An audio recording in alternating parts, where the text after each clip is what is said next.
In an airplane flying through the skies, the radio crackles, and the crew members were asked to report the situation. If they heard the radio, they were supposed to respond. The young man in a black suit replied that the target had been destroyed. They quickly replied, as expected from a first-class mercenary. Beside him, in seats, there were many unconscious and bloodied people. Suddenly, he began to scream, asking what was happening. They responded to him, saying that he had worked hard for the organization all these years, but he knew too much. So let him take all these secrets to the grave. At that moment, the plane started to plummet, and many flashes of fire swept through the cabin, followed by a brilliant explosion. A moment later, Lin Yuan woke up in an unknown place, completely frightened. He clutched his chest and looked around, wondering where he was and if he hadn't died in the explosion. He grabbed his head and realized that something seemed to have damaged his brain. He bowed to the ground, still holding his head. 1,000 years ago, when the red moon of blood shone in the sky, spatial fissures opened everywhere, and the era of monsters began across the world. Hordes of monsters started ruthlessly destroying everything they saw. Human weapons were useless in the fight against these monsters. After 10 years, only 100 million people remained on the planet, and humanity was on the brink of complete extinction. But, in a moment of profound despair, the hope of salvation emerged. The master of spiritual beasts. Gradually, many people received their spirits, and each generation of soul beast lords inherited and developed their abilities. Humanity successfully created a new civilization that could resist the monsters. People had hope again, but each awakened beast has its own rank, from the lowest rank to SSS rank. And he, Lin Yuan, his beast soul is of the lowest rank. He has no family or friends, must rely on the beast soul to establish himself, but he is mercilessly mocked that he is just a low-rank beast soul. He is so weak, how does he still have the courage to come to school? They humiliate him whenever they want. He is just a piece of trash thrown away by the world. A group of rough people beats him on the street and shouts at him not to approach Sumu, or they will beat him to death. Lin Yuan scratches the back of his head and thinks, so that means he has moved. God took pity on him because he was brutally murdered in his previous life. Then he saw in front of him a person similar to him. This clone asked if he had also been abandoned. Lin Yuan looks at all of this suspiciously and realizes that it's terrible because he can't move his body. The clone told him that if that's the case, then leave this cruel world with him. Lin Yuan asked if he didn't want revenge. The clone replied that he was dead and wouldn't have a way to seek revenge, and that Lin Yuan is just a pathetic kid who took over his body. He responded with a threatening look that pathetic doesn't mean weak, because they should just accept defeat and let the world decide their fate, as they can't change it, and choose their own path. The clone asked if it was necessary to keep living only to die after another betrayal and if that wasn't painful. Lin Yuan shouted that it hurts not being able to choose, but now he wants to live by his own rules. The clone replied, touching his hair, that it all sounds great, but if he continues to live in his trashy body, sooner or later he'll end up like him. He replied that if he doesn't try, he'll never know. He will prove that even trash can rise to the top and show the world that his destiny is in his hands. The clone told him that he was strange and wondered if he would die again. The clone said it was good he keep his word and seek revenge for him, and disappeared into the air. From that day on, he called himself Lin Yuan. He suddenly realized that he could move, and told himself not to worry. He would definitely keep his promise. But how could he strengthen himself? The hierarchy of this world's law is that owners of low-rank beast souls only do low-paying jobs, barely managing to survive. Of course, in extreme cases, he can return to his previous job, becoming an assassin again. The system informs that the beast has awakened and mastered the beast evolution system, after which all the characteristics of the black lizard beast appeared. Lin Yuan saw the system window in front of him and wondered what it was. Long greeted him and said that from now on, he would accompany and observe his growth.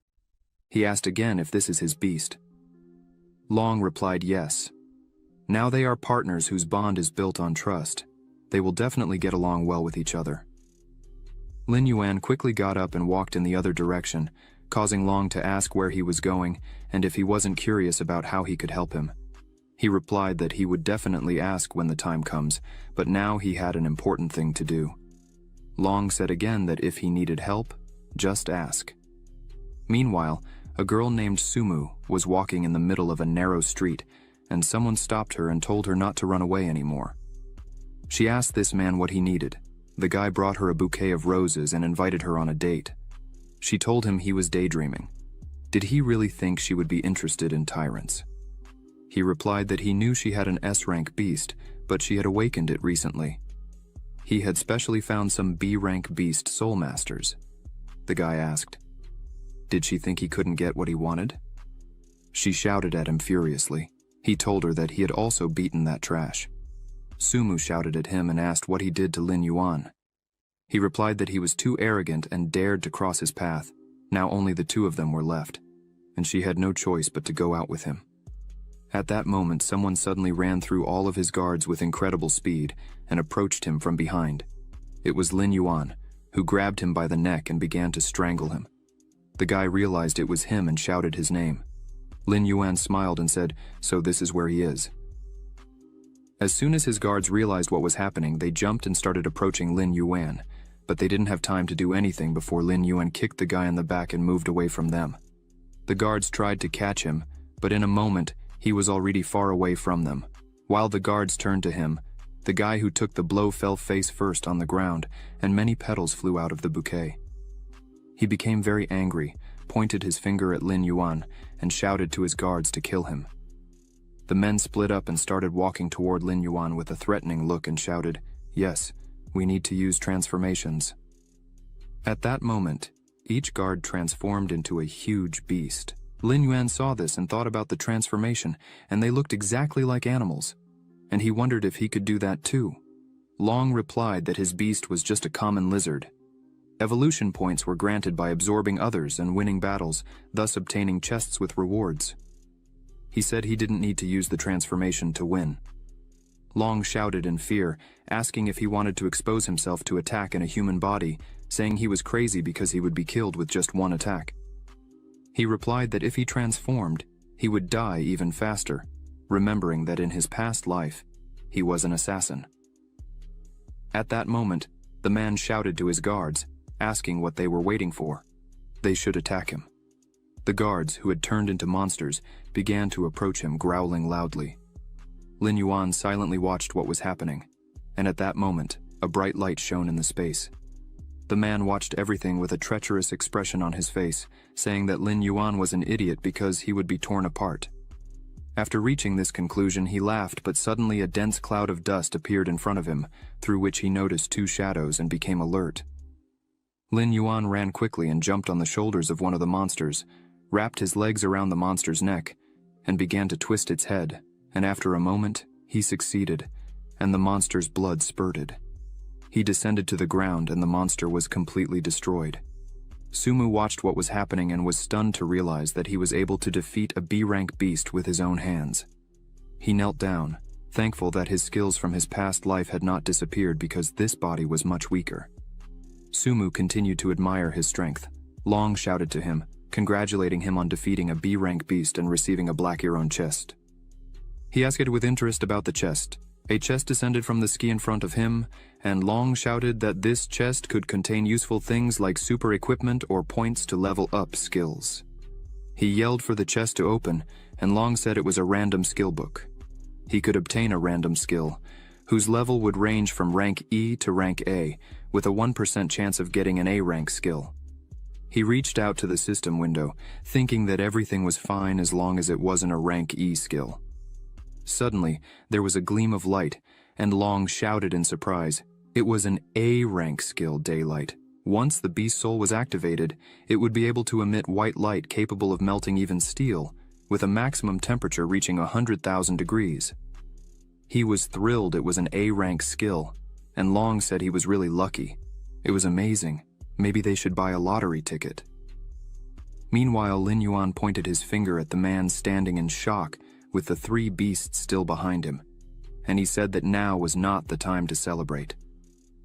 The man pointed his finger at him and shouted, running behind his monsters, that these creatures should kill him, and he would give them 10 million. The animals were very eager for this victory, and suddenly, Sumu turned to Lin Yuan and offered to summon the beast and help him. He stopped her with his hand and said there was no need for that, asking her to go further away. At that moment, he thought she was one of the few who had been kind to him, and he would not allow her to be harmed. Suddenly, a huge monster appeared above him, creating a whirlwind around his body. He made several quick movements and dodged all the approaching attacks, after which he jumped on the beast's head and with a quick hand movement, destroyed the creature, turning its head again. After such sudden movements, he jumped away from the monster, and this creature was thrown straight into the wall and completely destroyed. Long cheered, shouting that this was a victory, and another chest was obtained. Lin Yuan smiled and took a defensive position, thinking they shouldn't assume he was the same guy from the past.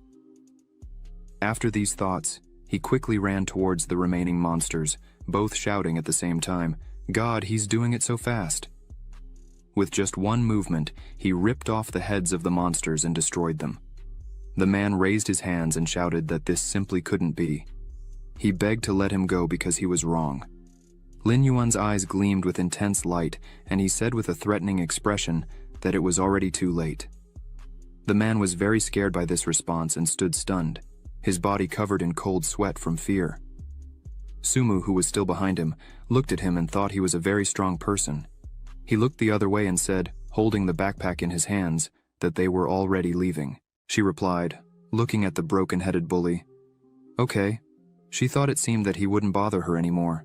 She felt embarrassed for being an S-rank beast soul master and not protecting herself, but Lin Yuan saved her, and she didn't even imagine he was so strong. He was surprised by her look and asked what was wrong, if he had something on his face, because she was looking at him that way. She spoke with a slight fear. No. After what happened, she tried to say in a trembling voice that she wanted to thank him and ask him to forgive her for dragging him into all this. He replied that it was normal because they were classmates and should help each other. She told him she thought they were friends. He asked her what was wrong. She smiled and answered with embarrassment, "Nothing. But it's already late." She had to go home and said they would see each other at school tomorrow. At that moment, she wondered in her mind what was wrong with her. Long spoke to Lin Yuan, saying he was very lucky. Lin Yuan lowered his gaze and asked him not to say such nonsense. She is one of the friends of the original owner of the body, and if she now belonged to him, then of course he needed to protect her. "Okay, now it's time to talk about their case," said Lin Yuan with a trembling voice. Lin Yuan pondered, as expected of a former assassin. His look and tone were quite intimidating. He arrived at Lin Yuan's house, entered, and shouted, activating the beast soul, after which his body shone with a bright yellow color. Long closed his mouth in surprise when he saw Lin Yuan transform into a beast, and said that in the world of monsters, he would only serve as a snack. He thought it wasn't surprising that his best beast soul was called trash. Long asked if he needed his advice. Lin Yuan shouted at him that he could go ahead and say it. Long retorted that he could absorb and earn enhancement points and use them to strengthen himself. He had just received the points from the chest. Lin Yuan asked again what he meant by absorption. Long told him to eat and pointed his claw towards the refrigerator. Lin Yuan looked at him confused, and Long continued to say that he needed to eat. Beast souls were like ordinary animals, and first, he needed to consume a lot of protein. He also needed to remember to stay in shape and eat raw meat. Lin Yuan looked silently at the raw chicken and didn't approach the table. Long got a little upset and asked him to eat quickly, then he would strengthen immediately. Lin Yuan thought that yes, he would do it to level up. He grabbed the raw chicken by the throat and took a bite of the meat. Long told him after a moment that he had successfully consumed the fresh chicken meat. Lin Yuan was satisfied with the food he had eaten and rubbed his stomach. 5 enhancement points were received. Lin Yuan asked to use them to grow, and Long told him okay. Lin Yuan continued lying on the floor, and suddenly he stood up and shouted that he had eaten without blinking, and he needed more meat, saying there would be a meat feast that night. Long said he approved of that. The next day, as a result of absorbing 100 wild rabbits, his characteristics increased, and now his beast was much larger, and he thought not only the level but also the talent would increase. He arrived at school, sat at his desk, and, spinning a pencil in his hand, thought that although he was no longer so insignificant, it wasn't enough because he needs to get more points, and when he becomes even larger, He will need to find a secluded place, not to attract attention. He was reborn and will rise to the top of this world. Suddenly his classmates approached him and shouted something with a threatening look on their faces. He looked at one of them and wondered if Feng, this bully, often bothers Lin Yuan and Jiang. He wondered why they always act like idiots. It's simple. Among them is Wu Mo Xuan, the master of one of the S-rank beast souls in the school. Feng continued to shout, calling him trash, asking how much longer he should repeat, that he should go faster and not make them wait. The other guy shouted that he should feel honored just by the fact that they allowed him to do something for them. The guy asked if he understood, calling him an idiot. Lin Yuan shouted back at them to leave him alone and broke the pencil in his hand in anger. Feng pointed his finger at him and shouted, asking what he was saying. Lin Yuan asked calmly if he didn't understand the human language. Wu Moxuan approached and said that the weakest A-rank beast soul was so bold today. He could easily end his lizard, so he shouldn't show off. Lin Yuan looked silently at him with a threatening look, and he continued to say that trash should stay in the trash. It's a shame there's such a weak beast soul like him in their school. If he were in his place, he would have died in the ditch. Lin Yuan replied that, unfortunately, he planned to live comfortably. Wu Moxuan told him threateningly and loudly, leaning over his desk, that he would make him change his mind. Lin Yuan asked him to try, with a smile on his face. At that moment, the teacher entered and asked the students to take their seats. It was the class teacher named Zhang Yue. Wu Moxuan saw her and told him that he was lucky today, but he wouldn't be lucky every day. Long flew to Lin Yuan and said loudly that this guy is so arrogant, but he remains so calm. Lin Yuan replied that he is an S-rank beast soul, and it's natural for him to be arrogant, but sooner or later, he will be defeated. Long thought. He said such ruthless words with such a calm tone, it seems he's becoming like a master. Zhang Yue said that she would now distribute the school's cultivation resources to them, called beast soul crystals. The boys listened attentively to the teacher, and Lin Yuan wondered what that was.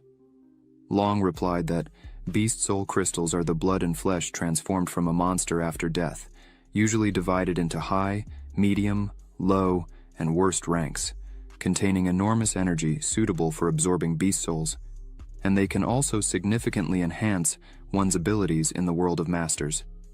Such beast soul crystals are equivalent to the existing currency. The higher the rank of the crystal, the higher the price, with even low-rank crystals costing $1,000. Lin Yuan responded that it was indeed a good thing. Zhang Yue announced loudly that the school distributed the beast soul crystals according to the rank of their awakened beast souls.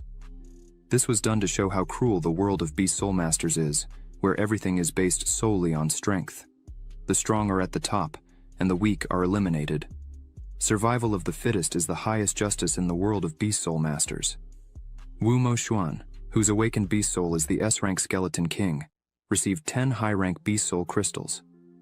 Wu Moxuan stood up and stated that he is the master of one of the 2 S-rank beast souls in the school, the other is Sumu. Before them, there was a high school student who awakened the soul of an S-rank golden sun crow beast, and now he is the strongest lord of the 9 stars. Wu Moxuan would definitely become just as strong. Zhang Yue approached him and said that, although he had risen so high, he shouldn't relax with his talent. If he develops gradually, he could become the beast soul master. Wu Moxuan replied, thanking her, and assured her that he wouldn't disappoint. She then turned to Jiang, whose awakened soul is an A-rank giant stone beetle, and awarded him 5 medium-rank beast soul crystals. Li Feng, with a B-rank hurricane demon wolf soul, received 5 low-rank beast soul crystals. Lin Yuan, with an E-rank lizard beast soul, received 5 of the worst-rank beast soul crystals. Wu Moxuan decided to ask aloud if, with an E-rank beast soul, Lin Yuan intended to break the school record with such a useless beast soul. He didn't think Lin Yuan would become a master. It's better to become an ordinary worker and spare himself the shame. He and a group of guys humiliated him and laughed loudly. Lin Yuan approached the teacher and thanked her for the crystals he received, and she asked him to work harder. Wu Moxuan asked again with a smile. If the worst-rank beast soul crystal was worth 1,000 coins, could he buy a bag with radiation inside? It's not suitable for cultivating a beast soul. He started shouting that he didn't want such trash, even if it were given, but who cares? At this moment, Long whispered to Lin Yuan, in his ear, that lower-grade beast soul crystals are formed when monsters are destroyed by nuclear weapons, and their flesh and blood are contaminated by nuclear radiation after death. But they contain a huge amount of energy that his devouring ability can absorb. This is a great thing for him. He listened attentively to Long's statements and pondered that this is how it works. Zhang Yue said it was okay. She would give him a high-rank beast soul crystal herself. He smiled and thanked her for that, but asked if he could request to exchange the high-rank crystal for a low-rank one. She shouted at him angrily, asking if he could hear what she was saying. She knows he's eager to increase the beast soul's power, but she can't feed it countless extremely harmful crystals. He thanked her again and said that, in that case, he would accept it. He sat in his place with a high-rank beast soul crystal. Wu Moxuan looked at him, thinking how Lin Yuan's talent was insignificant, and how could Professor Zhang Yue be so supportive of him? Long said once again, next to Lin Yuan's face, that the cost of a high-quality beast soul crystal is 10,000, while a low-quality one costs only 100 coins. He could exchange it for 100 low-quality beast soul crystals, but ordinary people don't carry so much money with them. He asked what he should do. Long suggested going to the Beast Soul Palace after school and exchanging it there. He replied that it was a good idea. At that moment, someone called his name. It was Sumu, who approached and asked with a smile on her face why he was there. She offered to go home together after school because she needed to tell him something. He said it was okay, and she continued to say that she had just heard from the principal that the guy who bothered her had left the school, which was great. At that moment, Li Feng, Wu Moxuan, and Jiang were surprised to see her approaching him. Li Feng asked in surprise if she wasn't the school beauty, Sumu, and wondered if they knew each other. Li Feng was also very surprised and exclaimed why she, the owner of the S-rank snow-niled fox beast soul, was hanging out with trash. They had a good conversation with Lin Yuan, and Wu Moxuan wondered why this Lin Yuan was so lucky. He has the weakest soul, and he became very irritated, questioning why everyone was so kind to him, from the teacher to Sumu. In the evening, after school, this group stopped Lin Yuan at the classroom exit. He asked with a smile what else they wanted from him. Wu Moxuan asked aloud what kind of love potion he gave to the teacher, and what means he used to get close to Sumu. Last time, he made that rich guy detain her, so he could intervene heroically and become the savior. As a result, that bully left the school and disappeared. Lin Yan asked with a threatening look if it was him. He realized that it was him who killed Lin Yuan. Wu Moxuan shouted that a beautiful girl like Sumu is suitable for a talent like him, not for useless weaklings, so why is she with him? Wu Moxuan said he should stay away from her, and asked if he understood that. Furthermore, Wu Moxuan told him that wherever they appear, he should run away with incredible speed. Lin Yuan thought that if a fight started at school, he would be punished. Teacher Zhang Yue is so kind to him, and he didn't want to make things difficult for her. After these thoughts, he approached Wu Moxuan's face and said that he couldn't and didn't want to do that. Wu Moxuan angrily shouted that, for an arrogant person like him, he would do him a favor and open Sumu's eyes to the fact that he is just trash. But he doesn't want her to think that he is bullying the weak. Wu Monxuan proposed the following. If he passes the 7-day beast tests, he will eat a bag of lower-grade crystals, and if he loses, he will disappear from their sight. Lin Yuan replied that it was a serious bet and asked if he was sure he could handle it. Wu Moxuan said, why should he be afraid to bet with trash like him? Lin Yuan agreed with him with a smile and shook his hand in approval. After some time, he went out to meet Sumu, and she told him that he was late. He replied that something had happened, asking why she called him. She said with a smile that nothing important had really happened. She has an S-rank snow-niled fox beast soul, so the school gave her 10 high-quality crystals, and she wants to share half of them with him. He asked what exactly she wanted to share, and she replied crystals. What else would it be? She heard that he only received low-rank crystals because he has an E-rank beast soul. In that fight where he defended her, he was so resilient and not inferior to a B rank. As long as he trains hard, he will definitely be able to develop. She wonders how they could give him only low-quality soul crystals. He thanked her for the concern but said he couldn't accept her crystals. She retorted that she heard that the beast test difficulty is not easy. Even B-rank individuals can fail. She doesn't need all of them, and he should absorb them because it will help him a lot for the test. He asked if she wasn't afraid that by giving him half of the crystals, she wouldn't be able to pass the tests. She turned to him with a slight smile and told him not to underestimate her. She has an S-rank, 9-tailed snow fox beast soul. She can pass it even without soul crystals. He heard her and asked how that would be, although he couldn't tell her the reason. But if they could pass the tests, he would accept her proposal. She asked again if that was true, so they agreed. He replied that of course it was true, but if he failed the tests, then the game wouldn't be worth it, so he needed to prepare well. She replied that she agreed with that. He looked into her eyes and thought that on the day of the beast test, she would be shocked by his strength. Long told him that she cared a lot about him. They said their goodbyes and went their separate ways. Lin Yuan told Long in response that he was talking nonsense, to take him to the Beast Soul Palace. Long said how quickly his mood changed. Beast Soul Palace. They entered, and Long said that the palace is intended only for Beast Soul Masters. It is where the beast will be tested. He agreed and said that he first needed to exchange the crystals. He approached the manager and asked to exchange it for low-grade Beast Soul crystals. The man looked at him questioning this attitude and adjusted his glasses to carefully examine the crystals. He thought Lin Yuan had gone mad, trading a high-quality crystal for garbage. He slammed the bag of crystals on the table and said, 100 low-quality crystals. The commission fee is 500 coins. Lin Yuan replied that it was okay. Long asked him if he didn't think he was some kind of crazy. Lin Yuan responded, putting the bag on his shoulder, that there's a fine line between genius and madness. The man, still shocked, observed them closely. In an abandoned warehouse outside the city, a huge monster stood up and roared loudly.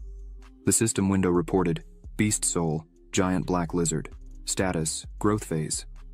Talent Evaluation, Rank B, Level 7-star Battle Beast. Height, 3.1 m. Weight, 540 kilos. Attack methods, Bite, Claw Attack, Daylight Ability. Magical sparks appeared around the black lizard's body, and a small purple crystal appeared on its paw. Long was surprised by this, and shouted that it had successfully absorbed nuclear radiation, receiving 1,000 evolution points. Lin Yuan, reincarnated as a lizard, said that a chicken gave only 5 points, and by absorbing a low-quality soul crystal, he received 1,000.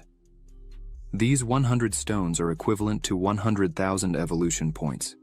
Each level is divided into 9 stars. His current level is a 7-star battle beast.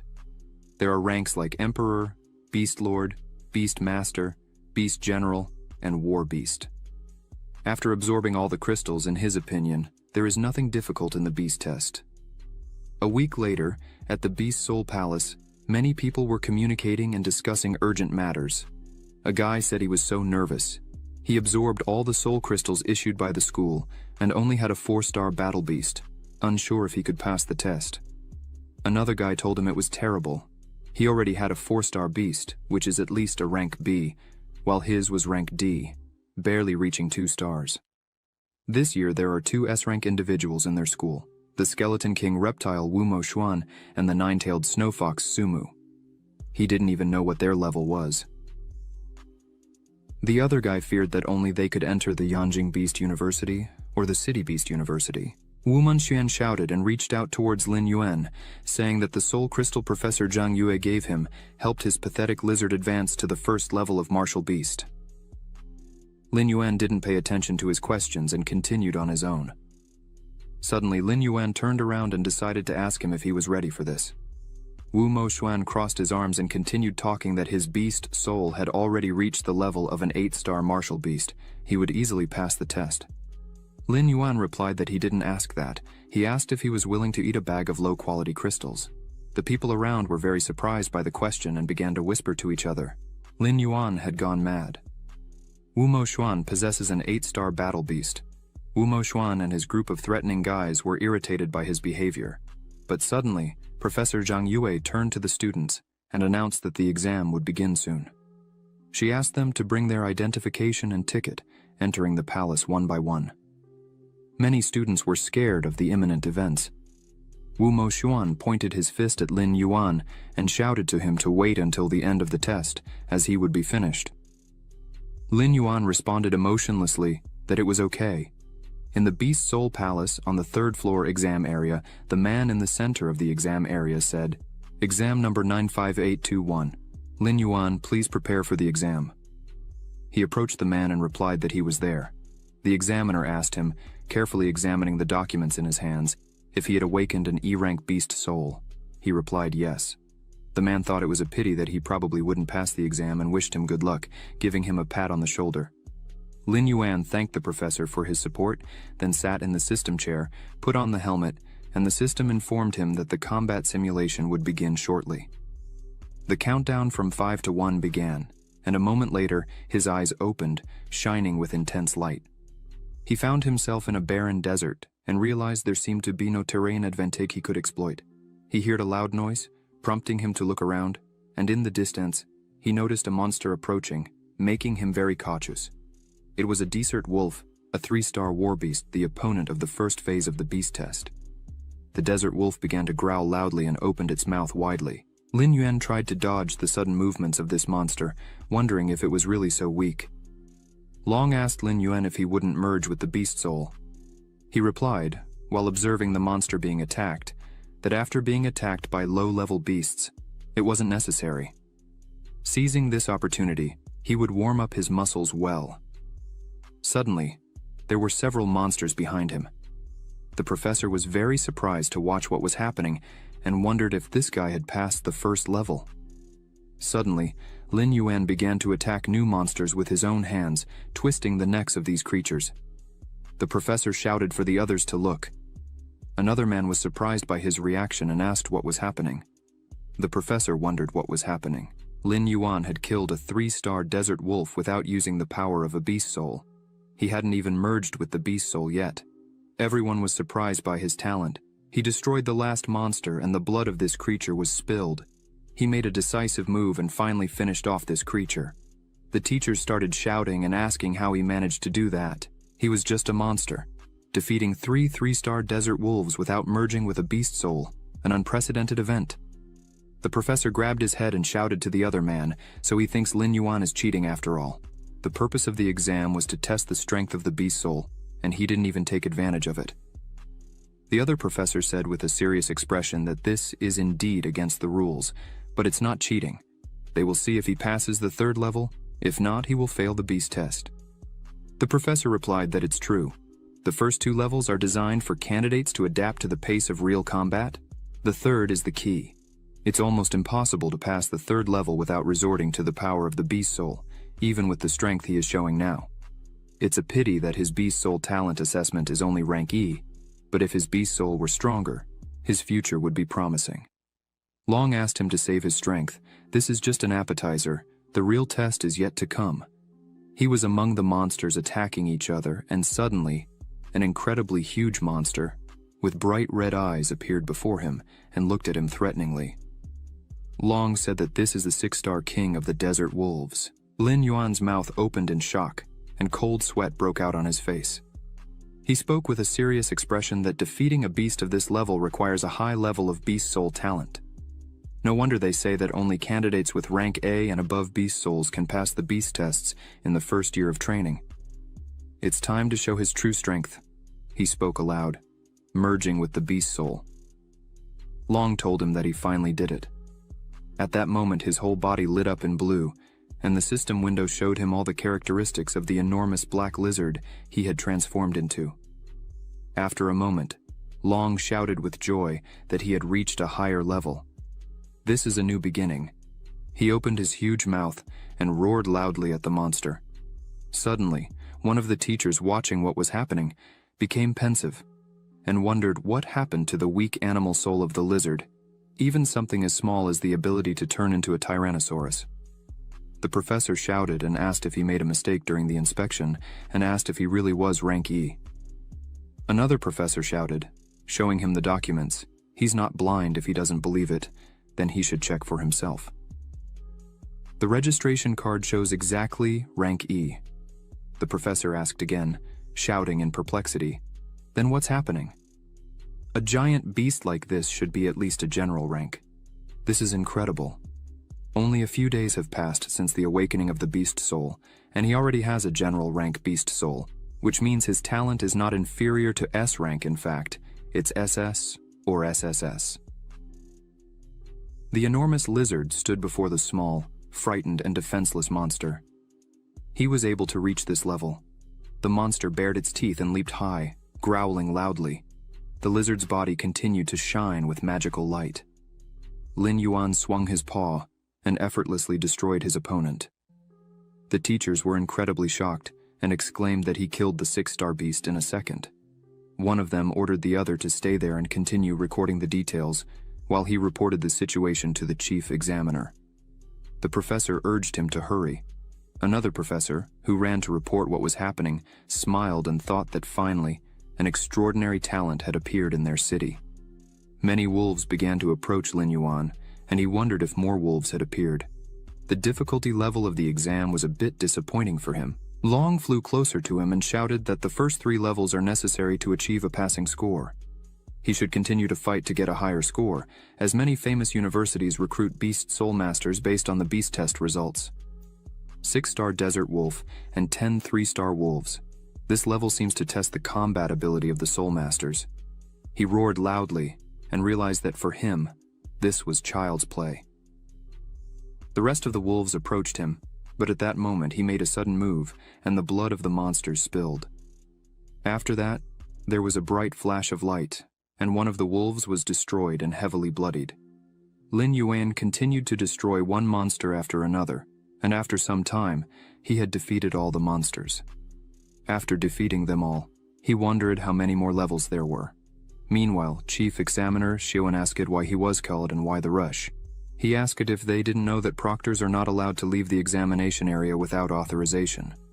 The professor told him, Mr. Zhao Shan, that a candidate had extraordinary indicators, so he wanted him to look personally. Zhao Shan asked, "What did he say? Is something out of the ordinary?" The examiner continued to explain that his talent assessment did not match the strength he demonstrated. Zhao Shan replied that there was nothing unusual about that. Many people surpass their limits during real combat. A rank B can outperform the performance of a rank A. He is exaggerating too much. The examiner shouted back that his talent was rank E. Zhao Shan turned abruptly to him and asked again, shouting, "How dare he participate in the beast test with such low talent? This guy is bold, and he was only summoned because the student awakened a rank E beast soul." The examiner shouted back, "Mr. Zhao Shan, first, you need to look at his fight and then draw conclusions." He went to the computer to show everything that was happening in the examination area. Zhao Shan said that it couldn't be that a rank E beast soul master was able to pass the tests. At this moment, around the lizard's body, there was only the remaining dust from the fierce battle. Zhao Shan saw this and became very cautious. After seeing it, he shouted and asked if they were sure he is rank E. Another examiner asked, so now he understands why they called him here. He thinks Lin Yuan has the strength of at least a beast general. Many monsters formed around him again. Now he is on the 10th level of the test. The 10th level is the last level, and it's very difficult since each of the 10 wolves has the strength of a 7-star war beast. It was asked again, so does this mean that if he can pass level 10, it will be proof that he has the power of a beast general? Zhao Shan replied, yes, and furthermore, the top universities will start fighting for him without exception. Everyone who managed to pass the 10 levels of the test is a genius at least. This young man's future is that of a beast soul master of lord rank, maybe even an emperor rank beast soul master. The examiners were very surprised by this information and opened their mouths. Zhao Shan spoke. Okay, it's too early to talk about this. It remains to be seen if he can pass this level. At this moment, Lin Yuan was thinking that he believed the final stage of skill assessment would be the boss of the monsters, but here, there were only 10 desert wolf kings. These creatures looked at him with a threatening gaze. Lin Yuan suddenly moved to attack these creatures, shouting that they are just trash. He pointed his claws at them and continued to shout, destroying one after another with incredible speed, saying that no matter how many there are, They are just a bunch of garbage.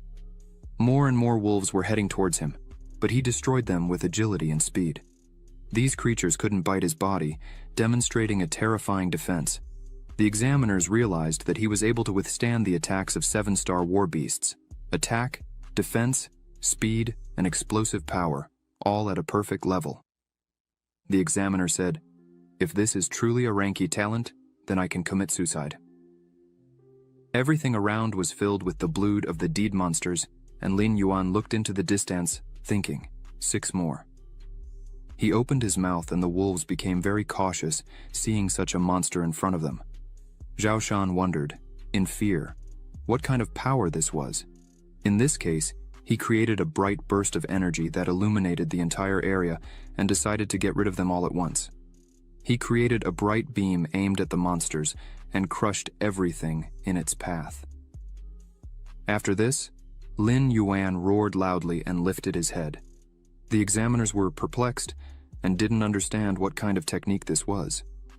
They watched with fear what was happening in the examination field. Everything turned into dust, and a moment later, the system reported that candidate Lin Yuan successfully passed all stages of the beast test. Lin Yuan felt relieved that the beast trial was much easier than he expected. Since he passed the final level, it means he is guaranteed a good score. He wonders how many people will be surprised when the results are announced. After all, even Wumo Xuan with an S-rank talent definitely couldn't pass the beast test. He wants to take this opportunity to show all the universities that even an E-rank beast soul can have tremendous power. Long also thinks that the exam is over. Lin Yuan then removes his helmet.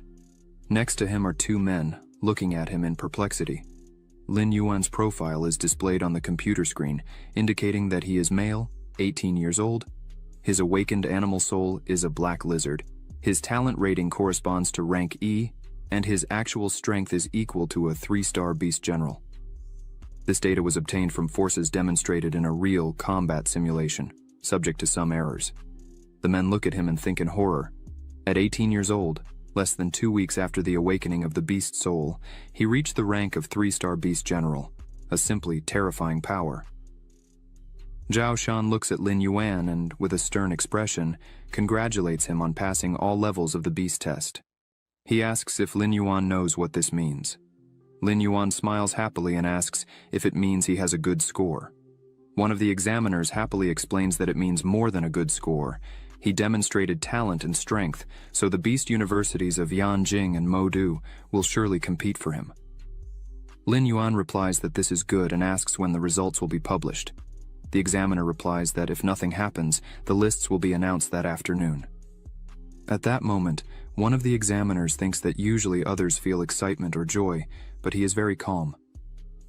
Lin Yuan exits the capsule, bows, and thanks everyone. Then he adds that if that's all, he will leave. General Zhou Shan calls Lin Yuan and asks him to wait. Lin Yuan asks in surprise if there is something else. Zhao Shan asks why his talent is only rank E, and if something went wrong during the awakening of his animal soul. If he has any problems, he can go to him, and he will help. But Lin Yuan explains that no. His beast soul was indeed weak during its awakening, so it was classified as rank E. General Zhao Shan was worried in vain, but almost immediately, one of the examiners turns to the chief examiner suspiciously and asks if he thinks this guy was telling the truth. He answers confusedly that it doesn't seem like he was lying, but was very surprised by his character. Zhao Shan observes Lin Yuan and notes that after achieving impressive results, he didn't seem arrogant, which is very commendable. In the future, another Beast Soul Master with immense power will appear. At this moment, near the Beast Soul Palace, numerous students were animatedly discussing the imminent exam. Sumu's voice suddenly rang out as she cheerfully shouted to Lin Yuan. She was near a tree, waving at him with all her might. When she ran up to Lin Yuan, he immediately asked how it went, if she passed the exam. Sumu exclaimed that, of course, she passed, and the grades were good. Lin Yuan asked if it was really so, how many levels she completed. Sumu replied with a smile. 9. Lin Yuan looked at her in surprise and observed that this was really good. He didn't expect her to complete 9 levels. It seems that her powers have increased more than he expected. She wanted to ask him about his evaluation, but she didn't know how after all. People with rank E usually hardly pass the first level. Later, she will be very surprised. Lin Yuan then happily says that the exam is over. They don't need to think about grades anymore. He also invites her to dinner to celebrate her success. Sumu smiles and extends her hand, exclaiming that it's okay. Then she wants a big bowl of noodles. Lin Yuan asks in surprise if that's all, just a bowl of noodles. Sumu explains that she is so hungry that she will eat whatever he gives her. Then, Lin Yuan starts thinking that the restaurant is far away, and they will miss the announcement of the lists. Well, Sumu takes his hand, starts running, and says with a smile that, anyway, the results have already been determined, and what will be announced is just a ranking. Lin Yuan mentally agrees and thinks that, no matter what happens, no one can surpass his grades. Sumu keeps pulling his hand and shouts that they should go faster, she is hungry. Lin Yuan immediately responds that he understands. At 1 p.m. on the Beast Soul Palace Square, among the crowd, someone shouts and demands that people get out of the way. Students are wondering who this guy is. It is Wu Mo Xuan, an S-rank Beast Soul Master, who completed 7 levels, the same result as the winner of the previous year. He is strong, and should be the main candidate this year. The talent of an S-rank Beast Soul is terrifying. With these results, he will be able to enter one of the best universities. Just at that moment, Wu Mo Xuan triumphantly thinks that an exceptional personality like him is attracting attention from all sides. He was preparing for this exam, and even asked his parents to buy an expensive pill to maximize the potential of the Beast Soul in a short period. Then, one of his friends asks why he hasn't seen Lin Yuan. Wu Mo Xuan confidently replies that it's not even worth asking. Obviously, he was hiding somewhere, daring to challenge him with his level. Then the friend exclaims with a malicious smile that Lin Yuan is so funny. If he were in his place, he wouldn't dare say a word and would have buried himself in the ground long ago out of shame. Another friend sighs and also adds that he would like to watch this show, but Lin Yuan didn't even show up. He is a true coward. Suddenly, Wu Mo Xuan interrupts their conversation and says, okay, since he doesn't want to come out, then he will remain a coward for the rest of his life.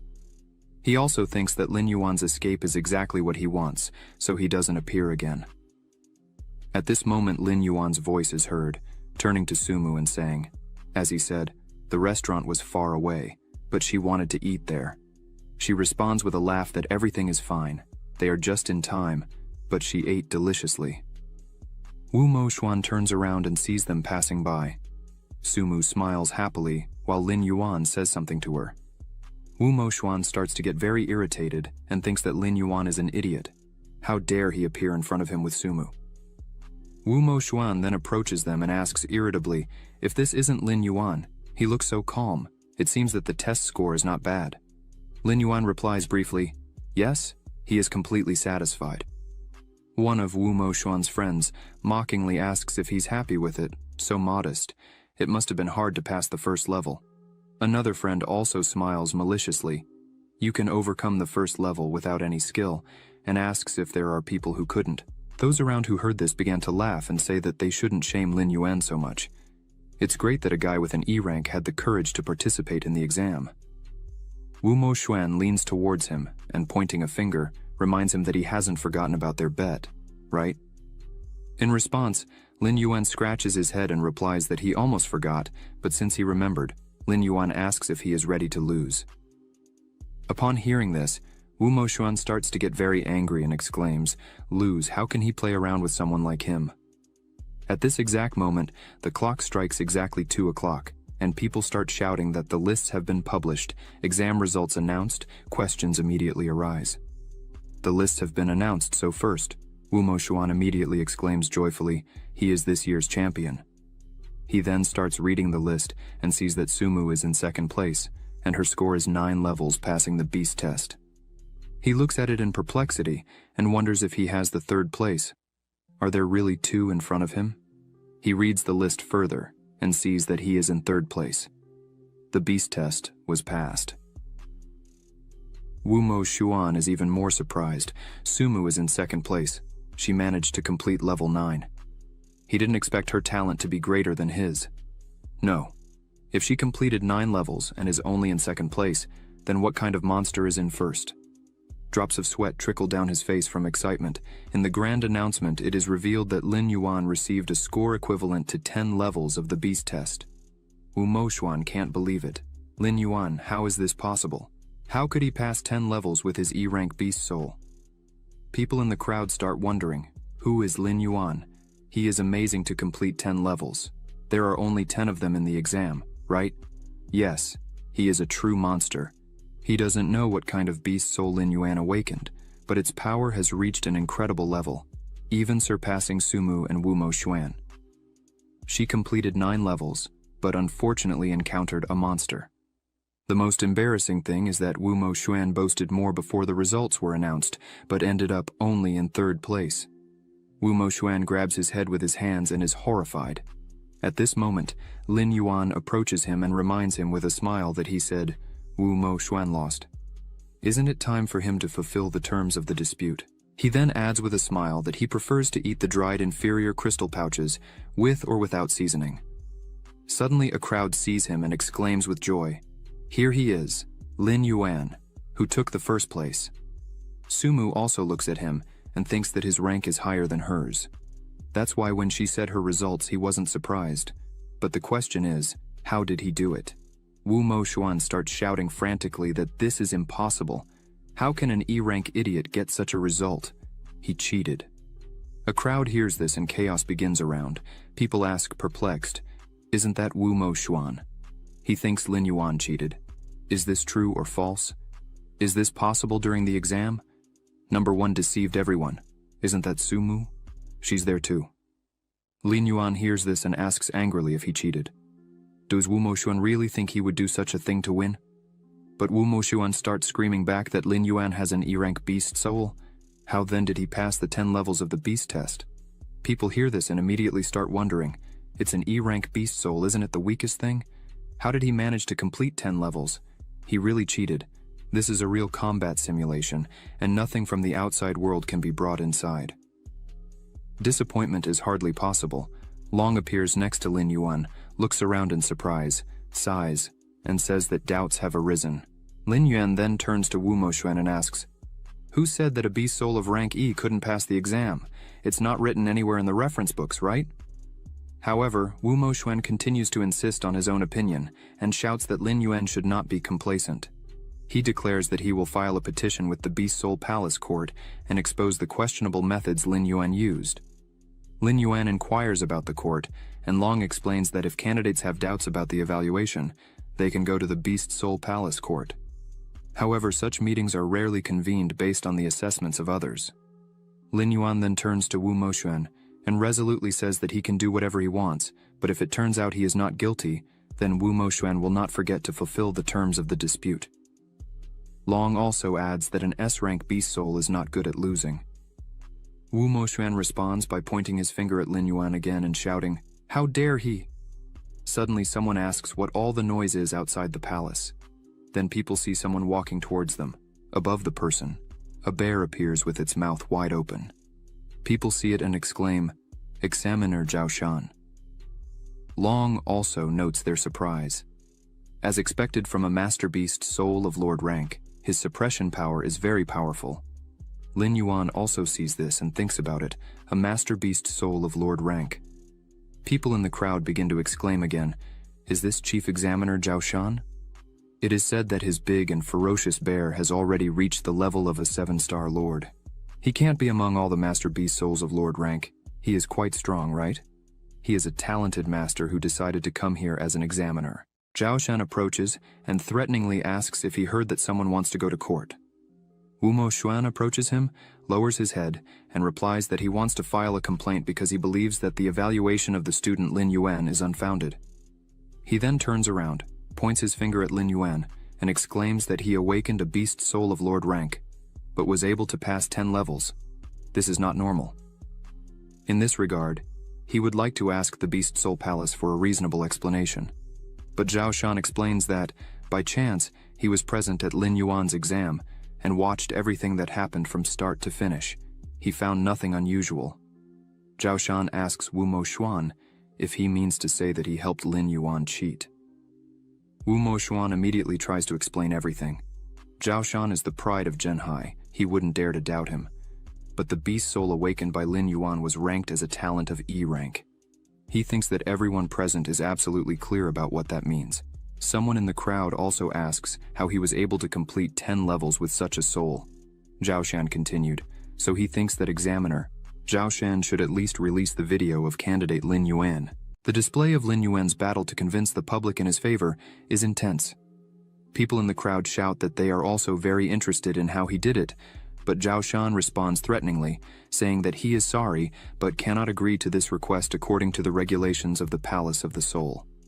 The examiner is prohibited from disclosing information about the candidates, except in special cases. In response to this, Wu Moxuan smiles slightly and says that since the fight video cannot be published, there is another way to verify the authenticity of the results. Zhao Shan orders him to speak. Wu Moxuan immediately exclaims that they should be allowed to have a duel. If Lin Yuan wins, he will prove the accuracy of the assessment, but if he loses, it will be enough to prove that his score was obtained by dishonest means. The crowd begins to cheer that Wu Moxuan will humiliate Lin Yuan. Hearing this, Sumu angrily exclaims how repugnant Wu Moxuan is, doing whatever he wants to humiliate Lin Yuan. However, Lin Yuan gestures for her to calm down and says that it's okay. Long, discontented, observes that Wu Moxuan's thoughts are obvious.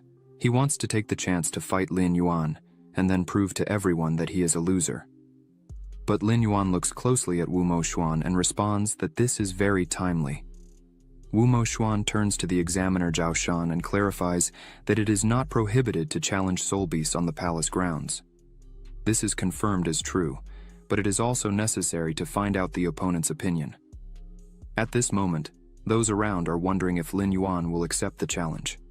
Someone responds that the situation is so tense that he has no other choice. If he refuses to accept the challenge, everyone will consider him a cheater. Wu Moxuan smiles slightly and asks if Lin Yuan dares to fight him. Sumu stands beside Lin Yuan and tells him that if he's not sure, he can refuse. But Lin Yuan explains that if someone provokes, then it's useless to tolerate. The only way to make him fear is to break his bones. With these words, he raises his hand and says he agrees to the fight. The crowd hears and is perplexed. He accepted the challenge. An S-ranked beast soul will fight against an E-ranked soul. This has never happened before. However, the level difference is so great that Lin Yuan will be defeated. But he is the first person in the city to pass the 10 levels of the beast test. The outcome of the battle is difficult to predict. Zhao Shan also explains that, to be honest, he believes that this fight is unnecessary. They are both the pride of Zhenhai City, holding the first and third places. There is no need to fight to the death over such a trivial matter, since he has already said that he was able to personally verify that Lin Yuan did not cheat during the exam process. Wu Moxuan hears this and angrily wonders why both are helping Lin Yuan. He wonders why he is so special that they cover for him.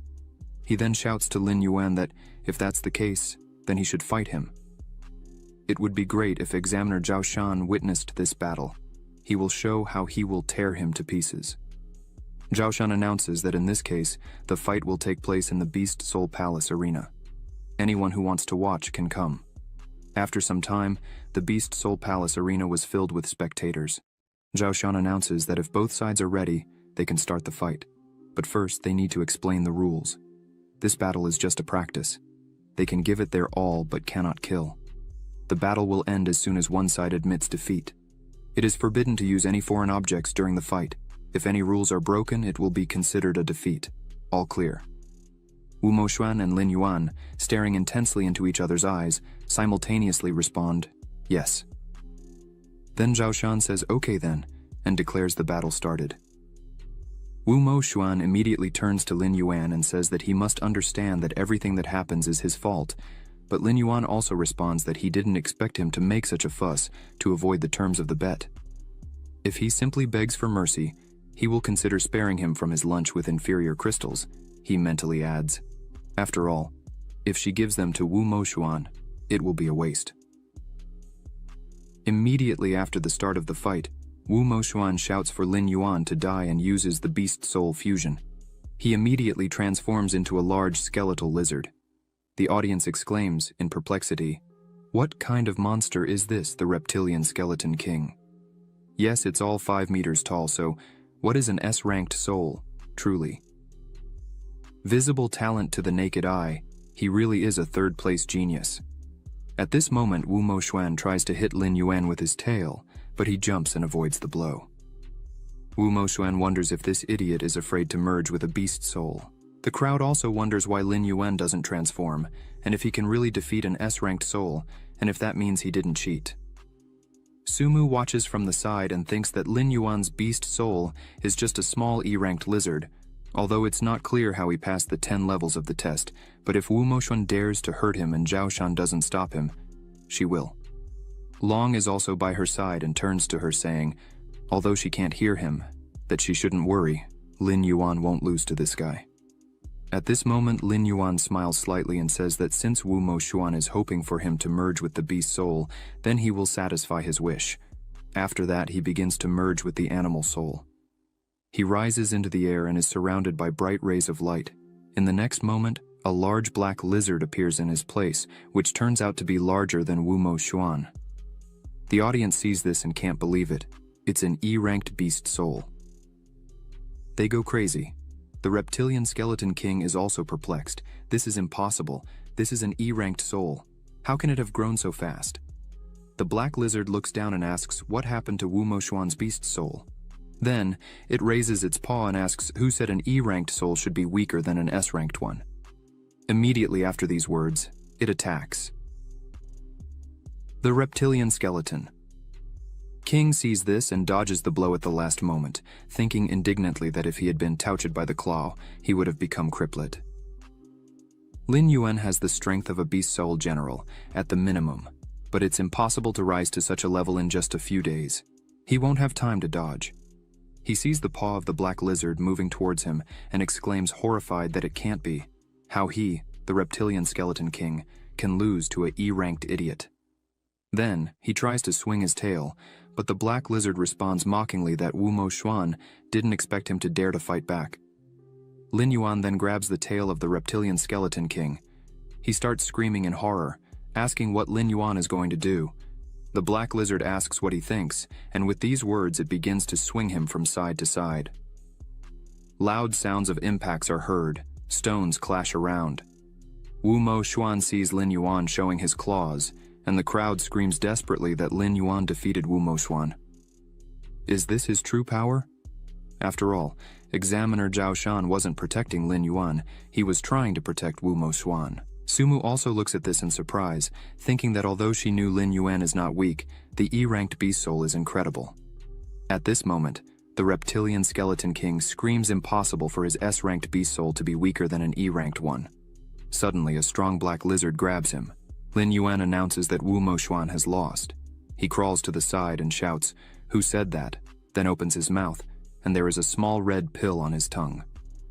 Then he abruptly closes his mouth and bites it to pieces. Zhao Shan sees this and realizes it's a blood capsule. Long appears next to the black lizard and announces that Wu Moxuan just took a pill that allows him to increase his level in a short period. His strength would rise from the level of an 8-star battle beast to a 3-star beast general.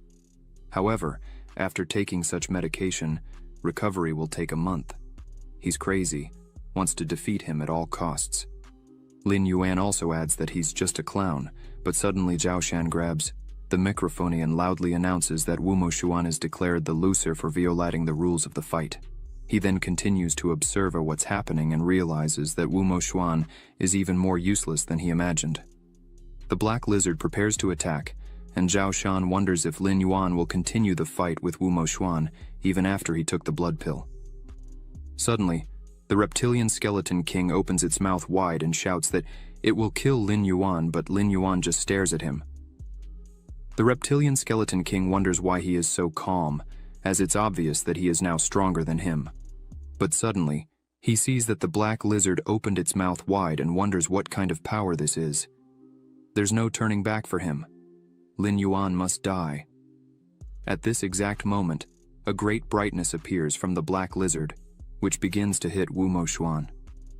This bright ball turns into a long beam of light that sends him straight into the wall. He reverts to being human, and falls to the ground. Zhao Shan shouts, officially announcing that Lin Yuan won this battle. Furthermore, Wu Moxuan took illegal pills during the fight to artificially increase his strength. Then, he asks if anyone objects to the assessment of student Lin Yuan. The crowd exclaims angrily, "It can't be that Wu Moxuan couldn't win even with the help of pills. Lin Yuan is very strong. What blind person evaluated his E-ranked beast soul as a talent of E rank? They have seen a person of E rank defeat an S rank." At that moment, Zhao Shan approaches Wu Moxuan, grabs his hand, and asks one of the examiners to take him to the infirmary. The injuries are not fatal, but the side effects after taking the medicine are enough to keep him in bed for a few months. The examiner responds briefly that he understands everything, so 2 men accompany Wu Moxuan, sadly noting that now no reputable university seems to accept him. The other adds, "As you make your bed, so must you lie in it." At this moment, Zhao Shan approaches Lin Yuan and congratulates him on winning the duel. Lin Yuan immediately thanks him, but Zhao Shan asks what he is thanking for. Lin Yuan explains that he gave him the opportunity to test his skill on Wu Moxuan. He also thinks that Zhao Shan should have stopped him in time but didn't. Then, Zhao Shan bows in his direction, puts his hand on his shoulder and says that, in fact, he is not only the head of the examiners, but also a member of the admissions committee of the University of Animals in Modu. Does he want to join them? Lin Yuan asks again. What? At that moment, Zhou Hyong is next to him and explains that the animal universities of Yanning and Modu are the most prestigious. Only the best of the best go there. So, Lin Yuan asks with a satisfied smile, if Professor Zhao Shan is recruiting people for his benefit, and he is the best in the city. Zhao Shan hears this and worriedly wonders if this guy is even normal. He's doing a favor for the university. The first thing he thought was what advantages the university would give him. Lin Yuan says that a first-class educational institution should be able to offer certain conditions. Zhao Shan responds with a smile that, of course, if he wants to enroll with them, then he can apply for a full payment, including 500,000 coins, 20 high-quality Beast Soul crystals, 5 high-quality Beast Soul capsules, and a general-ranking Beast Soul sword. Lin Yuan hears this and begins to reflect. 20 high-quality crystals cost 200,000 coins, and 5 Beast Soul capsules cost 250,000 coins. Long flips a coin and tells him to think twice. Zhao Shan then adds that this is the best offer the university can give him, and he and the university leadership are sincere in their intentions. But suddenly, someone shouts that Zhao Shan is shameless. A sturdy man approaches them and angrily asks if the recruitment campaign hasn't even started yet, and he has already lured this guy to his academy. Lin Yuan looks closely and wonders who this is, speaking in such a tone with Zhao Shan. It turns out to be Cheng Yu from the University of Animal Yanjing. Zhao Shan closes his eyes and asks him not to say anything stupid. Young talents cannot go to any university except his. But Cheng Yu vehemently shouts, then turns to Lin Yuan and exclaims, not to be deceived. Their university is in many ways superior to the University of Modu. If he goes there, he will receive 500,000 coins, 40 high-quality Beast Soul crystals, and 10 Beast Soul capsules. Lin Yuan exclaims in surprise. As expected from Yanjing University, they are really rich. Then, a boy from the audience says that's how geniuses are treated. 2 popular universities not only compete for students, but also offer resources. One of the spectators also tells the other that if he passes all 10 levels of the exam, he can also enjoy such honors. At this moment, Zhao Shan partially merges with the Beast Soul and shouts how Cheng Yu dares to recruit the student right in front of him. But Cheng Yu, who also partially merges with his Beast Soul, exclaims who he is trying to scare. At some point, a confrontation begins between them. Lin Yuan thinks surprised that this is the energy of Lord-ranked Beast Soul powers. Then, he prepares to fight, but suddenly someone asks what mess the two have made. At this moment, a person with a Sloth Beast Soul approaches them, and Cheng Yu's and Zhao Shan's Beast Souls immediately disappear. Lin Yuan looks carefully at the man and is surprised. He suppressed the auras of the furious Great Bear and the ghostly tiger. Could this man's strength be greater than that of Zhao Shan and Cheng Yu? The man approaches and gently says that Lin Yuan should go to Sichuan Animal University. They will give him 300,000 coins, 50 high-quality beast soul crystals, and 10 beast soul capsules. This man's name is Ding Lu. He is from Sichuan Animal University.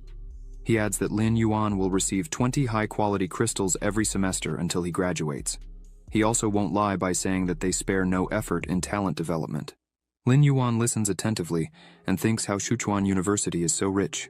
Then there are people around him who also persistently ask why he doesn't consider their university. They can offer him such conditions. Another person insists that Lin Yuan needs to choose their university. Someone also holds up a piece of paper and shouts that he needs to go to their university. Last year, they ranked 8th. Lin Yuan smiles awkwardly and thinks that although everyone wants to accept him, it's clearly to use him as free publicity. Cheng Yu then orders them to stop making noise and asks Lin Yuan what he thinks. Lin Yuan bows and says that he is grateful to everyone, but regrets that, besides Yanjing Animal University and Modu Animal University, he doesn't consider other organizations. Ding Lu adds that if he changes his mind, he can go to him anytime. Lin Yuan also responds that if something happens, he will contact him.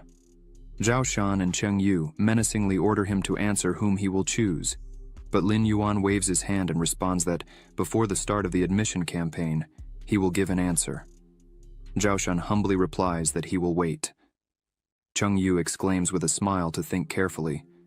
Lin Yuan again responds that he understands everything. After that, Zhao Shan and Cheng Yu leave Lin Yuan. Zhao Shan is indignant and exclaims that he stole Lin Yuan from him, but Cheng Yu immediately tells him that he is shameless. He was the one who took Lin Yuan away. Then Zhao Shan asks if he wants to fight. Cheng Yu also responds decisively that he can. He's not afraid of him. Gradually they move away, and Lin Yuan no longer understands what they are talking about. Long congratulates joyfully. The system has just ranked his beast soul as a general rank. A silver chest has been obtained. Lin Yuan must quickly open it and see what's inside. This is his first silver chest. Lin Yuan sighs and looks into the distance. At that moment, Sumu runs up to him and exclaims that Lin Yuan is amazing. Now he is the #1 in the city, and popular universities are fighting for him. So what will he choose? After all, he achieved everything through talent and grades. He asks her which academy she would choose. She replies that she is considering Yanjing Academy and Modu Academy. She asks if he doesn't want to go where she goes. Lin Yuan replies that it would be nice. They could take care of each other, but he still needs to think about it. Sumu adds that objectively, Yanjing University is stronger, but she will choose Modu University. Lin Yuan asks why. Sumu looks away and replies that there are people in Yanjing whom she doesn't want to see. Lin Yuan realizes that she feels uncomfortable talking about it and decides not to continue the conversation. After some time, Lin Yuan is at home, sitting near the bed, holding an open chest in his hands. At that moment, Long swiftly flies from one shoulder to the other and exclaims, 10,000 evolution points and also a general class weapon, the Flame Claw. When attacking an enemy, fire appears on its claws, causing extra damage. Lin Yuan looks at it and notes that it's not bad. Hearing this, Long crosses its arms and indignantly asks what not bad means. This is a very cool weapon. Weapons are divided into War Beast, Beast General, Beast Master, Lord and Emperor rankings. A weapon at his level costs hundreds of thousands of coins. Lin Yuan is very surprised. It's so expensive. Long explains that it's still cheap. Anything above the Beastmaster rank can reach a value of tens of millions of coins. If they're lucky, they might acquire one in the future. Long says that he needs to rise to the Lord rank as soon as possible. Suddenly, Long asks him what he thinks about the universities. Lin Yuan asks what information he has. Long immediately responds that Yanjing University trains strong masters, and Modu University has strong masters as well. Besides, he thinks Lin Yuan will like it there. Lin Yuan asks why. Long says that they prioritize military matters above all. Everything is based on strength. They have created 3 special rankings: Dragon rankings, Beast King rankings, and Beast God rankings. All resources are distributed according to the ranking. If Yanjing University is a comfortable bed for strong masters, then Modu University might be a ruthless coliseum. Lin Yuan immediately asks why a coliseum. He then wonders if one person would ultimately be more valuable than millions of people, so why couldn't he be that person? He then exclaims that he is choosing Mo-Du Animal University. After some time, Chung Yu bursts into Zhao Shan's office with a loud cry. Zhao Shan smiles sweetly and asks him what he needs. Lin Yuan has already applied to their school, and he has no chance. In response, Chung Yu angrily replies that he shouldn't boast. He respects his choice and asks if Sumu also joined them. He asks. The news reached him very quickly, and Zhao Shan asked if he knew her. Chung Yu also responds furiously that he knows more than just her. When she arrives at the university, he must take care of her. He should also remember that he warned him. Her background is complex. At that moment, Zhao Shan remembers when Lin Yuan and Sumu were sitting in front of him, and Lin Yuan asked when he could receive the scholarship. Clarified, usually after enrolling in the course, but he can apply for it in advance, and will be able to receive the scholarship soon. He then points to Sumu and asks about her, if she also needs to apply in advance. She responds displeased that it's not necessary.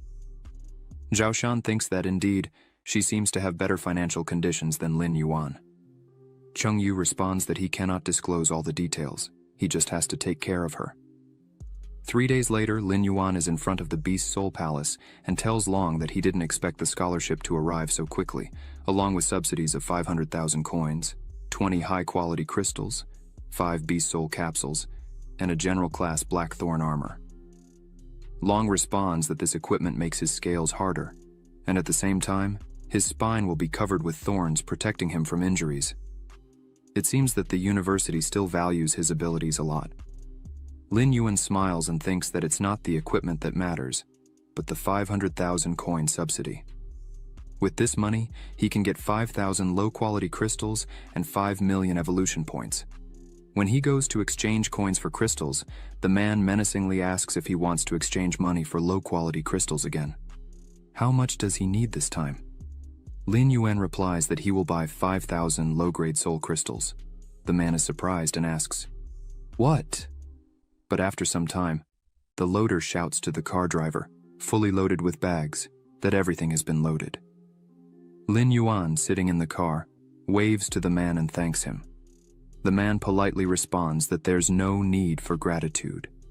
When Lin Yuan leaves, the vendor wonders why he bought so much. Is he going to feed it to the pigs? After some time, Lin Yuan sits in front of his bed surrounded by bags of low-quality crystals and becomes indignant. It was inconvenient to tell the driver the address of the secret warehouse, so he brought everything home.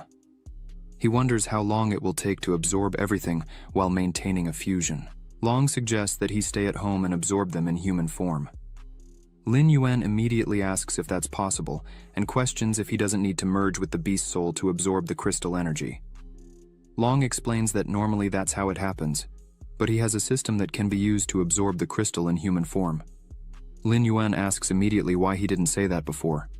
Long explains that the absorption rate will be a bit slower, but compared to the huge energy spent on maintaining the beast form, this is the best option. Then Lin Yuan sits on the bed, focuses, and starts absorbing the energy from the crystals. Moments later, Long happily congratulates him. He successfully absorbed the nuclear radiation and received 1,000 evolution points. Lin Yuan begins to think. It took 15 minutes, a bit slower than during the transformation. He needs to speed up to absorb all 5,000 pieces. On average, that's 48 pieces per day. As night falls, Lin Yuan continues to sit on the bed and absorb the energy from the crystals. Long cheerfully announces that his body underwent a mutation in the process of absorbing nuclear radiation and is now able to resist it. Lin Yuan asks, "What does that change?" Long explains that with this ability, he fears no concentration of nuclear radiation. Lin Yuan then understands that to destroy monsters, nuclear weapons were used in many areas, and now his body will not be affected by those polluted restricted areas. Wonderful. There are still 2 months ahead. He must swallow all the crystals and increase his strength as quickly as possible. Long responds with a smile that it's good. After some time, a meeting was held in the conference hall of Mo-Du Animal University. Director Wang Ting sat at the head of the table and said that everyone had worked hard in the past few days. Currently, the student recruitment at their university has been successfully completed. The freshmen this year are even more outstanding than in previous years, and not only their university but also other prestigious institutions had incredible talents and geniuses at their disposal. However, the process of waiting for them to grow is really costly. If he has to wait until then, he fears he will already be retired. Then he stood up and continued, saying that he had discussed with directors from other universities the issue that concerned him and decided to hold a national freshman competition to find out which of these talents is the true beast.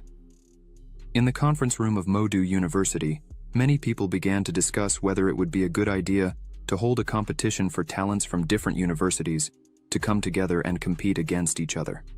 A good opportunity to show the students that there is always someone of greater magnitude, but the freshmen shouldn't waste time on this, right? Wang Ting said that, in fact, everything had already been decided.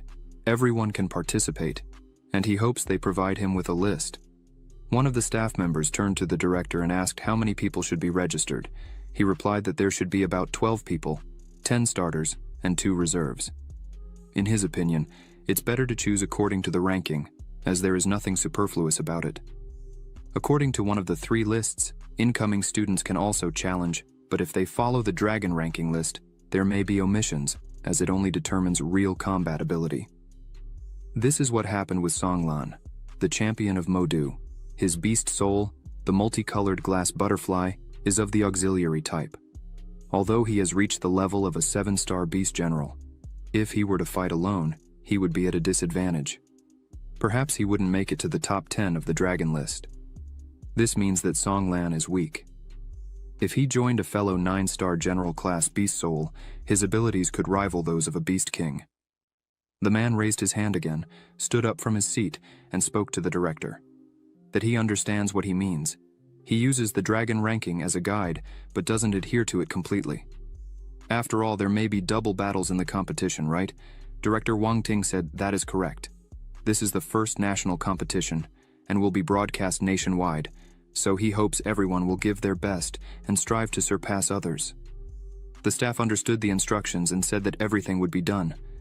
A staff member approaches Zhao Shan and asks if he is very happy with the new students this time, and requests to take a look at them. He took the tablet from Zhao Shan's hands and said with an enthusiastic look that this young woman named Sumu is great. Wait, because they are recruiting rank E talents, Zhao Shan asked to look further down. He scrolled a bit and suddenly shouted with incredible surprise, "Student Lin Yuan, Beast Soul, Black Lizard, rank E talent, level 10 in the exam results. How is that possible?"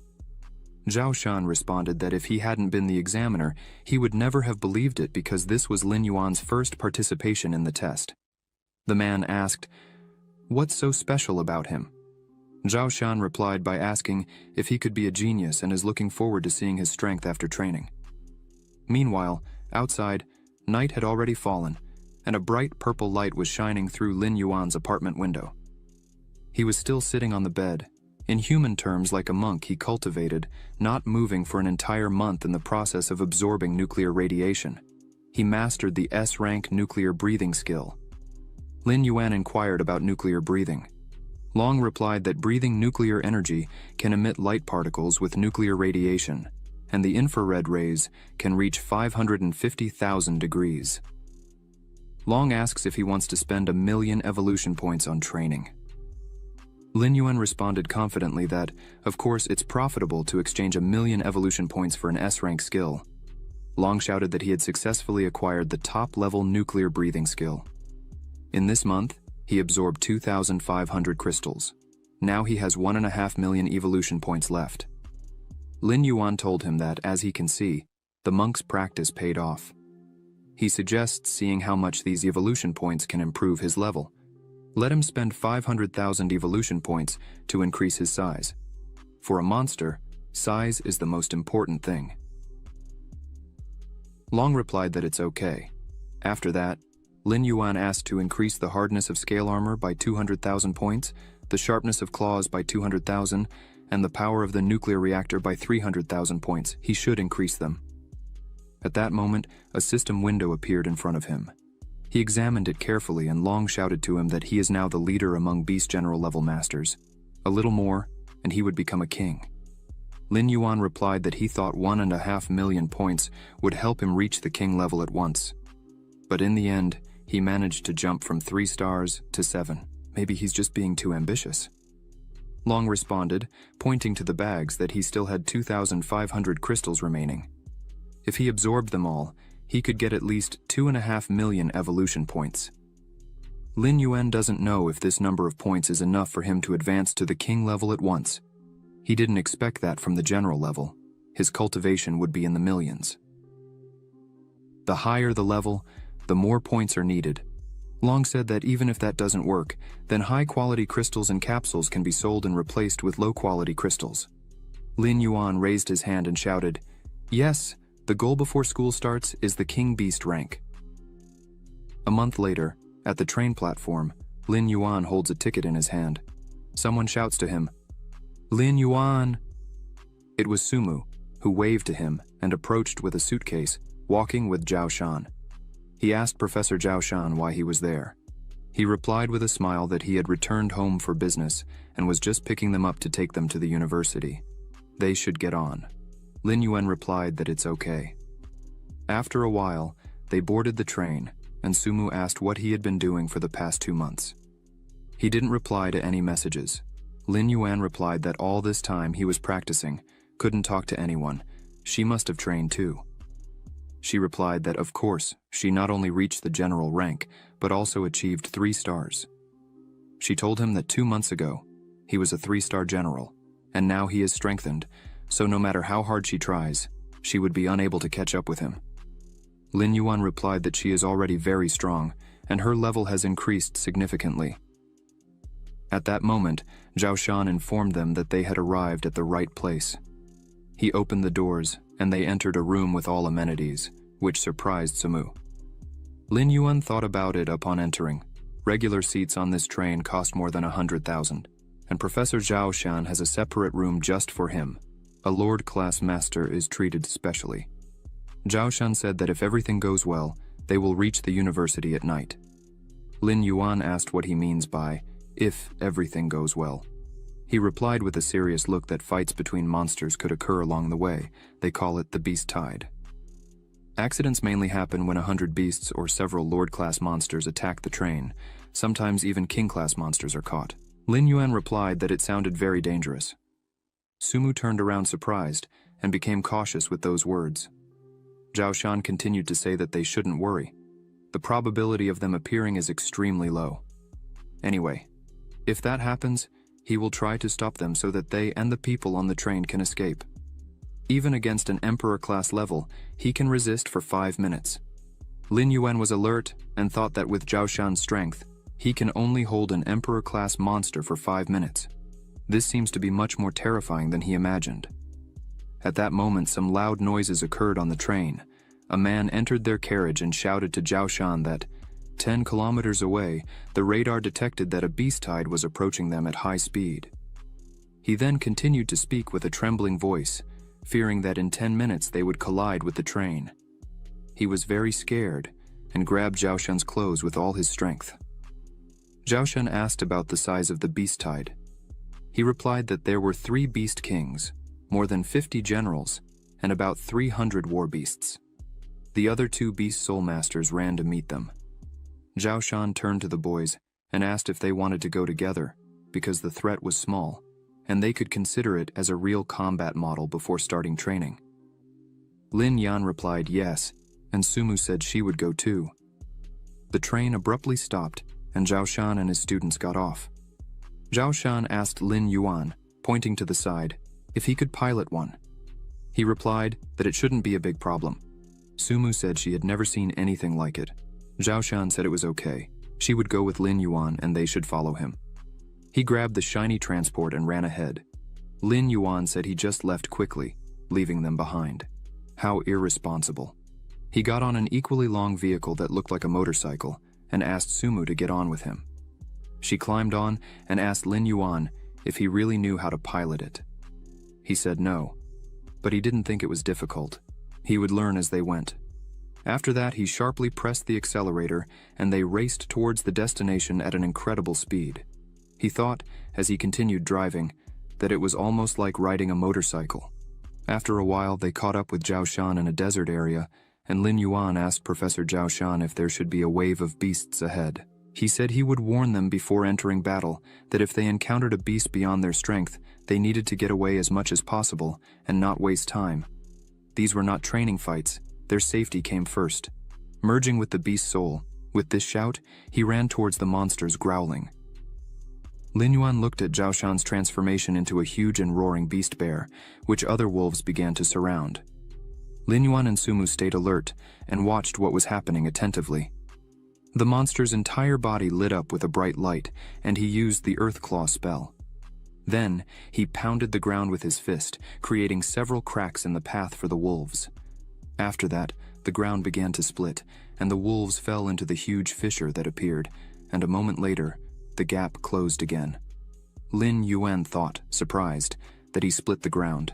If the Beast Soul Master is capable of this, then the Emperor rank would be able to easily destroy mountains. The wolves ran towards them, Sumu used the fusion spell and transformed, and Lin Yuan did the same. They turned into monsters and started fighting against the attacking wolves, using their abilities. Sumu unleashed an ice wave at one of the wolves, and Lin Yuan destroyed the enemy with his sharp claws. After that, one of the monsters approached Lin Yuan from behind. Sumu turned quickly and realized this. She shouted for him to run and sent many ice shards towards the monster, but these shards collided against the creature's incredible defense, and the monster continued to approach. It's all useless, she thought. He used the red flame claw spell and sent his powers towards the approaching monster. The creature was bleeding and was thrown back with a bang. Sumu watched what was happening and thought, this porcupine, at least in the last phase of the general rank, and he defeated it with a single blow. How strong is he now? The train continued to travel at high speed. One of the crew members asked the commander to take a look and inquired if the detection radar was malfunctioning. The commander asked, surprised, "Is it out of order?" "But how is that possible?" The guy asked. "Aren't the purple points supposed to be the Beast Kings?" The commander shouted for him to wait, because something was wrong. There were only 3 kings, so where did the 4th point come from? After his words, it disappeared from the radar, and he said it seems like this is a Beast King that can hide its presence. They should report this immediately to the Soul Masters on the front line. At that moment, one of the masters on the front line had already been destroyed by another monster whose paws were covered in blood. It leaned towards the master, after which the man's blood appeared in the creature's mouth. Sumu asked Lin Yuan how many general-class beasts they had killed. He replied that he didn't know, and suggested it was about 12. At that moment, a kind of magical light appeared behind her, creating a vortex. She turned quickly and became very alert. A dark purple light was approaching her. It was a monster that roared loudly at her and approached with bright red eyes. Sumu looked at it with fear and was stunned, but at that moment, Lin Yuan shouted for her to close her eyes or else the blood would enter. At that moment, he attacked the approaching monster and skillfully destroyed it. The creature's entire blood spread in a scarlet flow, and the monster fell to the ground. Long reported that this beast master is classified as the best in stealth. Lin Yuan replied that it seems they were misinformed, as there is another king-class monster. Sumu asked him, perplexed, and he said he was facing the monster rising from the ground, and said this was a cowardly mutt that only knew how to hide. He would bark back at it. At that moment, the monster disappeared from their eyes, and they started to turn around. Sumu asked Lin Yuan to be careful, because it could appear anywhere. At that moment, the monster appeared directly above Lin Yuan's transformed body, which quickly attacked with its back spikes. Lin Yuan turned and asked if it had decided to scratch its back. At that moment, he pierced its right paw directly, and much blood was shed from the monster, making it roar in pain. After that, he was stunned to realize that Lin Yuan had grabbed him with his hands and asked a question. Now it's his turn. He smiled and began to crush the monster in his hands. The monster was scared but couldn't move. Lin Yuan opened his mouth and shouted to experience his nuclear breath. A bright blue light lit up in his mouth, and he directed that flame directly into his opponent's mouth. After that, everything around shone brightly, and many flashes occurred. Sumu stood by watching what was happening. Also nearby was Zhao Shan, who was very surprised and stunned. Lin Yuan transformed back into his human form, picked up the purple crystal from the ground, and wondered how much the core of the king-class Beastmaster could be sold for. Zhao Shan approached him, asking in surprise how he killed it. Lin Yuan asked if he hadn't seen it. Zhao Shan asked him to be honest about what level his strength is now. He replied, looking away, that he had just broken through to the 1-star king-class rank. Zhao Shan opened his mouth in shock and asked how he achieved this during the test. He was a 3-star general. How did he grow so much in 2 months? He whispered in his ear. Professor, he has a secret. Just don't tell anyone. In fact, he can absorb nuclear radiation from lower soul crystals. At that moment, Sumu ran up to him and asked with a scared expression if he was okay. He waved his hand and said calmly that he was fine. She thanked him and said that if he hadn't done that, it would have been the end for her. He replied that, in fact, she is very strong. She was just scared and lost her composure. Zhao Shan told her that, after all, it was the first time she faced such a situation, and it's normal for a person to get nervous. She turned to the professor and said that Lin Yuan is right. Unexpected situations on the battlefield can happen at any time. She must try harder not to disappoint her comrades. After that, she and Lin Yuan smiled at each other. Zhao Shan looked at them and thought they were truly extraordinary. At sunset, the train continued its journey. Zhao Shan entered the boys' room and saw Sumu lying on the bed and Lin Yuan looking out the window. He thought he didn't expect that this guy could absorb nuclear radiation as energy. He is a true genius among all Beast Soul Masters, as the director said, an exceptional talent. He approached Lin Yuan and said he had collected loot in that safe badge when he was at the Beast Soul Palace. He would sell everything and give the money to him. Lin Yuan asked about the storage icon. He replied that yes, he had never used one like that. He could request the same, but for 10 cubic meters of space, he would have to pay $1 million. With that money, he should buy lower-grade crystals and could borrow the emblem if needed. Lin Yuan took the badge in his hands and thanked him for telling him about it. This thing could be useful for him, so he would consider buying it in the future. Zhao Shan asked him not to worry. In their university, true talents are not deprived of resources. If he can enter the top 10 in the ranking, he can choose a private room in the dormitory and also have the opportunity to represent the university in the national competition. He asked, surprised, about the ranking. He understood. At that moment, Sumu tried to open her eyes slightly, stood up and said, "Professor, the university is so rich, and the dormitory rooms are designed for multiple people. It will be inconvenient for them to practice." He replied that the dormitory is a place to sleep and relax. Students can visit training rooms for free, which are open 24 hours a day. Lin Yuan thought he was lucky to have such facilities. Otherwise, he would have been quickly found out. He took a deep breath, and Zhao Shan said that if she still wants a separate room, she can donate 5 million to the school. Lin Yuan was very surprised and shouted, 5 million? That's a lot. Sumu shouted that it was so little, and Lin Yuan was very surprised by her reaction. He looked at her carefully and thought, questioning who she is. Animal City University Dormitory. Lin Yuan walked to the door and thought that before conquering the ranking, he should first settle into the dormitory. It's good that Sumu decided to use the university housing. Although she has money, she can't spend it like that. An unknown guy opened the door for him with a smile on his face and asked if he was a new roommate. He greeted and said his name was Zhao Ming. His beast soul was an 8-headed snake, and he is a freshman. Lin Yuan entered the room and said his name was Lin Yuan, and he was from Zhenhai. Another guy in the room asked him if he's the talented guy. He still has a rank E beast soul. Lin Yuan asked if he knew him. The guy replied that he didn't, but he read his dossier. And he is amazing. He was eating a bag of chips and continued talking to him. Lin Yuan asked if he saw his file, but where can anyone review the personal data of freshmen? The guy replied that he has his own methods. There's nothing in the university that he, Wang Jin, doesn't know. Zhao Ming sat at the computer table and said with a smile that this guy is great at collecting information. Wang Jin said he could talk about anything that interested him, but of course information has a price. He continued eating a bag of chips, approached him, and asked then what his place is in the ranking. He realized he was an informant. Wang Jin responded that today is only the first day at the university, and he wondered how he could find the list so quickly. However, if Lin Yuan is so interested, he can provide another list that includes all the freshmen who are likely to be in the top 10 of the rankings. Lin Yuan asked how much he would sell it for, and Wang Jin replied with a smile that, since they are roommates, he would give a 20% discount, making it a total of 4,000 coins.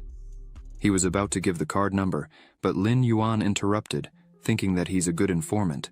But where did he get such information?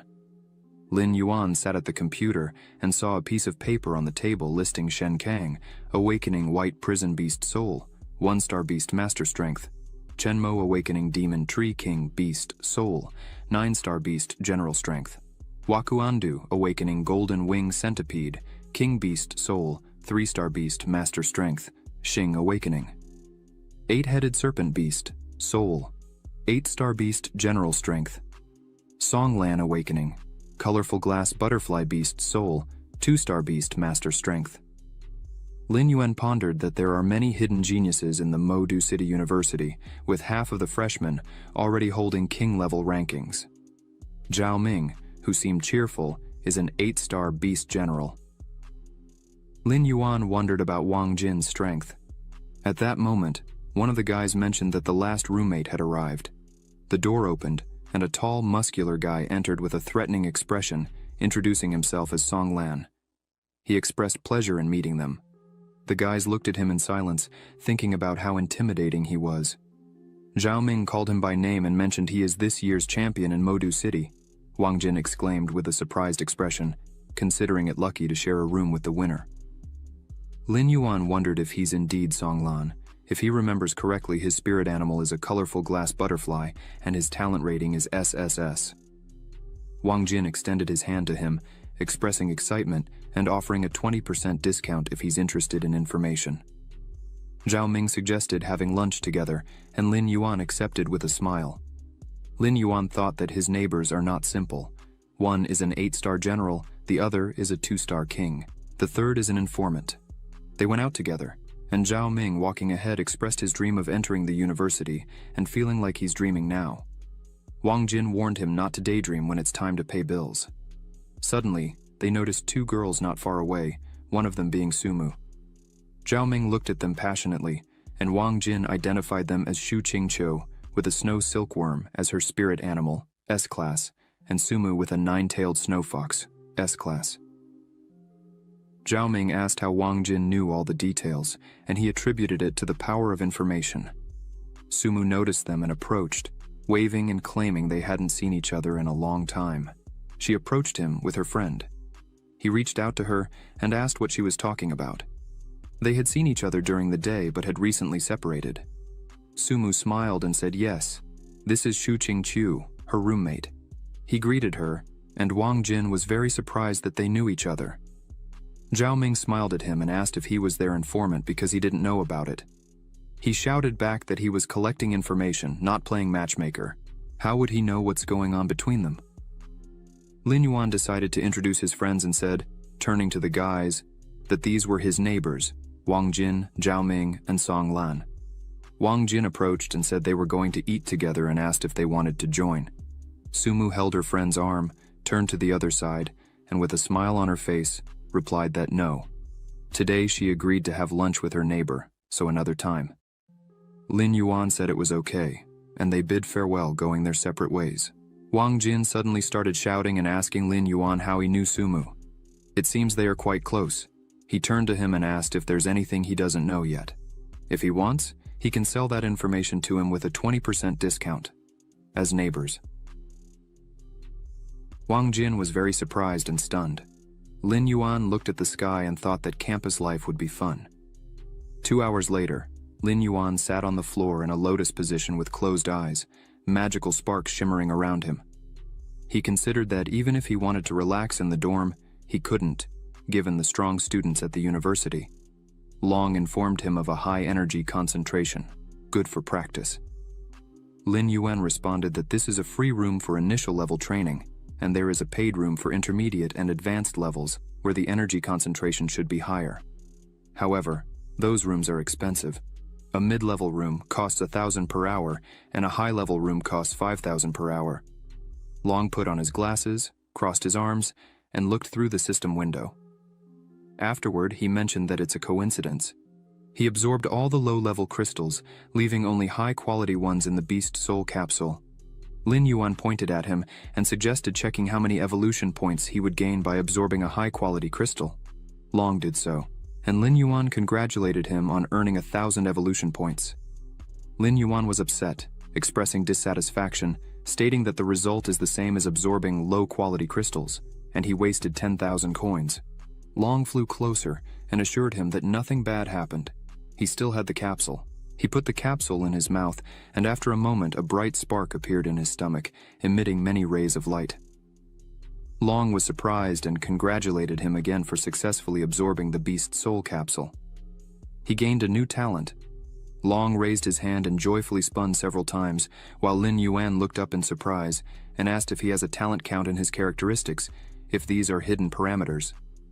Long continued loudly informing him that talent could increase absorption rate by about 5%.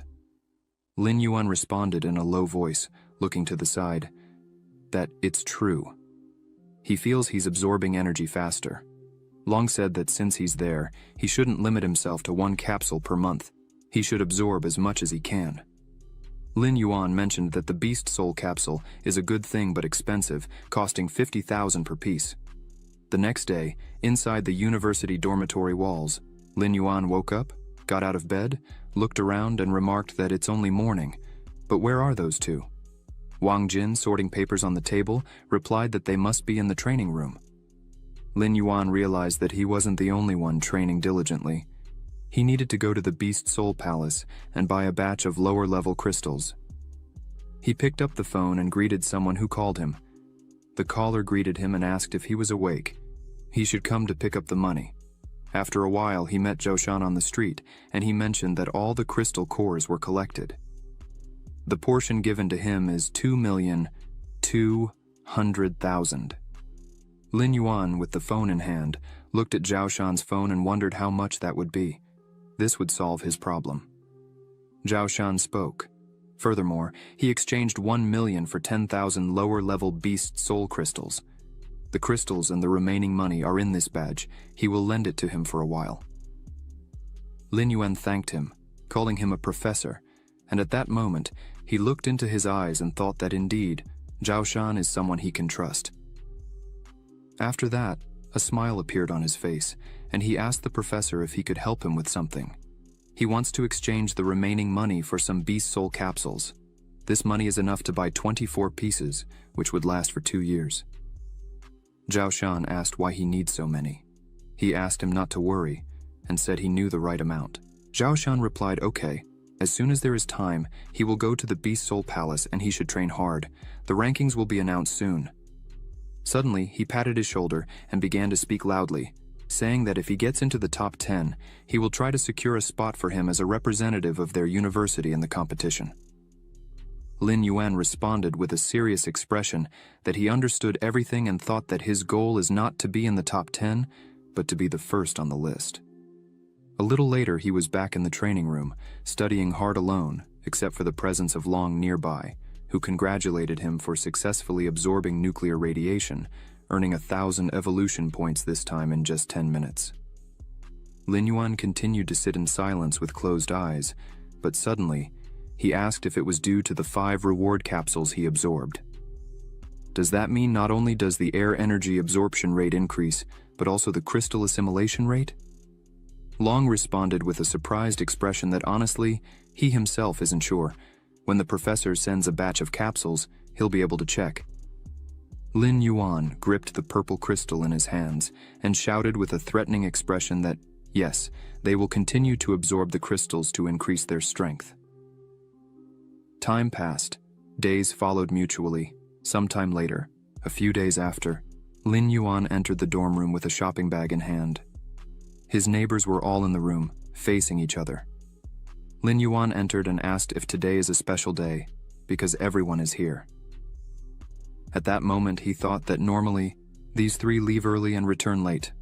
Well, except for Wang Jin, who collects information all day. Wang Jin told him that today is the freshmen's meeting.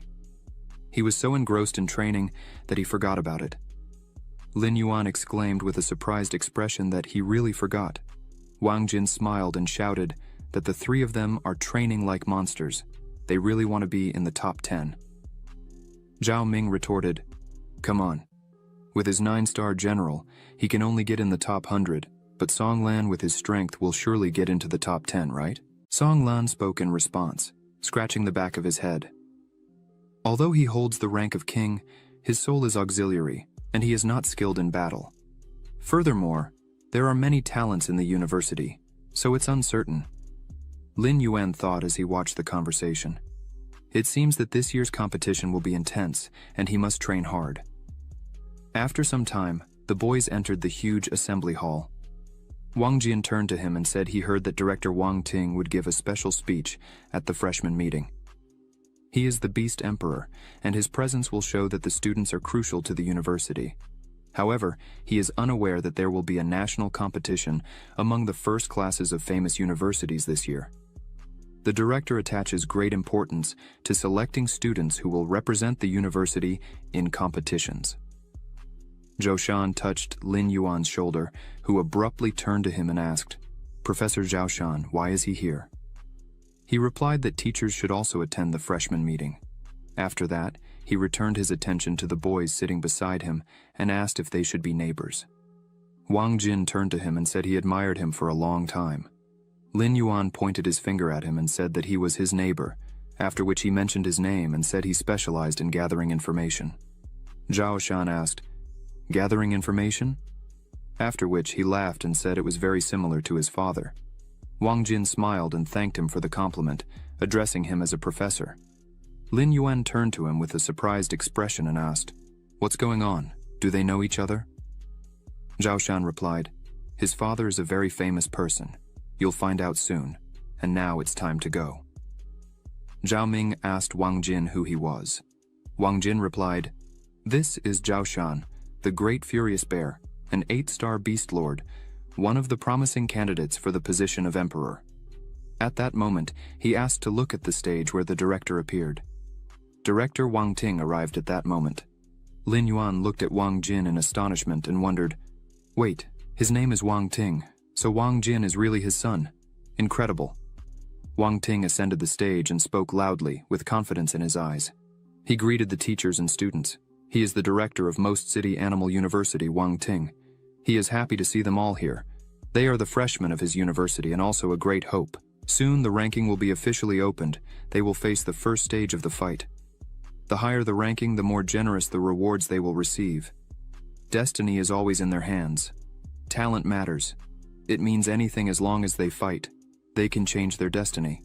The strong must fight. The Beast University of Modu has the highest mortality rate, but since each of them chose to be here, it means there are no weaklings and cowards here, ladies and gentlemen. They realized this, and all the students shouted together, "Yes."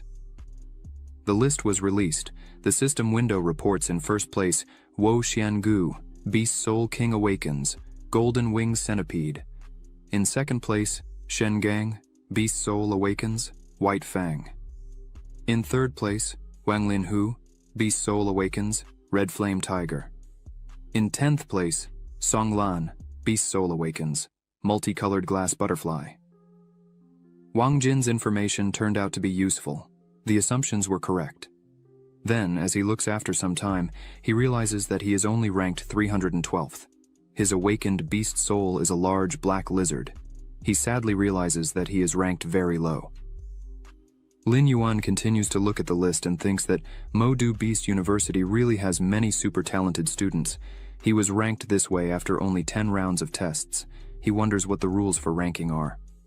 Suddenly, Long appears over his shoulder and cheerfully says that he knows. The first rule is that only a lower rank can challenge a higher rank, and the difference in rankings cannot exceed 20. The second rule is that each day you can only challenge once. In the first 2 times, one cannot refuse a challenge thrown by someone. The third rule is that each participant has a chance, once a week, to challenge an opponent with a difference of up to 100 rankings. The fourth rule is that the use of illegal substances is prohibited, and the weapon used must match one's own level. The fifth rule is that if either party admits defeat during the fight or can no longer continue, the fight will end immediately, according to their ranking on the list.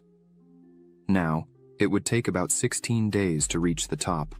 If they add that there is an opportunity once a week to challenge an opponent with a difference of up to 100 rankings, then the time can be halved. Suddenly, Lin Yuan hears someone in the crowd asking where Wu Xiangu is. He ranked first as soon as the list was released. In response, another man exclaims that if he remains in first place after 7 days, then they will admire him. The girl adds that in 3 days, there will be serious changes in the rankings. Lin Yuan hears this and thinks that there will indeed be many people competing for a higher position. The situation will become tense, and because of this, he will have to focus a lot on training. At this moment, his roommates approach him, and Zhao Ming turns to Wang Jin, noting that Lin Yuan is strange. Even at this moment, he is focused on training. Wang Jin responds that he wanted to buy information from him for 1 million, but he refused. He then remembers how Lin Yuan told him that when he reaches the top of the rankings, they can discuss the price of his information again. Wang Jin observes Lin Yuan as he leaves and thinks that, obviously, his goal is to fight for the first place in the ranking. What a formidable power he must have. After a while, Long looks forward in surprise and asks about the capsules that Zhoushan sent. There are 24 in total. Lin Yuan holds a bunch of pills in his palm and explains that he will try to do it in parts. Then, he abruptly consumes all 10 capsules in his hand. Immediately, he feels a great surge of strength. Long congratulates him several times on his successful intake. He gained another talent and earned 10 talent points. Lin Yuan observes that it is obvious that the absorption rate has increased significantly. Now they need to check if the fusion rate with the crystals will also be increased. After that, he takes one of the crystals and begins to fuse with it. 7 minutes later, Long happily congratulates Lin Yuan for successfully absorbing nuclear radiation. He received 1,000 evolution points. Lin Yuan looks at Long with a smile and responds that it's already 7 minutes. It used to be 10 minutes. His assumptions were correct. The absorption efficiency suddenly increased. The phone rings. Lin Yuan answers the call. He hears the voice on the phone announce that in 10 minutes, Wu Xiangu, Wang Lin, who will fight in the third arena, needs to hurry. Lin Yuan asks with joy if the first and third places are going to fight. He will come soon. After some time, he arrives at the third arena of Mo Du Beast University. As soon as he enters, someone in the audience shouts for him to come closer. Lin Yuan turns to see who it was and sees Zhao Shan waving at him. He approaches, and the man next to him notices that Zhao Shan treats this guy like a treasure, even bringing him to competitions. Maybe I should tie a rope around him. Zhao Shan immediately responds, Mang Chang'an, it would be better to help those in need instead of gossiping. He then introduces Mang Chang'an and says that this is his friend. He is one of the teachers. Lin Yuan greets him, and Mang Chang'an asks if he is Lin Yuan. He also asks if Lin Yuan has already chosen a mentor. Why not become his student? Zhao Shan jokingly exclaims that he called Mang Chang'an to watch their fight, not to recruit students. Then Mang Chang'an turns to him and asks, finally, which of the two has a better chance of winning? But Zhao Shan responds, how can he know if he's not familiar with them? Mang Chang'an then turns to Lin Yuan and asks what he thinks. Lin Yuan also responds that he doesn't know them. At this moment, people start exclaiming that they are coming out and they need to watch. This is the third in the ranking, Wang Lin, and in front is the first on the list, Wu Xiangu. The host announces that in this fight, Wang Ling, ranked third, will fight against Wu Xiangu, ranked first on the list. The battle begins, and the host exits. Wu Xiangu, with crossed arms, asks Wang Lin. He challenged him first. Does Wang Lin think he is a coward? In response to this, Wang Lin shouts that the first place belongs to him. Then, Wu Xiangu asks with a cunning smile if he should teach a lesson to Wang Lin, who is so confident. After that, he starts to merge with the beast soul. Lin Yuan sees this and exclaims in his mind, this is the SSS-ranked Golden Centipede King. Its oppressive strength is at least at the king level. At this moment, Wang Lin looks threateningly back and exclaims that it seems there is an opponent here for whom he will be waiting. He then also uses the beast soul fusion. Lin Yuan watches this closely and observes Wang Lin. He is also a king-level beast master, and he wonders who will win. At this moment, Zhao Shan and Meng Chang'an are closely watching the battle. Meng Chang'an thoughtfully says that these kids have a lot of energy at their age. He could only dream of such strength. Zhao Shan observes that they have raised this question before. This year's freshmen are not simple. One is better than the other. Suddenly, a threatening roar of a tiger is heard. It opens its wide mouth and shoots a fire beam directly at Wo Xiangu.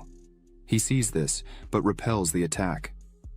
Wo Xiangu then asks Wang Lin if that's all he can do, but Wang Lin, who starts running forward, shouts not to be deceived but to win first. Then, he propels and jumps high. The Golden Centipede King sees this and is very surprised, freezing in place. The tiger attacks him. Lin Yuan watches this closely and notes that Wang Lin's red flame. Tiger surpasses his opponent in strength, speed, agility, and explosive power. There is a chance that even Wo Xiangu may not be able to dodge it. Meng Chang'an also observes that Wang Lin acts cautiously, testing the enemy from afar and then approaching quickly, catching him off guard. Zhao Shan adds that this guy's fighting experience is simply amazing. Meng Chang'an asks thoughtfully, observing the situation, if Wo Xiangu really deserves the first place on the list. Zhao Shan looks at Lin Yuan and asks if he is afraid of them. The fight for the top rankings will be very difficult. Meng Chang'an continues to think with the soul of a ranked beast. Entering the university is by no means easy, but their desire to lead the ranking is very arrogant. Lin Yuan says quietly that it's a trap. Meng Chang'an and Zhao Shan sharply turn in his direction, and Meng Chang'an asks again how he knows. Then, they look back at the arena and see the red flame tiger continuing to deal with Wo Xiangu. He looks at his opponent and realizes that there is one last move left. So, he is about to attack, but suddenly, Wo Xiangu rises and uses his paws to grab Wang Lin, who shouts furiously to let him go, but he tightens his grip on his paws. The tiger opens its mouth, from which green smoke streams begin to emanate, penetrating directly into the nose of the red flame tiger. Meng Chang'an is surprised to note that he really lured him into a trap. But how did Lin Yuan know this? Lin Yuan explains that the best way to deceive the enemy's vigilance is to show weakness. Wo Xiangu may remain at the top of the rankings, whether he deserves it or not. His fighting talents are by no means inferior to Wang Ling's. Zhao Shan closely monitors what is happening in the arena and realizes that he could not even imagine that Lin Yuan would be so insightful.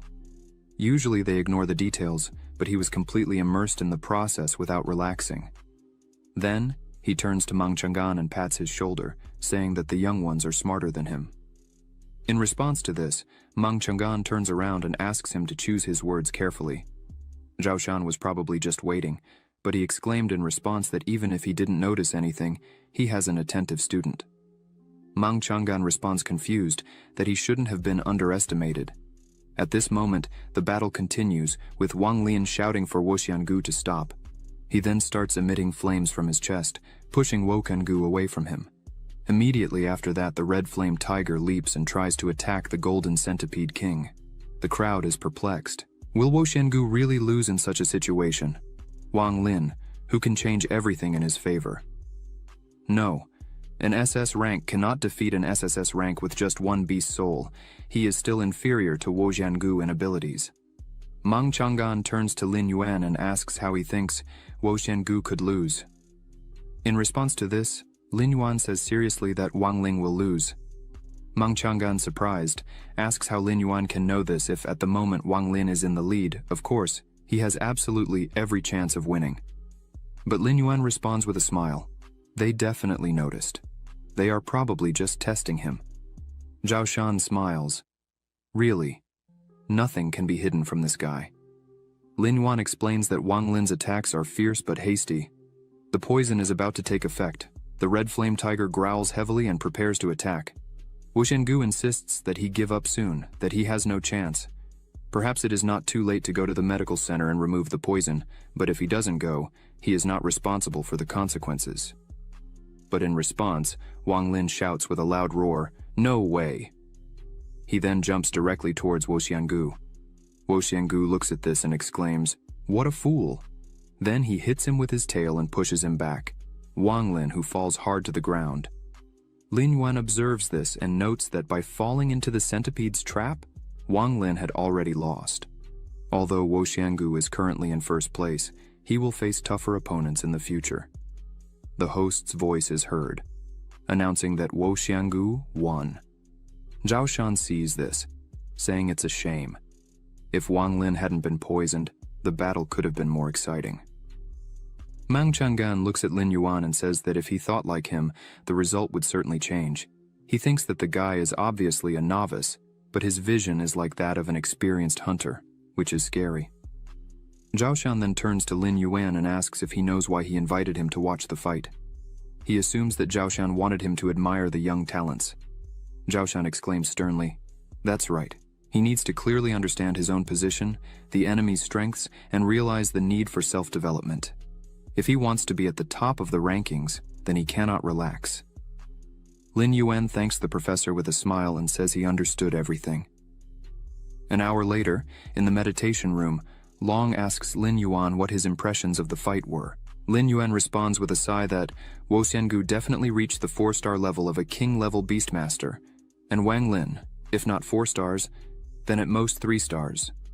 The first simply releases a poisonous cloud, while the second skillfully controls the scarlet flame. Considering these data, their real combat strength is much higher than others at the same level. Long agrees. They truly deserve their place on the list. Lin Yuan continues to speak. Furthermore, aiming for the first place, Wo Xiangu undoubtedly has an ace up their sleeve. The question is whether Wang Jin can obtain detailed information. Long asks what are his chances of winning against them. Lin Yuan starts to think. Perhaps around 3 to 5 for him, 7 for Wang Lin. He has good intuition and developed combat skills, but in a life-or-death duel, there isn't much chance, not to mention Wo Xiangu. Long tries to cheer him up, saying that his soul is above the S rank. He is a genius, and with the system on his side, there's no way to lose to them. But Lin Yuan must compensate for the deficiencies to ensure victory. He decisively responds that, yes, he will definitely try. The national championship is less than a month away. He should be on the list. Long adds that he still has 1 million unused evolution points. He will be able to rise to the level of a 2-star king. Lin Yuan then picks up the low-quality crystal and exclaims that he needs to continue his meditation. Long adds with a smile, "That's true." A week later, Lin Yuan continued to meditate and breathe steadily. Long looks at the information window and cheers. The information window specifies that his animal soul is a large black lizard. State and growth stage, talent rating is equal to SS rank. The class is a unique beast king. The height is 20 meters and 7 centimeters. Weight is 7,840 kilograms. Attack methods, bites, and claw attacks. The ability is an A-ranked attack, daylight, and an S-ranked nuclear breath. The beast artifact is a scarlet flame claw, similar to the beast level. The black scale armor is also similar to the beast level. The remaining number of evolution points is 3,250,000. Lin Yuan also looks at it and feels relieved. He has been accumulating evolution points since reaching the Beast King rank.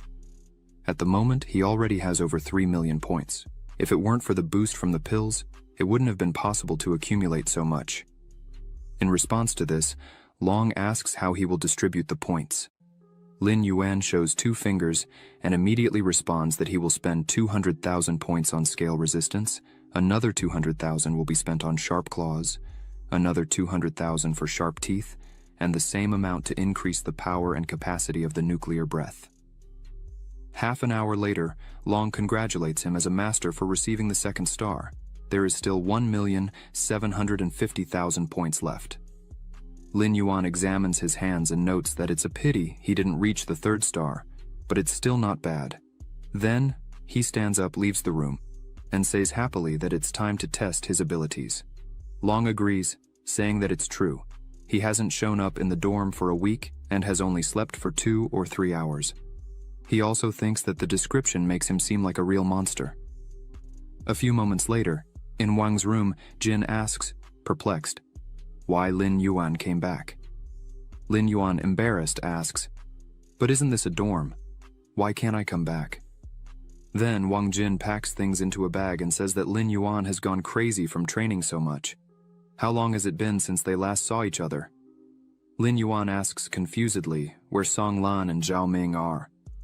Wang Jin continues to pack his things and explains that Zhao Ming got seriously injured. He came to change clothes. Song Lan arranged a meeting with Zhao Ming's attacker for tonight, but in the meantime, he is probably training. Lin Yuan asks again, confused.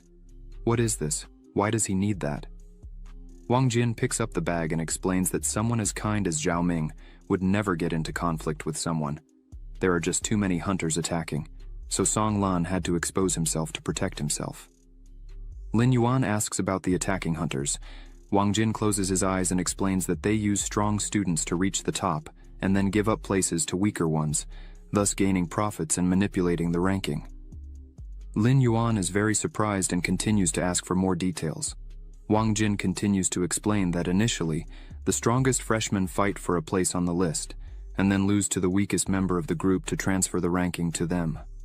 Also, to maintain scores, participants must pay a weekly fee, and those who want to get a higher ranking are required to pay more.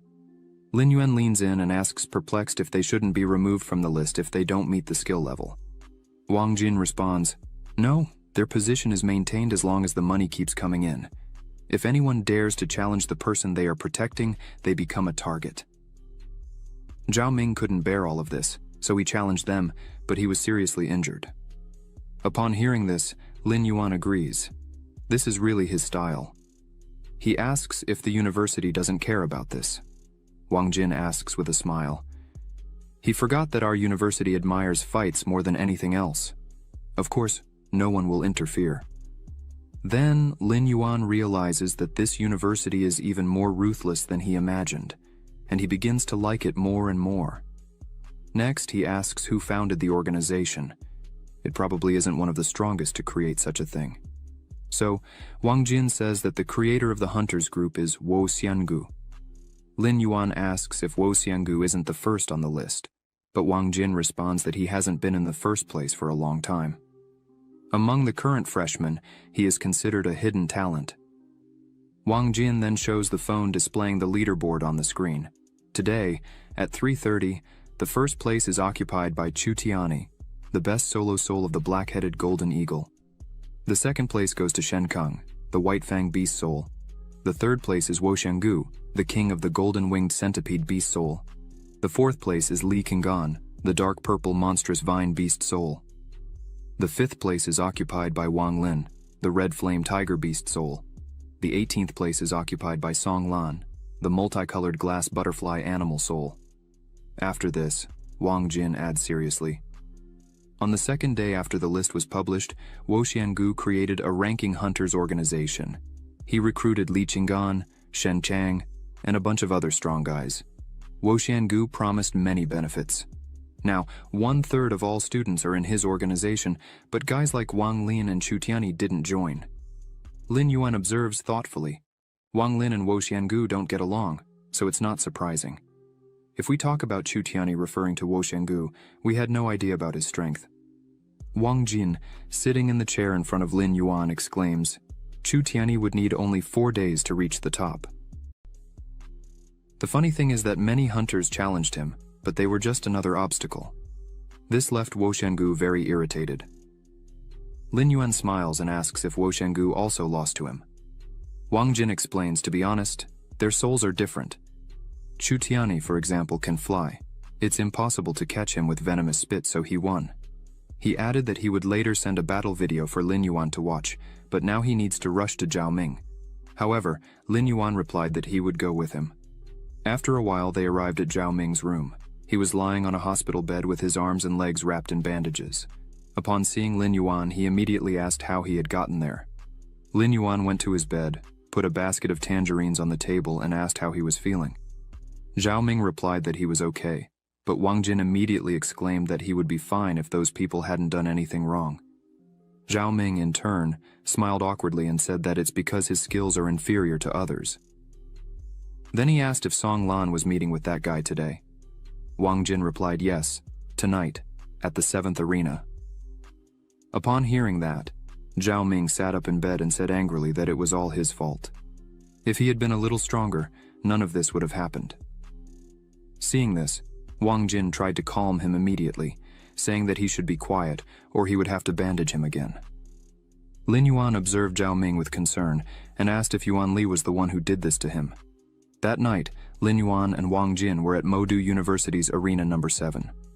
Wang Jin was eating a snack and explained that today's opponent is called Yuan Li. He is ranked 25th, but he's fighting hard for it.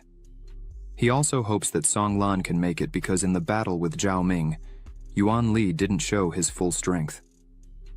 Lin Yuan turned to Wang Jin and asked in surprise why Wang Jin doesn't seem to care about his ranking. Wang Jin confirmed with a smile that, yes, it's very difficult for him to fight for a place on the list, so he can only improve his intelligence. He doesn't rely on anyone to gather information and then sell it. He wants to become the biggest seller of intelligence services in China. Lin Yuan adds that it seems even the wealthy are facing difficulties.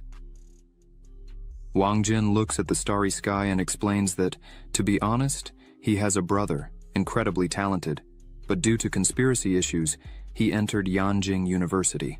He really wants to be his brother's assistant. That's why he collects information.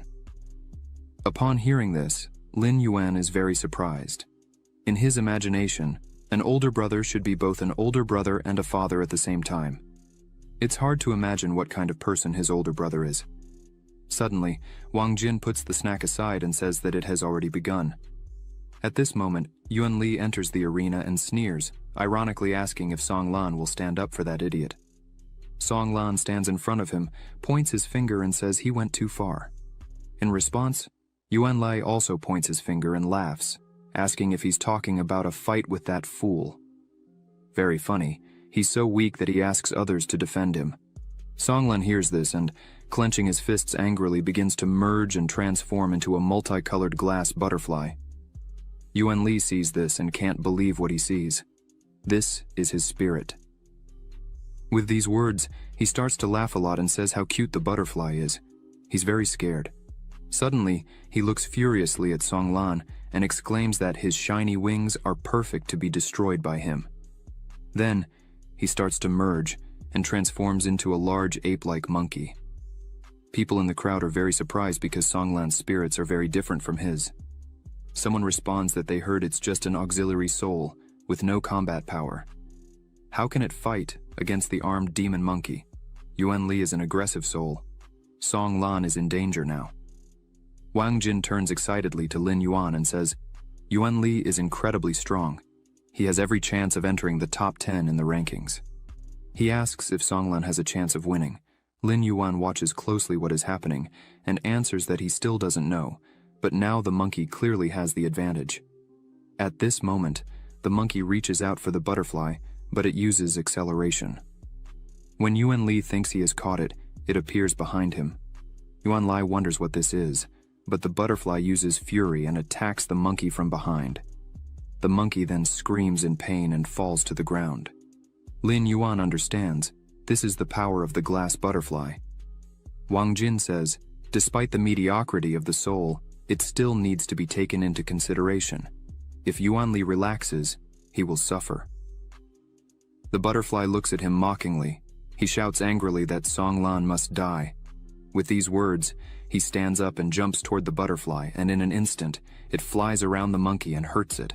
Wang Jin exclaims in horror, he has gone mad. But Lin Yuan explains that no, these are attempts to push Song Lan to the edge of the ring to limit the space of movement and create an opportunity to attack. At this moment, the butterfly is watching attentively. Lin Yuan continues to explain that fighting in a confined space limits the combat area, which is different from fighting in an open field. Therefore, Yuan Li tries to shorten the distance and minimize the effectiveness of the butterfly's attacks. At that moment, the monkey jumps to attack Song Lan. Wang Jin asks, horrified, and finds out that Song Lan's situation is terrible. The monkey raises its fist and confidently shouts that butterflies are not capable of anything. She needs to stop running away and accept defeat. With these words, Yuan Li leaps, aiming his fist straight at the butterfly, but Song Lan exploits the weakness, and the monkey freezes. He exclaims in horror, not understanding what is happening. He can't move. The butterfly responds that it won't be able to narrow the space. The battle's outcome is already predetermined. Then, the butterfly starts flapping its wings intensely, but the monkey smiles bloodthirstily and says that although Song Lan is stronger than that idiot, he never ceases to be a fool. Yuan Li starts gathering energy to attack Song Lan, who sees this and anxiously shouts for an aerial attack. At that moment, the monkey uses a series of strikes, and many sharp red spears burst from its chest. The spears fly directly at the butterfly and tear its wings. Song Lan falls helpless to the ground. Yuan Li jumps and maliciously smiles, saying it's time to torture this fool a bit. With these words, he intentionally falls onto the butterfly and tries to crush it. Yuan Li then stands up and says he knew Song Lan could fly, so he prepared an aerial attack. At that moment, the butterfly tries to fly, but the monkey presses it to the ground with its paw and asks if Song Lan keeps trying to fight. With these words, he further injures the butterfly and starts laughing furiously.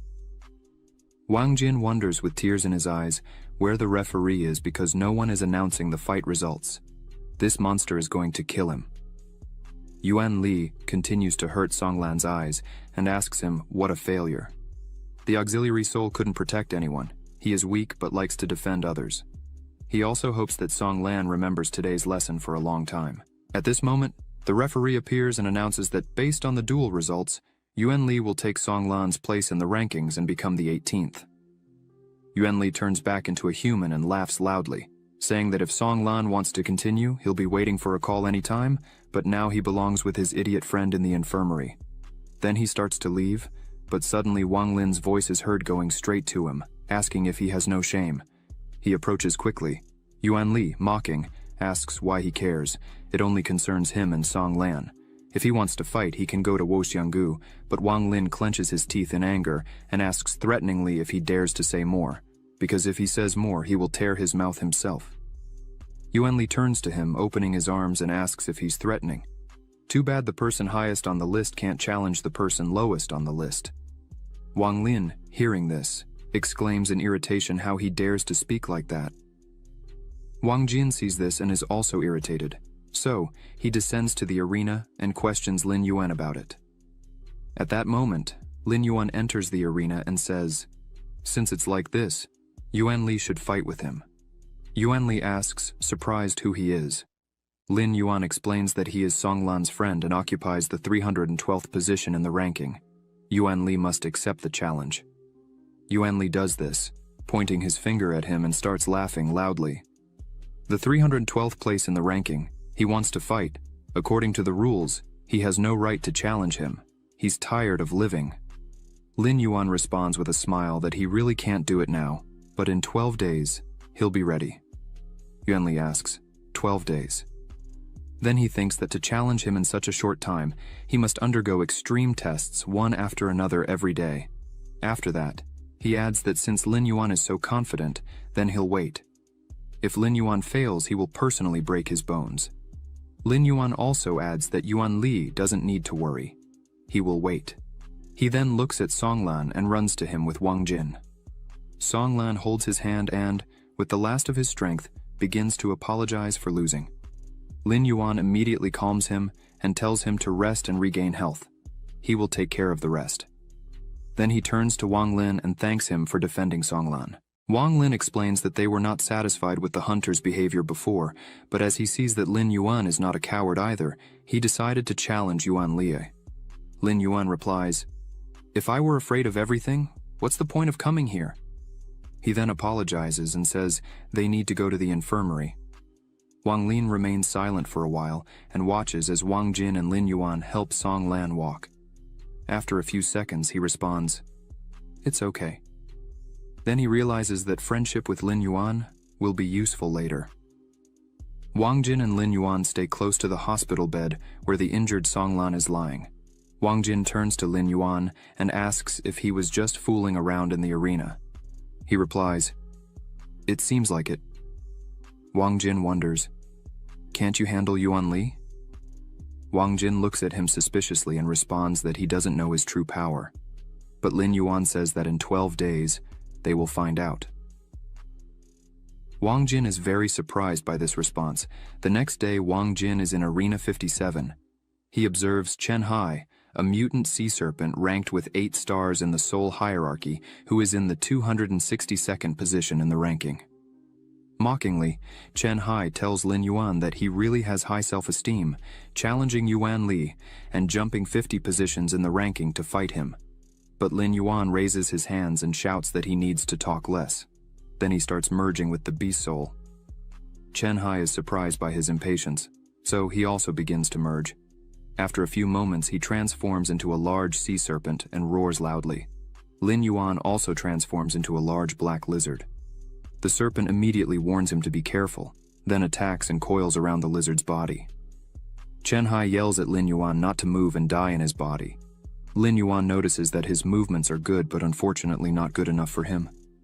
With these words, he throws the serpent aside and thinks that this is the power of a beastmaster. They are not equals. Then he grabs it and says it's time to finish, but Chen Hai immediately admits defeat. The host announces that the victory is Lin Yuan's. The audience wonders how it was so fast. This guy turns out to have a king level, so it wasn't that difficult for him to win. After a while, Lin Yuan enters the room under the spectators' gaze. Wang Jin exclaims with a smile that he is a rascal for hiding such power all the time. Lin Yuan is also surprised and asks if he really came to his senses and decided to help him with recognition. Wang Jin smiles and responds that no, he had great ideas on how to make money, and he asks if he is interested. Lin Yuan immediately asks him to tell. At this moment, he thinks that money wouldn't hurt. Wang Jin says that his story in yesterday's battle quickly spread throughout the university, so now he is incredibly popular. He will open a betting office. The bet will be whether Lin Yuan can remain undefeated for 12 days or not. But to prepare well, he needs to know Lin Yuan's true power. Lin Yuan then whispers in his ear that his strength is approximately equal to that of a 2-star beast king. When Wang Jin hears this, he immediately exclaims that Lin Yuan is stronger than Song Lan. He realizes that Lin Yuan was pretending on purpose. He approaches him and asks how confident he is that he will last the full 12 days without defeat. He thoughtfully replies that about 95% or more, opponents below the top 20 don't pose a threat to him. Then, Wang Jin responds with a smile, "Okay, I'll bet 10 million, we'll split 60% to 40%. Lin Yuan indignantly asks if that's too much. Wang Jin responds with a smile, "Of course not, he is the key to their success." Lin Yuan asks, perplexedly, "Why him?" After a while, in the university's cafeteria number 2, Mo Du, Yuan Li sits at the table and devours food furiously. Suddenly, they hear someone saying that he is doing well. Yuan Li immediately asks what he's doing there. Wo Xiangu explains that he heard someone challenging him after the duel with Song Lan yesterday. Yuan Li continues eating and responds that it was some clown outside the top 300. What's so interesting about that? Wo Xiangu leans over the table and responds that it seems the news hasn't reached him yet. That guy's already risen to the 262nd ranking and says he's on the level of a beast king. Yuan Li is very surprised by the level of a beast king. Wo Xiangu smiles and responds that he heard about it, so he decided to inform him. Yuan Li calms him down and says that this guy could be anyone. He doesn't need to worry. He won't let this guy know anything about the organization's affairs. Wo Xiangu then leaves, saying he'll wait for good news from him. After that, Yuan Li starts getting irritated and thinks, "A beast king. I can't wait to see him in action." 3 days later, at noon in Arena 53, Lin Yuan stands still thinking. As far as he knows, this time the opponent will be a guy with the soul of a moon shadow leopard, ranked 242, known for his speed. Wang Jin trusts him completely and is even more inspired than yesterday. He remembers asking Wang Jin if he should continue pretending. Wang Jin naturally responded that after opening the bets, the odds change in real time. How can they make money if he finishes quickly? Lin Yuan clarifies, "You mean a staged duel?" Wang Jin explained, "Of course not. Where did he get the idea that the duel would be staged? This is just a business strategy. In the end, he still needs to win. The idea is to take full advantage. First, they need to convince the public of the high probability of his defeat and then win, so they can earn much more." After listening carefully to Wang Jin, Lin Yuan agrees. They will do it then. Wang Jin puts his hand on his shoulder and exclaims that their earnings depend only on him. Lin Yuan thinks that he demonstrated the power of a Beast King yesterday. Wang Jin is promoting their bets well. Now at least half the university knows he's going to challenge him, so it's no wonder there are so many spectators. Suddenly, someone's voice is heard asking, "Is that Lin Yuan?" Lin Yuan looks up and sees a guy who says it's unlucky to accept a Beast King's challenge. Then he exclaims that he won't admit defeat so easily. Lin Yuan must show what he's capable of. He then starts merging with the beast spirit. After a few moments, he transforms into a moonshadow leopard. Lin Yuan sees this, and also merges with the beast soul, turning into a black lizard. The leopard sees this and thinks it would be a good idea to suppress the Beast King. After all, he is a 9 stars. He should be able to. So he quickly runs around the lizard from behind and attacks. The lizard groans in pain, and the leopard mentally notes that he injured him. His advantage is speed. Meanwhile, Lin Yuan thinks he'll do as Wang Jin said, play around a bit. So, he strikes the leopard, but misses. Then, the leopard attacks him again from behind. He understands. It seems this is the essence of the true power of the Beast King. At this moment, the audience exclaims in perplexity, "How is it possible? The Beast King can't handle him, and how will he fight against you and Yuan Li?" One spectator said, someone organized a bet on whether Lin Yuan would be able to win in 12 days or not.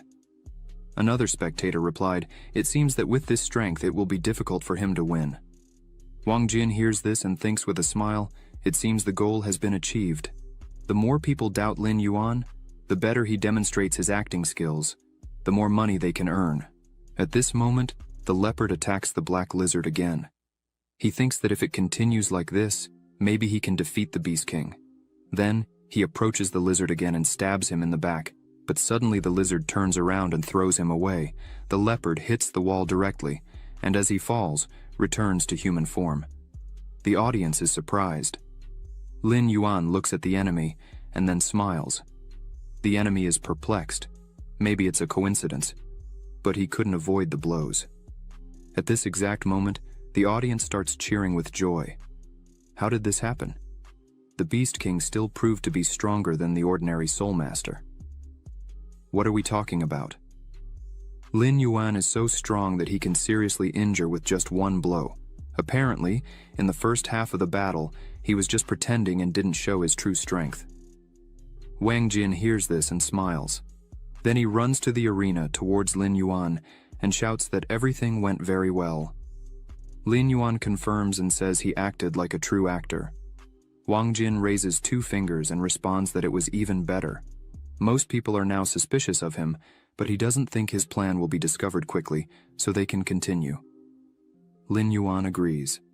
After that, late at night in the dormitory room, Lin Yuan lies on the bed and thinks that today, after the fight with Qi Ying, he not only received 2 silver treasure chests, but also a beast artifact. He can just sell that and continue defeating weaker opponents, besides receiving a generous reward for opening the chests and a share in the composition. 5 days later, Lin Yuan climbed from rank 242 to 141. He enters the room feeling very sad, thinking that in the past few days, he unexpectedly encountered several opponents who bought their ranking. They admitted defeat before the start of the battle, and that's why he didn't win the treasure chests. Wang Jin looks at him and asks why he's so sad. They still have a chance. He should be happy. But Lin Yuan, tired, asks if he has any information about tomorrow's opponent. Wang Jin then hands him the tablet and says he prepared this especially for him. Lin Yuan takes the tablet and reads that his opponent tomorrow is ranked 92. His name is Li Qingming. He is a beast thunder, a strong attack soul. His form is that of a giant blue beast with lightning on his body, capable of controlling thunder, and possesses enormous explosive power. He defeated Liu Changfeng, a 1-star beast king, and also defeated Wang Taoist, a 1-star beast king, but lost to Yuan Li, the 2-star beast lord. His estimated strength is that of a 1-star beast king at the maximum level, and it is the entry level for a 2-star beast king. Lin Yuan notes that he seems very strong. Wang Jin confirms, Of course, after being defeated by Yuan Li, he joined the hunting group. All students think Lin Yuan will lose, but he adds with a smile. When Lin Yuan defeats Le King Ming, everyone will finally see his true strength, so he will close the bets before the fight. In a duel with him, Lin Yuan doesn't need to hold back. He can show everything he's capable of. Lin Yuan exclaims, "Okay, it's finally time to have some fun," in the advanced training room. Sumu is sitting on the floor with her eyes closed, magical sparks shining intensely around her. Suddenly, a message from Shu Qingqiu arrives on her phone, and Sumu asks if something happened. She replies that there will be a fight between Lin Yuan and Le King Ming today, and asks if she'll watch. Sumu looked into the distance and wondered how strong this guy is. Shu Qingqiu replied that he was ranked 92, a one-star beast king. Sumu lowered her gaze and said, repeating, "A one-star king." Shu Qingqiu spread her hands and suggested that she didn't seem to worry about Lin Yuan possibly losing. Sumu raised her arms and, with a smile on her face, said aloud that he is very strong, and she believes in his victory. Shu Qingqiu said with a smile that she realized she was confident in her boyfriend. Sumu felt embarrassed by such a statement and shouted awkwardly that he wasn't her boyfriend. She shouldn't say such nonsense. They are just compatriots. Shu Qingqiu replied to her, "Okay." She wanted to know something else, why she doesn't participate in attack battles. She should be able to handle at least the next 50. Sumu replied that the teacher said there's no point in fighting just for a reward. First, she needs to level up, and then act. Shu Qingqiu took a deep breath and said that the teacher's reward is a lot of money, apparently, to pay for the best leveling room every month. Equip an energy collection system with high-level crystals. Okay. Now she will watch the fight and then tell everything that's happening. Sumu thanked her for that, and after a while, it was 7 in the evening. Many people gathered at Modu University's sports area, number 26. Lin Yuan was near the entrance of the arena with Wang Jin and asked him, hearing the loud voices of the crowd, why there were so many people today. He replied that about half of them are betting. The rest just ran for the noise. The betting pool will be closed, so he must do his best. Lin Yuan looked at the arena confidently and said he could count on him. At this moment, Le King Ming had already entered the arena and shouted, "Where is Lin Yuan?" He turned sharply. Le King Ming is ranked 92 in the ranking. Lin Yuan walked towards him, stopped in front of him and said he was there. Le King Ming approached him. He seemed much more powerful than him, and suddenly asked him a question. "Were you the one who threatened Yuan Li and dared to say that you would never lose in 12 days? Lin Yuan asked him, but what couldn't he do? Le King Ming shouted at him with a threatening look. Of course it's possible, but unfortunately, his self-confidence will destroy him. Lin Yuan, with the same threatening tone, told him to try. After a moment, both made a sudden move and shouted at the same time, merging with the soul of the beast. They transformed into beasts and faced each other. Thick dust formed around them, and bright sparks emanated from their bodies. People around were very surprised by this transformation, and one of the guys shouted, "This Le King Ming is so strong, he's one of the strongest freshmen." Another guy next to him shouted back that although Lin Yuan, the Beast Master, didn't impress especially in the last competition, now everyone calls him a chatterbox. The girl next to him also shouted, anyway, she bet on Lin Yuan's defeat, and can't even imagine what goes through the minds of those who rely on him to win. At this moment, Le King Ming, with eyes burning with a bright light, said, "By the way, I forgot to say that I bet on your defeat, and that's 5 million. Lin Yuan asked him if he really bet 5 million that he would lose. Le King Ming asked the question with a smile, showing his teeth. So what? He needed to bet on victory. Lin Yuan replied, "It doesn't matter. He just wanted to thank him." Le King Ming asked him, puzzled, if he said thank you, but why? Lin Yuan shouted back that he would soon find out, and after these words he rushed towards him, causing a loud roar to echo throughout the arena. Le King Ming shouted how fast he was. The man of intelligence said that his soul belonged to the strength category. At that moment, he stretched his paws, looked up, and his whole body shone with intense light. At that moment, they started attacking each other in the air, roaring loudly, making sudden movements. After the first blow, Lin Yuan was thrown to the side with a roar. Le King Ming looked at him and thought with a malicious expression on his face. Although he has only 1 star, he can match the speed of 2 stars. If he doesn't die, he will suffer a lot. At that moment his eyes widened in surprise, and he wondered, is this it? But how is this possible? He saw how quickly Lin Yuan recovered after his blow and ran to attack him. Le King Ming tried to prepare himself and realized how monstrous he was, forcing him to do so. He stopped abruptly and directed a bright magical beam towards him. Lin Yuan smiled and said, looking at him, that he was unlucky. He was caught when the audience no longer needed his performance.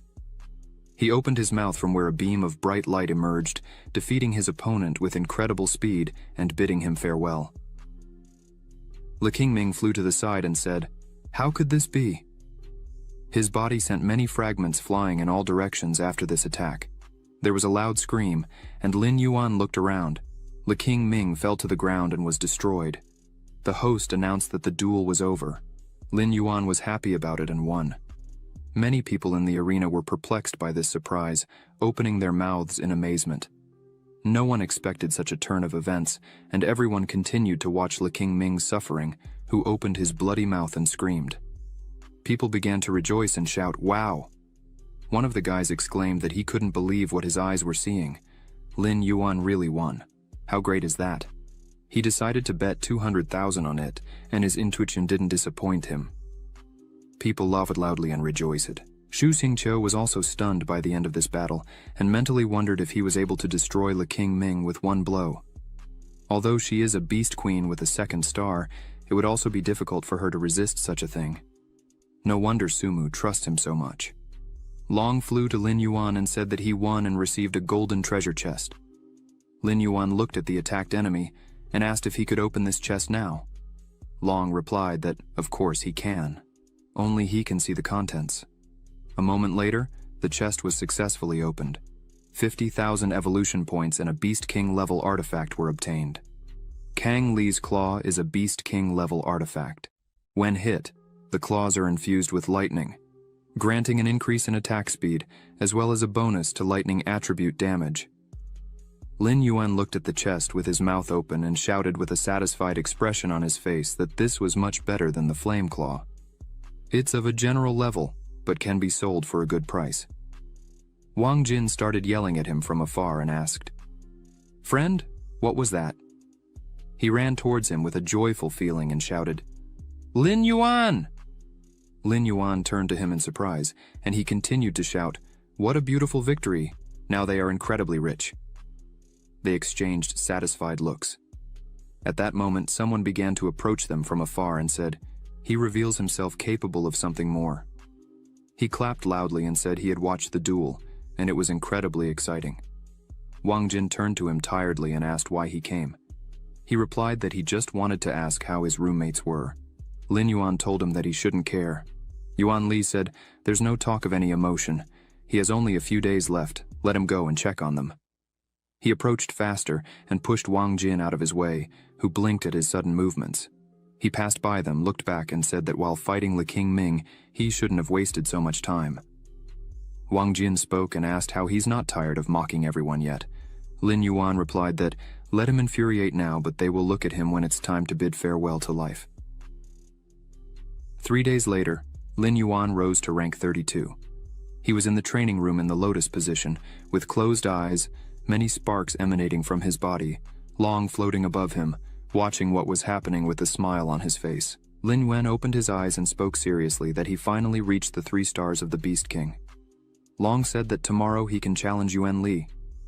Lin Yuan replied that in the last few days, the opponents didn't bring anything valuable.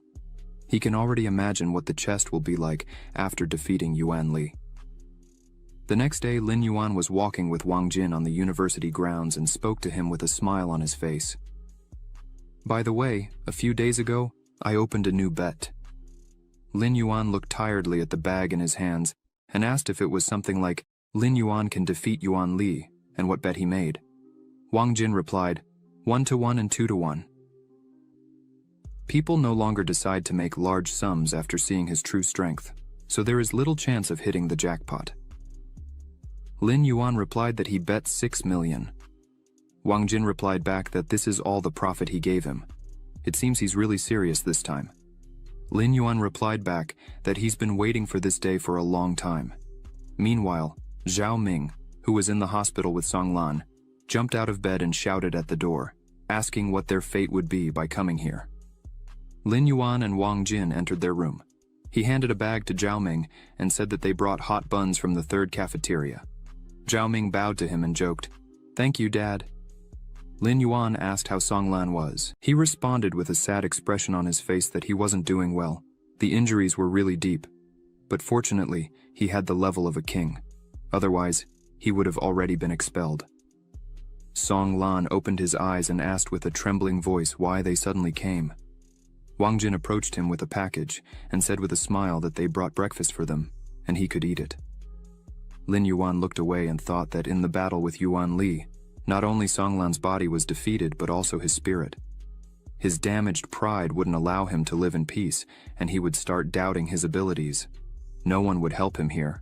Only by facing himself in a struggle could he realize the value of life. Wang Jin took a bite of the sandwich and said that today Lin Yuan would definitely get revenge for them. Zhao Ming and Song Lan looked in their direction, confused, wondering what was happening. Wang Jin told them that in 12 days he had never lost, and that's all for today's fight. Zhao Ming asked him, with an astonished expression on his face, when he became so strong. Song Lan was wide-eyed, surprised for a moment, after which he decided to speak with a threatening expression on his face. That even though Yuan Li used techniques last time, he doesn't think that's all he is capable of. He should be careful. Lin Yuan was saddened by the situation and thanked him for his advice, after which he confidently said he would not lose. Sometime later, at noon, many people gathered again at Arena number 3, anticipating an incredibly interesting fight. They shouted and gathered their thoughts before the fight. Wang Jin sat in the front row, but when he saw an unfamiliar guy, he was surprised and asked who was standing there. The guy stood on the edge of the viewing area and observed what was happening in the arena. Yuan Li entered the field and waved to the sky. At that moment, Lin Yuan approached him and said that even Wo Xiangu was here. It seems that this fight is very important for the hunters. Yuan Li shouted angrily that he just wants to see how he will be quickly destroyed. Lin Yuan looked curiously up and locked eyes with Wo Xiangu, who was watching what was happening. Suddenly Yuan Li started shouting, turning his back and putting his hands on his waist. Today, everyone gathered to watch the fights between him and Lin Yuan. They want to know who is stronger. Yuan Li pointed at himself and shouted with a sinister expression that he could say right now that he would be the winner. Then he pointed at Lin Yuan and shouted that he would be the last to dare to cross the hunter's path. Lin Yuan looked at his antics with a calm expression, said nothing. Wo Xiangu applauded afterward and shouted with a smile on his face that it wasn't bad. Zhao Ming got angry, clenched his fist and shouted, why the hell he thought he would defeat Lin Yuan. This is too much. Wang Jin grabbed him by the shoulder and asked him to calm down, with a smile on his face. They sat back down, and suddenly someone approached them and said that many hunters had come this time, so he decided to show his devotion to Wo Xiangu. The guys turned cautiously to look at him and found that Wang Lin had approached them, asking with a smile if they minded if he sat next to them. Wang Jin was astonished at the question and replied that, of course, he could sit with them. He didn't think he would come here too. Wang Lin said that he had bet 10 million on Lin Yuan. Naturally, he came to watch this fight. Wang Jin was surprised and asked if it wasn't too much, if he wasn't afraid of losing. At that moment, Zhao Ming realized that the guy had a lot of money. Wang Lin asked if they organized bets. He had enough time to earn extra money, and then he would bet all the money on Lin Yuan. Wang Jin realized the guy was doing the right thing and took his share. Zhao Ming looked down and said, they should only see how confident he is. Wang Lin replied that Wo Xiangu also made a lot of noise, and at the same time, settled in front of the organization members. In the end, after Chu Tianyi expressed support for Lin Yuan, he became the most desired target. He hopes that this won't affect him too much. Wo Xiangu stands up and observes what was happening in the arena, with a look and a smile on his face. Wang Lin thought that he really wanted to see how Wo Xiangu would react if Yuan Li lost. At that moment, a battle started between the rivals, and Yuan Li shouted with a threatening look, transformed into a huge monkey, and shouted that in this battle he would break Lin Yuan's bones one by one until he knelt in front of him and began begging for mercy. He began to roar loudly and thrash his arms and legs everywhere, making a lot of noise. Many sparks from the transformation flashed around him, and he shouted to show what he was capable of. Lin Yuan still didn't transform and stared intently at the huge monkey that appeared right in front of him. He continued to watch him threateningly, and suddenly his eyes widened. He cast a fusion spell and transformed into a huge monster and roared. He stood in front of the monkey for a moment, and suddenly, the monkey jumped quickly and began advancing toward him, opening its mouth. Lin Yuan quickly realized what was happening, but at that moment, Yuan Li touched his body, and a bright spark occurred between them. They collided with their powers, and suddenly, Yuan Li expressed fear on his face and realized it couldn't be. His punch was at the level of a 2-star king. At that moment, there was a loud click between them, and blood spurted. Lin Yuan opened his mouth, from which Yuan Li saw a bright light beam beginning to be directed towards him. Realizing that his conditions weren't good, he needed to change his position immediately. He moved away from Lin Yuan and managed to dodge the bright light beam Lin Yuan was about to destroy him with. Yuan Li paused, and dust clouds flew near his body due to a powerful blow from Lin Yuan. He was scared, and thought he was in a terrible situation, that everything was happening too fast.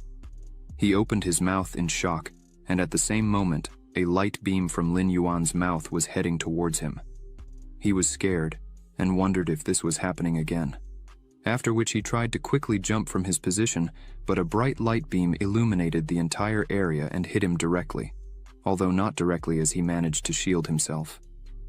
No one would have thought, Yuan Li wondered with a terrified expression, he thinks he can deal with him just with this ability. How naive. He began advancing head-on with Lin Yuan's attack and realized he had not a scratch. He was absorbing most of the energy, and if this continued, it wouldn't last long. Lin Yuan continued to attack him with a bright light beam, but Yuan Li held up the blow and defended himself with his shield. Zhao Ming wondered surprised. Yuan Li endured Lin Yuan's attack. How did that happen? Lin Yuan continued to attack him with all his strength, but suddenly, the bright yellow light turned blue, and after a loud sound, Lin Yuan began emitting bluish magic. Everything lit up with bright light beams, and Yuan Li, with scared and horrified eyes, realized it was nuclear energy.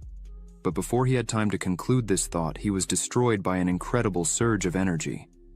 The blow hit his chest precisely, and he roared loudly in pain before being thrown aside, a huge stream of blood pouring from his mouth. Lin Yuan stopped, continuing to observe what was happening, and at that moment, Yuan Li fell to the ground with a crash. Wang Jin, Zhao Ming, and Wang Lin, who were stunned by what was happening, and at the same time, very happy, and Wo Xiangu, in turn, became cautious, and with a somber expression asked how this happened. Zhao Ming pointed his finger at Yuan Li, and began shouting, "Wow!" and then asked, when did Lin Yuan become so strong? From incredible joy he hugged Wang Jin, who replied that he didn't know. He had always been like that. Zhao Ming continued to shout, "Yuan Li is no match for him. It's a pity that someone's bet didn't work out." Wang Lin told them not to rejoice too early because he didn't think everything would be so easy. Yuan Li stood up, taking a heavy step, and admitted that Lin Yuan had exceeded all his expectations. He was surrounded by a huge column of dust. Afterward, he touched his wound on his face and said threateningly, "It means I can play seriously with you." After these words, he ran towards Lin Yuan, who once again abruptly opened his mouth as a defense and began emitting magical light, causing stone fragments to fly everywhere. Yuan Li jumped high and advanced towards him, shouting for him to die. He made many sudden movements that illuminated the entire area with a bright light.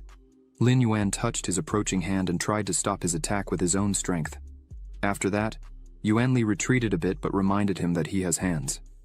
He raised his bloody hand and said that the taste of blood is not bad at all, is it? After asking the question, he delivered a fierce blow to Lin Yuan's body, causing a lot of blood to be spilled, and Lin Yuan roared. Lin Yuan was defeated, and blood was pouring from his body. Yuan Li saw this and shouted with joy and pleasure, claiming that this was just the beginning. After these words, Yuan Li suddenly started running. Lin Yuan noticed this and became alert, after which Yuan Li delivered another fierce blow to him, and his blood was spilled again. Lin Yuan jumped in place, and Yuan Li observed his behavior from afar with a smile on his face. Suddenly, Lin Yuan's teeth became visible in his mouth. He laughed, and Yuan Li wondered with a somber expression if he still had the strength to laugh. Lin Yuan became furious, clasped his claws together, causing an intense glow. He told Yuan Li that he wasn't the only one who possessed artifacts. He raised his hands and the entire area trembled with magical waves. Yuan Li was in a state of complete astonishment and thought, horror. He deliberately allowed him to approach to lure him into a trap. A moment later, a bright light beam was directed at him, exploding near his body and hitting him. Lin Yuan directed two of his fists and placed them on his enemy's shoulders, bringing him closer to the ground. His body began to glow with a bright light. After this, he abruptly lifted his head, looking up, and opened his mouth again. He directed a bright light beam at Yuan Li, who in turn began to scream in fear, pleading for him not to do this. But Lin Yuan shouted back that he would be finished. A moment later, he attacked his opponent with incredible force and completely destroyed him. The entire area was filled with a bright blue color. Wang Jin, Wang Lin, and Zhao Ming opened their mouths in surprise, and at the same time they all saw Yuan Li defeated, lying motionless in a pool of blood. Lin Yuan stared at his body, and a lot of dust formed around the battle site. After this, Yuan Li said with a trembling voice that he hadn't lost yet, but he couldn't finish that sentence. Suddenly, Lin Yuan said with joy in his eyes that since he hadn't lost, then let him allow him to continue. Yuan Li tried to get up from the ground, but his entire body was shaking, and he was completely exhausted. He asked loudly, "What does he want to achieve with this?" Lin Yuan shouted back at him that he wants to do to him the same thing he did to Zhao Ming and Song Lan at that time. He opened his mouth again and continued his attack, making Yuan Li scream with the sudden continuation of the fight and his pain. Suddenly, the entire area turned a bright red color.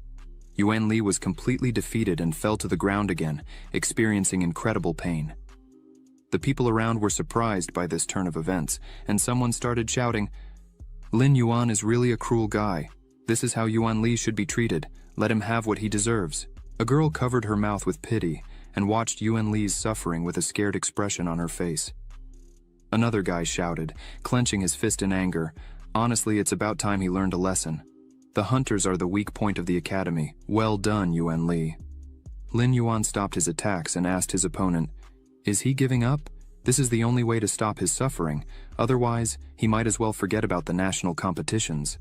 Yuan Li remained silent for a while, then suddenly started shouting and asked, "Lin Yuan, what does he think he's doing?" Lin Yuan opened his mouth and shouted back, "He's just behaving as he did at that moment."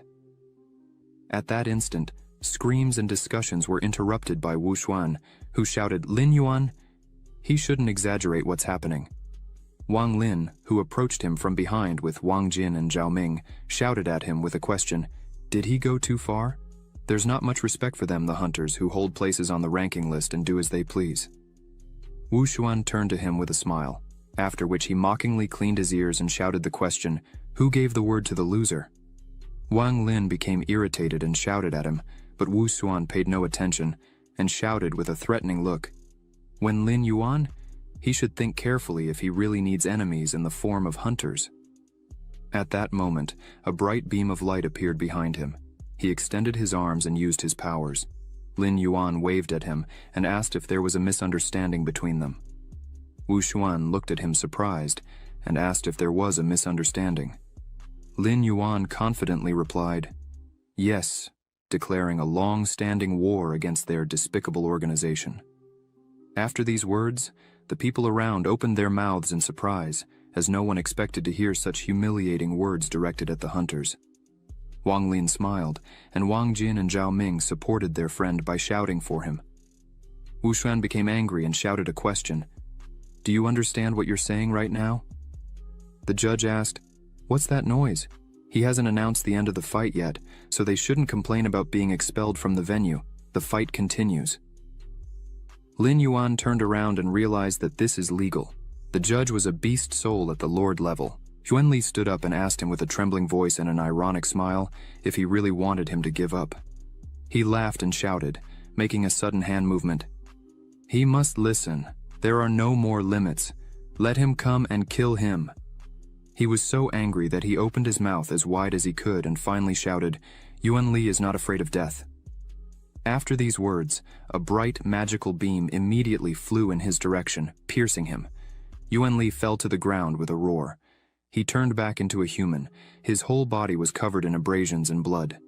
He looked at the sky, and at that moment, people began to shout, This simply cannot happen. Lin Yuan won. He really won. Lin Yuan looked at Yuan Li's prostrate body with a serious and thoughtful expression. The judge announced that the winner of today's duel is Lin Yuan. Wu Xuan became furious when he realized this and shouted at him to remember that the day will come to settle the scores.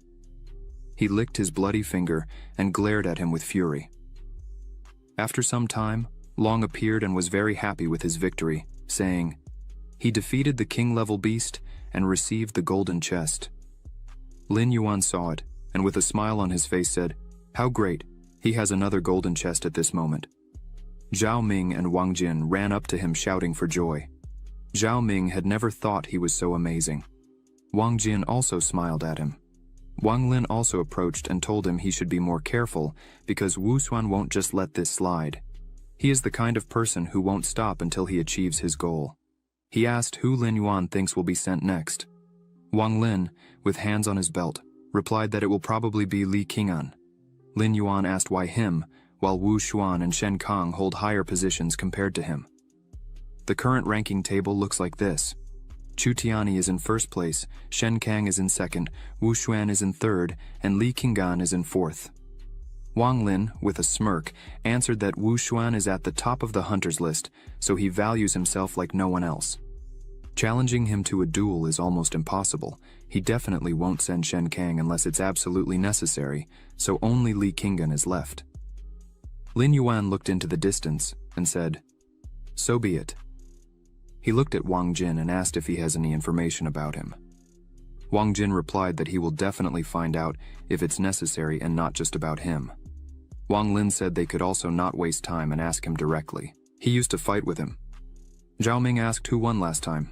Wang Jin replied with a smile, speaking as if he hadn't seen the ranking table. Zhao Ming scratched his head and laughed, embarrassed. After that, Wang Lin spread his hands and said naturally he lost. As Qing'an is not only incredibly strong, but his beast soul is also extremely eccentric. Lin Yuan asked what he meant by those words. He approached them and asked if they had heard about the plant soul in the observation room. One of the university staff was watching what was happening on the computer. Director Wang Ting entered and said, This is a truly spectacular duel. This man was a judge. He turned sharply and asked the surprised dean how he ended up there. He replied that he was just watching the fight. Lin Yuan is not so bad. The judge agreed, saying he was quite experienced, ruthless, and decisive, which is lacking in most students. Wang Ting asked if his ability had reached the E rank. The judge scratched his head and exclaimed exactly, but he had a thought that the information was incorrect. The strength he showed is at least S or SS rank. Speaking of which, he should know a little about the hunters recently. They have become more aggressive, taken over the ranking table, and continue to press the rest of the disciples. There are complaints. Wang Ting replied that he understood everything, but Wu Xuan did not violate a single rule of the academy. His approach also corresponds to their motto.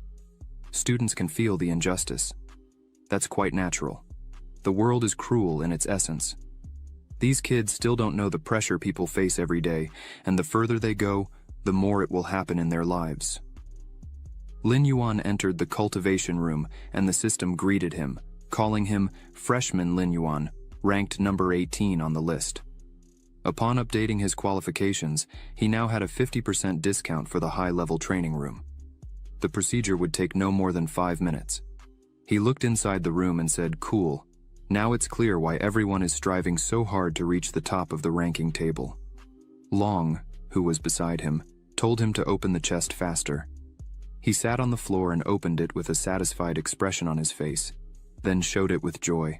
Wow, 50,000 evolution points, and a king-level artifact.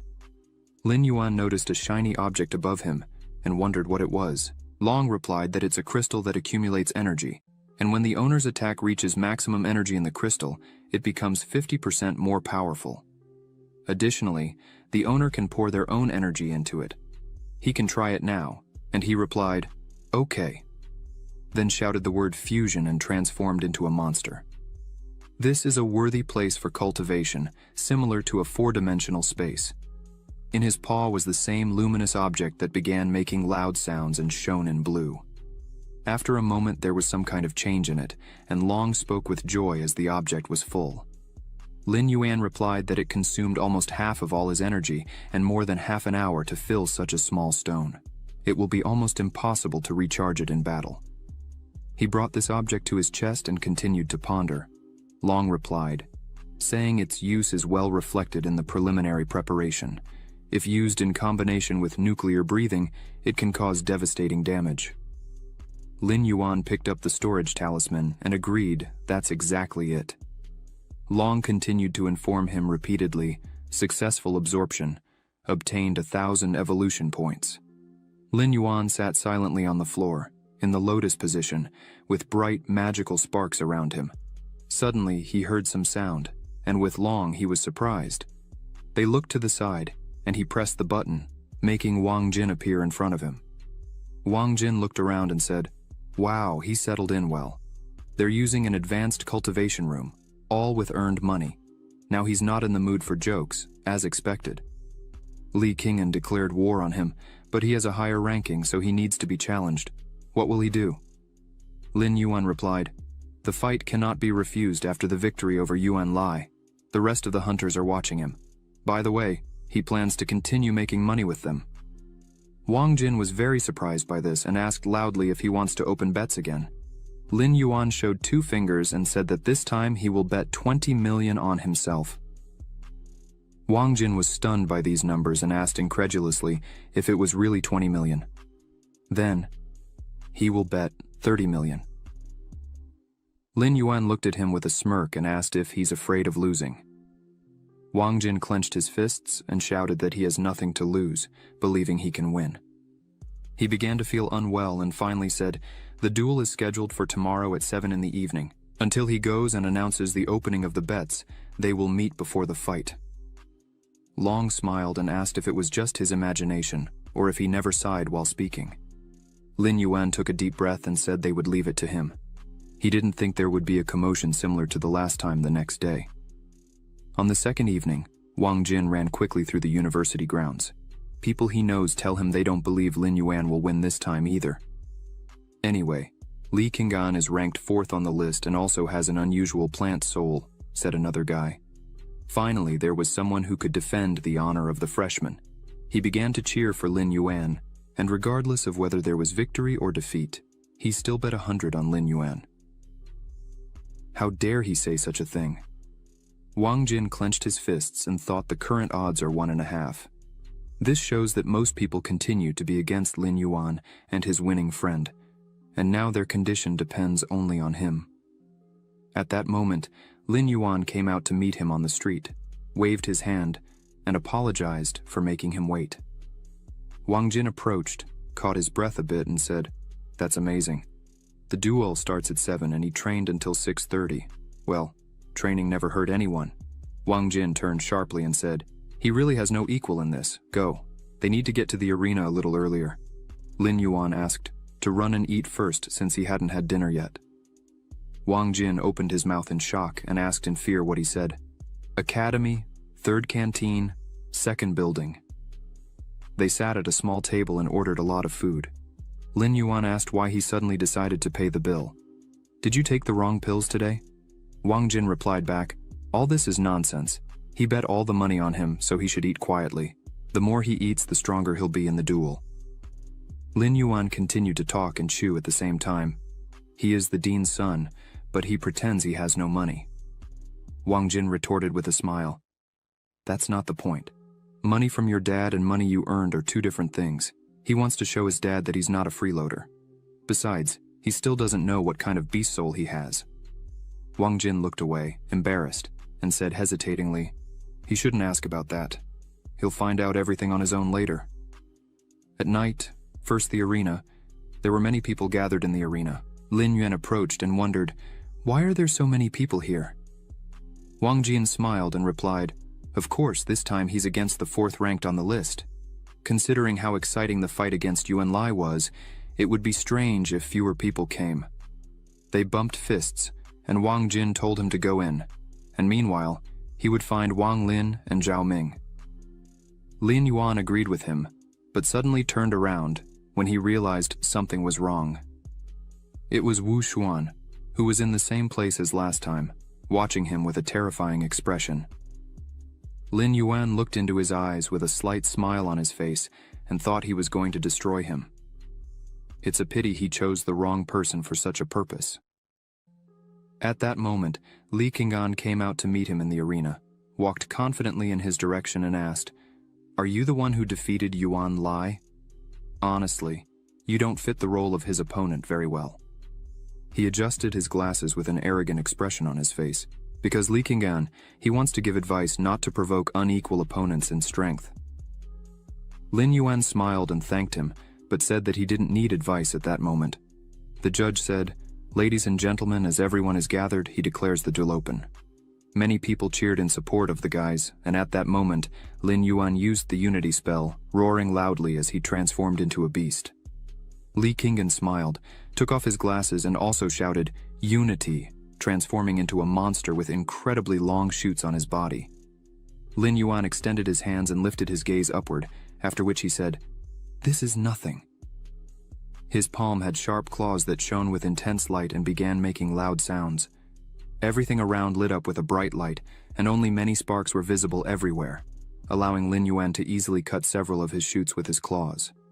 Zhao Ming shouted with joy, barely holding Lin Yuan, saying he should keep his attack that way. Wang Lin, with a serious expression, said it was too early to celebrate. He was just preparing and evaluating all options. Li Qinggan's true strength lies in something completely different. At that moment, Li Qinggan's eyes glowed intensely, and Lin Yuan asked him if that was all he could do. More shoots began falling to the ground as Li Qinggan looked and said, "It seems he understood everything." He stopped, stood on the ground and said, "Now it's time to finish him." The monsters stood facing each other, and at that moment, long roots began to appear on the shoots under Lin Yuan's feet. People looked surprised and opened their mouths in shock as it began to sprout again. Lin Yuan watched carefully and pondered, with Wang Lin saying that one of Li Qinggan's abilities is regeneration. As long as he has enough energy, the root will sprout infinitely. The roots reappeared on his body, and he was completely renewed, with long roots beginning to intertwine over Lin Yuan's head. At that moment, Li Qinggan wished he would die screaming his name. Lin Yuan looked at the growing roots and wondered how he could kill him. Then, he opened his mouth and shot a bright blue ball that turned into a beam and shot directly at Li Qinggan. The crowd exclaimed, "Incredible! So many roots, and all destroyed. What kind of plant soul is this?" Li Qinggan begins to get angry and thinks that Lin Yuan made a fool of him in front of the audience, so he shouts that he is completely irritated. The black lizard mockingly asks if he has something new to show. Then, the demonic plant begins to produce even more roots and weaves, a dome with them over the black lizard, which watches with tension and says the situation is not the most optimistic. Lin Yuan would probably be unable to defend against such an attack. Zhao Ming immediately questions if he will fail and lose Wang Lin, explaining that he doesn't know. He had warned earlier, Li Qinggan had taken the advantage, and it wouldn't be easy to recover. Men exclaimed in fear, whether to warn or not, but it's hard to avoid something like this. Wang Jin closes his eyes tightly, clasps his hands and thinks excitedly. At this moment, the audience carefully watches the battle and exclaims about the same technique when many shots are sent from all sides. At this exact moment in Li Qinggan's arena, a black lizard is surrounded. She tries to destroy everything with her nuclear breath. The audience observes this and notes that even Lin Yuan will have to try, as one nuclear breath is not enough. At this exact moment, several roots attack the black lizard from behind. It realizes this when suddenly the rest of the roots begin to penetrate its body. Wang Jin looks horrified. "Why?" Li Qinggan asks. So, Lin Yuan is ready to beg for mercy. Lin Yuan does not respond, but he understands that the roots are sucking energy from his body. Here is Li Qinggan's second ability, energy absorption. The demonic plant loudly asks how he is. Lin Yuan should beg for mercy if he wants to save at least a drop of energy. But the black lizard smiles and replies that he hasn't achieved anything to ask for such a thing. Then, he swings his claws and begins to cut all the roots. Li Qinggan understands that neither long-range nor short-range attacks will help. Lin Yuan begins to roar loudly, and then charges directly towards Li Qinggan suddenly. He stops right in front of him, widely opens his mouth where there is a bright blue ball. The demonic plant sees this and thinks relieved that this is the nuclear breath with which the black lizard defeated Yuan Lai. But Li Qinggan notes that it's a pity he already knows this technique. After this, Li Qinggan continues to release new roots that wrap around the body and then form a shield. At this moment, Lin Yuan unleashes a beam of nuclear breath, but Li Qinggan manages to launch this attack. The audience is surprised. What a deadly move with just his breath. Lin Yuan deserves the status of one of the talented freshmen. Can a root shield block this? After a few moments, the attack ends in smoke, and small flames emanate from Li Qinggan's shield. He thinks he was lucky that an abundance of energy was put into this blow before it collided with the shield. However, he never expected the blow to still be powerful, but the victory is still his. Lin Yuan has no more ways to resist, but suddenly Lin Yuan smiles and says that Li Qinggan is really unlucky to hear this. The demonic plant removes the shield and asks indignantly what he said, that he needs to stop talking nonsense. The black lizard sees this and thinks that his strength is only enough for one blow, just like him. Then he turns to Li Qinggan and says that without the energy accumulating crystal, he might actually lose to him. What a pity something like that will never happen again. Immediately after these words, blue rays of light appear around the black lizard. Li Qinggan sees this and wonders what kind of crystal is happening. Lin Yuan shouts that Li Qinggan is an idiot. Li Qinggan can't understand if it's some kind of joke. He begins again to create a shield around himself, which this time is much more powerful than the previous one, but a powerful attack from the black lizard destroys the shield. Wang Lin, Zhao Ming, and Wang Jin watch in astonishment. At this moment, Lin Yuan uses a nuclear breath attack to throw Li Qinggan straight into the wall. He hits it and falls to the ground. The crowd freezes with interest. Lin Yuan won. He really defeated Li Qinggan. Then the announcer's voice is heard announcing that, based on the results of the duel, the victory goes to Lin Yuan, having defeated Li Qinggan. He rises from the 18th to the 4th place in the rankings. Wang Lian, who watches this, notes that he couldn't even think that this could happen. Then, the announcer announces that the fight is over. Zhao Ming and Wang Jin hug each other and exclaim joyfully, "Hooray, Lin Yuan won 45 million. Wang Lin, who also looks at the arena with a smile. At this moment, Wu Xuan approaches Li Qinggan and starts getting angry while Li Qinggan is unconscious on the ground. Li Yuan is pleased to notice that this is his first gift to Wu Xuan. What will he say? At this moment, Wu Xuan exclaims with dissatisfaction that Lin Yuan will still think about the consequences.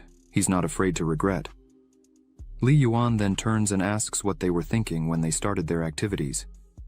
Zhao Ming was injured by a gang member and simply didn't accept the established rules, so he decided to challenge. Song Lan decided to intercede for him and was also injured. It is still unknown when he will be released from the medical center. It doesn't seem to Wu Xuan that they should have thought about the consequences first, but he responds with a smile that it was just a misunderstanding. Lin Yuan clarifies if there's a misunderstanding. Wu Xuan explains that of course he feels sorry for his roommates. Maybe if he had been a bit stricter with the members of his group, this wouldn't have happened. However, aggression on both sides is inevitable. If he wants, Wu Xuan can apologize to his friend on behalf of the whole organization. With these words, he extends his hand as a sign of courtesy. Moreover, with sincere intentions, he invites Lin Yuan and Song Lan to join him. In fact, he values them a lot. Maybe one day they can become friends. He doesn't have to do anything, just agree. They will receive a salary exactly equal to what Shen Kang receives. The audience exclaims perplexedly. Apparently, he wanted to attract Lin Yuan. It's called One More Friend, One Less Enemy. Wu Xuan also doesn't know how Lin Yuan will respond to his proposal, but Lin Yuan asks with a smile if he proposed similar conditions to Chu Tianyi. Wu Xuan doesn't understand what he means. Lin Yuan explains that Wu Xuan charges money from ordinary freshmen to attract others to his side. That's the difference between him and Wu Xuan. Wu Xuan knows why Chu Tianyi rejected him. Because tigers and jackals don't live together, especially ones so big.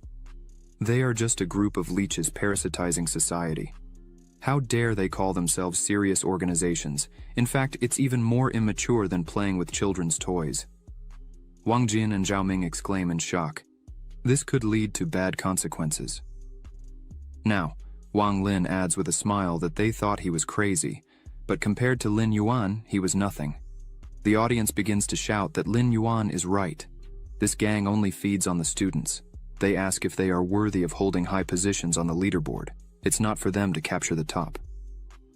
Wu Xuan hears this, gets angry, and notes that he has never experienced such humiliation before. How dare this Lin Yuan say this? Lin Yuan leaves, waves his hand and says he's not very happy. It's okay. He can even send Shen Kang now or come himself. He doesn't care whom he fights. In the end, he will defeat everyone. Then, he turns briefly and says, "The game has begun." Before making a choice, Wu Xuan should think carefully, but Wu Xuan doesn't respond, just grits his teeth and looks at Lin Yuan after some time.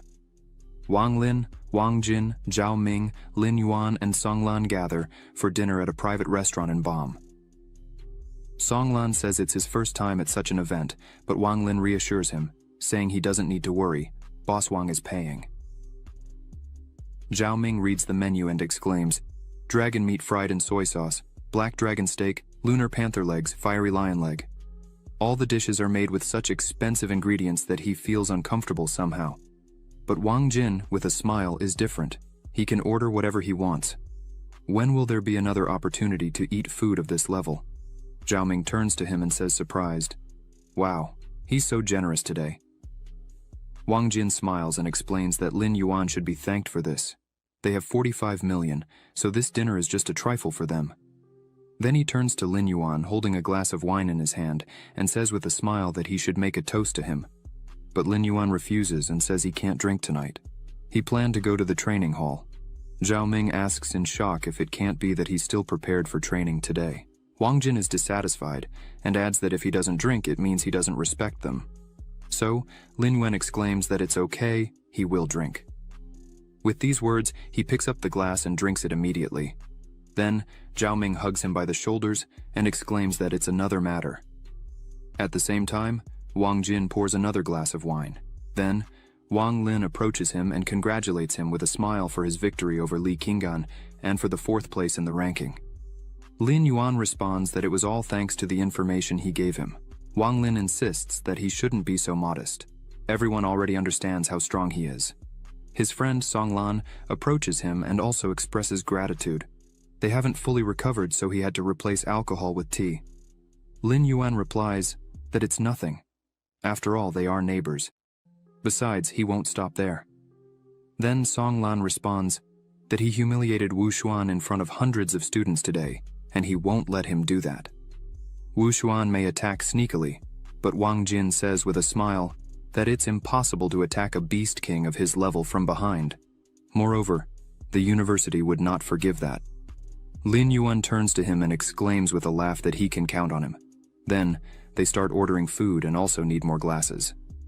At this moment, in Yuan Li's infirmary room, lying on Wu Xuan's hospital bed, he lost. How is this possible? What should he do now? Should he try to recruit Lin Yuan? Wu Xuan responds that he and Chu Tianyi are equals, but Lin Yuan is even more annoying. Alright, he'll deal with it. Then, he gives Yuan Li a vial of green liquid and says it's a healing elixir that restores limbs. He should apply it to the wounds, and everything will be fine. But Yuan Li exclaims that he can't accept it, it's too expensive for him. So, Wu Xuan asks with a smile what he will do when the national competition starts. He was going to fight alongside him. Then, he leaves and waves, saying he has to go, and Yuan Li should rest. He leaves the hospital room and thinks with irritation that the second they're all just idiots. Then, he goes to the Vice-Chancellor's office and knocks on the door. The Vice-Chancellor says he can come in. Wu Xuan enters the room and says, "Uncle," but the senior Vice-Chancellor interrupts him, suddenly turns around and says he didn't think he had such a worthless nephew. Then he asks if Wu Xuan knows what his mistake is, an excess of arrogance. He thinks he is brave and adaptable to circumstances, but in reality, he is just a brainless fool. After all, the reason people dominate him is due to his own weakness. He gave him everything, meaning opportunities, but Wu Xuan never progressed beyond the third place, which is shameful. Why?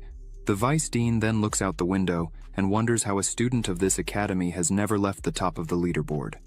Because then Wu Xuan is useless, so he turns to Wu Xuan and asks what he needs. Frowning, he answers his uncle that it's all right. He will personally contact Lin Yuan and restore his reputation. But the Vice Dean responds that he shouldn't even try to challenge him if he's not sure of victory. In 10 days, the national tournament for freshmen will officially begin. Prestigious educational institutions from across the country attach considerable importance to this event. Yanjing will gather all the talents. He understands what they are talking about. Only by performing well in the tournament can he truly demonstrate to everyone that he is worthy of leading people. Wu Xuan grits his teeth and tells his uncle that he understands. Then the Vice Dean sits at the table, starts writing something and says, "It's all right. He will take care of the rest." Wu Xuan needs to get back to training. Wu Xuan thanks him for his guidance. At this moment in the training room, Xu Qingqiu exclaims, "Sure enough, Lin Yuan defeated Li Qing'an." Sumu hears this and notes happily that after all, he never did anything he wasn't sure of. Xu Qingqiu then asks if she has reached a level sufficient to compete for a place on the leaderboard. What does she think? Sumu explains that the tournament will start soon, and there are only 12 vacant spots. She needs to be among the top 10 to have a chance to advance. Xu Qingqiu responds again that with her current skills, there shouldn't be a problem. With whom will she fight? Sumu answers that it's Wu Xuan, and of course, Xu Qingqiu clarifies that it's because he insulted Lin Yuan. Sumu exclaims with an angry face that she has no reason to let him go. Xu Qingqiu thinks discontentedly, "Wow, he really is going to intervene." After some time, Lin Yuan and Long Che arrive at the capital of the Beast to Soul Hall. Lin Yuan looks around and comments admirably that this place truly deserves to be called a hall, with this scale, this scope. Long adds that there is everything here, a practice area, a commercial area, a place for missions, entertainment, consultations, and talent identification. To buy something, they only need to go to the shopping area. When they enter the hall, a consultant greets them and asks about their interests. She looks at Lin Yuan and thinks disdainfully that he is so young, it seems like he's not capable of buying a lot. Lin Yuan then asks if they sell storage artifacts here. The girl immediately exclaims with joy that, of course, they can follow her. At that moment, she thinks the bill will be several million. Shortly after, they are on the 12th floor, near the artifact counter. Lin Yuan says admirably that when he was promoted, the bronze storage artifact he wanted to have only had a volume of 10 cubic meters. Long also looks at the counter with fascination and responds that this is too little. They should buy more. Then, Lin Yuan goes back to the girl and asks if they have artifacts with a volume greater than 10 cubic meters. She responds immediately that, of course, if they allow, she can recommend some for them. So, she shows them one of the artifacts and says that this is a ring with a compartment. It has a reserve of 20 cubic meters. It is convenient to use and easy to carry. The ring is suitable for young people who are often away from home. At the same time, she thinks to herself that the price for this is 5 million, but Lin Yuan immediately responds that he'll take it. He then asks if they also have lower-level beast soul crystals. The consultant girl asks, surprised how much he needs, noting that he is rich and has fantastic curiosity. Lin Yuan explains with a smile that he needs 100,000. The girl apologizes, confused, and asks why he needs so much. Lin Yuan explains that he is from the Beast Academy and his mentor is conducting an experiment on how creatures change after prolonged use of lower-level beast soul crystals, and he is helping with the purchases. At that moment, he decides not to lie and reveals that he is the mentor himself. The girl looks at him with admiration and responds that, of course, he just needs to wait a minute. They will prepare everything for him. She also adds that he still needs 100 beast miracle pills. The girl looks at him with adoration and thinks that he is an excellent student, and even with money he is very generous. This is wonderful. Long asks Lin Yuan, surprised that this time everything costs 20 million. What else does he need? He sighs and replies that there isn't much left in the account. He needs to save some. But suddenly Lin Yuan notices something in front of him, and his eyes widen. Then, he looks closer and sees a Beast King level artifact, the Wind Spirit Talisman, Wind Attribute, worth 20 million. He immediately asks what that is. Long explains that it is a runic-type artifact that doesn't take up a weapon or armor slot, but adds attributes. This kind of rune increases the agility attribute, Lin Yuan clarifies, just like Song Lan's buff. Long explains with pleasure that yes, he could say that. However, in a single battle, there won't be a Song Lan who can share that buff. Lin Yuan observes that it is excellent, but the explosive power he possesses reduces the value of his agility attribute. But somehow it is very expensive. He is short of 10 million. Long clarifies that this money can be borrowed. Lin Yuan responds immediately happily that this is also true, so he calls Wang Jin, who answers and asks what happened. Lin Yuan asks him if he could borrow 15 million for a month. Wang Jin asks, surprised what he had more than 20 million, where did that money go? Lin Yuan explains timidly that he spent it all on equipment. Wang Jin agrees and replies that he will transfer the money now. Lin Yuan sincerely thanks him. At that moment, the girl approaches him and, turning to Lin Yuan, hands him a package and says that his crystals and storage ring are packed. She also exclaims in her mind that he is the god of wealth, and she loves him. But Lin Yuan points to the Wind Spirit Talisman and clarifies that he will take that too. The girl looks at him shocked and thinks with gratitude that the sales number has reached so quickly at the beginning of the month. Shortly after, Lin Yuan and Long leave the store, at which point the girl bows to the ground and exclaims that the Lord should come again. Lin Yuan hears that and thinks that he almost became a rich man and became a debtor in an instant. But who could maintain his place?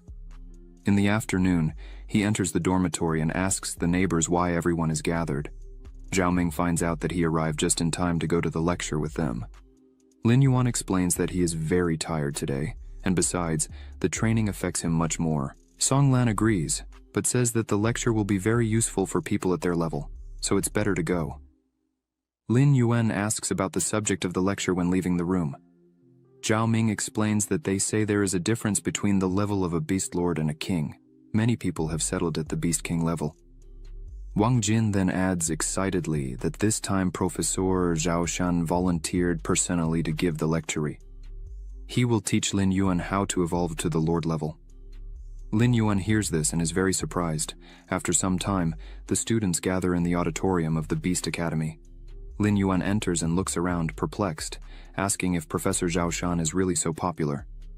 Zhao Ming responds immediately that yes, he achieved the Lord level at a young age, causing quite a stir in society. If they look ahead, all the front rows are already occupied. So, Wang Jin smiles and says they can count on him. They will definitely secure their seats at the front. He approaches the students loudly and apologizes for being a little late, offering 10,000 to anyone who vacates their seats. The students immediately start raising their hands and suggest they can vacate their seats. Shortly after, Zhao Ming, sitting in the front row, exclaims the power of money and all its glory. Wang Jin agrees, indeed. After this, Zhao Shan goes up to the stage and notices that Lin Yuan also came to listen. He stands near the microphone and announces that he is very pleased to greet everyone. He believes that everyone is there to learn how to evolve to the Lord level. As they know, many of those present have already reached the King level. But as they progress, they probably find themselves stuck and unable to advance further. This issue is the most urgent. So, the Beast Soul Hall has conducted various studies and, in the end, arrived at the following conclusion. Many of them still do not understand their own path. Lin Yuan hears this and wonders. The students also start discussing what they don't understand about the subject. Zhao Shan explains that the so-called path is the ideal match of a person with their beast soul. That is, it is complete unity. Zhao Ming approaches Song Lan and asks if he understands something. Song Lan responds thoughtfully that he understands something but is not sure if it's correct. He continues to explain that the students don't need to worry. Not understanding a bit is normal. He should give a more specific example. Once, during cultivation, he spent 6 months walking in places with majestic landscapes.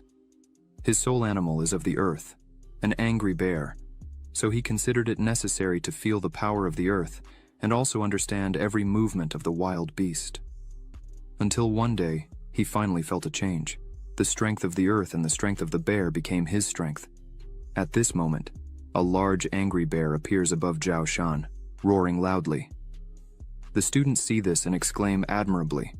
Lin Yuan also looks surprised and thinks that every word spoken is admirable. Zhao Shan is praised. Naturally, each soul is unique and everyone has their own path. They need to figure out what works best for them. There's no need to hurry. The best emperor-level mentor today is Zhang Yang. It also took him 3 years to find his path. Lin Yuan wonders about the 3 years. Wang Jin explains that yes, after finding his path, he elevated his S-rank soul level to SSS in 1 day, and the 9 stars of the Beast King turned into 6 stars of the Lord. He explains that before evolving, Jiang Yang was a mediocre soul master, but perseverance and determination are precisely the qualities they lack. Therefore, the evolution process is not as complicated as it may seem at first glance, but at the same time, it's not entirely simple. Lin Yuan thinks about it. The path is indeed an abstract concept. It requires merging with the soul, in other words, finding an answer in one's own consciousness. After the end of the lecture, only Zhao Ming, Song Lan, Lin Yuan, and Wang Jin remained in the audience. After a brief silence, Zhao Ming asked with confusion which soul professor Zhao Shan was referring to. He didn't understand a word. Does he really need to catch some snakes to prevent intuition? But Wang Jin replied that he didn't understand anything either. At that moment, Song Lan, thinking about it, said that he had a kind of realization. Previously, he resisted his soul beasts, then tried to develop physical skills, but in the battle with Yuan Li, he realized that this wasn't the advantage after all. So perhaps he should embrace the characteristics of his beast. Lin Yuan hears this and is surprised. Song Lan thinks like a true genius. He oriented himself so quickly. Suddenly someone addresses him. Lin Yuan turns around and sees Zhao Shan. He asks how he enjoyed the lecture, whether it emphasized anything new. Lin Yuan responds that yes, but he still can't figure out which path to follow. Zhao Shan approaches him and reassures him. He doesn't need to worry. He recently evolved to the king level. What's unique is that it happened so quickly, and besides, he ranked 4th on the leaderboard. Lin Yuan stands in front of him and replies that he couldn't lose face in front of him. Besides, he also needs to return something to the professor. With these words, he hands the vault to Zhao Shan. He takes it and asks with a smile. Not bad, they must have earned a lot from bets. At that moment, Wang Jin approaches Lin Yuan and says that Zhao Shan can also join, but he shakes his head and replies that he will probably decline. Moreover, if they still want to challenge Wu Xuan, then they will have to wait a few weeks, as he was sent on some mission. Hearing this, Wang Jin turns to Lin Yuan and says that Wu Xuan is deliberately avoiding him. But Zhao Shan hears this and explains that there's no need to exaggerate. His uncle is the vice director, he gave him a mission. Wang Jin responds understandingly. The vice director never got along with his father, so he does this. Zhao Shan approaches Lin Yuan, puts his hand on his shoulder and tells him not to worry. If something happens, he won't leave his students alone. The national tournament is approaching. They can prepare calmly while there's time. Lin Yuan thanks the professor for this, and the day begins to change into night. Lin Yuan is in the practice room, absorbing the nuclear energy from the lower-grade crystals. Long exclaims that the effect of 100 pills was powerful. It would only take 5 days to absorb 5,000 crystals. Now, he has successfully reached the 4th star of the Beast King. Lin Yuan closes his eyes and observes that it's a pity he has to spend 5 million evolution points on this. Perhaps Professor Zhao Shan was right, and it's all due to his lack of awareness of his path. Then Long asks if he can try the real combat training mode, because he remembers there was one in the training room. Lin Yuan listens attentively and then presses a special key, saying he will check it now. The information window provides an article about the swamp lizard, good at fighting in a swamp environment, and has extreme vitality. Next is the terrifying golden wolf, an extremely bloody monster. After that, the information window offers the formidable golden monkey, an incredibly fierce and bloodthirsty monster. Finally, an armored monkey with a golden pupilled eye covered in steel armor, with very powerful defense, causes hallucinations when making direct eye contact with its golden pupil. Long explains that the real battle simulation function allows selecting the enemy according to its strength and simulating the battle process 100%. They won't need to worry about injuries. So Lin Yuan points his finger at the screen and says he chooses the 5-star armored monkey. He looks carefully ahead and finds himself in the middle of a large field. The information window notifies that the armored monkey battle simulation was successful and he can start the battle. The black lizard looks around and wonders suddenly when a large monkey appears in front of him, roaring loudly and beating its chest with its fists. The monkey hits the black lizard on the leg and he notices the strength. Then, the monkey attacks the lizard again, surprising him for being a 5-star enemy. The monkey then strikes, but Lin Yuan also prepares in the base, then grabs the monkey's throat and is surprised to find that the neck is not the weak point since the monkey is covered with armored fur. The black lizard realizes that its claws are stuck, and at that moment, the monkey injures the lizard in the chest. She wonders how this is possible. In the Beast Academy's training room, Lin Yuan is in the simulation, and the monkey throws him to the ground with a blow. Lin Yuan falls and ends up on the floor of the practice room. The information window announces that the battle simulation is over, and the participant died. The test failed. Lin Yuan sits on the ground and realizes that the sensations of pain are very realistic. If they had fought for real, he definitely wouldn't have survived. He underestimated the enemy. He should pay more attention to its strength and speed. Moreover, his intuition failed, and he couldn't accurately determine the monkey's weakness. Long asks in surprise if Lin Yuan is going to try again or change the opponent. Lin Yuan resolutely responds that he wants to try again because the difference in strength is not that great. A few moments later, he finds himself back in the simulation, and an armored monkey appears in front of him. Lin Yuan immediately realizes that he needs to take the initiative. He then opens his mouth widely and releases a nuclear breath at the monkey, but the nuclear breath passes through the monkey without harming it at all. Lin Yuan closes his mouth and notices that the old techniques no longer work on it. Suddenly, the monkey jumps and begins to fall directly onto the black lizard. But at that moment, the monkey sees the black lizard opening its mouth, and a jet of nuclear breath bursts from the earth. The monkey is thrown high into the air and dies. Lin Yuan bids farewell to it with a smile. Then, the monkey falls, and the black lizard jumps on it, continuing to strike. Suddenly he turns back into a human, is surprised, and hears the announcement that the simulation will be concluded. The golden-pupilled monkey is dead, and the task was successfully completed. If there is information, regardless of the opponent's level, he can still win. At that moment, a meeting was taking place at the Beast Academy. Wang Ting announces that it's time to begin. At that exact moment, the vice director enters the room and apologizes for being late. He explains that he was feeling unwell. Then, he sits at the table and asks Director Wang Ting to continue, telling him not to pay attention to him. Wang Ting agrees and says that it seems there shouldn't be anyone else. He will continue. This time, they should determine the final list of participants. He wants to recommend Song Lan, believing that this man needs no introduction. Suddenly, the vice director's phone rings, and he explains that he forgot to mute it, then laughs and adds that it was his fault. There is silence in the room. The vice director looks at Wang Ting and thinks that this old man appeared very suddenly. Zhao Shan looks at him and wonders if he's provoking openly or secretly. Then, Zhao Shan, Sumu's mentor, a lord at the level, agrees with the director's proposal. For his part, she points out Sumu, an S-level snowfox in the ranking. Moreover, her bloodline has grown to SSS level. Zhao Shan listens with interest and notes that he didn't expect Ling Shuangyue, the person holding the position of vice director, to suddenly propose a candidate, especially Sumu, a student who reached SSS level in a short time. Wang Ting asks if there is an objection to her candidacy. Suddenly, a man raises his hand and announces that he is nominating Chu Tianyi. Zhao Shan turns in his direction and thinks how cunning he is to nominate the first on the list. After that, Director Wang Ting says with a smile that 3 positions have been determined. But suddenly, the vice director announces that he is nominating Wu Xuan, who is now in 3rd place on the list, also SSS level. He believes that Wu Xuan is sufficiently prepared to participate in the competition.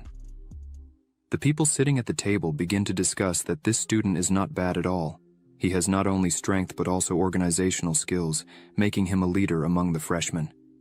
That's true. Director Wang Ting recalls the same leader from the hunter list a few days ago. He came to watch the match and saw him. He thinks that Wu Xuan reminds him of themselves when they were young, so it's no surprise that they agreed. In response to this, the vice director smiles and says, "There is no need." He also believes that something or someone who seems harmless but is dangerous or deceptive, nothing will work out for him sooner or later. Everything will belong to him. Suddenly, Zhao Shan announces that he is also nominating Lin Yuan. He recently defeated Li Qinggan and ranked 4th on the leaderboard. His strength is obvious to everyone. He should become a member. But suddenly, someone interrupts him and asks if Lin Yuan seems to be his fellow countryman and disciple, and, most importantly, he is rank E. Is it appropriate to promote his people like this? Yes. The whole city will laugh at them if they allow him into the ring. At that moment, Zhao Shan pounds the table with his palm and stands up threateningly, asking the man what he means. If he is strong, why can't he recommend him? In response to this, the vice director taps his finger on the table and asks Professor Zhao Shan to calm down. He then says that Lin Yuan is indeed developing very rapidly, but Zhao Shan can assure that he is stronger than others. The reputation of the city and the academy is at stake.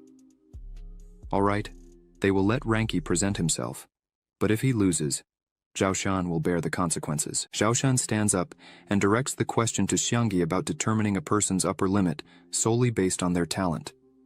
Zhao Shan adds that Lin Yuan's 4th position in the ranking demonstrates his ability to surpass this mentioned limit. The other teachers at the meeting table begin discussing among themselves, agreeing with Zhao Shan's arguments. However, Xiangyi expresses no doubt about Lin Yuan's ability. His concern lies in the fact that Lin Yuan's Beast Soul's talent is only classified as level E. This observation leads Zhao Shan to speculate that Xiangyi is acting maliciously, specifically targeting Lin Yuan. Wang Ting interrupts the discussion between the two, stating that Xiangyi's line of reasoning is highly relevant. This moment even causes confusion in Xiangyi, as they rarely agree on any point. Wang Ting continues arguing that the school should indeed consider all risks during this inaugural National Novice competition. He emphasizes that, regardless of the educational institution in question, this is an extremely significant opportunity that should not be wasted. Meng Chang'an and Zhao Shan are surprised by this perspective, both directing their gazes at Director Wang Ting. Meanwhile, Wang Ting, with a smile, expresses that, even though the school should be a priority, it would be a selfish and extremely cruel act to completely eliminate a student's opportunities under such circumstances. Therefore, Wang Ting proposes to include Lin Yuan as one of the substitutes and consults Zhao Shan about this possibility. The latter, pleased with the proposal, thanks Wang Ting for the opportunity given to Lin Yuan. On the other hand, Xiangyi expresses discontent with Wang Ting's attitude and continues to stare at him. Outside the building, we see Lin Yuan leaning against the bars, commenting that it has been a long time since he looked at the world outside the training room. While Lin Yuan relaxes, someone approaches shouting his name. It's Wang Jin, who runs towards Lin Yuan. As soon as Lin Yuan sees him, he asks the reason for the commotion. Wang Jin informs him that Sumu challenged Shen Shang in Arena 1, and if they hurry, they can still make it in time. Lin Yuan shows confusion, as Sumu's ranking should not allow such an act. Wang Jin presumes that Lin Yuan is probably not aware of one of the rules. Wang Jin explains that, to promote competition, the top 10 in the ranking must accept 3 challenges unconditionally every month. Lin Yuan feels deeply frustrated realizing that his intensive 12-day battle with numerous opponents was in vain. However, upon facing reality, he quickly acted, urging Wang Jin to hurry so they could make it in time for the fight. Wang Jin then began to ponder that Lin Yuan had claimed his relationship with Sumu was limited to friendship. However, it was now evident that there was a strong bond between them. Wang Jin feared the possible consequences for whoever was responsible if something happened to Sumu. Upon reaching the arena, they found it completely crowded, with many people commenting on the match, especially praising Sumu's apparent strength.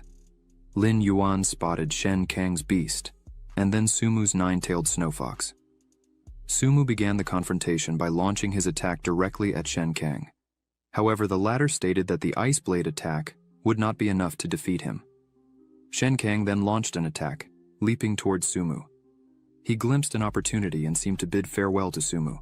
However, Sumu evaded the strike, leaving Shen Kang perplexed by the dodging ability. Sumu then appeared above Shen Kang and unleashed an intense explosion on his body.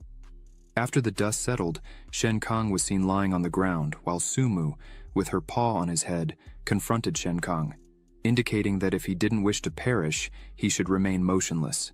In response, Shen Kang surrendered. The scene left Lin Yuan completely astonished, questioning when Sumu had acquired such strength. Even Sumu's last attack alone proved superior to 5 stars of the Beast King. The entire audience began applauding and celebrating, praising Sumu's incredible strength. Some attendees commented that Chu Tianyi might be even more powerful than Sumu, considering him a genius. This observation made Lin Yuan start reflecting on the type of ability Chu Tianyi possessed. While Lin Yuan pondered this, Sumu waved to him, calling him over. Sumu then approached Lin Yuan, explaining that initially she wanted to challenge Wu Xuangu, but he had hidden, leading her to challenge Shen Kang. With a radiant smile and great enthusiasm, Sumu claimed that all of this happened because of Lin Yuan's interference. Sumu asked Lin Yuan what he thought of her performance. In response, Lin Yuan stood up, touched Sumu's head and praised her current strength. Sumu was immensely happy with these words. While the two conversed, everyone in the audience was surprised to find out that Sumu knew Lin Yuan.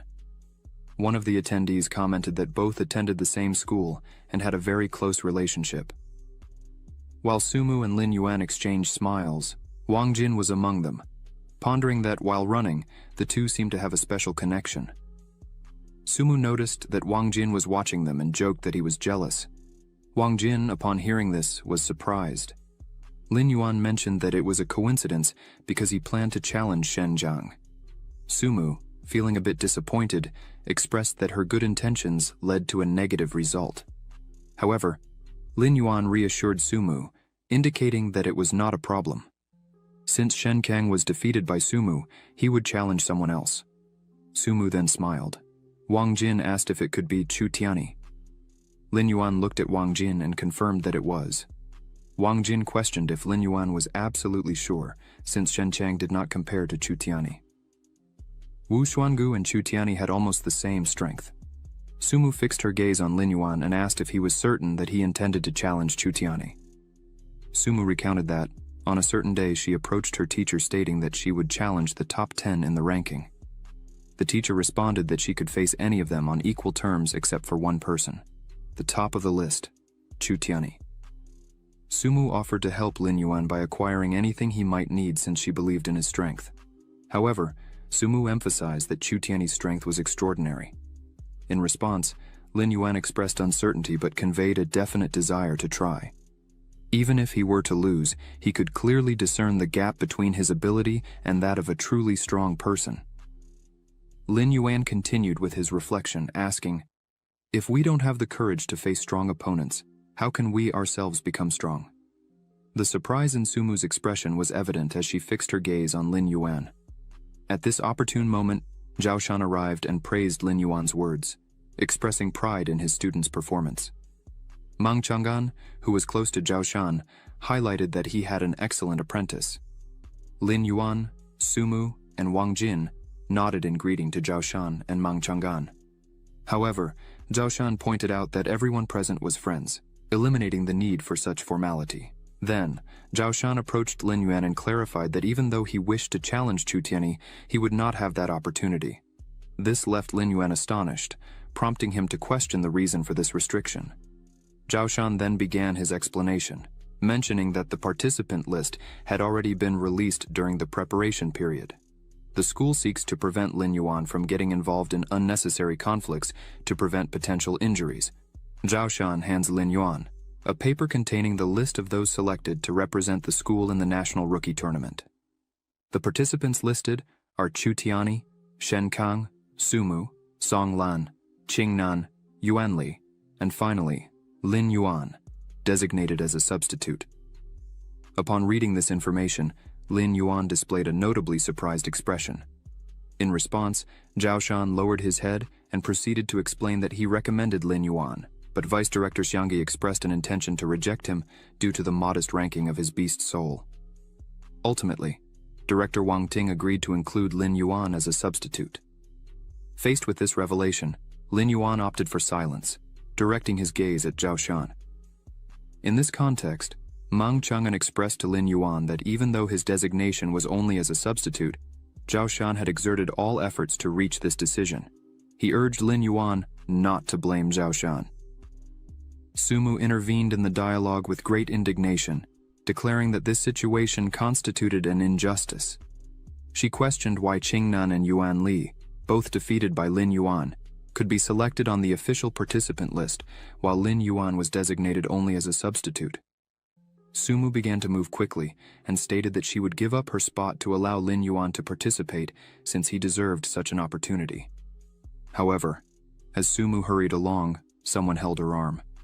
Surprised, she turned and saw Lin Yuan stopping her. With a nod, Lin Yuan indicated that he did not want this gesture. Mang Chang'an explained that the list had been unanimously approved by the school officials. Even if Sumu gave up her spot, it would not be given to Lin Yuan. In the midst of this situation, Lin Yuan turned to Mang Chang'an and Zhao Shan, asking if Xiangyi was related to Wu Xuangu. In response, Zhao Shan confirmed this relationship, pointing to it as one of the reasons for his focus on Lin Yuan. He explained that Xianggui's main ambition was to confront Director Wang Ting and take his place. Faced with these facts, Lin Yuan lowered his head and expressed that he might be considered a victim of this conflict, but understood the situation. He looked at Zhao Shan and expressed gratitude for all the efforts and support he had received, asking him not to blame himself for the situation. However, he emphasized that as long as he could participate, even as a substitute, there was still a chance to be explored. Thus, he smiled and confidently stated that everything that belonged to him was destined to be conquered by his own hands. Hearing these words, Zhao Shan was perplexed, considering that even in the face of such news, Lin Yuan showed serene and unwavering acceptance. Later, Wang Jin expressed to Lin Yuan that he would attempt to persuade his father to include him in the main list. He mentioned it was regrettable to have talent like Lin Yuan listed as a substitute. However, Lin Yuan replied that it was not necessary. If Director Wang Ting included him in the substitute list, he must have his reasons. At least it suggests that he has not yet planned to sever ties with Xiangui. Furthermore, Lin Yuan mentioned that Wang Jin might be interested in the list and promptly offered it to him. Wang Jin, an intelligence professional, expressed that he could guess all the names on the list even without looking at it. Then, Wang Jin held the list and began reading the names present. Wang Jin's expression soon turned to surprise. Faced with this, Sumu asked what had happened and noticed that Wang Jin's name was also on the list. In discomfort, Wang Jin began to cry and questioned who would be eliminated if his father granted him this opportunity. Sumu, addressing Zhao Shan, asked if it was him who recommended Wang Jin. Zhao Shan responded that the situation was not as unfavorable as it seemed, adding that Xiangyi himself had recommended Wang Jin and mentioned that Wang Jin possessed great potential. Immediately after, Lin Yuan speculated that Xiangyi had recommended Wang Jin with a specific intention: to embarrass Director Wang Ting. If the director disagreed, it would imply admitting his son's lack of aptitude, and if he agreed, well, the comedic unfolding of this situation would be somewhat predictable. Lin Yuan, with a smiling face, approached Wang Jin and advised him not to be saddened, stating that if his father agreed to it, he believed Wang Jin would have a chance. However, with a downcast look, Wang Jin admitted that his beast soul was not skilled in combat. Lin Yuan asked Wang Jin about the nature of his beast soul, but he refused to reveal it, keeping it a secret. Sumu scolded Wang Jin for keeping secrets at such a crucial moment. In a conciliatory tone, Zhao Shan instructed Wang Jin not to be upset, pointing out several advantages. Zhao Shan then detailed these benefits: resource subsidies for game participants, quotas for substitutes and regular members, all of a consistent nature. Finally, he highlighted a total of 50 million resources. Faced with this, Lin Yuan felt quite satisfied and thought he wouldn't have any issues regarding resources, although he still expressed gratitude to Wang Jin. Continuing his explanations, Zhao Shan detailed the 50 million resources provided by the demonic city's beast, emphasizing the inclusion of crystallized elixirs and secret beast weapons. He stressed the uniqueness of these weapons, many of which are not available in the market, highlighting a unique opportunity. Thus, he suggested that everyone seriously consider this information and, when the appropriate time comes, make a careful choice. Lin Yuan, Wang Jin, and Sumu expressed gratitude to Zhao Shan for the valuable information. Meanwhile, in the director's office, Wang Ting observed through the window and noticed something. He addressed Mr. Shadow, advising him to knock on the door next time before entering. The mysterious man apologized, mentioning that he was already accustomed to it. Wang Ting inquired Ying about the young one's reactions. Ying began by describing Wang Jin's response. As anticipated, Wang Jin appeared nervous, disbelieving, and uncomfortable. The possibility of his participation in the tournament might be influenced by Xianggui's maneuvering. Wang Ting turned to Ying, stating that he was aware that Wang Jin's strength had reached the level of 4 stars of the Beast King. Wang Ting saw no obstacles to his participation. Moreover, he added that he never took Xianggi seriously. After absorbing this information, Ying was surprised to discover that Wang Jin's strength equaled that of Shen Chang. However, he wondered why Wang Jin harbored so much insecurity within himself. Wang Ting sighed and began to explain that naturally, Wang Jin's brother possessed extraordinary abilities. This naturally generated insecurities in Wang Jin, besides the fact that Wang Jin's beast soul is peculiar and inconvenient to display. However, fortunately, Wang Jin's diligence did not hinder his progress. Wang Ting considers this competition as the last opportunity he can offer to his son, Wang Jin. Wang Ting asked Ying about Lin Yuan's reaction to the list. Ying reported that he displayed complete serenity, resembling an adult. However, looking at Lin Yuan, Ying noticed a resemblance between them. This fact surprised Wang Ting. The director noted the uniqueness of Ying's words about someone and asked if Ying would accept Lin Yuan as his student after the competition. However, Ying declined, stating that he currently did not wish to take on a student. Wang Ting regretted this decision and turned his attention to the window, contemplating Lin Yuan. A few days passed, and we find ourselves in front of the treasure residence in the demonic city, where a venerable gatekeeper awaits. He inquired if the 3 young individuals in question were registered on the list, indicating Lin Yuan, Song Lan, and Wang Jin. Zhao Shan approached the elderly man, presenting a document duly signed by Director Wang Ting. The elder examined the document carefully, and after thorough analysis, consented to allow them entry, emphasizing that when the time came, they should leave immediately. Holding a bottle, Zhao Shan assured he understood all the established rules and committed to supervising the boys.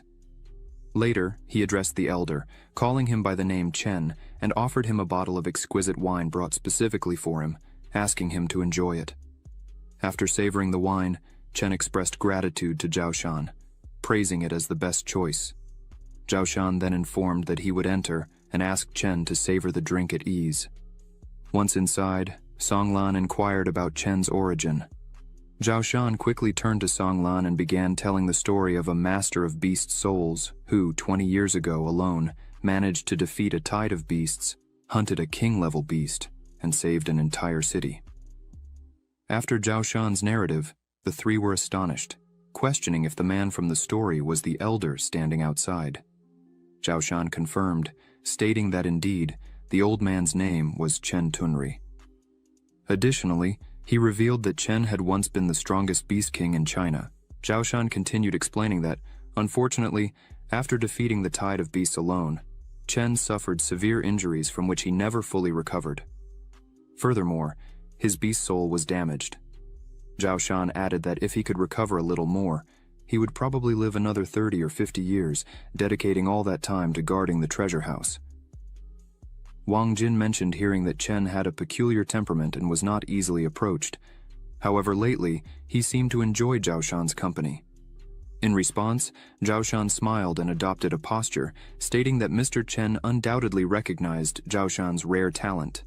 Wang Jin sarcastically scoffed and commented that he believed it, adding that such recognition had nothing to do with the excellent wines Zhao Shan habitually brought for Chen. Zhao Shan scolded Wang Jin, giving him a light pat on the head, and urged everyone to hurry since they only had half an hour. He instructed them to start the item selection immediately. Lin Yuan and Song Lan began evaluating the available products, while Wang Jin suggested searching on the second floor and above, arguing that the first floor usually contains only common items. Song Lan and Lin Yuan expressed gratitude for the information. As Lin Yuan headed to the second floor, he took out his list and began examining the necessary products, including beast spirit pills, secret techniques, divine beast weapons, and special materials. He pondered the available diversity, regretting the limit imposed on his choices. Lin Yuan recalled Professor Zhao Shan's guidance on achieving enlightenment, recognizing the need to acquire special treasures to strengthen the power of his beast soul. While walking and reflecting on this, Lin Yuan came across something that caught his attention: a shiny cube. Upon approaching, he realized it was a micronuclear reactor.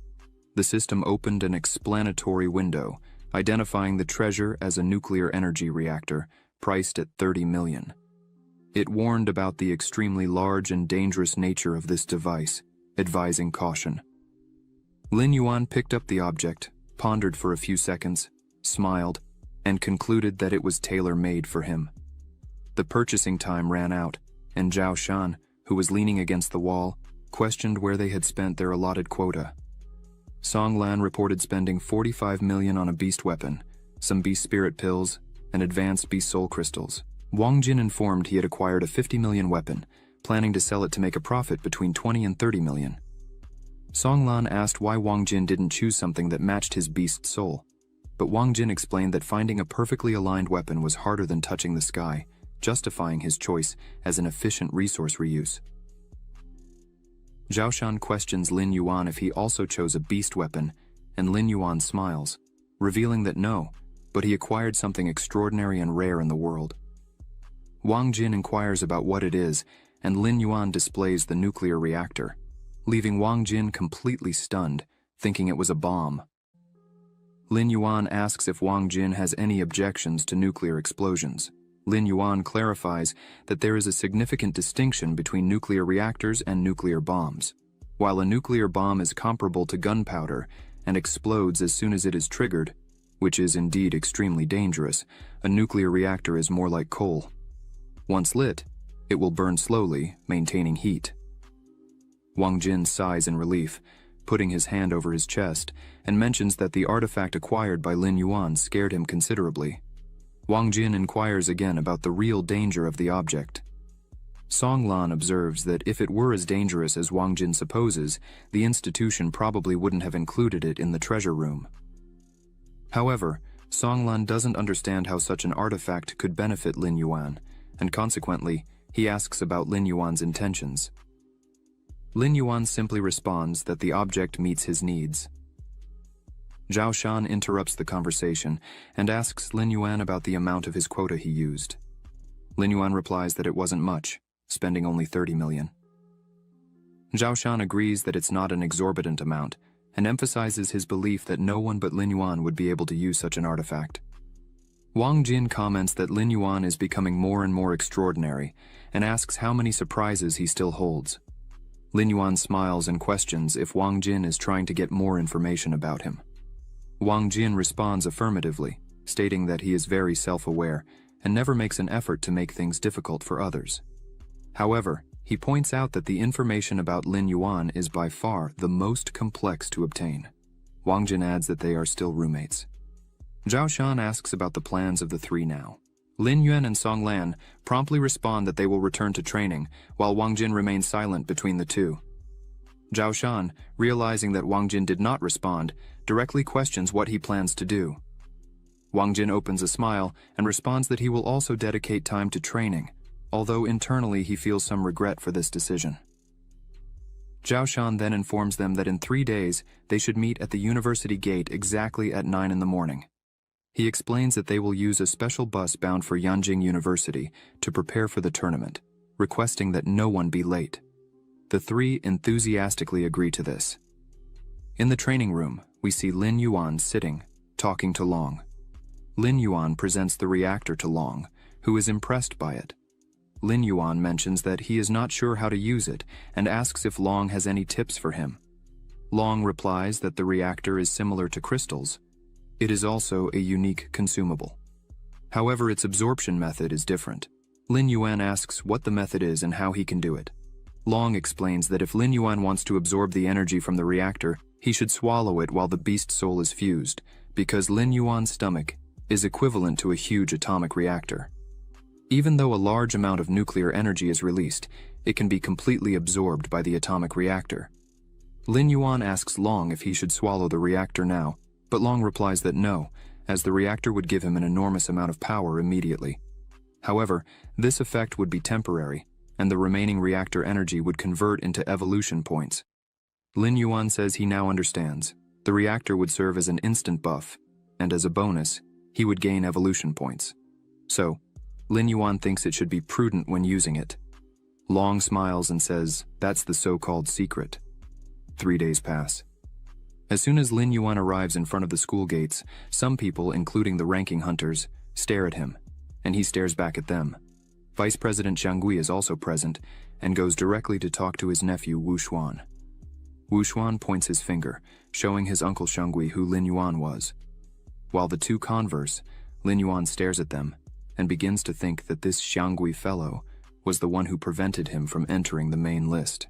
He promises that this debt will be repaid twice in the future. Xiang Gui looks at Lin Yuan and realizes that he has the gaze of an assassin. Xiang Gui goes back to talking with his nephew Wu Xuan and says that this Lin Yuan he provoked seems to be dangerous. Wu Xuan tells Xiang Gui not to worry, as he will handle everything personally. In the midst of all this, someone shouts Lin Yuan's name. It was Sumu, who was running toward him. As they meet, Sumu is accompanied by her teacher, Ling Shuangyue. Lin Yuan immediately greets them. He directs his gaze at Professor Ling Shuangyue, considering that she appears to be quite young. Wang Jin comes walking, half sleepy, and asks why they were there so early, as they had agreed to meet at 9 o'clock. As soon as his father notices Wang Jin's presence, he becomes extremely furious because it's a crucial matter, and Wang Jin is casually dressed, wearing flip-flops and flowery clothes, as if on vacation. Wang Jin responds that it's troublesome to carry many bags, so it would be more practical to arrive at Yanjing University to buy new clothes. He smiles and states that he is not late, asking if there is anyone who hasn't arrived yet. His father Wang Ting is furious, but as they were talking, someone arrived and apologized for being late. This was the number 1 on the list, Chu Tiani. Lin Yuan spots Chu Tiani and is shocked. Meanwhile, Wang Jin continues to smile and mock the fact that someone arrived late, but not him. His father, Wang Ting, smacks him on the head and warns him, mentioning that if someone is first on the list, it's because they dedicate all their time to cultivation. As Chu Tiani arrives, President Wang Ting instructs everyone to prepare, as they were about to depart. After everyone enters and settles, President Wang Ting goes to the front and announces that he would like to say something. Wang Ting begins by saying that he understands everyone's desire to achieve excellent results in the tournament and emphasizes that strength itself is the most crucial aspect. However, following the saying, "Know yourself and your enemy, fight 100 battles, and avoid dangers," Wang Ting concludes his speech. After that, he asks his son Wang Jin to share all the information he had collected, leaving Wang Jin completely shocked. Wang Ting states that he is already aware of everything, as Wang Jin dedicated considerable time collecting information about students from other universities. Wang Jin winks at his father and mentions that he intends to sell this information, but due to their relationship, Wang Jin offers a 20% discount, surprising everyone. Lin Yuan and Sumu start laughing at the situation. Wang Ting adopts a friendly expression and asks Wang Jin to repeat what he just said. Realizing that his father was about to get upset, Wang Jin quickly stands up, stating that, for the honor of the university, he would willingly share all the knowledge. Wang Ting expresses his gratitude for this. Song Lan, sitting next to Chu Tiani, decides to ask him if he doesn't mind the information about the other competitors. Chu Tiani looks at him and replies that he doesn't mind. Song Lan, after witnessing this attitude, pondered about the possible arrogance of Chu Tiani. Lin Yuan, who was positioned behind Sumu, reflects on the observation that indeed, Chu Tiani's strength does not match his intelligence. Lin Yuan becomes even more intrigued, seeking to uncover the true extent of Chu Tiani's ability. Wang Jin requests everyone's attention as he prepares to share the information he has gathered about the other competitors. He begins by addressing the participating universities, including their institution and Yanjing, all considered high standard. Wang Jin emphasizes that all of them are robust adversaries in this competition. One student near Wang Jin questions whether they should genuinely be concerned about other universities. Wang Jin starts explaining that this year is known as the Year of Geniuses, with all institutions recruiting exceptional talents. When mentioning Sichuan University and pointing to the student who asked the question, Wang Jin comments that, with his current strength, he would hardly rank among the top 5. The same student reports having ranked 4th in his university, arguing that it would be practically impossible for Sichuan University to be so superior. Wang Jin reveals that the captain of Sichuan University is Chen Jushan, known to many as Kung Fu Panda. The student laughs, finding the nickname funny and even adorable. Wang Jin interrupts, requesting not to laugh too much, as Chen Jushan earned this nickname due to his continuous practice of martial arts since childhood, proficient in Tai Chi and Wing Chun, in addition to integrated Kung Fu with his SSS-level beast soul, Earth Panda. Wang Jin continues, stating that Chen Jushan's strength has reached at least the level of a 6-star Beast King. Since entering school, his motto has been that the weak can defeat the strong. The most impressive record was the frontal defeat of a senior 7-star Beast King. However, their team is considered the weakest among all, possessing a 4-star Beast King at its peak. After exposing this information, Wang Jin turns to the other student and asks if he still dares to claim victory. The shocked student, trying to respond, begins to stutter. Wang Ting interrupts both and starts explaining that Wang Jin is correct, as the discrepancy between their school and other high-level institutions is not as wide as many are presuming. As these events unfold, Lin Yuan contemplates silently, not imagining that Sichuan's comprehensive strength would be so significant. Lin Yuan concludes that, with his current strength, it is more prudent not to express opinions, focusing on working more intensely. Wang Jin resumes the explanation about universities, this time addressing Yanjing University. The vice captain of the university, Chen Longxiang, emerges as the main concern for everyone. He comes from a lineage of beast souls, with the beast soul being an SSS-level ancestral creature. His strength reaches the level of an 8-star Beast King, leaving the students shocked by this extraordinary power. Again, the student next to Wang Jin asks if Chen Longxiang is still a new student, but Wang Jin responds with a smile, asking them not to be overly surprised, as Chen Longxiang is not yet the strongest in the Yanjing team. Chu Tiani, upon hearing this, turns to Wang Jin and asks who the strongest in the Yanjing team is. Wang Jin reveals that the most powerful man in the Yanjing team is Xu Xiao. His strength and the nature of his beast soul were unknown. However, when facing Chen Longxiang, the disparity between them was so evident that Chen Longxiang was convinced of his defeat. Wang Jin narrates these events with a fearful expression, generating a general silence after the revelation of Xu Xiao's extraordinary strength. Then, Wang Jin smiles and asks everyone not to be overly discouraged, arguing that losing to Yanjing University is not a disgrace, as they are already among the second best in the world and should be accustomed to it. Upon hearing this, his father, Wang Ting, scolds him, calling him a bastard and slapping him in the face. Wang Jin, confused, questions the reason for the punishment. Wang Ting responds that he instructed Wang Jin to share information, not to shake everyone's confidence. emphasizing that if they are participating in the competition, it is with the goal of securing first place. Emotionally shaken, Wang Jin stands up and declares that everyone desires to be the first. However, their overall strength is superior, and that won't be altered by eloquent words. Chu Tianyi is enthusiastic about this, claiming that he will defeat everyone, whether against Chu Xiao or Chen Longxiang, and requests the opportunity to face them. Wu Xuan begins to express that rushing before necessary is not their style, considering that the competition has not started yet, and, as geniuses, they can overcome any obstacle. Faced with the identified gap between them and others, Wu Xuan argues that they should do everything possible to catch up. Wang Lin agrees with this proposition and declares that he will strive with all his strength to overturn the empire. Wang Ting, witnessing this resolution, shows great contentment, stating that they are now truly honoring the university. However, he reassures everyone that once they arrive, they will receive special training lasting for 3 days. Xiang Gui, positioned in front, takes the opportunity to suggest to Wang Ting the possibility of using this period to select the team captain. Wang Ting agrees and establishes that they should follow the rules of the Beast Soul Master, emphasizing that strength must be respected and the strongest should lead.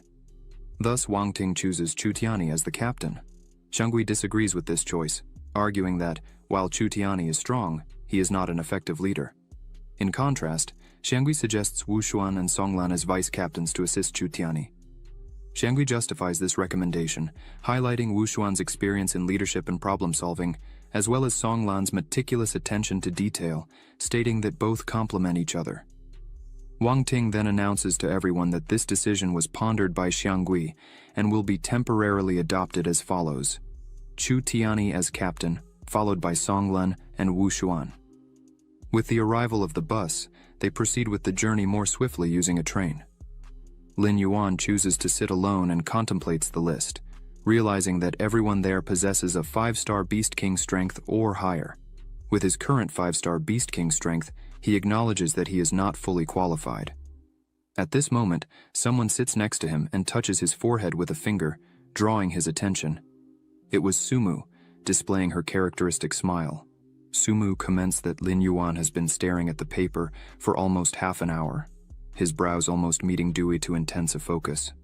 Looking at Sumu's smiling face, Lin Yuan calms down and returns the smile. After this exchange, Sumu points out that they still have 3 days of training, and considering Lin Yuan's talent, she firmly believes in his rapid progress. Lin Yuan notices Sumu's enthusiasm and asks if she truly has so much confidence in him. Sumu, with a half smile, affirms yes, trusting Lin Yuan completely, because he is Lin Yuan. They gaze at each other again when suddenly Wang Jin arrives, surprising them and dispelling the mood. Wang Jin apologizes but announces that he has something of extreme importance to share with them. Sumu and Lin Yuan turn to Wang Jin with concern, inquiring about the crucial nature of this information. Wang Jin reveals that his father, Wang Ting, would take them to the city center to relax. Lin Yuan expresses surprise at the revelation and questions Wang Jin's certainty. Similarly, Sumu shows shock at the information and asks if Wang Jin is joking. Wang Jin responds that his father, Wang Ting, finally understood the situation, acknowledged everyone's efforts in the past few days, and deemed it appropriate to relax before the championship. Lin Yuan ponders this decision, considering it peculiar, and suggests that director Wang Ting surely has other objectives with this.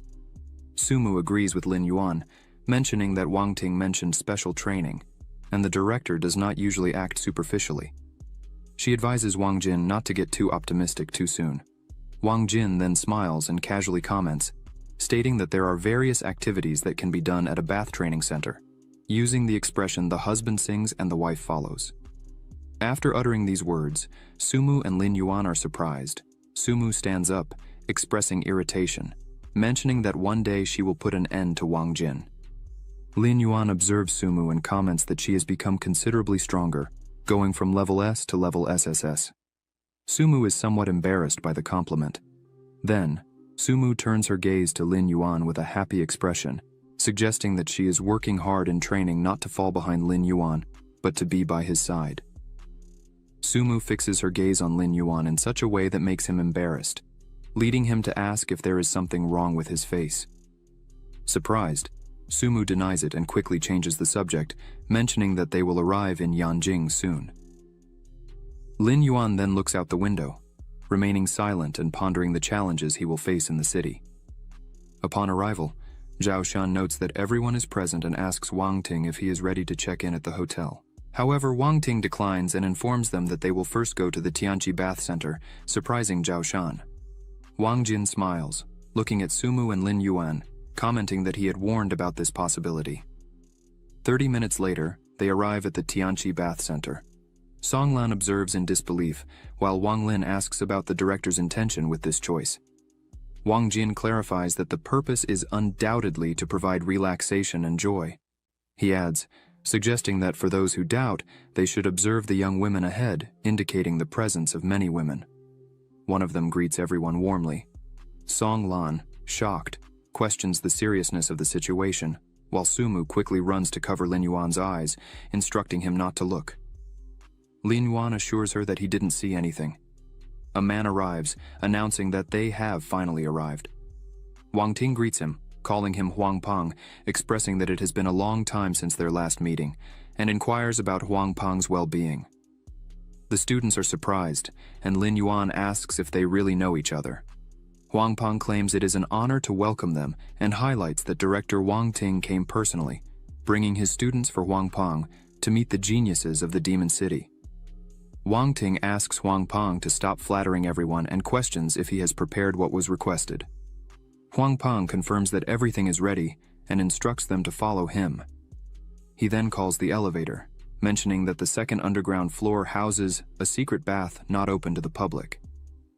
Huang Peng explains that before the tournament, Wang Ting contacted him and informed him that he had collected materials. In response, Huang Peng offered the space so that the students could enjoy a medicinal bath, maximizing their potentials. Sumu jokingly calls Wang Jin fat, and he responds casually, stating that, in any case, it's a bath, and it's fine. As they reach the second floor, the elevator doors open, revealing a hot spring. People are preparing it for them. Lin Yuan observes all this, thinking that they are adding giant ivory powder of blood barbarian phantom flower, a material costing 50 million per bucket. The way they are using it, the cost could exceed hundreds of millions. Lin Yuan expresses gratitude to director Wang Ting for providing these resources to help improve their strength. Once everything is ready, Wang Ting instructs everyone to hurry. He emphasizes that baths in this water are valued at over 2 billion, and this comes out of his own pocket. He warns that if anyone wastes this effort, they will face consequences. The students are impressed with director Wang Ting's wealth, while Wang Jin feels embarrassed by the revelation. Lin Yuan, focused on the bath, realizes that his body is recovering from the fatigue of the journey, reflecting on how wealthy families grow rapidly thanks to precious medicinal baths that significantly improve absorption efficiency. Suddenly, director Wang Ting enters and relaxes in the water. Wang Lin, beside him, asks why he is there too, and Wang Ting responds casually, suggesting that he can also enjoy the medicinal bath he paid for. Wang Lin awkwardly agrees. Wang Ting invites other teachers to join, but Zhao Shan thanks and declines. Ling Shuangyue also refuses, mentioning that she is not accustomed to bathing in hot springs with others.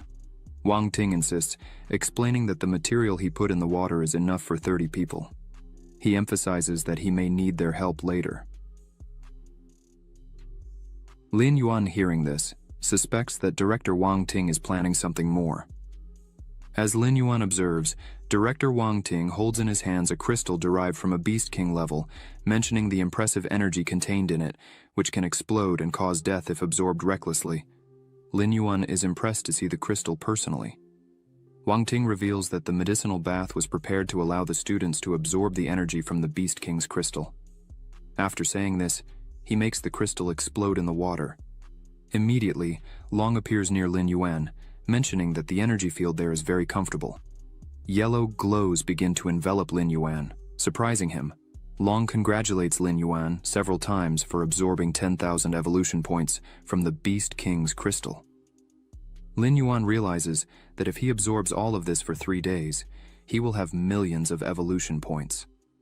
Everyone enjoys the aquatic environment when Wang Ting starts to observe Ling Shuangyu closely, who notices the attention and returns the gaze. Later she gives a smile and displays the crystal core of the dark ice ghost face Bear King. Ling Shuangyu reveals that this crystal, upon reflection, is on the level of a Beast King. After her considerations, Ling Shuangyu gently places the crystal in the water, which regains its blue color, now enriched with yellow hues, indicating the spread of the crystal's energy in the water. Wang Ting directs his gaze to Vice Director Xianggui and suggests that he follows the same procedure, considering the meritorious performance of the students. Xianggui, upon hearing this, wonders if Wang Ting had previously arranged with Ling Shuangyue for him to retrieve a Beast King-level crystal. After reflection, Xianggui agrees and presents the dark crocodile crystal as a gift to everyone present, expressing his wish for them to achieve excellent results. He then places the crystal in the water. Surprise takes hold of the students as, within a few minutes, 3 Beast King-level crystals rest in the water. Wang Ting, aware of the magnitude of the energy involved, suggests again that the teachers closely monitor the process, preparing to enter the water. Meanwhile, Wu Xuan mentions that the Hinadan gifted by his uncle Xianggui is capable of rapidly absorbing energy in a short period, making it ideal for the occasion. He anticipates that this will create a significant gap between him and the other students, focusing intensely. Observing Wu Xuan's concentration, Xianggui, despite the cost of a Beast King crystal core, sees it as an investment in Wu Xuan's development. Zhao Shan noticed such a scenario and, as he approached to inform the director, was interrupted by Wang Ting, who stated already being aware of the situation. Wang Ting adds, highlighting that he understands Xianggui's considerations, emphasizing, however, that the effectiveness of the process depends intrinsically on individual talent. The higher the talent, the more efficient the absorption will be, as illustrated by the example of Chu Tianyi, who surpasses his peers even without the aid of pills. Wang Ting exposes the existence of distinct approaches, mentioning figures like Sumu, whose focus on a single form of energy results in remarkably consistent attributes, naturally doubling efficiency. Wang Ting also noted that Ling Shuangyue chose not to enter the water for a specific reason. The crystal she released was intended for Sumu. When questioned by Zhao Shan about not intervening regarding Wu Xuan and his use of the Hinadan, Wang Ting responds with a smile, indicating that there are no regulatory restrictions on the use of Hinadan. He clarifies that his goal is for everyone to absorb the maximum amount of energy possible. However, he warns about the risks associated with excessive tablet absorption, highlighting that the transformation into one's own abilities is subject to luck. Wang Ting points out Xianggui's self-confident perception, emphasizing that he did not consider the possibility that Wang Ting had already anticipated. According to Wang Ting, Xianggui blindly trusted Wu Xuan. Addressing Zhao Shan, Wang Ting highlights that his focus should be more on the student Lin Yuan. Although Zhao Shan observed that energy seems to fluctuate around Lin Yuan, suggesting limited talent for the level King Beast energy absorption, Wang Ting urges Zhao Shan to examine more closely. The observer is surprised to see that the energy is being absorbed rapidly, creating a vacuum around Lin Yuan. When Zhao Shan questions Wang Ting about Lin Yuan's method, Wang Ting replies that if Lin Yuan's own tutor does not have this knowledge, Wang Ting wouldn't either. Wang Ting emphasizes the presence of numerous secrets in Lin Yuan, concluding with a reflection on true strength and its relationship with secrets. Zhao Shan expresses satisfaction, stating that the most crucial thing is Lin Yuan's smooth development.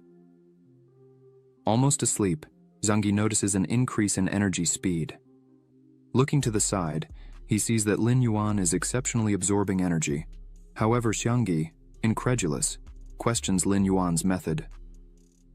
Meanwhile, Wu Xuan begins to notice something different, catching Xianggui's attention, who, before reacting, hears Wu Xuan's cry. At that moment, everyone directed their attention to Wu Xuan. He was notably changed, with his eyes gleaming and his body enveloped in a blue hue. Composed, Wu Xuan proclaims to have ascended from the level of a 5-star Beast King to the level of a 6-star Beast King at once. Glancing at Chu Tianyi, he reflects that if even Chu Tianyi fell short of him in energy absorption, then Wu Xuan was the chosen one. as he casts a mocking look at Lin Yuan. Wu Xuan's first impression is that the latter is absorbing energy slowly. However, upon looking again, he realizes he was mistaken. In fact, Lin Yuan was absorbing so rapidly that it resembled the speed of light. Impressed, Wu Xuan considers that Lin Yuan might have used the Hinadan. But after pondering a bit, he realizes that not even the Hinadan is capable of reaching such speed. Wu Xuan is unwilling to accept losing to a level beast soul again. So, he focuses to the maximum to try to surpass Lin Yuan, initiating the absorption of an immense amount of energy.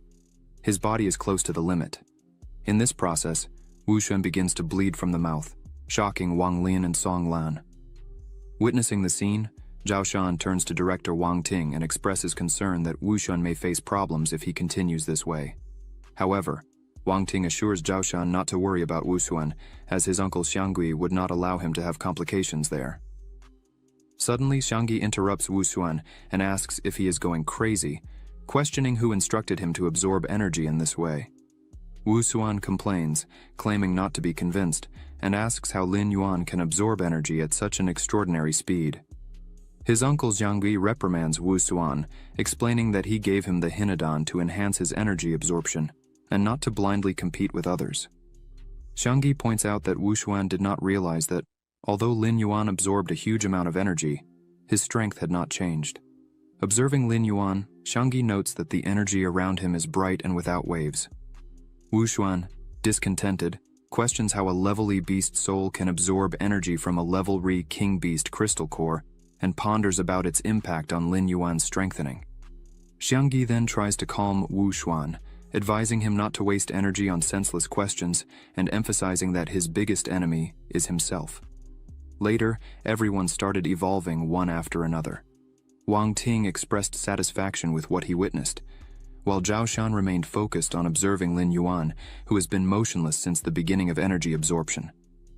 2 days later, everyone was out of the water, engaged in lively conversations and smiles. Wang Jin expressed his gratitude to his father for the medicinal bath and shared a discovery. However, Wang Ting's reaction was furious, as he considered Wang Jin's progress insufficient, emphasizing that he shouldn't settle for just that. While conversations flowed, Lin Yuan remained silent and unmoving. Zhao Shan approached Lin Yuan and called him. Lin Yuan quickly turned, inquiring if something had happened. Zhao Shan explained that he was just curious about why Lin Yuan was the only one who had not evolved his strength yet. Surprised, Lin Yuan admitted to forgetting. This irritated Zhao Shan, who questioned how Lin Yuan could forget something so important. Lin Yuan then summoned Long and requested that he spend his evolution points to advance a level. Long agreed and began fulfilling Lin Yuan's request. A red aura with sparks began emanating from Lin Yuan, impressing Zhao Shan. Observing the scene, Zhao Shan wondered what was happening and questioned how Lin Yuan could control his evolution in this way. Lin Yuan interrupted the evolution process, and Zhao Shan asked if Lin Yuan had 6-star Beast King status all along. Lin Yuan confirmed that, in fact, he had only used a part of the collected energy. Lin Yuan still had 20 million evolution points stored, capable of elevating him to the level of an 8-star Beast King. Witnessing this, Wu Xuan smiled. Lin Yuan looked at Wu Xuan and pondered that the faster one rises, the more unstable the beast soul becomes. At the moment, Wu Xuan had reached the 7th star of the Beast King, but it was still difficult to predict how he would handle this evolution. Director Wang Ting, who was observing Lin Yuan from afar, praised his incredible ability, highlighting that Lin Yuan alone was able to absorb a third of the present energy. Wang Ting addressed everyone, announcing that it was time to go to the hotel. Upon arrival, Wang Jin informed them that Yanjing had rented the entire hotel, and all guests were students and professors from other universities. Wang Jin speculated about how many people were still ahead of them to check into the hotel, expressing his hunger. Sumu offered to take them to eat after checking in, mentioning the variety of delicious foods in Yanjing.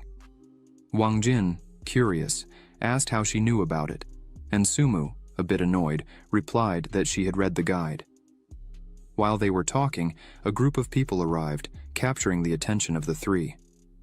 Lin Yuan asked Wang Jin who these people were, and he replied that they were Yanjing students, the first two being Chen Longxiang and Xu Xiao.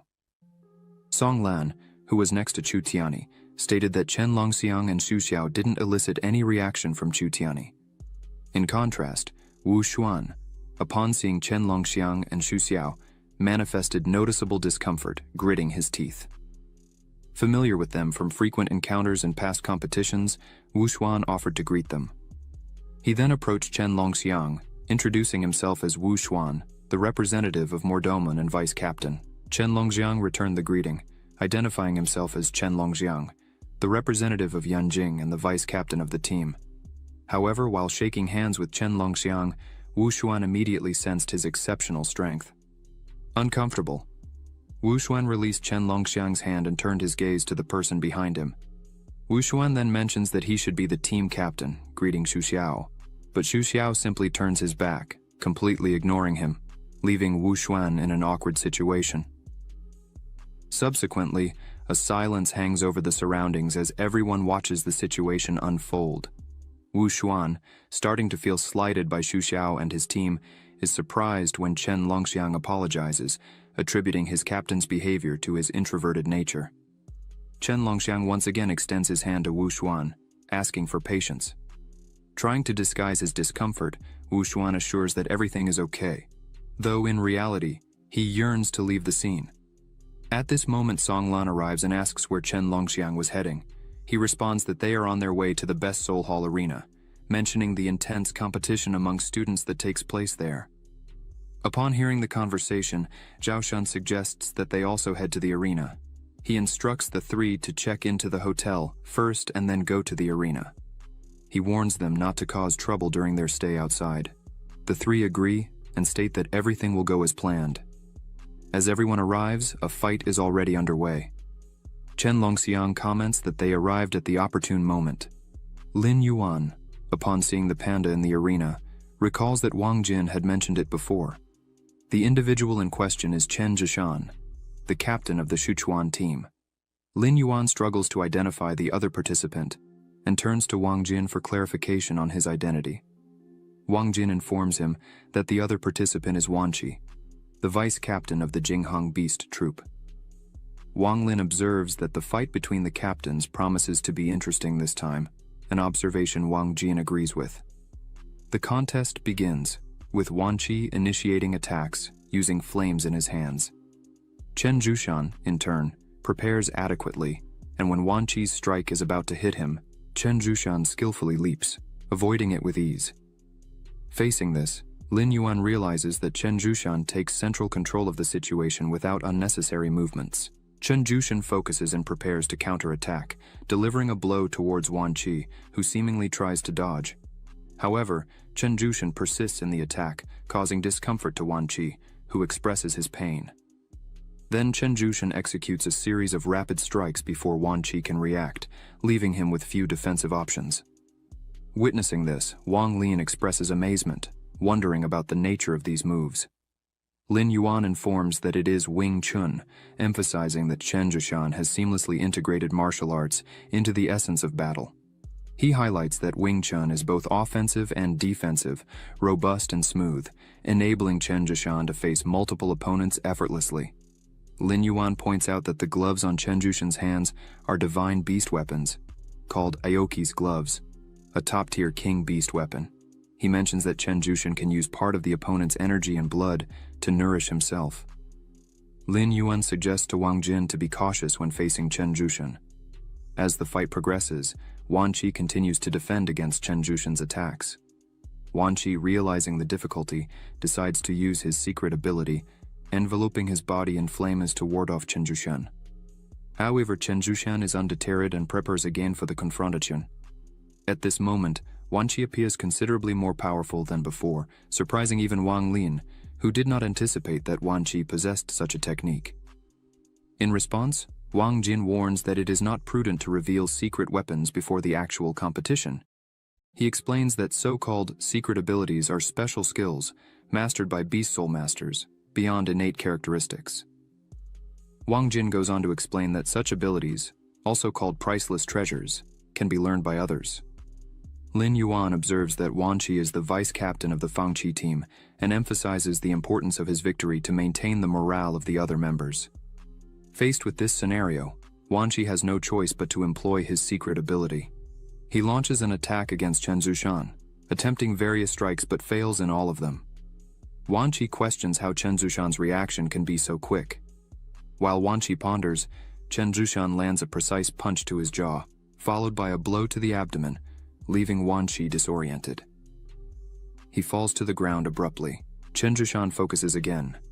Wang Lin urges Wan Qi to use all his abilities, claiming that this way he can face Chen Zushan on equal terms. However, the fight comes to an end. Wang Jin laments, pointing out that none of Chen Zushan's secret skills were revealed. He emphasizes that Chen Zushan is indeed a prodigy, whose thinking transcends the common capabilities of people. Chen Zushan reverts to human form and looks around, asking if anyone is willing to step into the arena and face him. The referee announces that the match has come to its conclusion, declaring Chen Zushan as the victor. Wang Jin considers that Chen Zushan is being somewhat reckless by challenging everyone in this way. If he persists in this behavior, his trump card is likely to be revealed soon. Lin Yuan observes that the trump card is not Chen Zushan's focus. After all, he is a beast soul master and a warrior. He adds that a warrior must constantly improve through battles. Wang Jin questions Lin Yuan if this indicates that Chen Zushan is using these competitions to transcend his limits before the main competition. Sumu interrupts the two, asking if Lin Yuan would like to face Chen Zushan. However, Lin Yuan states that his cultivation level differs from Chen Zushan's. Therefore, engaging in combat would be a mere waste of time. Upon hearing this, Wu Xuan sarcastically questions if Lin Yuan is worthy of such an act. Wu Xuan points out that even Wan Qi, a 7-star king beast, couldn't face Chen Zushan. Presumably, Lin Yuan wouldn't last even a minute in such a confrontation. Sumu quickly turns to Wu Xuan, asking if someone talked to him. Wu Xuan asserts that everything he said was the pure truth, and Lin Yuan should acknowledge it. Wu Xuan mentions that Lin Yuan was making excuses, claiming it would only be a waste of time, but the truth would manifest when the real competition approached. Sumu, enraged, stands up wanting to confront Wu Xuan. However, Lin Yuan restrains her. Sumu stares at Lin Yuan, who remains silent. He just shakes his head and watches Wu Xuan without uttering a single word. Wu Xuan begins to ponder and question what this meant. Knowing Lin Yuan's mindset, he would explicitly state if he were not a match for Chen Zushan. Wu Xuan considers the possibility that Lin Yuan really can compete on equal terms with Chen Zushan. Chu Tianyi stands up, expressing his intention to fight. Song Lan warns Chu Tianyi, pointing out that he is the captain and representative of their team. It would be commendable to see him triumph.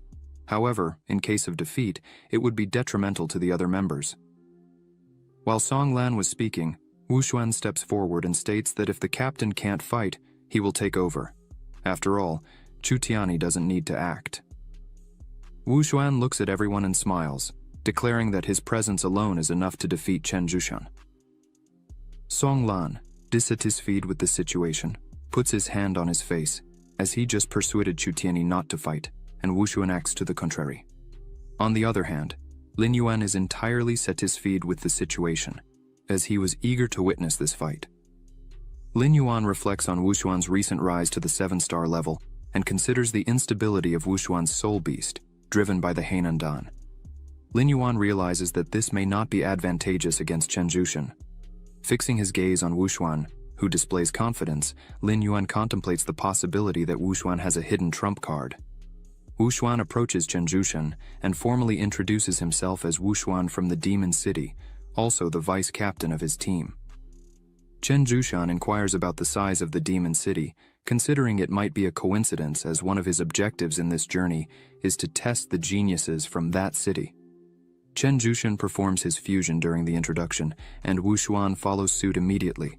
The audience, witnessing Wu Xuan's transformation, is surprised as Wu Xuan's soul beast is truly rare. A spectator ponders the uncertainty of the winner, while a woman notes that one is the captain of Shuchuanmen University, and the other is the vice captain of Mordamon University, suggesting both have a chance of winning. The battle commences with Wu Xuan, unleashing a cloud of poison throughout the arena. Upon realizing this, Chen Zushan deploys a shield. Wang Jin, observing the shield, comments that it is a king-level beast weapon known as green bamboo armor. Besides mitigating potential damage, it can purify impurities. In other words, Wu Xuan's poison cloud has no effect on Chen Zhushan. The intensity of the battle grows. Wu Xuan's attack is completely defended by Chen Zhushan, who prepares to counterattack. However, Wu Xuan dodges the blow, praising the strength of Chen Zhushan's weapon but emphasizing that it won't be easy. Wu Xuan highlights the improvement in his flight control since reaching the 7-star level as a king beast. However, Chen Zhushan begins to contemplate and realizes that Wu Xuan's flying ability seems quite limited. Doubts arise in Chen Zhushan about Wu Xuan's true strength. Flying, Wu Xuan releases another poisonous cloud that envelops Chen Zhushan entirely. Wu Xuan informs that he is also equipped with a king-level beast weapon. Witnessing this scene, Wang Jin explains that this weapon is the poison needle, known for corroding bones, the most outstanding weapon of the king-level beast god. Wang Jin inquires about the origin of this weapon, intrigued by Wu Xuan's background. Lin Yuan argues that this weapon was clearly gifted to Wu Xuan by his uncle Xiangui. Chen Zhushan takes the attack and remains motionless. As the dust settles, it becomes evident that several needles are scattered around the area. Observing Chen Zhushan's stillness, Wu Xuan presumes the needles had an effect, and it is the opportune moment to attack and reap the fruits of victory. Chen Zhushan reactivates his shield. However, Wu Xuan argues that this attack is not easily eliminated from the body. Seizing the situation, Wu Xuan grabs Chen Zhushan. Song Lan, witnessing this development, expresses admiration, considering that Wu Xuan truly possesses remarkable skills and may emerge victorious. However, Lin Yuan intervenes, pointing out that, although Wu Xuan seems to be in the lead, his opponent is Chen Zhushan. It is premature to conclude that Wu Xuan can triumph so easily. One of the students, in a mocking manner, comments on the irony of a student who didn't even have the courage to fight, making such observations. Lin Yuan turns to him and proposes a bet, challenging the student's certainty. Asked about the terms, Lin Yuan bets that a king-level beast weapon will be granted to Chen Zhushan. The other student carefully considers Lin Yuan's proposition and analyses that Chen Zhushan was poisoned by Wu Xuan. Subsequently, he decides to take the bet and communicates his consent to Lin Yuan. Sumu passively observes, while Lin Yuan smiles. The other student believes the bet is already won and considers which weapon to choose. Meanwhile, the fight between Wu Xuan and Chen Zhushan continues. Wu Xuan advises Chen Zhushan to give up, as the poison will soon affect his nerves. However, upon hearing this, Chen Zhushan simply opens his arms, releasing his true strength, leading Wu Xuan to wonder if he was really poisoned, since he shouldn't have all this power still. After Chen Zhushan breaks free, he starts a sequence of strikes on Wu Xuan, leaving the other students stunned and in disbelief at what is happening. The audience, upon witnessing this, begins to question Wu Xuan's ability, stating that his skills are doubtful and that he does not deserve to be appointed as the vice-captain of his team. Wu Xuan continues to receive several blows and thinks he cannot lose, trying to counterattack again. However, Chen Zhushan offers no openings, persisting in the attacks and leaving Wu Xuan fallen on the ground. Chen Zhushan prepares for his final attack, but Wu Xuan gives up before being struck. While prostrate on the ground, Wu Xuan ponders whether Chen Zhushan really is a 7-star Beast King, as he felt substantially inferior to him. Wang Jin, impressed with this outcome, asks how Lin Yuan knew that Wu Xuan could not beat Chen Zhushan. Lin Yuan explains that while great strength can resist against 10 societies in the face of absolute power, any strategy is futile. He emphasizes that Wu Xuan has just achieved the 7th star of the Beast King level and does not have a solid foundation. Wu Xuan has never faced such hard challenges, while Chen Zhushan is the total opposite of Wu Xuan. Wang Jin, upon hearing this, turns his gaze to Qingnan and comments that people should preserve discretion. Pride holds people back, while humility propels them forward. He asks Qingnan if this makes sense. Qingnan simply places his hand over his face, expressing complete shame with this. Meanwhile, in the arena, Chen Zhushan returns to his human form and mentions that Wu Xuan's poison was indeed potent and almost defeated him. Wu Xuan, with a quite injured face, cleans himself up a bit and comments that if Chen Zhushan were not so talented, he would certainly be at a disadvantage. As the two talk, Someone interrupts them, asking if Chen Zhuxian would still be able to fight in his current state. It was Chen Longxiang who presented himself as the vice-captain of the Yanjing team. Chen Longxiang expresses his willingness to face Chen Zhuxian. The audience, for their part, does not realize that Chen Longxiang had disappeared from among them. Wu Xuan, noticing the absence of Chen Longxiang, questions whether he will really participate in the confrontation. Lin Yuan looks forward to witnessing the strength of Chen Longxiang. Xu Xiao approaches Chen Longxiang and invites him for a talk. Chen Longxiang inquires about the situation, and Xu Xiao informs that the director requested that they avoid causing trouble, emphasizing that he received specific instructions to watch over Chen Longxiang. Chen Longxiang responds with a smile, ensuring that everything is fine, and if the director wishes to assign responsibilities to someone, it should be him, highlighting that Xu Xiao has no involvement in this.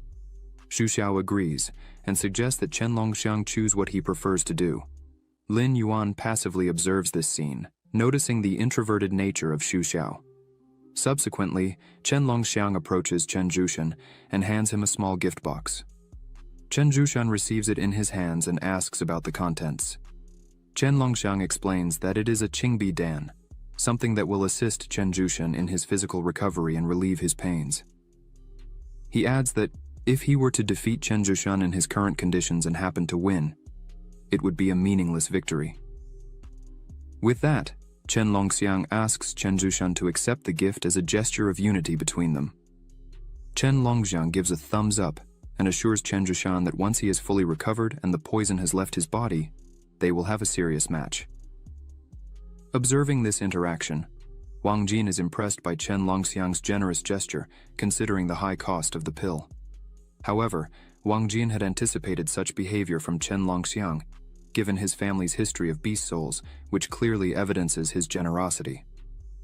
Lin Yuan looks at Wang Jin and comments that Wang Jin speaks as if he himself is not from a noble family. Wang Jin replies that his situation is different. While others spent their family's money, he started almost from scratch and never used his resources indiscriminately. Sumu looks at Wang Jin and agrees with him, adding the question about who invited everyone to dinner, spending hundreds of thousands on a single occasion.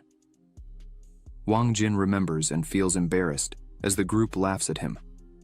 Back in the arena, Chen Zhuxian expresses gratitude to Chen Longxiang and gladly accepts the gift.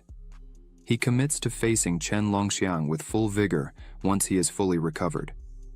Chen Longxiang smiles and agrees to this promise. 30 minutes later, Chen Zhuxian has fully recovered and expresses his gratitude again to Chen Longxiang.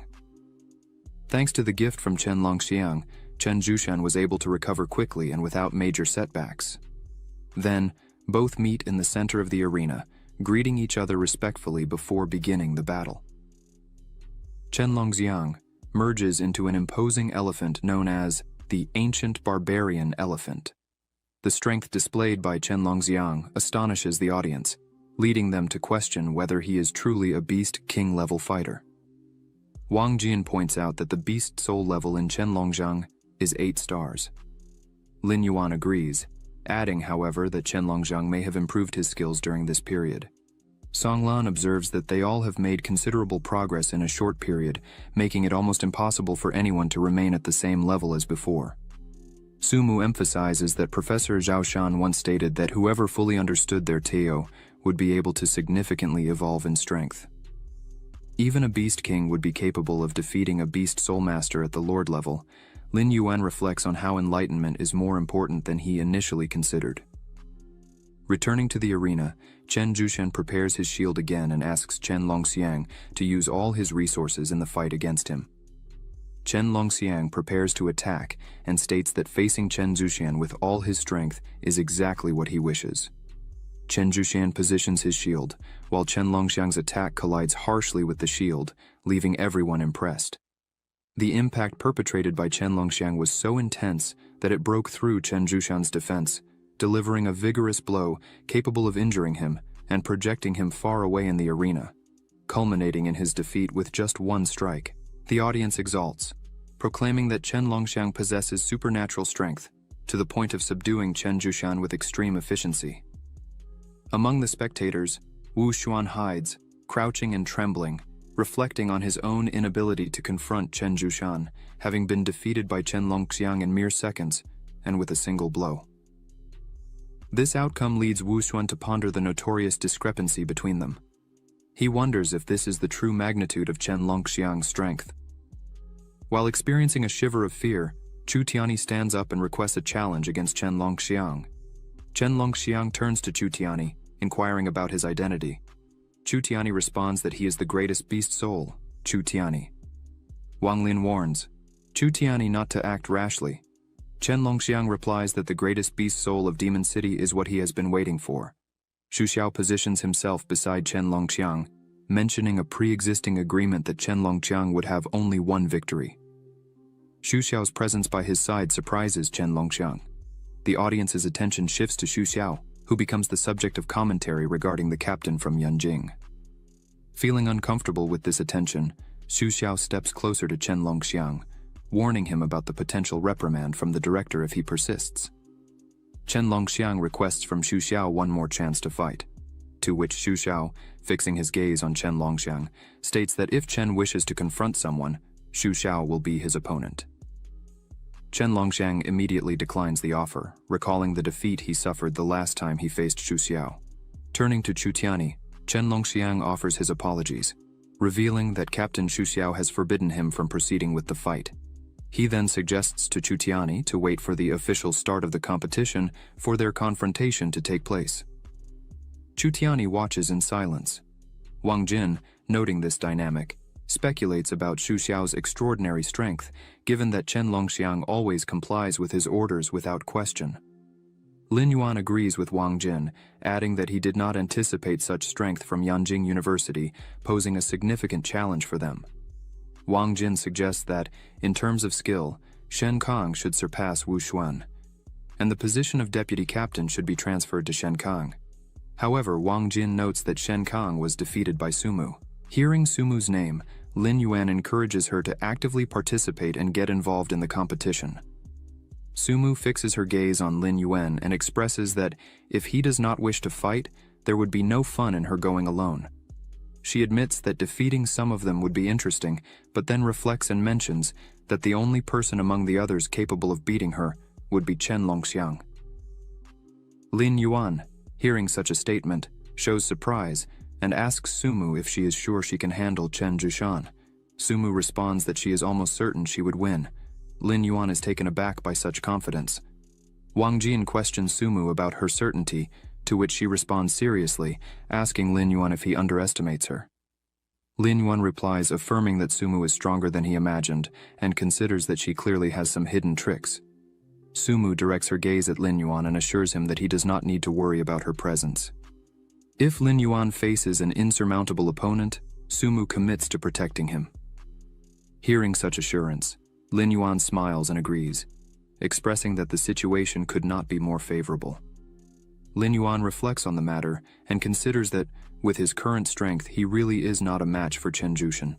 However, he evaluates that, if he uses all the evolution points he has saved up, Chen Zhushan would not be an insurmountable challenge for Lin Yuan.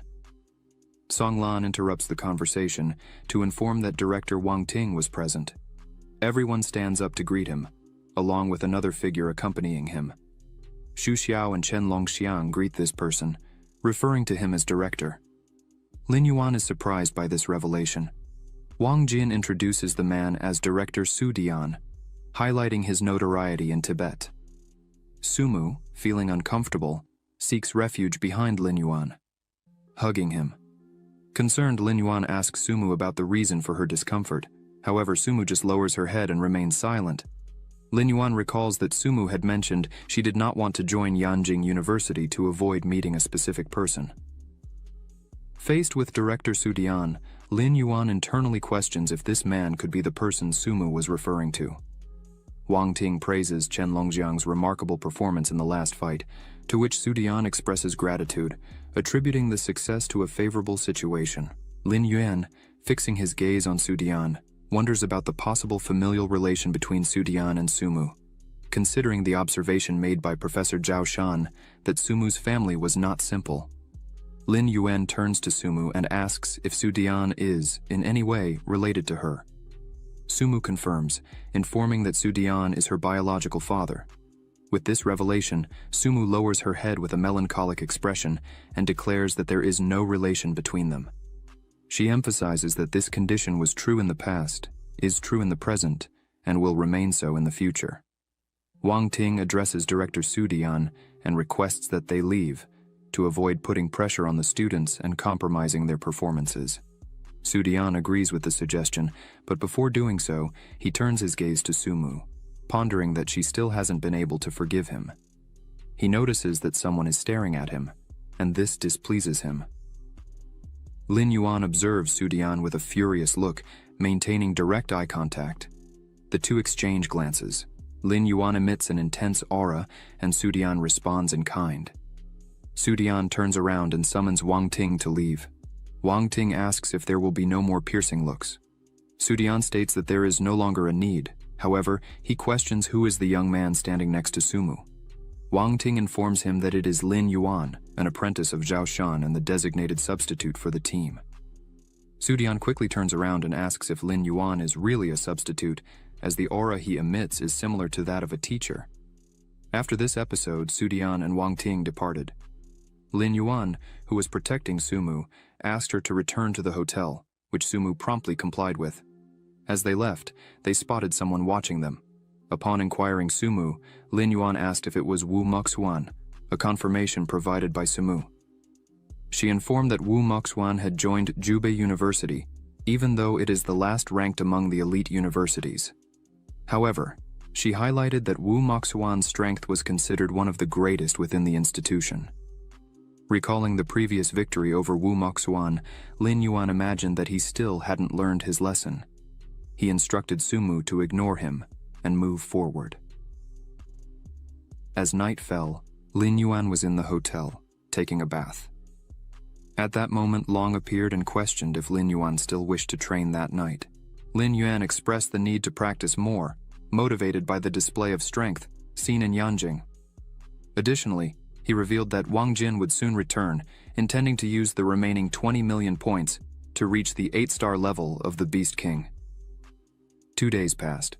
In the hotel lobby at 8 in the morning, everyone was properly uniformed and with their groups formed. Wang Jin observed another team's uniform, commenting on its green color, expressing gratitude for not wearing hats. Lin Yuan, not understanding, asked Wang Jin about the meaning of his words. At that moment, Sumu arrived, apologizing for her lateness. Although everyone was enchanted by Sumu's beauty, she ignored them, heading straight to Lin Yuan. She asked him about his activities in the last 2 days, expressing a desire to take him to explore Yanjing. However, Wang Jin had informed that Lin Yuan was busy and should not be disturbed. Lin Yuan reported that he was practicing and had made significant progress in the last few days. Sumu was extremely pleased with the news and inquired about the advancement achieved by Lin Yuan. Wu Xuan's class overheard the conversation and questioned how far Lin Yuan could have gone, speculating whether he had reached the 7-star level of the Beast King. In response to Sumu, Lin Yuan explained that, with much effort, he had reached the mid-level of 6 stars of the Beast King. The mocking reaction from Wu Xuan and his friends did not shake Lin Yuan, who apparently had attended the event just to tell jokes. While Wu Xuan was enjoying himself with his friends, Sumu watched them and reflected on their naivety. Lin Yuan was undoubtedly joking when he claimed to have reached the mid-level of 6 stars. It's virtually impossible for him to have achieved such a stage. Suddenly, Director Wang Ting arrives and asks if everyone is ready. Wang Ting advises everyone to enjoy this moment, as it may be the most significant of their lives. He wishes everyone good luck and counts on everyone's cooperation to honor the university's name. The students express their joy, agreeing with Wang Ting's words.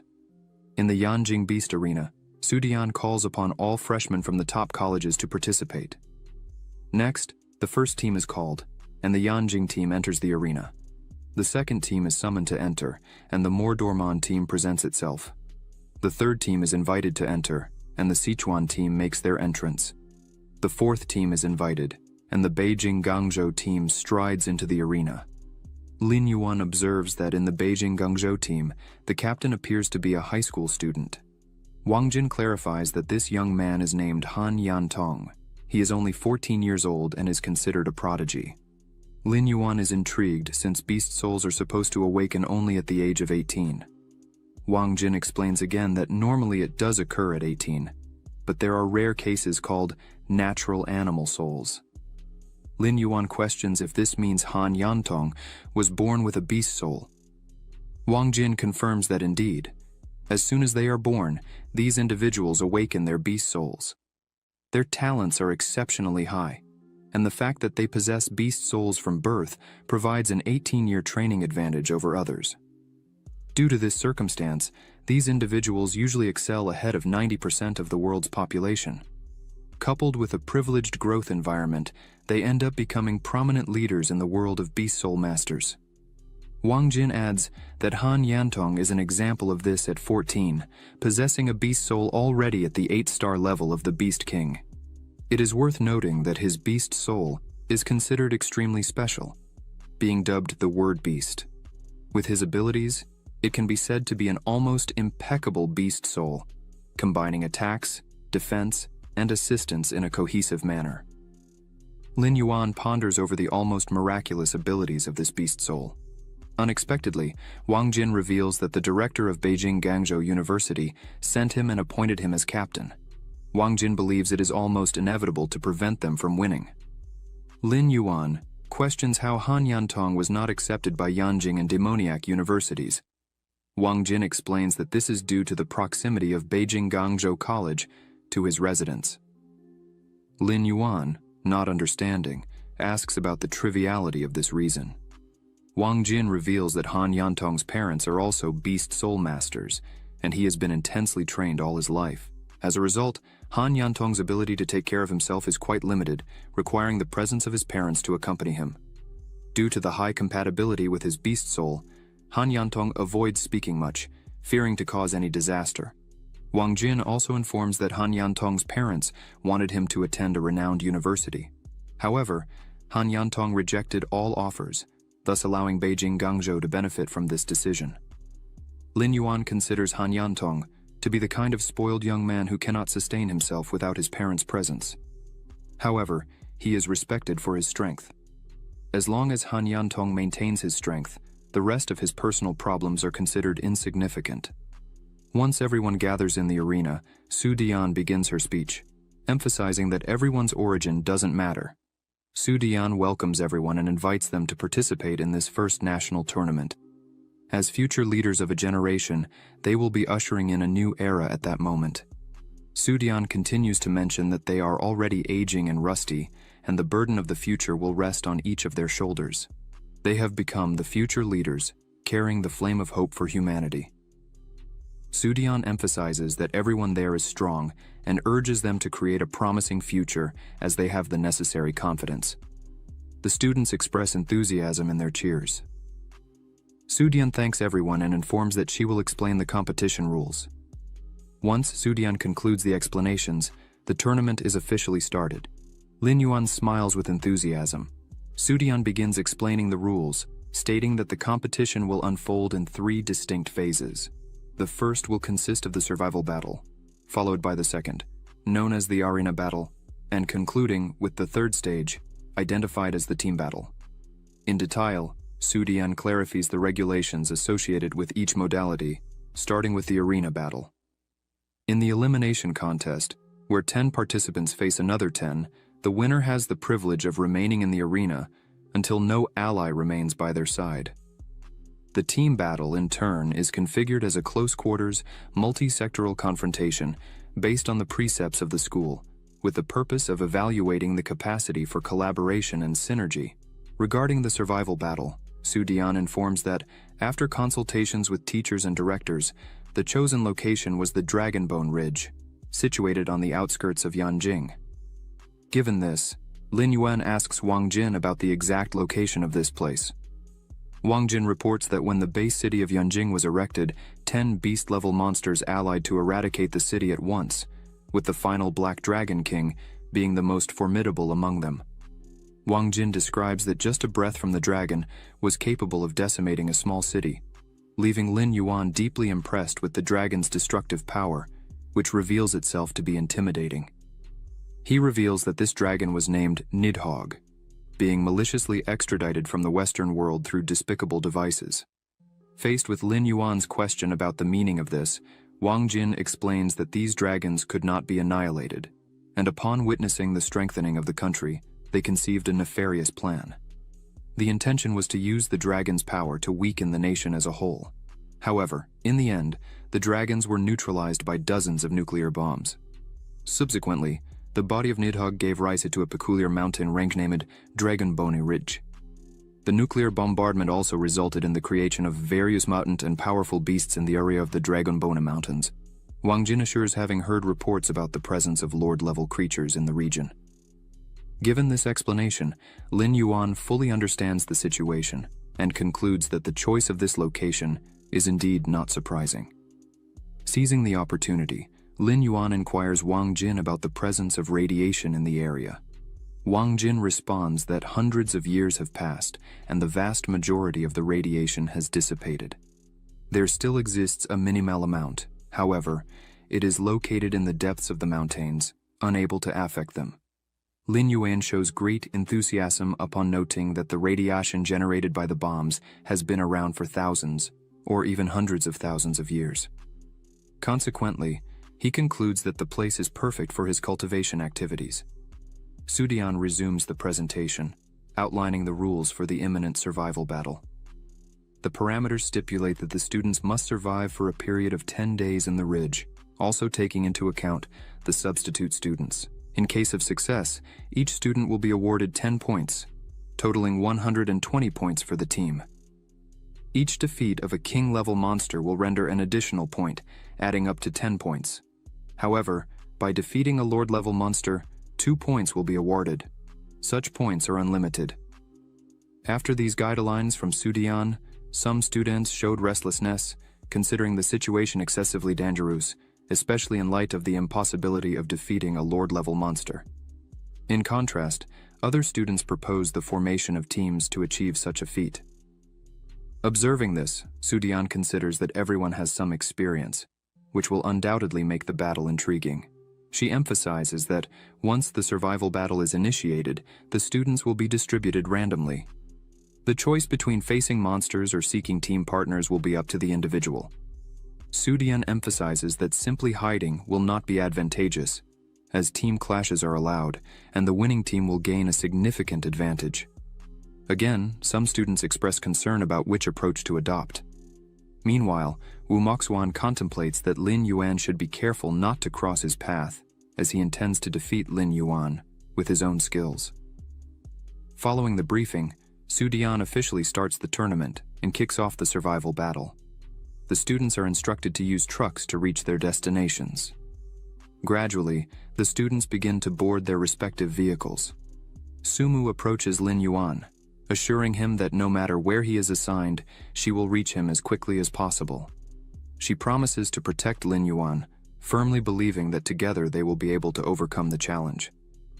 Sumu reflects that the time has finally come for her to take on the responsibility of protecting Lin Yuan. After hearing such words, Lin Yuan smiles and agrees with Sumu. A man enters the truck and mentions that it is the first time they are meeting, hence asking everyone to introduce themselves. Starting the introductions, the man reveals his name as Chen Shuiwu. He is a lord-level soul beast affiliated with the Chinese military headquarters and is responsible for the team's safety. Chen Shuiwu clarifies that if any of them encounter a danger they cannot resolve, they can call him through the provided watch. He will promptly move according to the received coordinates. However, asking for help will automatically disqualify the person from the survival battle. Lin Yuan takes the watch and examines it, noting that the first function counts the defeated monsters and the second is for calling rescue. He also considers that each vehicle clearly has a similar officer, aimed at ensuring the student's safety. This implies that the military headquarters has deployed 12 Lord-level Beast Soul Masters, showing the high standard of this national competition. Chen Shuiwu distributes blindfolds to the students and asks them to put them on before reaching the mountains. Wang Jin inquires about the need to cover their eyes. Chen Shuiwu explains that this is one of the rules. Wang Jin must be blindfolded so as not to know where the other students were dropped off. As the trucks depart, Chen Shuiwu instructs that if anyone has any questions, they should ask them now before arriving at the mountains. Lin Yuan raises his hand and voices his question. Chen Shuiwu encourages him to proceed. Lin Yuan asks if the crystal cores he obtains by defeating monsters must be handed over to the school, or if he can keep them. The question surprises those around him. Chen Shuiwu clarifies that all gains from the hunts belong to those who obtain them. However, he wonders why Lin Yuan is concerned about this. Lin Yuan celebrates excitedly, while Sumu simply laughs. Everyone has their eyes properly covered. As the trucks proceed on the path, Lin Yuan begins tapping his knee with his finger. Chen Shuiwu notices this and thinks that Lin Yuan is truly distinct from the other students. In the middle of the mountain, we see Lin Yuan's truck moving forward. Lin Yuan, blindfolded, senses that the vehicle has stopped. While tapping his leg with his finger, he meticulously counts each second that passes, totaling 25,761 seconds. This would amount to more than 7 hours of travel to that point. Chen Shuiwu grabs Wang Lin's arm and projects him out of the truck. Lin Yuan notices this and, through the sound and movement, realizes that it is neither Sumu nor Wang Jin. The truck resumes its movement, making some turns that culminate in Wang Jin's fall, who expresses that all this is madness. Lin Yuan does not divert his focus, considering the turns are intentional to disorient the students. However, Lin Yuan was a formidable assassin in his previous life, making this task not difficult. The truck stops again, and this time, Wang Jin is designated to stay. After his departure, the vehicle starts moving again. After a while, the truck stops once more, and this time, Sumu is chosen. Lin Yuan realizes that Sumu and Wang Jin have already left, likely meaning it's now his turn. The truck stops for the last time, and Chen Shuiwu touches Lin Yuan's shoulders, throwing him out of the truck. Lin Yuan quickly gets up, removes the blindfold from his eyes, and questions why Chen Shuiwu was so rough in throwing him out. As he stands, Lin Yuan watches the truck drive away and estimates that, according to the vehicle's speed, he is 15 kilometers away from Sumu. Without wasting time, Lin Yuan transforms, and immediately Long congratulates him for successfully absorbing nuclear radiation and acquiring 100 evolution points. Lin Yuan notices this, and quickly realizes the persistence of radiation in the area. He starts to calculate that, even if it's in a small amount, he still gets 100 points every 10 seconds, totaling 600 points per hour and an accumulated 864,000 points per day. If Lin Yuan stayed for the 10 days of the competition, he would reach a total of 8,640,000 evolution points, thus enabling his beast soul to ascend to the next level, reaching the 9th star of the Beast King. Lin Yuan considers that he is still at the entrance of the forest and thinks that by going deeper, he might encounter a more significant concentration of radiation, further enhancing his evolution points. Long urges him to move forward, however. Lin Yuan states they cannot proceed yet, as he wants to find Sumu. He argues that Songlan and Wang Jin have probably already met, and having more individuals implies greater collective strength. Long asks about Lin Yuan's plan to locate them, to which he responds that he precisely remembers the place where each was thrown. He asserts that he will head towards Sumu first, hoping that she hasn't moved too far away. 10 minutes later, Lin Yuan reaches the vicinity of the location where Sumu was supposed to be. However, he doesn't find her. He perseveres in observing the surroundings and finally identifies footprints on the ground, approaching for a closer analysis. He confirms that, unequivocally, they are Sumu's footprints. With the confirmation of the direction taken by Sumu, Lin Yuan swiftly follows the footprints left by her. After a few minutes on this trail, Lin Yuan hears the sounds of Sumu's beast souls ahead. Sumu is surrounded by 3 monsters, a venomous ink demon mollusk, a ghost civet, and a 3-headed dog. Sumu assesses the situation and states she knows the 3-headed dog monster. Even being a level 7 beast queen, she recognizes the difficulty of defeating this monster.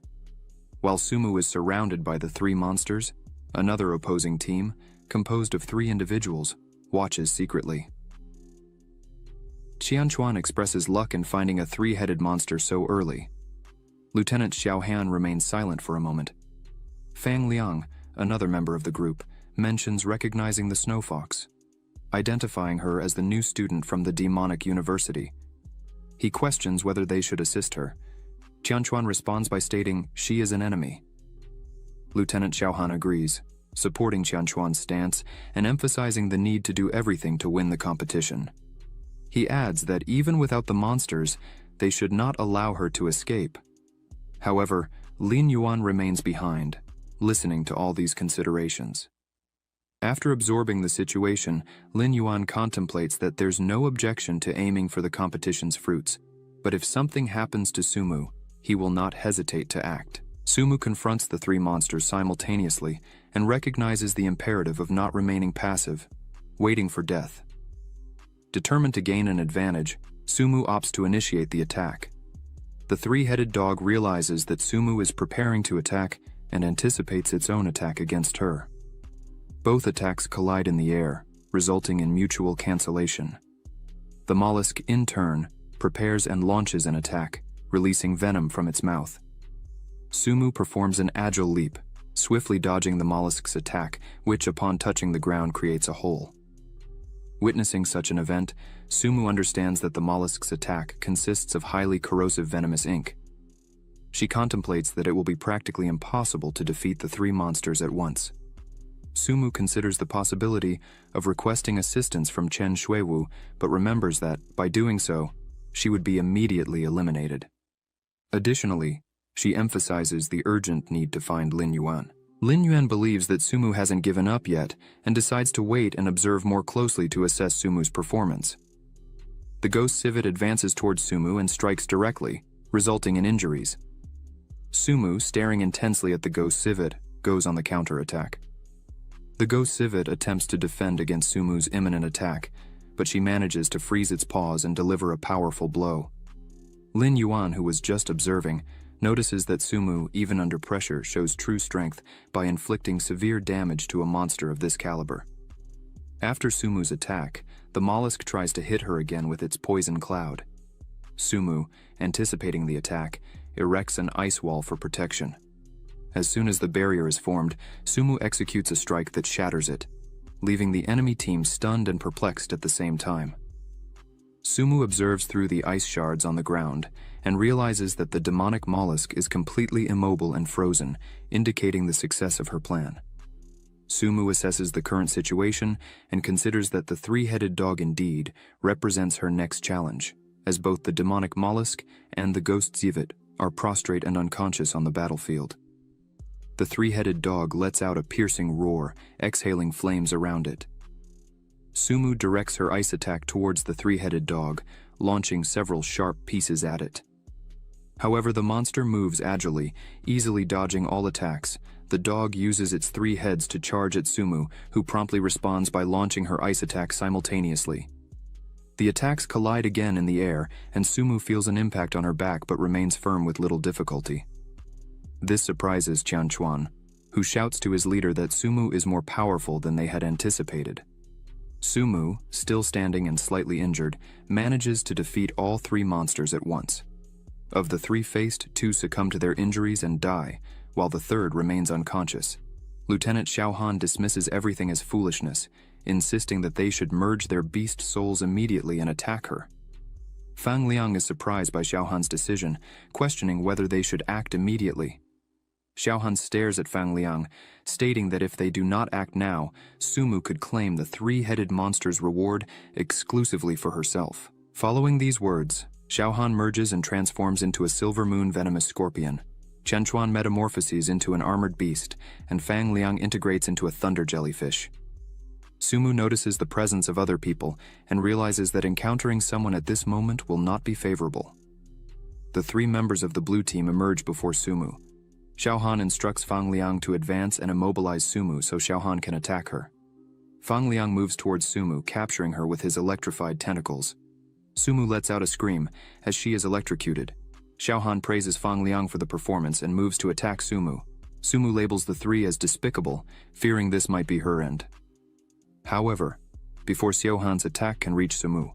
A voice states that taking advantage of someone's peril does not align with the conduct of a knight. Lin Yuan steps in front of Sumu, blocking Xiaohan's attack with his hand. Sumu tries to warn Lin Yuan about the poison in the attack, but before she can finish, Lin Yuan has already absorbed the impact with his own body to protect Sumu. Xiaohan considers that, regardless of their opponent's identity, the application of his poison will result in complete combat incapacity, leaving the person paralyzed. Although he tries to hit Lin Yuan again with his attack, he cannot penetrate Lin Yuan's defense. Sumu, anxious about Lin Yuan's situation, exclaims his name while Xiaohan stands confused, questioning how this could be happening. His scorpion tail fails to breach Lin Yuan's impregnable defense, leading Xiaohan to speculate whether Lin Yuan shares the same defensive ability as Qian Chuan, whose beast soul focuses on defense. As Xiaohan ponders this, Lin Yuan steps forward and positions himself in front of him.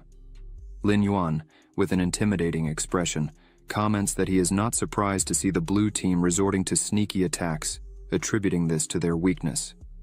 Lin Yuan firmly warns that when carrying out stealth attacks, one must be prepared for the consequences if the plan fails. Xiaohan shows surprise and remains silent. Lin Yuan strikes him, sending him flying and defeating him with a single blow. The three-headed dog awakens, and Lin Yuan quickly notices, declaring his intent to eliminate it. Lin Yuan runs towards the monster, which retaliates with a fire attack. Lin Yuan casually blocks the attack with his arm and advances without hesitation. As he approaches the monster, Lin Yuan jumps ready to deliver a fatal blow, annihilating the three-headed monster. Long appears to congratulate Lin Yuan on his successful defeat of the monster and informs him about the reward received.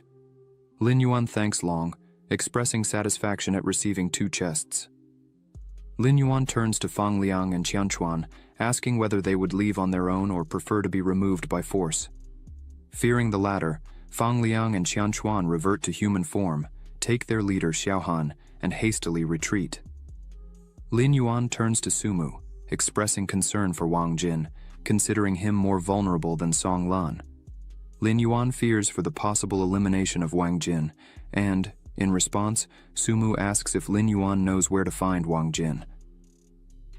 Lin Yuan confirms and explains that during the ride in the truck, he was able to observe everyone's exit, allowing him to reach the location.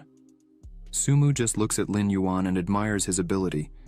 As they run to find Wang Jin, Sumu questions Lin Yuan's current strength. Lin Yuan reveals that he has reached 8 stars at the Beast King level, impressing Sumu with his extraordinary strength.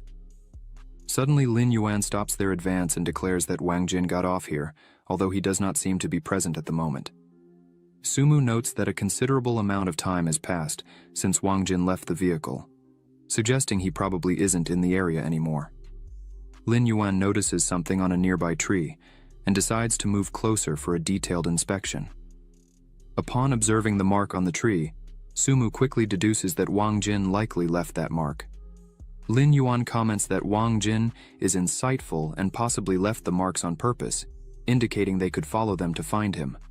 Sumu expresses concern about Wang Jin's risky action, considering other students could hunt him if they saw the marks. Lin Yuan agrees with Sumu and emphasizes the need to find Wang Jin quickly. Sumu identifies some monster footprints on the ground. Upon examining them, Lin Yuan concludes they are from more than one monster, but fortunately are small in size. Suddenly, Lin Yuan hears a sound and wonders about its origin. Sumu is unsure of the cause, but believes the sound comes from the direction of the footprints. Lin Yuan and Sumu realize the sound may be related to Wang Jin and run to investigate. As they approach, they see a giant egg being attacked by some smaller monsters. Sumu inquires about the nature of the giant egg. Lin Yuan confesses his lack of knowledge on the matter. Unexpectedly, the egg begins to communicate with Sumu and Lin Yuan, revealing itself to be the voice of Wang Jin. Sumu questions if this is Wang Jin's beast soul. Lin Yuan and Sumu stand still, surprised by the revelation. Wang Jin asks for help to get rid of the small monsters attacking him. Lin Yuan, in response, just opens his mouth and accumulates energy in it, causing the small monsters to flee in terror. Thanking Lin Yuan for his intervention, Wang Jin compares the monsters to hyenas, stating that once noticed, they do not leave a person alone. Sumu approaches Wang Jin, concerned about his condition and possible injuries. Wang Jin assures that the small monsters are not capable of harming him. Lin Yuan approaches Wang Jin, crosses his arms, and questions how he had the courage to be chased by early-stage king-level monsters. Wang Jin asks if Lin Yuan did not realize that his beast soul is an egg, questioning what kind of combat abilities Lin Yuan expected from him. He also mocks the idea of Lin Yuan believing that an egg could roll over and crush monsters. Lin Yuan, imagining such a scene, concludes that it's hard to blame Wang Jin. Lin Yuan considers the uniqueness of Wang Jin's beast soul, initially classified as odd, as something peculiar, without imagining that a beast soul in the form of an egg could exist.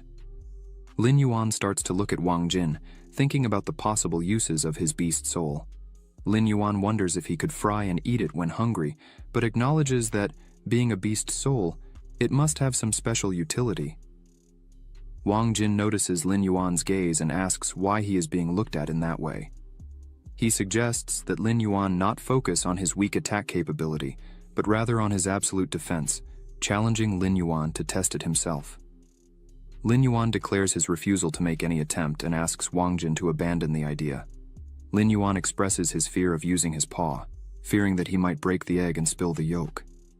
Sumu, with a humorous expression, imagines the scene and praises Lin Yuan's sense of humor. Wang Jin, annoyed, questions why Sumu is laughing and states that if someone managed to break his shell, the person would have his last name. Lin Yuan, ready to take up the challenge, questions Wang Jin's confidence. Wang Jin encourages Lin Yuan to use all his strength and courage. Preparing for the attack, Lin Yuan concentrates to reduce his force by 50%, believing Wang Jin would be able to withstand such an impact. When Lin Yuan applies the strike, he realizes that the attack had no effect on Wang Jin, who mocks the weakness of the blow and questions if Lin Yuan had not eaten yet. Wang Jin challenges Lin Yuan to try harder. Lin Yuan, in response, accumulates a yellow energy for a more powerful attack. Wang Jin, surprised, inquires if Lin Yuan really intends to use all that force. Lin Yuan's strike hits Wang Jin, sending him flying away, causing the egg to roll and damage some trees. Sumu rushes to Wang Jin, concerned about his condition. She concludes that Lin Yuan does not joke around when he is serious in a fight. Wang Jin comments that the attack was so-so, but considers that Lin Yuan, despite considering him a brother, seemed to want to kill him at that moment. Wang Jin gets up and assures that his eggshell remains intact, indicating that Lin Yuan's attack was not that strong. Lin Yuan mentions that, in that case, he would not hesitate to use his claws. Wang Jin changes the subject, suggesting that they should first look for Songlan. He proposes that the team be composed of Lin Yuan as the main attacker, Wang Jin in defense, Sumu as the organizer and team maintainer, and Songlan assisting Sumu in that task. Lin Yuan praises Wang Jin's proposal but points out that, as they ran through the forest, he lost Songlan's location. Sumu asks about the next step. Lin Yuan suggests they continue advancing through the mountain until they reach the depths of the Dragon Bone. Wang Jin asks if Lin Yuan is interested in hunting Lord-level monsters and questions if just the three of them would be capable of such an endeavor. Lin Yuan responds that most of the students are probably on the outer part of the forest looking for Beast King-level monsters, which means that, as they go deeper, it is likely they will encounter few people in the area. This implies that they can focus more on hunting monsters without worrying about surprise attacks from other students. Such surprise attacks clearly would bring negative impacts to them, beyond the score. While a Beast King-level monster represents at most 1 point, potentially up to a maximum of 10 points, Lord-level monsters are worth 2 points, with no limits. Sumu agrees with Lin Yuan, acknowledging that surprise attacks would indeed be troublesome, a lesson she learned the hard way some time ago. Lin Yuan highlights that indeed, there are Lord-level monsters deeper in the mountain, but as long as the group avoids them, all will be well. Lin Yuan believes this is the best option available, as staying there would result in attacks from both sides. Wang Jin agrees with Sumu and Lin Yuan. Lin Yuan considers that as long as he can enter the mountain, he will become stronger just by breathing. 6 hours later, Lin Yuan is still traversing the woods. Wang Jin asks if they are getting closer. Lin Yuan responds that probably not, as he has not yet spotted any Lord-level monsters nearby. He points out that they are on the right path, feeling closer than before. Lin Yuan reflects that he now receives 200 evolution points every 10 seconds. Suddenly, they hear a noise and notice the presence of a drone flying close to them. Lin Yuan recalls that the competition is being broadcast live to everyone. He stops marching to assess the situation, aware of the need to be cautious, as exposing his secrets could lead to trouble. At this moment, directors Wang Ting and Su Dian are watching Lin Yuan on the computer screen. Su Dian expresses concern about Sumu's participation in the exam, stating it's hard for him to accept. Wang Ting assures Su Dian that his son Wang Jin is also present, and moreover, they are with Lin Yuan, so nothing bad will happen. Su Dian questions Lin Yuan's reliability, to which Wang Ting responds that Lin Yuan is a student of Zhao Shan, highly recommended by him. He asks Su Dian to have an unbiased view and give his opinion. Su Dian admits that Zhao Shan is trustworthy and suggests that Lin Yuan could become one of the strongest. However, he emphasizes his suspicion that Lin Yuan seems to always hide many secrets. Back in the competition, night has fallen, and Sumu, Wang Jin, and Lin Yuan find themselves in a cave deep in the mountain. Lin Yuan comments that the meat seems very good. As Wang Jin seasons the meat, he says this is part of his cooking skills. Sumu expresses her gratitude and mentions how lucky Wang Jin is to carry spices with him. Suddenly, Wang Jin smiles and waves at the camera, asking how the audience is doing. He encourages viewers to subscribe to the channel and leave a like, expressing his affection for them. Sumu quickly turns to identify the source of the sound. Lin Yuan also turns, and when they all look towards the entrance of the cave, they see a drone again. Wang Ting, the person behind the situation, instructs to focus on Lin Yuan, as the director is curious to learn more about him. Lin Yuan turns back to them and mentions that with the nightfall, the temperature will drop quickly, highlighting the need to prepare more firewood. Wang Jin, absorbed in the excitement caused by the delicious aroma of the meat, wasn't paying much attention. Suddenly, Wang Jin notices a change in Lin Yuan and questions the reason for this sudden advancement. Sumu agrees with Wang Jin, noting that Lin Yuan is surpassing the 8 stars of the Beast King level, approaching the final stage. Lin Yuan laughs, trying to disguise the situation, stating that he doesn't fully understand what's happening, as he was just sitting there and mysteriously getting stronger. Wang Jin, moved, falls to his knees, grabs Lin Yuan's leg, and begs to be taught by him, also asking Lin Yuan to be his mentor. Lin Yuan tries to push Wang Jin away, explaining that it's not a matter of not wanting to teach, but rather that he doesn't have the capability to do so. Even so, Wang Jin accepts the situation and decides to go gather firewood.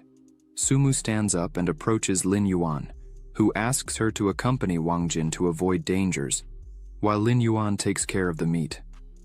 After Sumu and Wang Jin leave, Lin Yuan summons Long and asks to open the 2 chests he had previously won. Long opens the first chest and congratulates Lin Yuan for obtaining 50,000 evolution points and a divine beast-level weapon called Soul-Destroying Claw. He explains that this weapon can inflict damage not only on the enemy's physical body, but also on their soul, causing harm to both the opponent's body and soul. In the second chest, Long congratulates Lin Yuan for another 50,000 evolution points and a Beast King level secret skill called 9 Transformations of the Beast God Tiger Transformation, this being the first volume. Lin Yuan, without hesitation, begins the process of absorbing the knowledge of the skill, with lights enveloping his body during meditation. Some fighting stances begin to form in his mind, and after a few minutes, Lin Yuan celebrates a complete understanding of the skill. Long is extremely pleased and encourages Lin Yuan to test his new power at the back of the cave. Lin Yuan heads to the back of the cave and merges again with the beast soul, feeling safe there as there are no drones to watch him. Long explains that transforming into a tiger for a short period can significantly increase his explosive power, making him like a furious tiger. Lin Yuan undergoes the transformation, displaying some red marks on his body, and performs moves to test the skill. After delivering some strikes to the cave's rocks, Long mentions that, with Lin Yuan's current strength, he could maintain the transformation for about half an hour. Long points out that, compared to the barbarian elephant secret skill, Lin Yuan's skill is somewhat inferior. Long clarifies that this was only the first volume of the tiger transformation, and as Lin Yuan acquired the other parts, his strength would gradually increase. Lin Yuan examines his transformation carefully and expresses eagerness for the next steps in evolution. A few days pass, and Lin Yuan's group remains in the cave. Wang Jin wonders if they are really in a Lord-level monster territory since it's been several days without sighting a single monster of that level. He observes that the audience might have gotten bored not seeing them in action, as the drones haven't appeared for some time. Lin Yuan questions if this isn't something positive, as they are out of danger. While Wang Jin agrees, he sighs, commenting that it's less exciting. Suddenly Wang Jin feels a chill, and Lin Yuan asks him why. Wang Jin responds that he doesn't know. Sumu, frightened, points behind and asks Wang Jin to look in that direction. Wang Jin, trembling, turns to see what Sumu is indicating and is faced with a gigantic monster staring directly at him. Wang Jin gets scared and transforms into his beast soul, the egg. The monster looks directly at him and delivers a swipe, throwing Wang Jin, who collides against the cave wall, resulting in a small crack in his shell. Sumu is worried about Wang Jin, while Lin Yuan stares at the monster. It starts moving towards Sumu and Lin Yuan, leading both to immediately transform. Sumu creates an ice wall in an attempt to contain the monster, and Lin Yuan takes the opportunity to attack, causing pain to the monster, which then buries itself in the ground. Lin Yuan warns that it's an earth dragon and tells everyone to be alert to the ground. Suddenly, an explosion erupts from the ground, launching rocks towards Sumu and Lin Yuan. Sumu creates another ice wall to protect them, but the rocks manage to break through, leaving Sumu momentarily stunned. However, Wang Jin quickly rolls in front of Sumu, absorbing all the damage from the rocks. Wang Jin complains that the attacks hurt him a bit. Lin Yuan declares that they need to force the dragon out of the underground. Otherwise, they will be completely vulnerable and unable to attack it. Noticing that he can't even feel the dragon's aura, Lin Yuan speculates that this is because the monster is Lord level. Lin Yuan starts running and announces they're going to escape. Wang Jin and Sumu are confused about Lin Yuan's actions, but he states there's no time to explain, just asking them to follow him. Wang Jin comments that the monster is very fast, questioning the effectiveness of fleeing. Lin Yuan turns around and emphasizes that no one said they were going to flee. The monster approaches, and Lin Yuan gets ready, opening his mouth and gathering energy. He fires a powerful blast of energy, forcing the monster to emerge from the ground in agony. Once the monster is fully exposed, Lin Yuan instructs Sumu to freeze it quickly. Sumu understands and uses her powers to immobilize the monster, which becomes completely frozen. Lin Yuan runs toward the monster, leaps, and prepares another attack. He lands a powerful blow, causing the monster's mouth to bleed. Holding the monster's severely injured head, Lin Yuan emphasizes that no matter how strong the external defense is, the internal organs are still vulnerable. He opens the monster's mouth, declaring that this is the law of the strongest. Lin Yuan gathers energy in his mouth again and shoots it inside the monster, causing an internal explosion that shatters it from the inside out. Long appears to congratulate Lin Yuan for defeating a Lord-level monster, announcing that he has won a platinum chest. Wang Jin and Sumu are surprised to learn that Lin Yuan has the strength to face a Lord-level monster alone. After the victory, Lin Yuan is surprised to find that each head of the monster provided a crystal core. He comments that they are worth 20 million, and laughs. Wang Jin complains about Lin Yuan's exceptional strength and jokes that he disguises himself as a pig to eat with the tiger. Wang Jin expresses dissatisfaction, considering the situation unfair. Sumu praises Lin Yuan's consistent strength and highlights that he never hid anything from Wang Jin. However, Wang Jin sighs and agrees with Sumu, admitting that his hubby is truly the strongest. Sumu starts chasing Wang Jin, calling him a damn fatty, and questioning if he isn't afraid of dying. Wang Jin runs ahead, stating he doesn't want to die, but live to eat more kebabs. Lin Yuan watches the whole scene while laughing at the situation. Suddenly, Wang Jin stops running when he realizes someone has stolen his skewers. Lin Yuan examines the footprints and concludes they are from monsters. Wang Jin, furious, states that if he catches the thief, he will teach them a lesson. Lin Yuan suggests they follow the footprints, which lead them to a bush near a tree. As they approach, Lin Yuan discovers a little monster finishing eating the meat. The three are intrigued by the identity of the little monster. Suddenly, the little monster fills its cheeks and launches a fireball towards the group. Lin Yuan warns to be careful, pushing Sumu and Wang Jin aside while dodging the shot, which effortlessly creates a hole in the tree. Lin Yuan looks at the hole and is surprised by the small monster's power. Sumu screams in desperation for Lin Yuan to be careful. Lin Yuan reaches out towards the little monster, which approaches and sniffs Lin Yuan's hand. Sumu, concerned, watches the interaction between Lin Yuan and the little monster. Lin Yuan touches and caresses the little monster, surprising Sumu. She asks what's happening and how the little monster knows Lin Yuan. The little monster turns to Sumu and Wang Jin with a serious expression, as if wanting to protect Lin Yuan. Sumu comments that the little monster really likes Lin Yuan, while he asks the little monster not to be so rude with his friends. Then, Lin Yuan calls Long and asks if the little monster is some kind of relative of his. Long responds that he has no relation to the little monster and suggests that it was attracted by the radiation present in Lin Yuan's body. Lin Yuan ponders whether the little monster was formed by nuclear radiation and is powerful despite its size. He wonders if the little monster could become dangerous as it grows. Wang Jin interrupts Lin Yuan's thoughts and asks what they should do with the little monster, questioning if Lin Yuan would like to keep it. Lin Yuan asks if a beast soul master would be able to raise a little monster in this way. However, he is not concerned with the answer and expresses his desire to keep the little monster, highlighting their closeness and immense power. Lin Yuan considers it advantageous if the little monster could become a useful ally for them.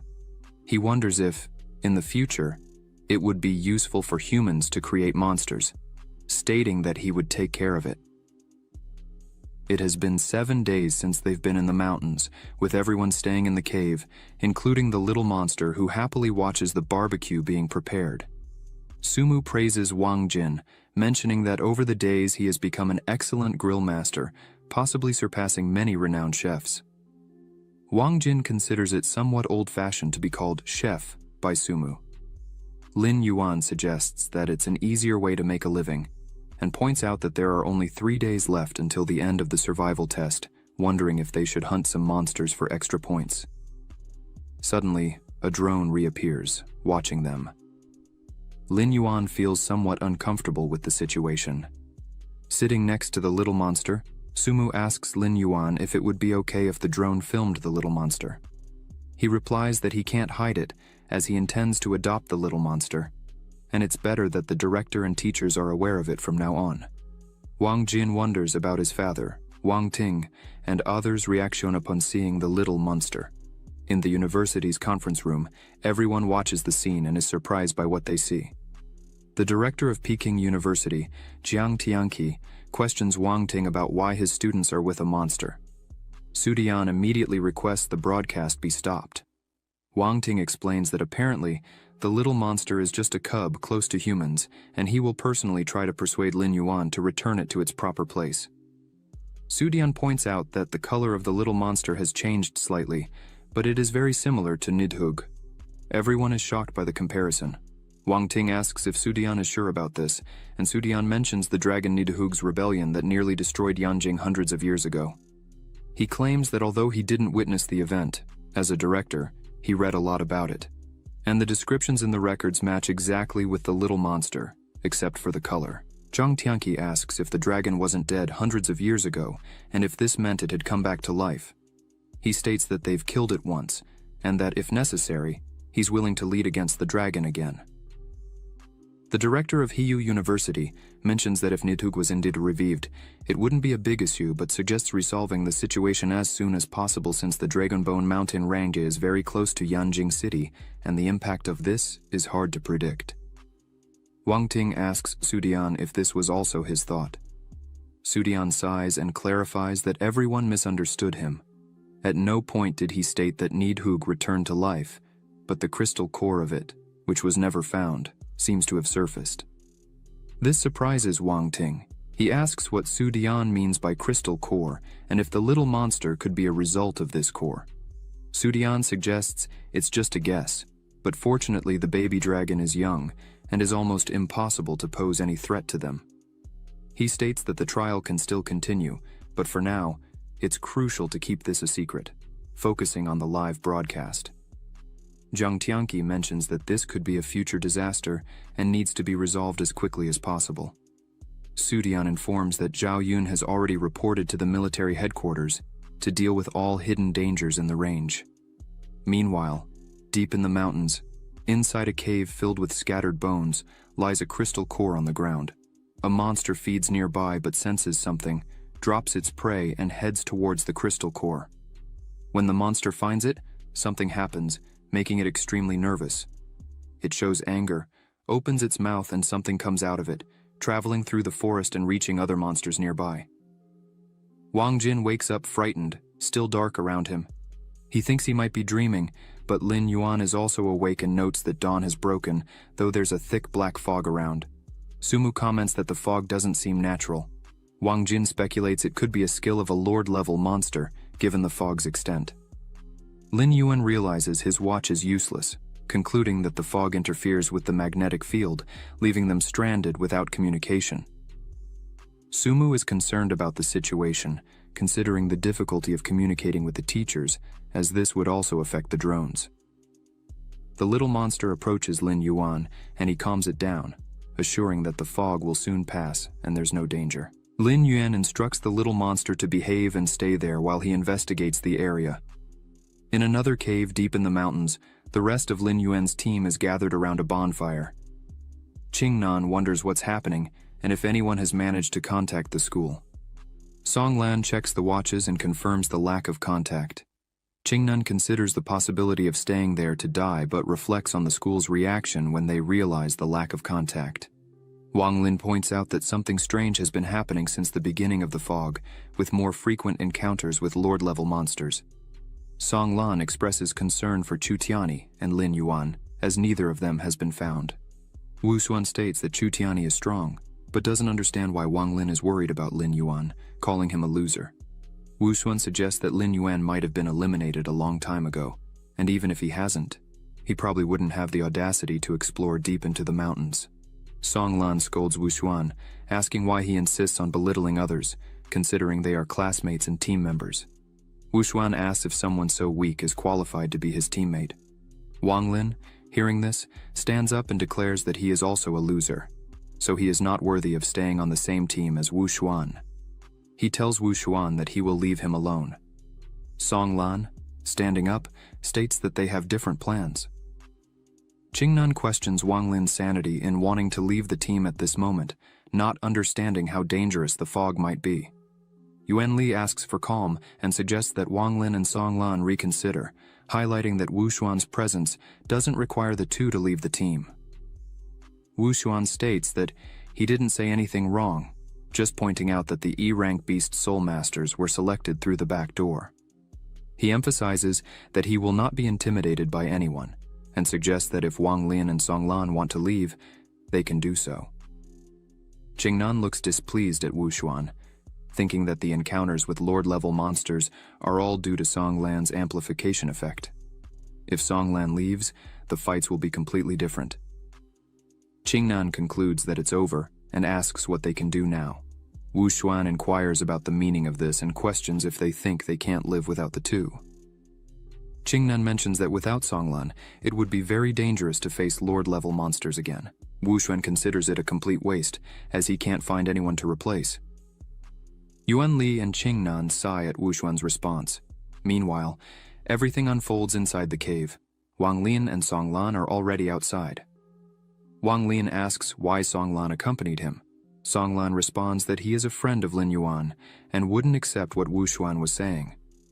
Wang Lin scratches his head and questions if Lin Yuan could have been really eliminated. Song Lan assures that Lin Yuan is fine, as he is very strong. He emphasizes that he believes Sumu and Wang Jin are with Lin Yuan.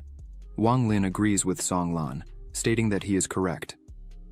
In the university conference room, a soldier approaches the directors informing that the investigation result of the fog is ready.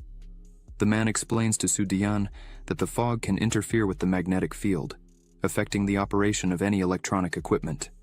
He adds that they detected a large number of monsters moving in the fog, including several Lord-level monsters with unknown destinations.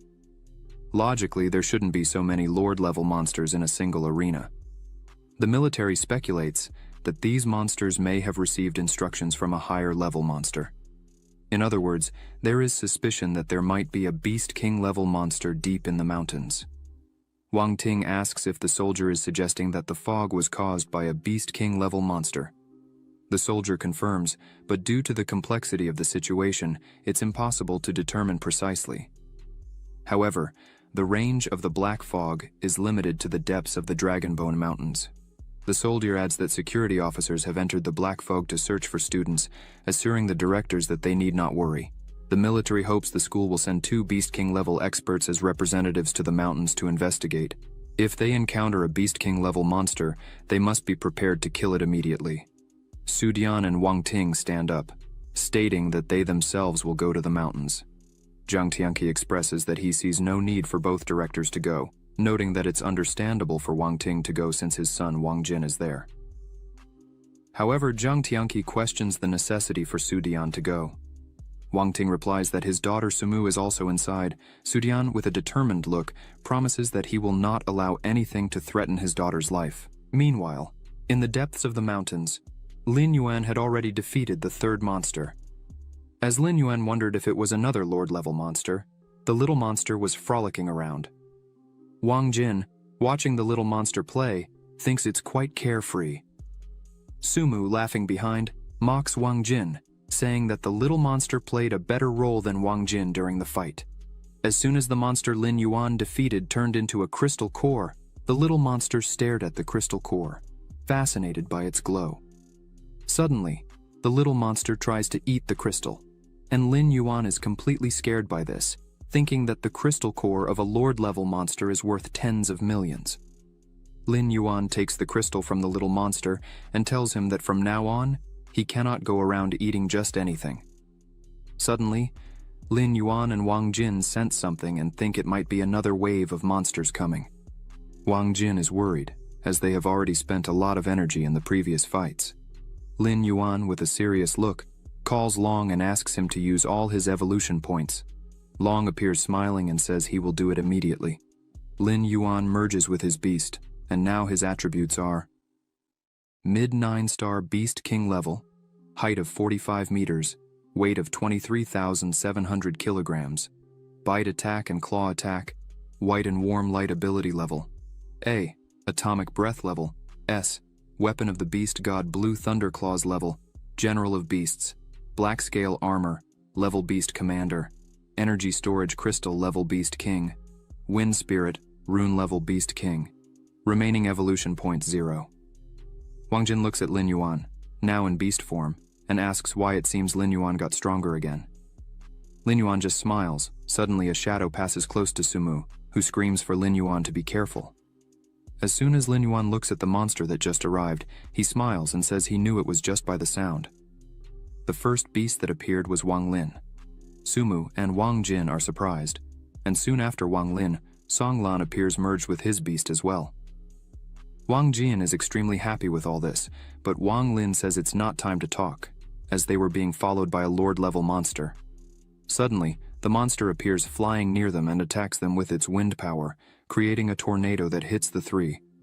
But Lin Yuan charges against the monster, and with just one strike, destroys one of its heads. Making the monster scream in pain, Wang Lin, seeing this, thinks that in a few days, Lin Yuan became extremely stronger than before.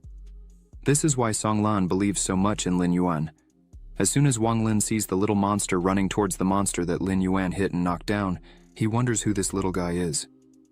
The little monster approaches the fallen Lord-level monster and looks directly into the monster's eyes, which looks back. Then, the little monster launches a gigantic and monstrous fire attack, pulverizing the fallen monster. As soon as the little monster finishes destroying the monster, it runs back to Lin Yuan, who looks at the little monster proudly. Lin Yuan puts his hand near the little monster and asks for it to return the little monster. A bit scared, the little monster spits out a crystal core that was in its mouth. Lin Yuan pets the little monster and says it's a good boy and is learning. Lin Yuan thinks he cannot spoil the little monster too much, as it could be too dangerous. Lin Yuan needs to train it to always obey his commands.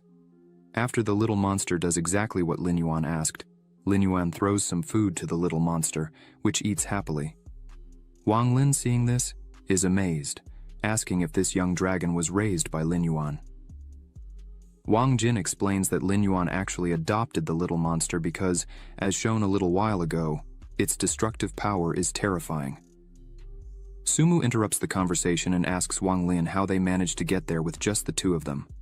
Wang Lin responds that it's a bit complicated to explain right now.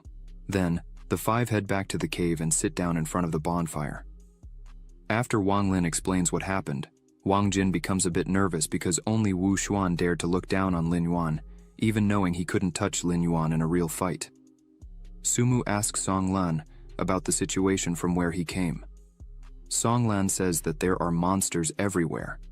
The monster outbreak is getting bigger and bigger. Lin Yuan notices something and says, "Here we go again." Seconds later, the ground beneath them begins to crack, and a monster emerges from beneath their feet. Wang Jin immediately merges with his great beast soul, the super egg. Wang Lin, while smiling, says that Wang Jin's beast soul is very special. Wang Jin turns around angrily and says that Wang Lin was smiling, but it was Wang Jin who saved his life. Suddenly, monsters start appearing from all directions, leaving the five cornered in the center of the cave. Then, all of them merge with their beast souls one after the other, and a fierce battle begins, the five against a tide of monsters. Everyone begins to fight and use the full extent of their powers to try to contain the situation. Some monsters try to take Lin Yuan by surprise from behind, but Lin Yuan, irritated by all this, raises his hand, saying that's enough. Lin Yuan goes on a rampage in front of him. As Lin Yuan kills the monsters, he starts to feel very good about all this, saying it feels like he's tearing apart pieces of meat and blood, which is very exciting. Lin Yuan was crushing everything and everyone in his path without the slightest mercy. Sumu, looking at Lin Yuan, begins to admire him, thinking that with every passing second, Lin Yuan gets stronger and stronger. A larger and stronger monster with two heads runs towards Lin Yuan to catch him off guard. But Lin Yuan quickly turns around and, with his nuclear attack, completely destroys the monster, leaving nothing behind. As Lin Yuan was unleashing his power, he thought that he should just kill everything and everyone until the last monster of this forest. The monster hit by his power agonizes as it burns in the radiation. Lin Yuan thinks that at this moment, his pleasure is at its peak, his eyes burning with excitement. And finally, Lin Yuan remembers that he was an assassin and felt pleasure in it, thinking that this is what he needs, simply to kill. Smoke covers the body of Lin Yuan's beast, and on the ground, various burned and destroyed bodies. The remaining monsters that were still alive hear a powerful sound. Even Lin Yuan is startled by the sound and wonders what it could be.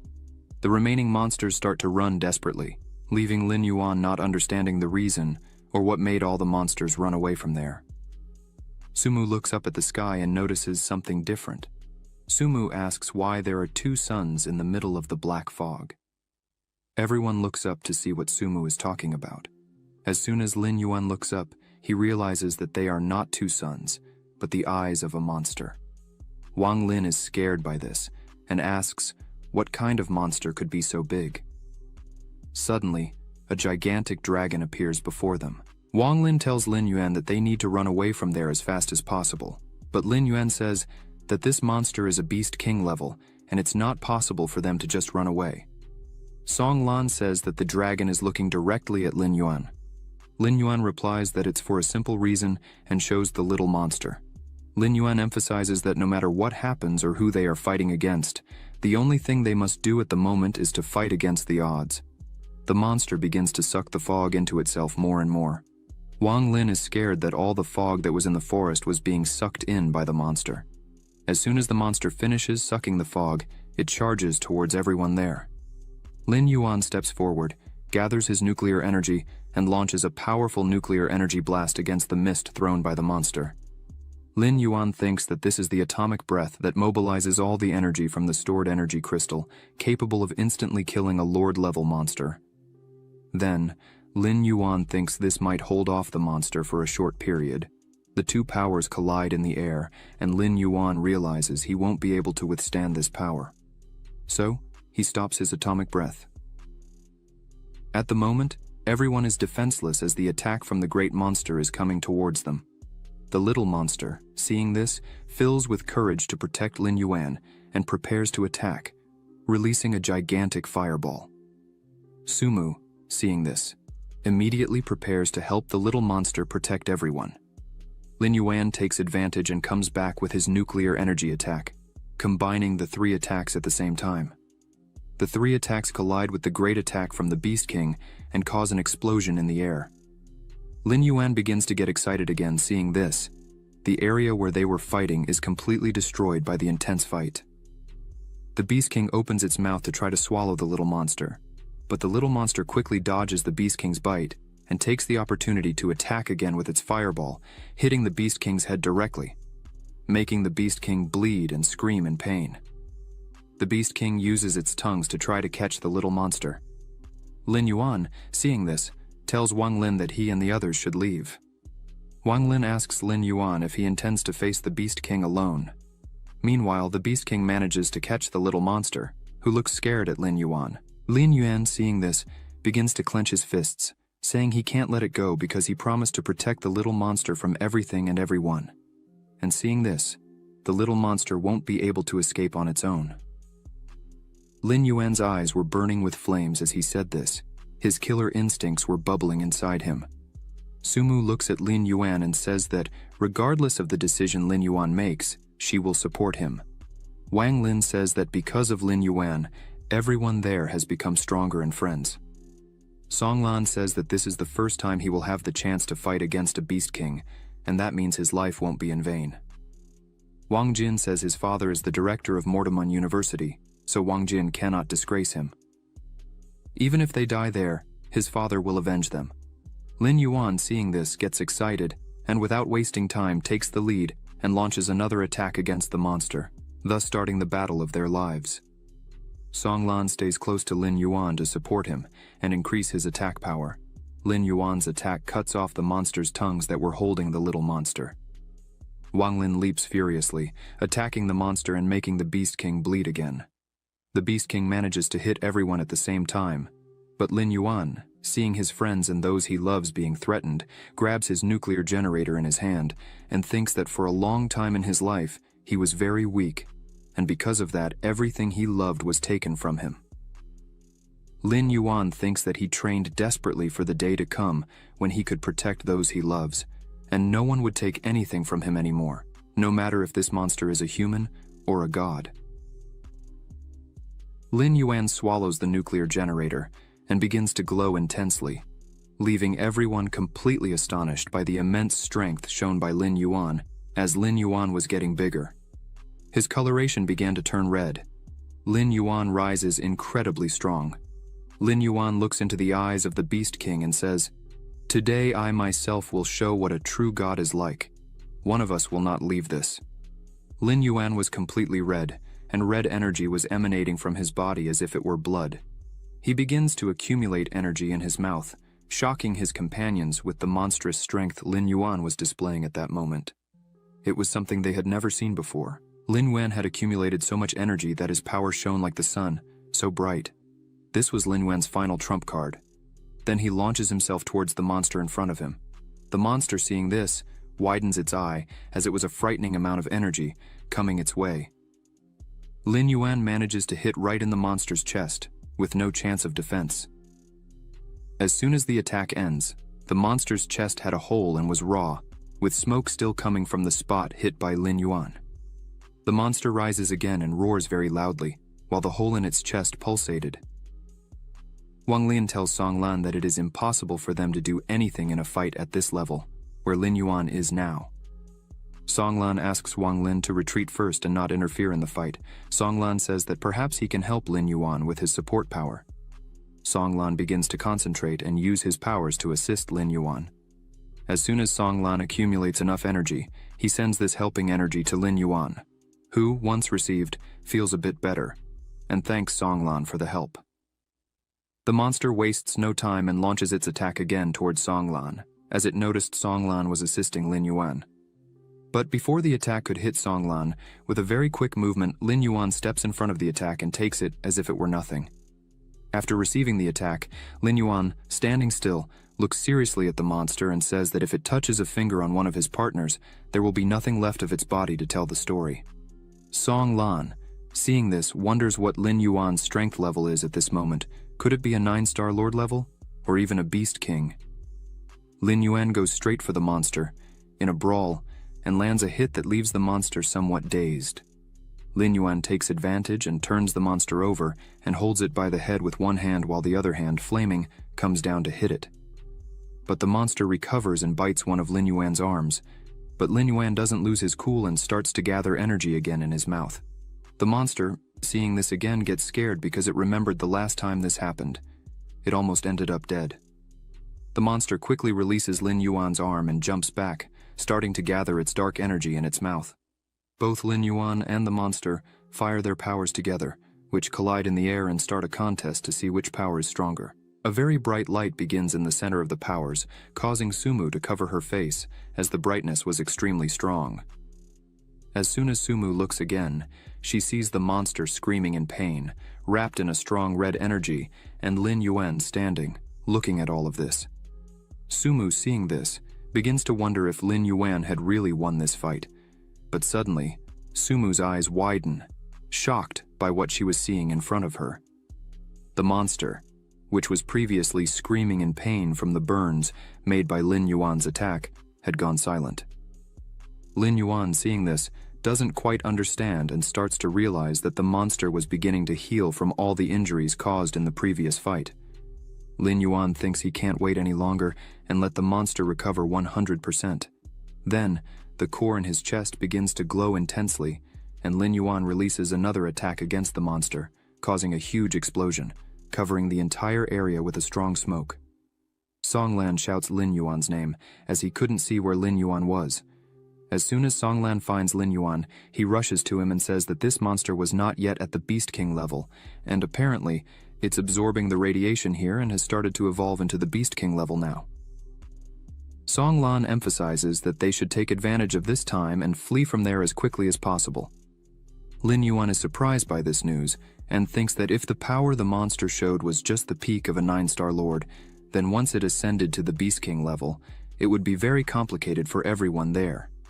Then, everyone starts to move away from the place, but as they were running, Lin Yuan hears a noise and turns around to see that the cocoon that was holding the monster had started to crack. Lin Yuan doesn't understand how this transformation happened so quickly. The entire cocoon starts to crack, and a strong glow begins to come out from inside. Lin Yuan decides to fight again, saying it's too late. However, this time, Lin Yuan warns everyone to be as careful as possible, as the fight now is at a completely different level from anything they could imagine. While Lin Yuan was speaking, the monster finally comes out of the cocoon and jumps out quickly. Its claws are larger. The monster now has wings, its scales shining.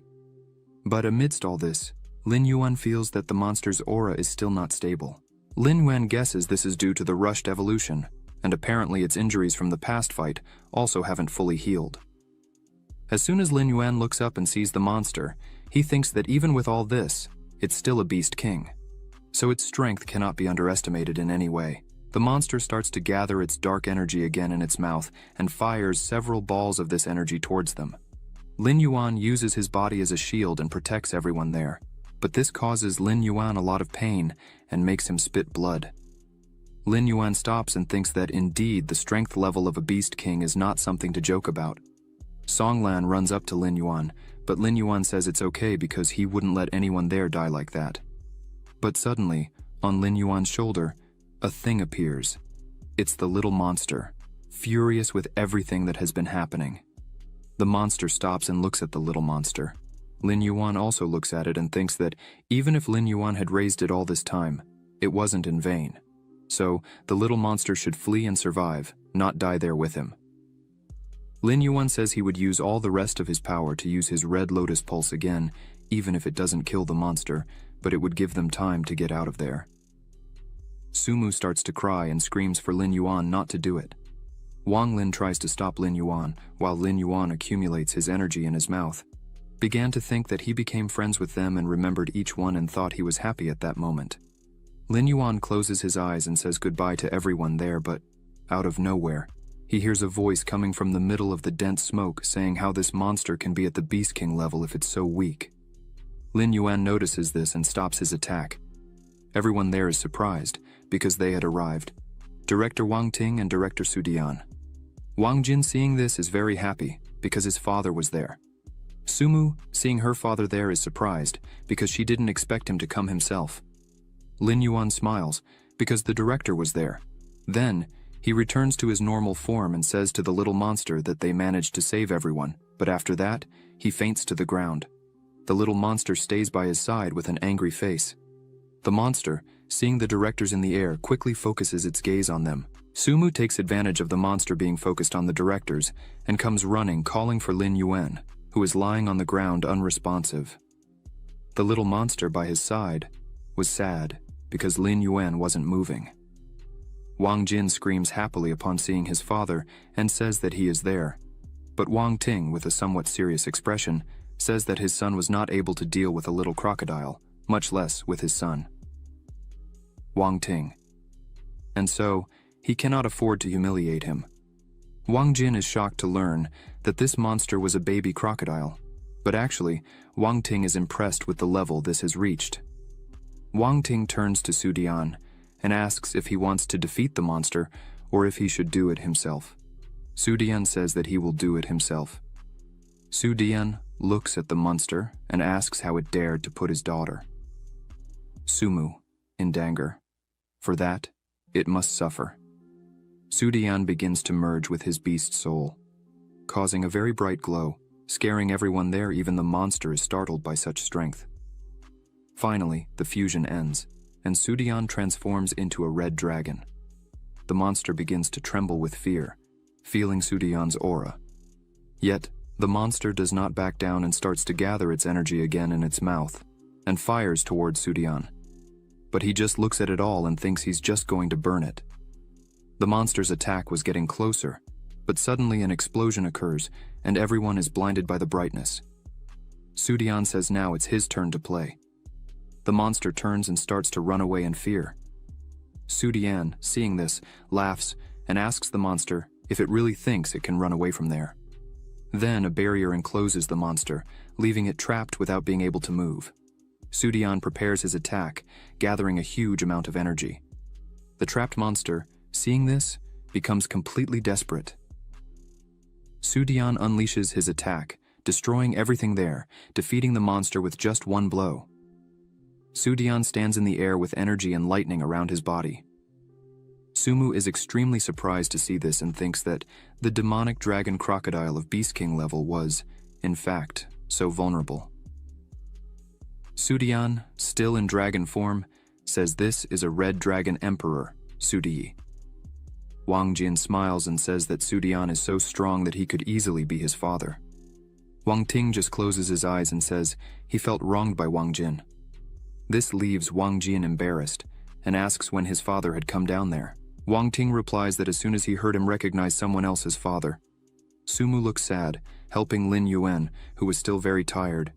Wang Ting nudges Su Dian and says, this is a great opportunity for him to say something, but Su Dian just looks at Sumu and says, the important thing is that she is okay. Wang Ting says they should thank Lin Yuan, as he was the real hero there, practically standing up to the battle alone. Lin Yuan is slowly recovering. The two directors look at this and say that Lin Yuan is really an extraordinary student. He managed to fight on equal terms with a Beast King level monster with an E-rank beast soul. Wang Ting agrees and says that clearly Lin Yuan's future will be something no one can imagine, as he is extraordinarily talented. But for now, they should just take care of him until he wakes up. A helicopter arrives at the location and two agents descend, thanking Wang Ting and Su Dian for their work. They were saying they would take the students back. At that moment, Su Dian says they would stay there a bit longer to check if there was anything unusual. Inside the helicopter, everyone was there, and one of the soldiers was helping Lin Yuan. But suddenly, Wang Lin and Wang Jin get startled by something, and out of nowhere, the little monster jumps into Lin Yuan's lap and lies on his belly. The soldier prepares to attack the little monster, but Wang Jin shouts at the moment, asking the soldier not to do anything, as this little monster was raised by Lin Yuan and poses no risk to them. Director Wang Ting arrives just in time, saying that the little monster is raised by his student Lin Yuan. Wang Jin is surprised to know that his father knew about the little monster. Wang Ting gets annoyed, saying he knew everything, including seeing that Wang Jin spent all the time just eating barbecue, instead of doing something. Wang Ting asks them if they knew about the origin of the little monster. Wang Ting emphasizes that this little monster, notably, was transformed from the crystal core of the Black Dragon Emperor. He is just a baby for now, but he can definitely become the famous Black Dragon Emperor, Nidhogg. Wang Jin, looking at the little monster sleeping with Lin Yuan, asks if he could really be the feared Nidhogg. Wang Ting replies yes. Wang Jin asks what should be done if the little monster really was the reincarnation of Nidhogg. Wang Ting says he can't say anything about it because the decision will only be made after the meeting they will have with all the members together. Song Lan turns to director Wang Ting and says that Wu Xuan, Qingnan, and Yuan Li were still in the forest, separated from them. Wang Ting says he has already sent soldiers to rescue them now that the fog was dispersing and the monster tide was going away, so they would be safe. Su Dian says this fog incident should be kept secret. The soldier present says he understands and will do everything to keep it that way. Meanwhile, in the Dragonbone Range, Wu Xuan's entire team was running from just one Lord-level monster. Wu Xuan asks why Qingnan doesn't use her roots to trap the monster. Qingnan replies that it's a Lord-level monster. It's immune to poison. How can I trap it? If you hadn't forced Songlan and the others to move away? Wu Xuan gets angry and asks if Qingnan was blaming him for that. Qingnan says that, with all the facts he just mentioned, how could he stop this monster alone? Qingnan asks Wu Xuan if he even considered his life or death. Wu Xuan says he is the captain there, so everything he says is what has to be done. Qingnan replies saying that, in fact, their captain is Chu Tiani, and if he were there, they wouldn't have to be running away like this, with their tails between their legs. Yuan Li says that now that they have faced a really strong enemy, they still don't want to listen to these orders. Wu Xuan looks back and asks if he wanted to fight him. The spider attacks with its venom and ends up hitting Qingnan, who falls to the ground. Wu Xuan smiles at this and says it was God's punishment. God, everyone who opposes him would fare badly for it. Qingnan was lying on the ground, unable to get up. The monster reaches him. Qingnan just thinks he would die there, but just as the worst was about to happen, the fog passes and the monster retreats. Yuan Li yells that they were finally saved. Wu Xuan, seeing this, thinks that in the end, Qingnan was saved because the fog dissipated. This means he would return with him to school and, if that happens, clearly the actions before would fall on the director's ears, and this could bring great problems. In that case, Wu Xuan thinks the only way is to deal with Qingnan right there. As soon as everyone returns to their human form, Yuan Li and Qingnan were sitting together, and Wu Xuan was behind them with a knife in his hand, ready to attack them. The clock on Yuan Li's wrist starts working just in time. The clock warns that the distress signal was received, and help is 5,763 meters ahead. Yuan Li thanks, and says he would finally leave this hellish place. This prevents Wu Xuan from attacking them there, as there wouldn't be time. Meanwhile, in the hospital, Lin Yuan wakes up and sees Sumu by his side, all happy that he finally woke up. Sumu says she would get water for Lin Yuan, but Lin Yuan sits up in bed and asks where he was. Sumu says, this is the medical room of Yenching University. She says Lin Yuan has been sleeping for 3 days. Lin Yuan says that's a long time. Sumu says the doctors said Lin Yuan exerted himself so much that he was completely exhausted, both physically and mentally. And it's a big surprise he woke up in 3 days, because he had exerted himself a lot. Lin Yuan thinks it really makes sense. The side effects of entering the Red Lotus form were much greater than Lin Yuan thought it could be. Lin Yuan asks how the other people were. Sumu says everyone was fine, and that they had already started preparing for the new phase that would begin in the arena. Sumu reports that this incident caused several deaths. Only one person from Jinan Best University and one from Huatian Best University survived and consequently dropped out. And because of this, The next stage was postponed by 14 days. Lin Yuan reflects on having faced Beast King-level monsters and how the future of many was interrupted there. But, unfortunately, that's the path for a Beast Soul Master. There's nothing to do but to become stronger. Lin Yuan asks Sumu if she knew why that monster was attacking them and if it was really because of the little monster he was with. Sumu says yes and highlights that director Wang Ting mentioned that the little monster is likely the reincarnation of the Black Dragon Emperor Nidhogg. Lin Yuan is surprised and asks how that's possible since Nidhogg was supposed to have been dead for hundreds of years. Sumu says that even after Nidhogg's death, its crystal core was never found by anyone. Lin Yuan pauses to think and says they've reached the point where Nidhogg's core was somehow transformed into the little monster. Lin Yuan begins to worry about the little monster, asking Sumu what they will do with it, and if there's a possibility of using the little monster as a subject for research. Sumu says she doesn't know what might happen, but director Wang Ting asked for Lin Yuan to speak with him personally, after waking up. Lin Yuan said he would meet the director, but began to think this could mean a farewell between the two. Lin Yuan frowns and says he definitely won't just stand by waiting for the little monster's death. He'll do something to prevent all this. Lin Yuan, slightly irritated by all this, begins to remove all the medication he was receiving, starts to get up, and asks Sumu to immediately get a medical discharge report for him. Sumu is scared by all this, telling Lin Yuan to calm down since he had just woken up. Lin Yuan looks at Sumu and says she should know him better than anyone there. He needs to do something to get better faster. After some time, Lin Yuan was in the training room and merges with his beast soul. A system window opens, showing his current status. Giant black lizard beast, weak status during the growth period. Duration 127 days.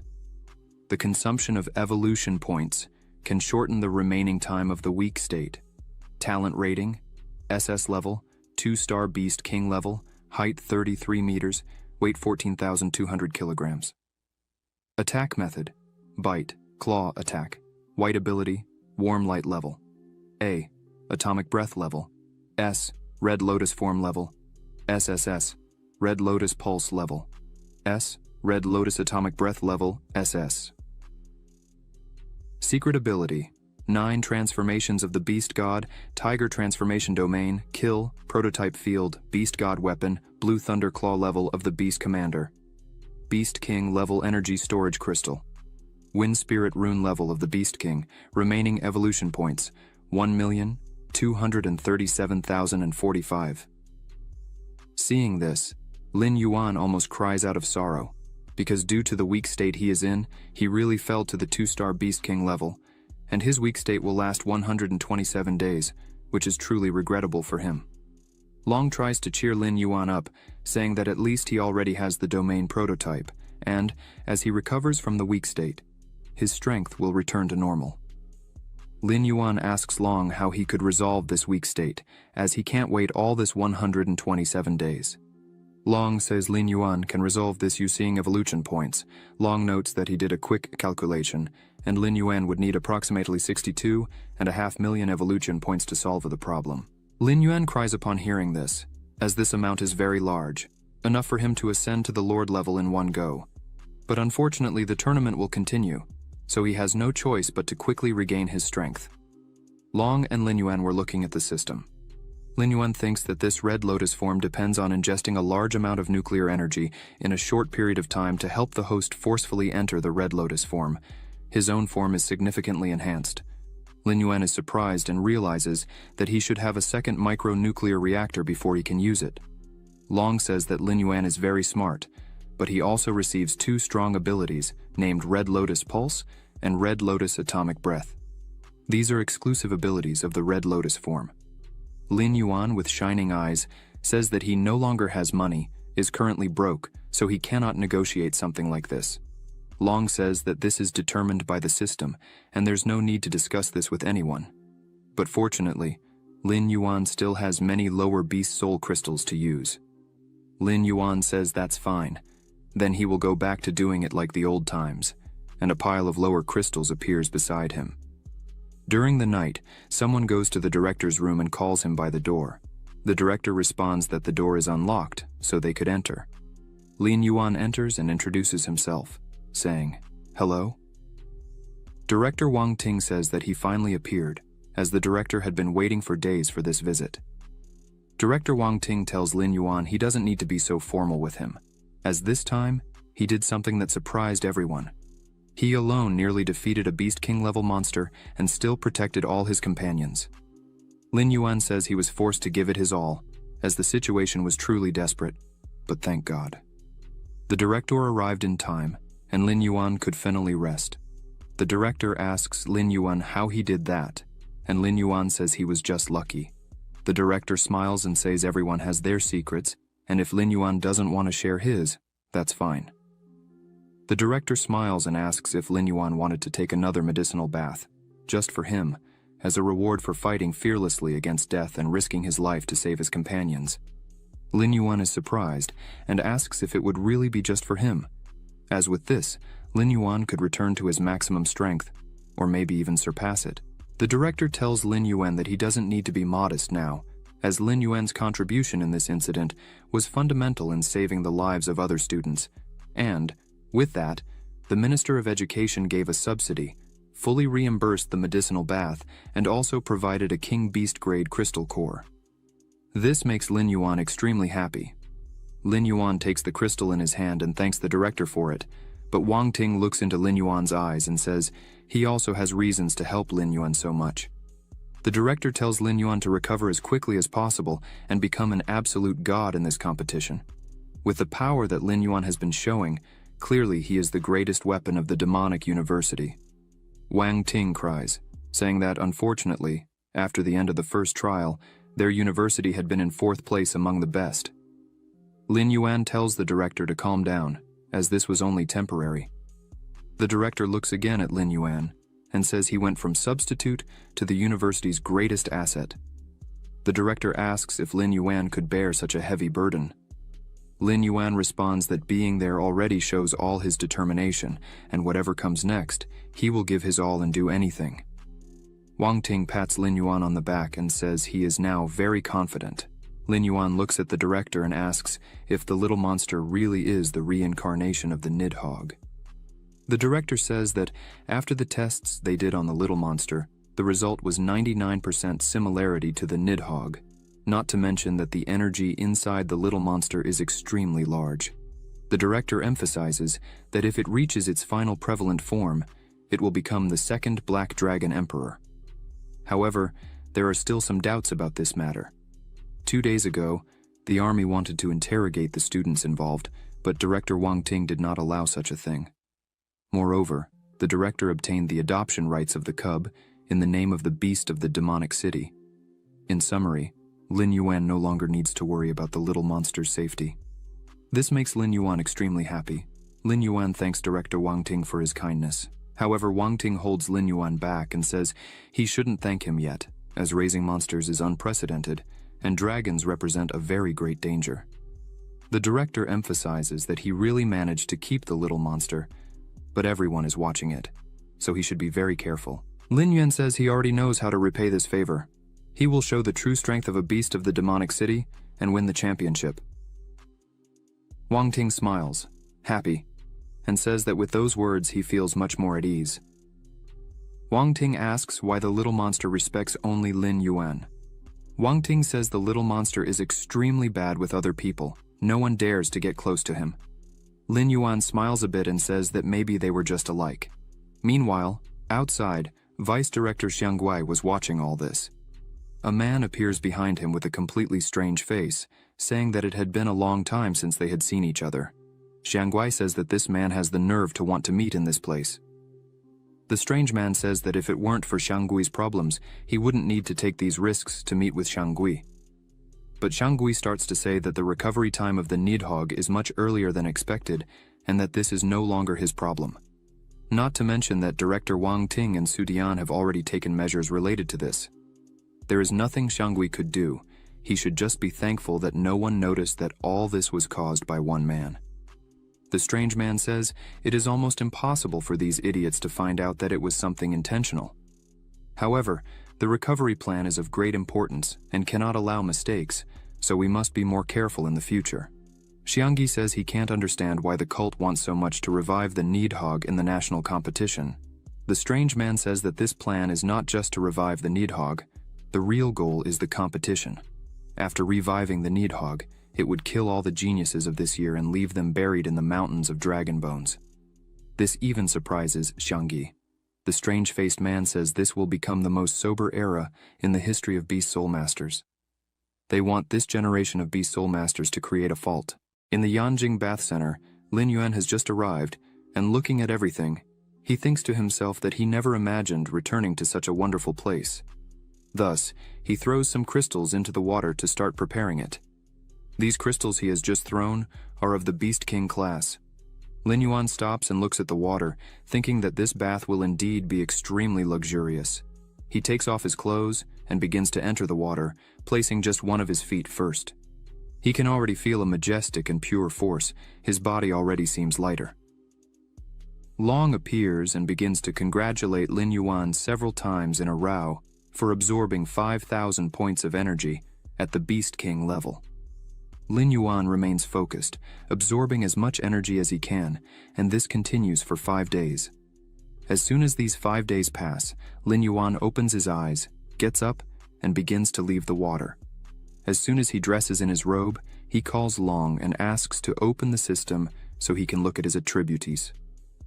As soon as it opens, the system shows Beast Soul, Giant Black Lizard, Status, Growth Stage, Talent Rating, Level SS, Beast King Level, 9 stars, Peak Height, 45 meters, Weight, 15,600 kilograms, Attack Method, Bite and Claw, Ability, Warm White Light Level A, Atomic Breath Level S, Red Lotus Form Level SSS, Red Lotus Pulse, Level S, Red Lotus Atomic Breath Level SS, Secret Ability, 9 Transformations of the Beast God, Tiger Transformation Domain, Domain of Death, Beast God Prototype, Weapon, Blue Thunder Beast Commander, Level Claw, Energy Storage Crystal, Beast King, Transformation Point, 20 million, Spirit Rune, Rating, you have successfully embarked on your own path and comprehended the level of the Beast Lord of the Field, evolved to.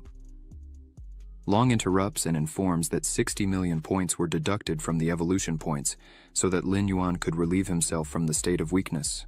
Lin Yuan asks Long if these 20 million points are enough for him to ascend to the Lord level. Long confirms that they are. Lin Yuan sits down again and concentrates, and begins to ask Long to distribute the points according to what he requests. Lin Yuan starts by saying to spend 1 million evolution points to strengthen the toughness of his scales, another million to strengthen the sharpness of his beast claws, another million to improve body shape, and another million to increase the capacity of the atomic reactor. Long interrupts him again and says that Lin Yuan's status has reached the maximum allowed for the 9-star Beast King level, so he needs to surpass the current level first. Lin Yuan looks at Long and asks why he can't ascend to the Lord level, since he is at the maximum. Long thinks for a moment and says that it could possibly be because he doesn't have a deep enough understanding of the area. Lin Yuan asks if there is any solution to this. Long says there are 2 options for Lin Yuan to choose from. The first is to spend 5 million evolution points, and the second is for him to understand it all on his own, without help. Lin Yuan thinks about it. Spending 5 million evolution points at once is usually not a good choice.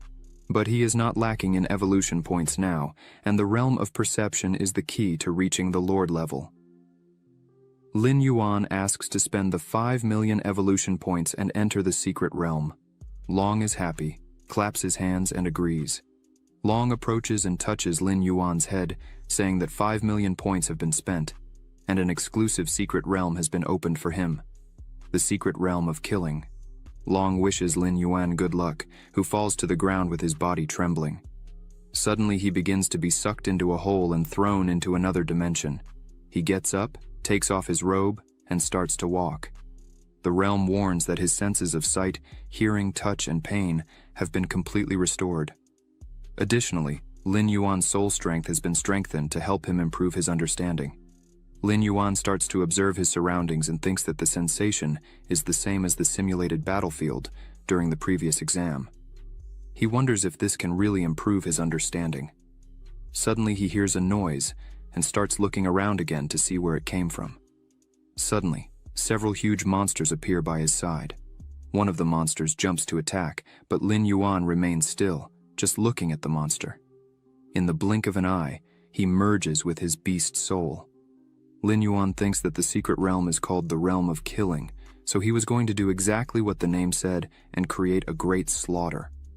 Lin Yuan starts to attack the monsters wildly, tearing them into several pieces.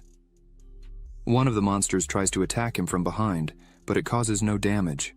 Quickly, Lin Yuan finds himself surrounded by several monsters attacking him at the same time. Lin Yuan starts to get irritated and thinks that if the monsters really want to die so much, then he would fulfill that wish for them. Lin Yuan releases a strong blast with his energy, throwing the monsters in all directions. He starts to control the direction of his shot, hitting one by one, pulverizing all the monsters that his power touches.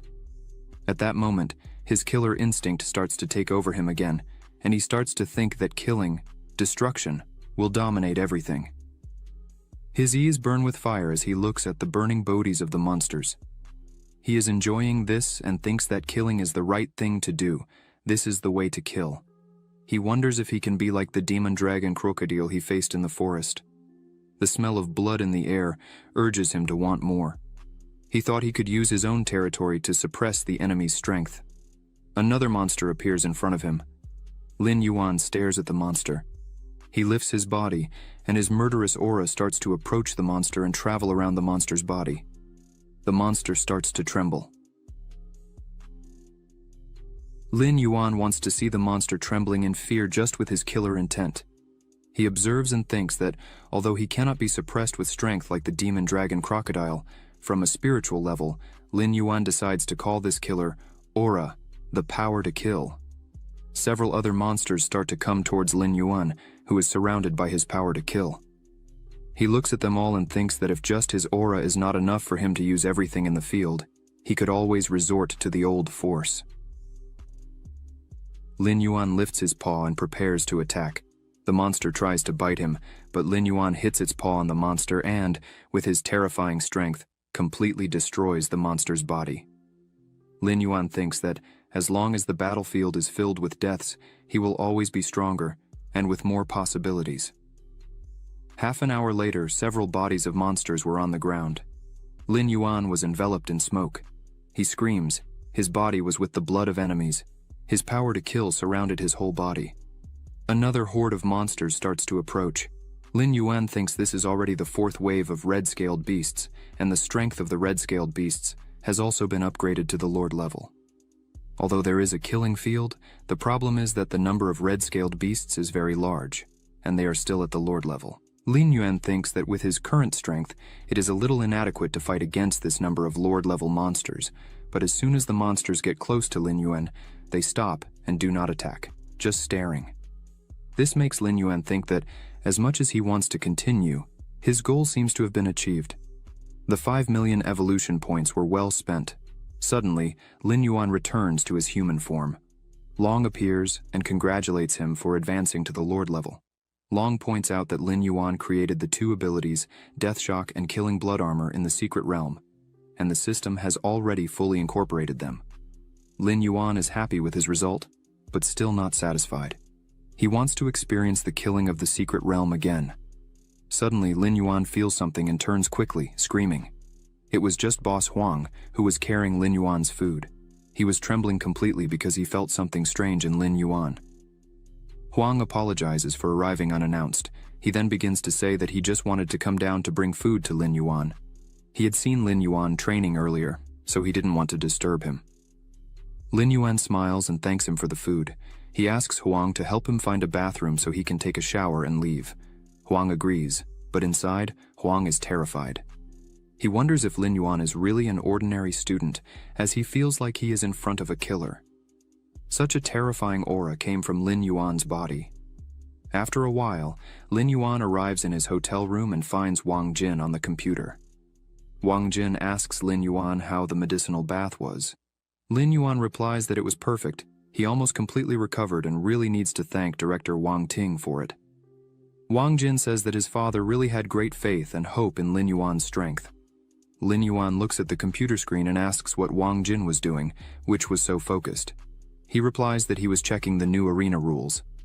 The arena competition is divided into 3 stages. In short, 10 teams draw to compete in pairs. The winning team goes to Group A, and the losing team by 7 goes to Group B. Let Group B play one more round. The school with the highest score will enter Group A. In the first stage, 10 schools had 5 wins and 1 loss, and 4 losses, 5 wins and 5 losses. In the second stage, the first in score, 2 wins and 2 losses, 4 schools. In the third stage, defeated 2 of the last 4 champion institutes. Wang Jin says that the 6 teams in Group A were drawn and competed in pairs, and the 3 winning teams advanced directly to the final round. The 4 teams in Group B also compete in pairs, and the 2 winning teams will compete again in the end. The only team that wins Group B will advance to the final. Finally, 3 teams from Group A and 1 team from Group B compete for first place. That is, if you win in the group competition and enter the winning Group A, you can advance to the final round without winning again. On the other hand, if you lose to the loser of Group B, you will have to fight until you reach the final. Wang Jin sighs and says that currently they are in 4th place in points, and the probability of being promoted to Group A is not very high. If, by chance, they enter the losing group, the pressure will be a bit high, but if they can't reach the final, it will be very embarrassing. When they were trapped by the black fog, they killed so many monsters and they were not counted in the points. This was really a big loss for them. Lin Yuan smiles and says that no matter, this arena competition is the chance for them to turn things around. Wang Jin smiles, but asks Lin Yuan if he knows who they will get. As soon as Wang Jin says the name, Lin Yuan is impressed and asks if they wouldn't face the Yanjing beast in the first round. Wang Jin starts to say that this is not the case. The one they got was Jinghang Best University, and this time they were in 3rd place in survival battle points, not to mention how impressive the director was. This almost made Director Wang Ting furious to death. Lin Yuan starts to remember the boy. His name is Yan Tong. Suddenly, Lin Yuan receives a message on his cell phone from Zhao Shan, saying that at 2 in the afternoon, they would attend a meeting with Wang Jin in the hotel conference room. In the conference room, everyone was sitting around the table. Lin Yuan and Wang Jin arrive. Lin Yuan smiles and apologizes for the delay. Zhao Shan says that's no problem, and asks them to sit down. Zhao Shan looks at Lin Yuan and thinks that just a few days have passed and he is already at the Lord level. Lin Yuan takes a chair to sit down, and Wu Xuan says that some people are so insensitive that they lowered the school's ranking so much, and yet still had the courage to come to the meeting. Lin Yuan smiles and turns to Wu Xuan and says that, from what he said, he must have contributed a lot to the school's points. So how many Lord-level monsters has he killed? This makes Wu Xuan nervous. He replies that he definitely did much better than Lin Yuan. Then, Lin Yuan sits down and says that, anyway, he was just a substitute, while Wu Xuan was the vice captain, which means he was stronger, right? Shang Gui interrupts the two and starts to say that everyone was already there, so they should start the meeting. The director starts the meeting by saying that everyone must already know that the first opponent they would face was Jinghang, so he passes the word to his son, Wang Jin, to analyze the specific situation of the Beijing Hangzhou beast. Wang Jin, a little discouraged, thinks that everything involving information is left to him by his father.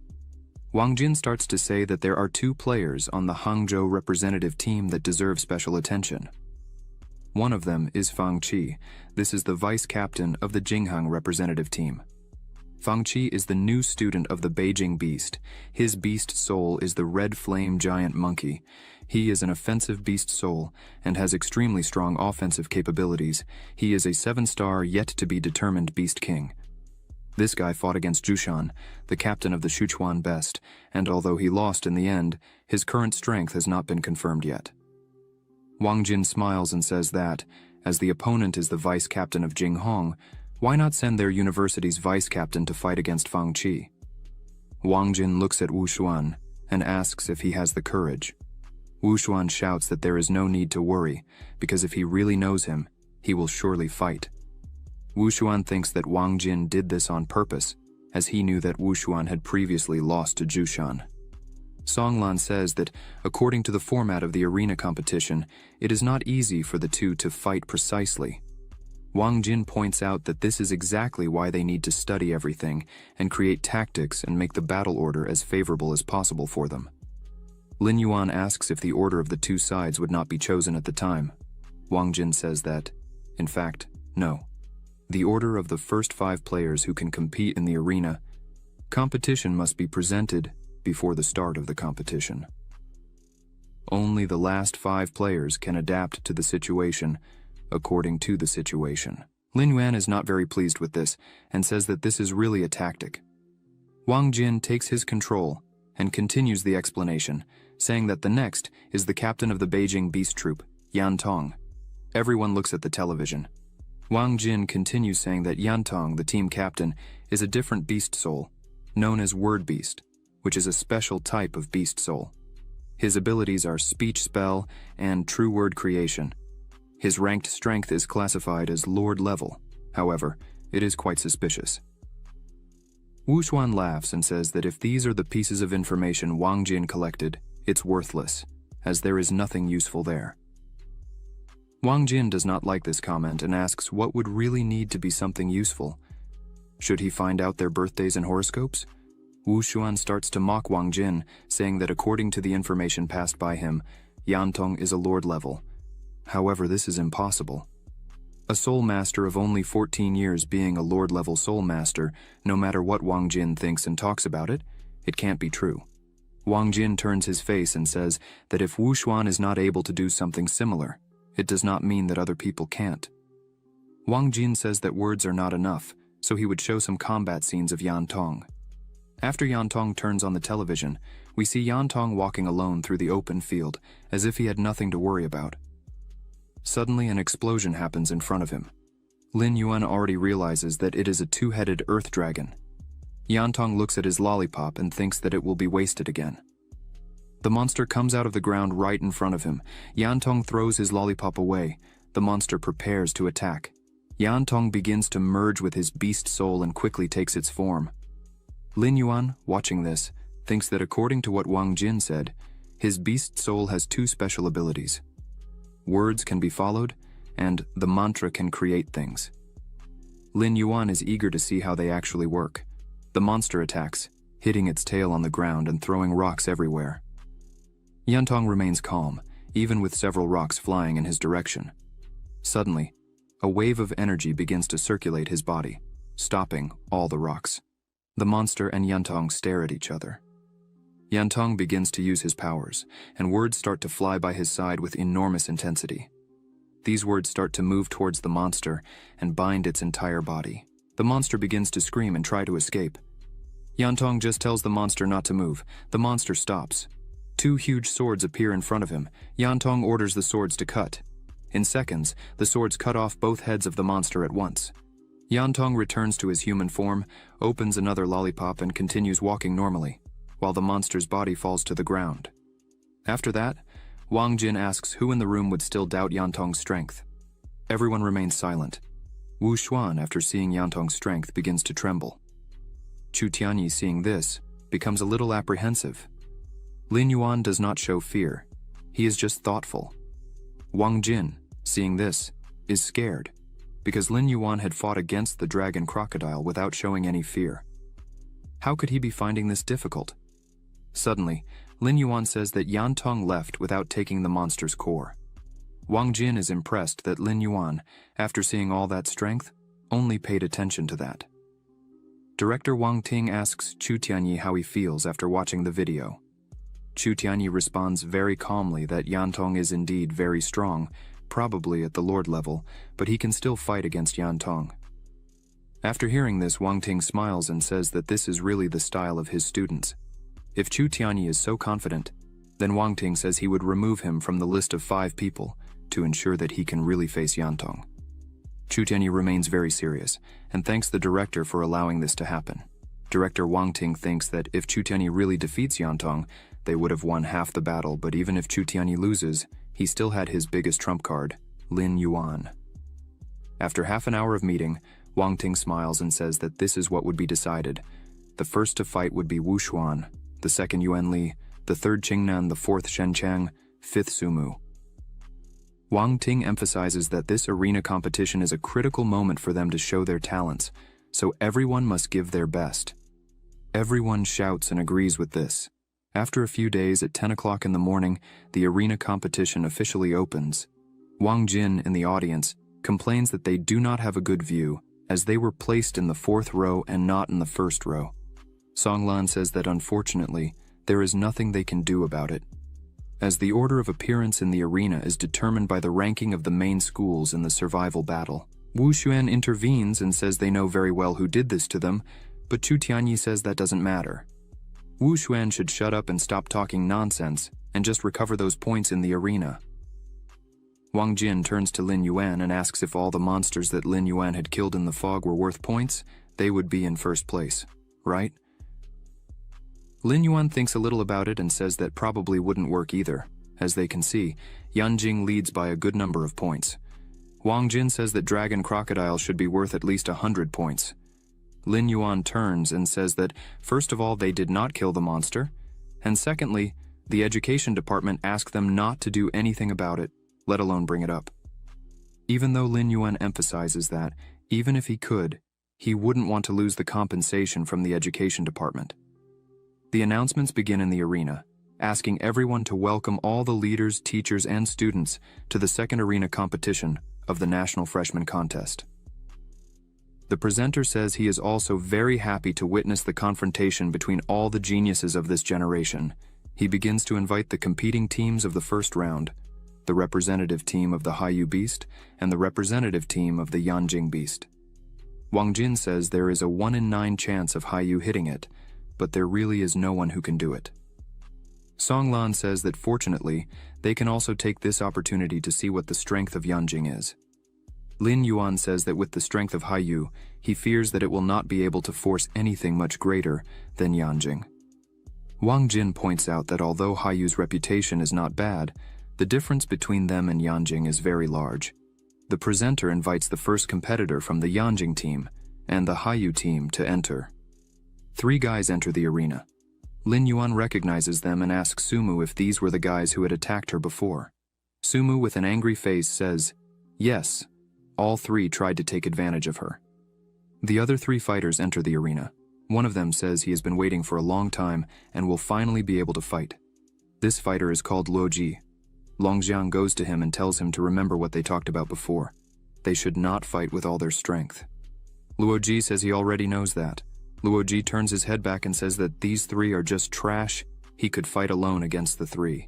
The presenter says that this battle will pit Luo Ji against Xiaohan. Having said that, the presenter officially declares that the competition has begun. Xiaohan says he wants to see if Luo Ji is really all that he says he is. Luo Ji replies that unfortunately, he doesn't have time to engage in conversation games. He only has one job there, which is to clean up the trash from the arena. Xiaohan transforms into his S-level beast soul, Silver Moon Poisonous Scorpion. Lin Yuan looks at him and thinks that after the beating he took in the forest, his strength has risen from the 6-star Beast King level to the 7-star level. Luo Ji begins to merge with his beast and transforms into a beast. The audience is scared by this, as they have never seen this beast soul before. Just looking at it, they felt fear, as he had 2 wings on his back, as strong as an ox and looks like a tiger. Xiaohan, seeing this, is already a little scared. Luo Ji quickly begins his attack. Xiaohan notices this and uses his secret ability, Silver Moon Thrust. His stinger begins to glow, but the fierce Luo Ji doesn't care about it and continues to advance without hesitation. Xiaohan begins to use his stinger as fast as he can, but Luo Ji dodges all attacks and mocks him, saying that it is extremely slow for him. Xiaohan continues attacking, but Luo Ji continues dodging without difficulty. Xiaohan can't believe that there is such a big difference in power between them. Luo Ji prepares to finally attack, but Xiaohan manages to stop him, using his stinger again to attack first. Xiaohan says that even a genius still has flaws. The stinger was close, almost hitting Luo Ji. Then Xiaohan thinks that finally the first victory would be his. But Luo Ji dodges and says that Xiaohan is really trash, as he just has to see a small flaw, and he bites the bait. Xiaohan realizes that Luo Ji left the flaw on purpose, but now it was too late. Luo Ji, with just one attack, cuts Xiaohan's stinger in half, causing him to scream in pain. Quickly, Luo Jie approaches Xiaohan and hits him with a very strong blow, smashing him against the ground and winning the battle. The presenter interrupts the fight and says that the result has been decided. The audience goes crazy with Luo Jie's strength and also with his cruelty. Lin Yuan is not so impressed by this and just says that this Luo Jie really had some strength. Wang Jin asks not to underestimate him, as from what he heard, Luo Jie has enough strength to compete with Long Xiang. The presenter invites the second competitor from each team to come up to the arena. The first one comes up and introduces himself, saying his name is Liang, and asks Luo Jie to give him some advice. Luo Jie tells him to stop talking nonsense and show some relevant skill. Liang insists, and, as he merges with his beast soul, asks again for Luo Jie to give him some advice. Quickly he merges, and the battle begins with Liang's attack, but Luo Jie dodges and realizes that it is really interesting. But suddenly, Luo Jie is caught by the attack he thought he had dodged. Liang takes the opportunity and uses his attack, causing pain to Luo Jie. Liang looks at this and thinks it's working, but this makes Luo Jie extremely angry. He says that just because of this, the two still want to trap him. Luo Jie uses his wings and strength and breaks free, shattering the tentacles that were holding him. Liang is scared by this and decides to use his secret ability, Thunder Sky Curtain. Several lightning bolts begin to appear around the arena. Luo Jie, with one of his legs, says that this is just a small trick and begins to cut the lightning bolts that were going to hit him. Liang can't believe this is happening, as Luo Jie had disappeared from the arena.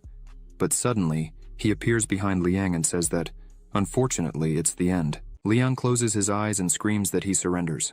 However, Luo Jie does not stop his attack and delivers a powerful blow to Liang, causing blood to fly from his body. Automatically, Liang returns to his human form. Feeling excruciating pain, Liang falls to the ground unable to defend himself. Luo Jie continues the fight. The judge points to Luo Jie and says that fighter Liang had given up. He asks why Luo Jie continues to fight like this. Luo Jie apologizes and says he is a bit deaf and had not heard that he had given up. The judge gets angry and says that Luo Jie had won that round, but if he committed any crime again, he would be disqualified immediately. Luo Jie agrees and says, that is right. Longjiang puts his hand on his head and says that unfortunately, Luo Jie has not yet stopped with this stupid habit of his. It's only the second fight, and he has already received a serious warning. Xu Xiao says that Luo Jie is just a mad dog. Xu Xiao says he would teach him a lesson later, as he wanted to help in this situation. Wang Jin says the outcome of this competition was already decided, and yet Luo Jie continued. He should have his head shaved. Lin Yuan says that Yanjing is a high-level academic institution and would not embarrass the other party like that. The judge announces that after 9 fights, Luo Jie won all, and asks for the 10th student participant from Haiyu to step into the arena. A man stands up with a serious face and asks the director if it was his turn. This man is Xia Yu. He is the captain of the blue team. The director tells him that regardless of victory or defeat, he was still the pride of the academy. Xia Yu turns to his director and asks him not to worry, as he would win this fight without a doubt. Xia Yu steps into the arena, looks at Luo Jie, and says he is there to defeat him. He begins to merge with his beast soul, transforming into a sea beast. After his transformation, Wang Jin looks at him and says that Xia Yu is the strongest freshman at CU University. Wang Jin asks Lin Yuan if Xia Yu really has a chance to win. Lin Yuan closes his eyes and says he is not a fortune teller, so he cannot know. Luo Jie sees his opponent and says that an 8-star beast king really has very good strength, but unfortunately, he surrenders. Luo Jie returns to his human form and raises his hands. The spectators are outraged by this, asking if Luo Jie is really going to give up like that. Some people shout that Luo Jie was afraid of being retaliated against for beating other players before. Xia Yu is confused and asks why Luo Jie is doing this. Luo Jie turns around and says that his director said he would save his face when he wins against his weak teams, so he is giving up and letting Xia Yu win a round. Xia Yu gets angry, thinking that this is too much, as Luo Jie is slapping the face of the audience in Haiyu. Wang Ting starts to smile, saying that Luo Jie is really amazing, and tells Su Dian, who in turn closes his eyes and laments, because if Luo Jie continues doing this kind of thing, his beloved university would become a villain among others. Wang Ting says that if you don't hear strength, this boy can't become a villain. Su Dian stops and thinks a bit, saying that this really makes sense. Song Lan yells for everyone on his team to get ready, as this duel would end quickly. In half an hour, it would be their turn to face Jing'an University. Lin Yuan is impressed with how quickly it would be their turn. Wang Jin asks Lin Yuan if he really didn't know that their duel against Jing'an University was second in line. Lin Yuan raises his hand and says he hadn't paid attention, as he can't help it, since he was a substitute. The judge raises his hand and says that at the end of the competition between Xiaoyu and Yan Jing, the winner was Yan Jing. The judge asks the next teams to get ready to start the second round. Su Dian asks director Wang Ting if he wasn't going to give any guidance to his team. Wang Ting replies that it depends on them, and he believes they can beat the team from Mordom University. The Mordom team starts to enter as the students enter. A person sitting next to the directors calls Wang Ting and says they were really destined, as he did not expect their two families to meet right in the first round. Wang Ting smiles and says it is true. In previous rankings, they were only 1 point behind. However, Wang Ting thinks he does not have good intentions with this guy when he comes greeting like that. The man continues to make conversation and says that, compared to the survival battle ranking, this arena competition system can better reflect the strength of both teams. He asks what Wang Ting thought of that. Wang Ting laughs and says that in this case they should wait and see this match in the arena. Wang Ting becomes thoughtful for a while and thinks that there is something wrong with Director Li, as he was extremely confident that he would win. Clearly, he had some tricks up his sleeve. Finally, it was time for the second round. The announcer begins to announce that they would invite the following participants for the first fight: Fang Qi and Wu Xuan. The two climb into the arena and face each other. Wang Jin was eating snacks and said that the feeling of watching the fight up close is really very good. Lin Yuan looks at his snack, while Sumu just takes a deep breath. Sumu gets irritated and yells at Wang Jin that, no matter how big he was, he shouldn't eat so close to the fight. She asks if he is not afraid that director Wang Ting will scold him again. Wang Jin is confused and asks if he should not eat. Lin Yuan quickly grabs the snack from Wang Jin's hand and says that if he is in doubt whether to eat or not, then he would accept the snack to take this difficulty from him. Sumu smiles. Wang Jin gets angry, saying that the two of them loved to make him angry.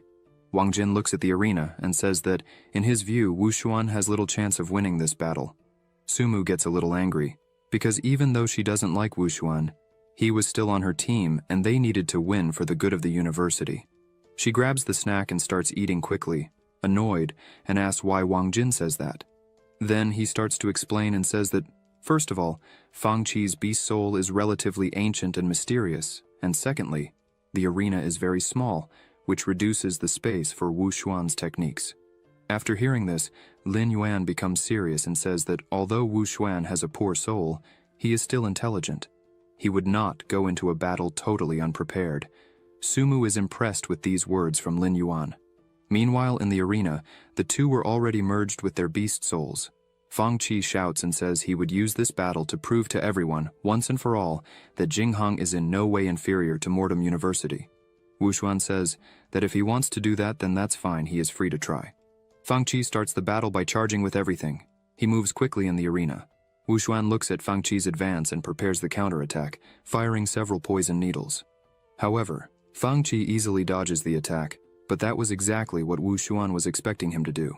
Quickly, Wu Xuan jumps and prepares an attack, accumulating energy in his mouth.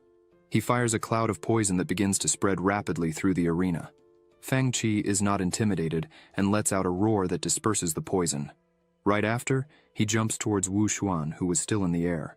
However, Wu Xuan was prepared for this and calls Fang Qi an idiot while releasing his poison needles again. As Fang Qi was in the air, this time he cannot dodge, and the attack begins to hit him. However, this is not enough to make Fang Qi stop. He continues to advance and hits a blow right in Wu Xuan's belly. His team celebrates, saying he is doing a good job. Wang Jin is surprised by this and says this is not a good sign. However, Lin Yuan, who is very calm, says that Fang Qi would have no chance of winning. Lin Yuan looks at the arena and says that Fang Qi's attack was not able to knock down Wu Xuan. It only caused minor injuries, and from now on Fang Qi would become passive in the battle. The poison cloud from before returns to surround Fang Qi, who starts to become cornered. Wu Xuan, who was still in the air, starts releasing several poisonous needles quickly.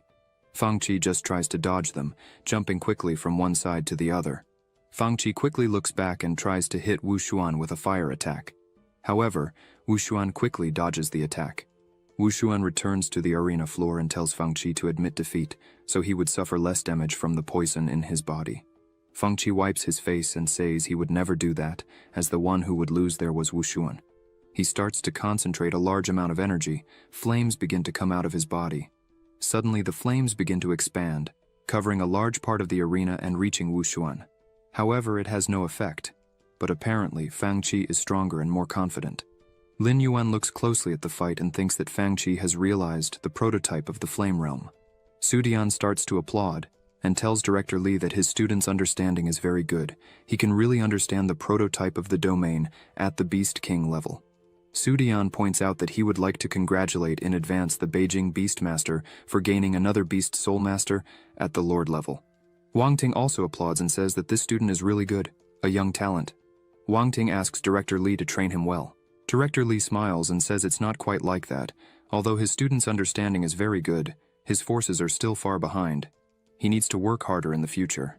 Back in the arena, Wu Xuan looks closely at this. Fang Qi jumps and prepares to attack, but Wu Xuan does not move. This makes Fang Qi think and question why Wu Xuan was so calm. Had he given up and accepted defeat? Fang Qi lands a strong blow to Wu Xuan's head, but almost nothing happens. Wu Xuan says he should admit Fang Qi really had fooled him. After that, Fang Qi wouldn't even need to fight against the other opponents.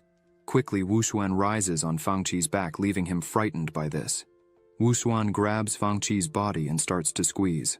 Fang Qi begins to despair, as he is not able to free himself from this. He wonders if Wu Xuan is really much stronger than him. After a huge effort, Fang Qi finally manages to free himself. The two face each other again in the arena. Fang Qi wastes no time and prepares a new attack. Wu Xuan uses his tail to defend the attack and counterattack. The two attacks collide. Fang Qi realizes that he will not be able to win this duel and is thrown up with force. Everyone is completely impressed by this, especially Director Li. Wang Jin asks when Wu Xuan became so strong. Lin Yuan says that, judging by this single blow from Wu Xuan, he at least exploded with a power comparable to the peak of the 8-star Beast King level. Wang Jin is incredulous and says this is a joke, as it was only a few days since Wu Xuan had reached the 8-star Beast King level. How can he be so strong? Lin Yuan just says he can't explain it. Fang Qi returns to his human form with wounds all over his body. He looks at Wu Xuan and says he had won. Wu Xuan stands up in the arena while the audience shouts that this was expected from Mortem University, incredibly strong. Another participant enters the arena, but he is also beaten by Wu Xuan, and this repeats several times. Wu Xuan defeats his opponents one after the other. After a few fights, Wu Xuan surrenders, as he was exhausted from fighting. The judge asks for the second student participant from Mortem University to get ready to participate, and the fourth student from Jinghang University should also do the same. Chu Tiani congratulates Wu Xuan and says he did a good job, and now just needs to rest, as they would take care of the rest of the opponents. Wu Xuan walks past him and says that fortunately, he did not disgrace his life. He looks at Lin Yuan and Wang Jin, who show no reaction. The two just eat and look at him. Wu Xuan gets irritated by this and thinks that trash is trash, and that's why he deserved to sit on the bench for the rest of his life. Wang Jin notices this and asks Lin Yuan, "What's wrong with Wu Xuan? He always needs to do some tricks in front of others." Lin Yuan whispers to Wang Jin that maybe it's because Wu Xuan has a crush on Wang Jin, so he needs to attract attention in some way. Wang Jin is astonished by this and tells Lin Yuan to stop talking nonsense. He asks if Lin Yuan hears himself when he says these things. The judge calls the second participant from Mortem University. Yuan Li stands up and says it's his turn. His team celebrates. Yuan Li climbs into the arena and looks around, wondering what's going on and where the people are. The judge again asks Jinghang University to send its fourth fighter immediately. Meanwhile, Yantong was playing very calmly. One of his team members calls his attention, saying it's his turn to fight. Yantong gets annoyed and starts saying that they shouldn't bother him, as he hadn't finished his game yet. He had asked them to stall as much as possible. The team member who went to call Yantong starts to get scared and backs away. Another guy goes to him and says that Director Li said that Yantong's parents would also watch this fight. Right away, Yantong gets excited and asks if that's really true. The man says yes and says that, in addition, Director Lee mentioned that if Yantong could defeat Mortem University, he would give him the latest game console. Yantong stands up and says that if that's the case, it's fine. It's just a university. Yantong climbs into the arena and says he needs to finish quickly, as he wants to go back to playing.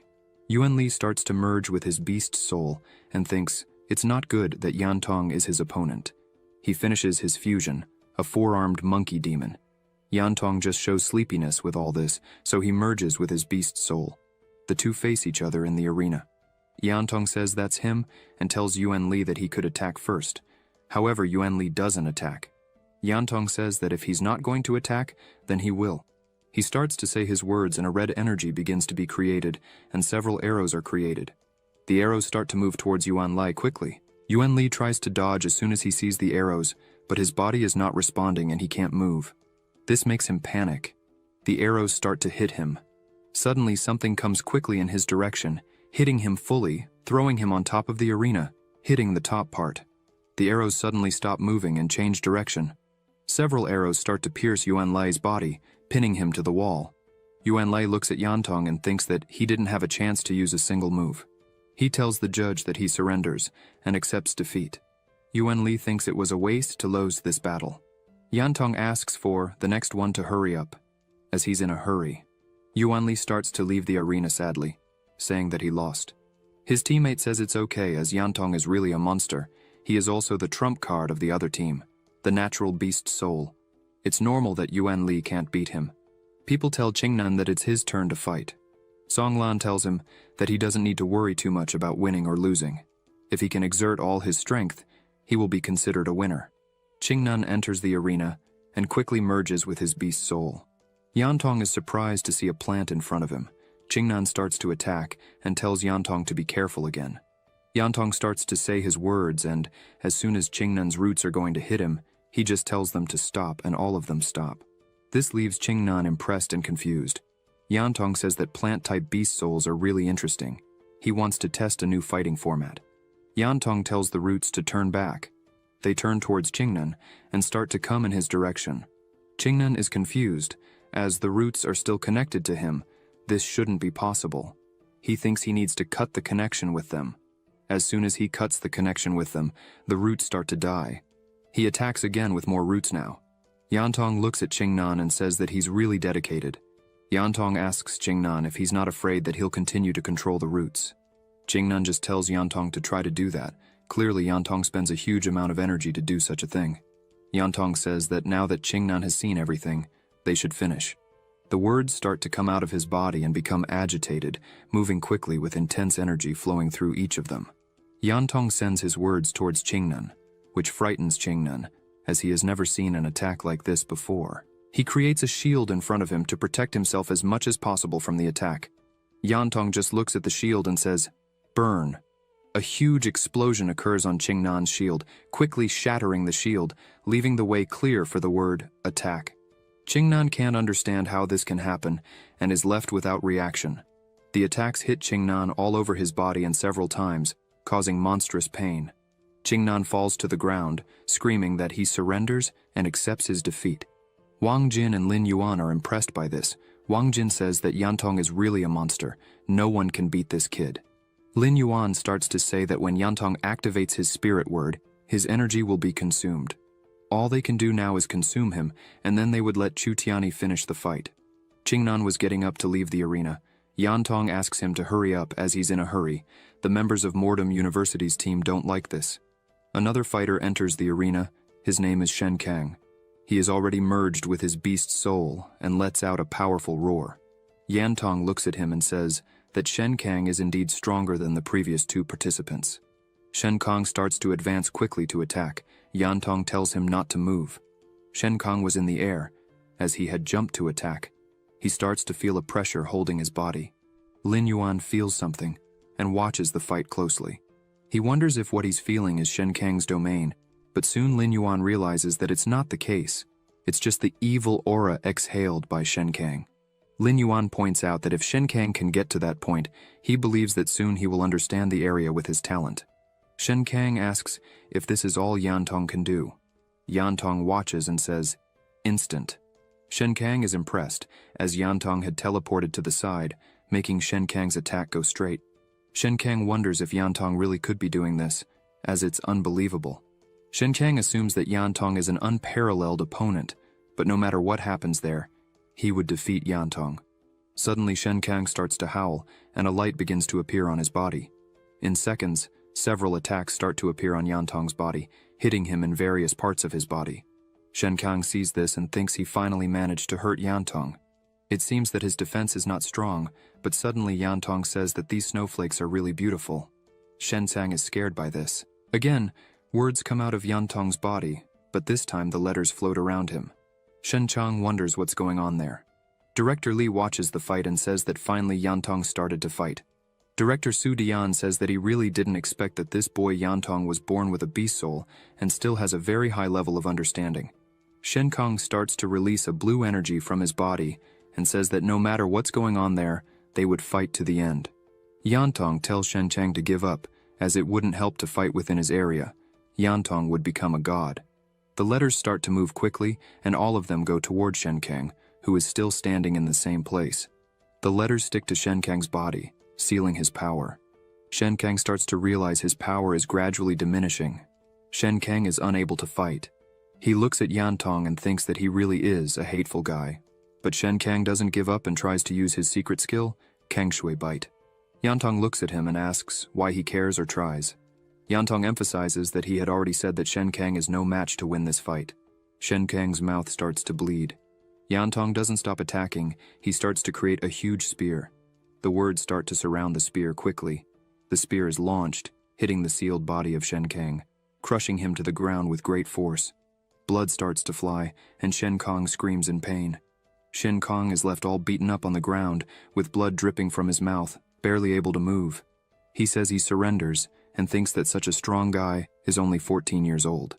Shen Kang thinks that only Chu Tianyi can fight against this. As soon as the fight ends, Sumu stands up saying it's her turn. Wang Jin is scared by her determination and starts to cheer for her.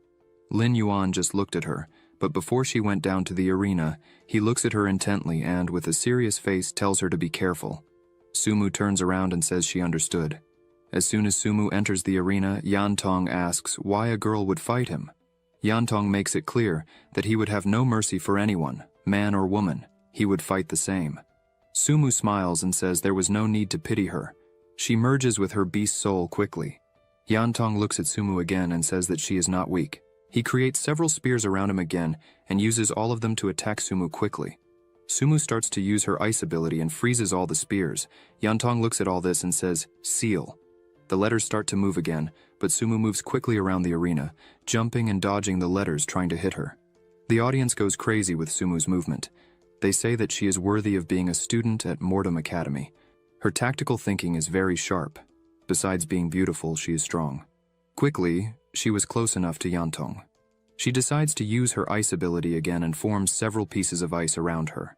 However, Yantong sees this and says broken, and the ice that Sumu was creating simply shatters. Yantong says that she would not be able to hurt him that way. Sumu says she already knew that. She starts to use her tails, leaving Yantong scared. Quickly, her tails start to move towards Yantong, who is caught off guard against this. Sumu says that this is just the beginning.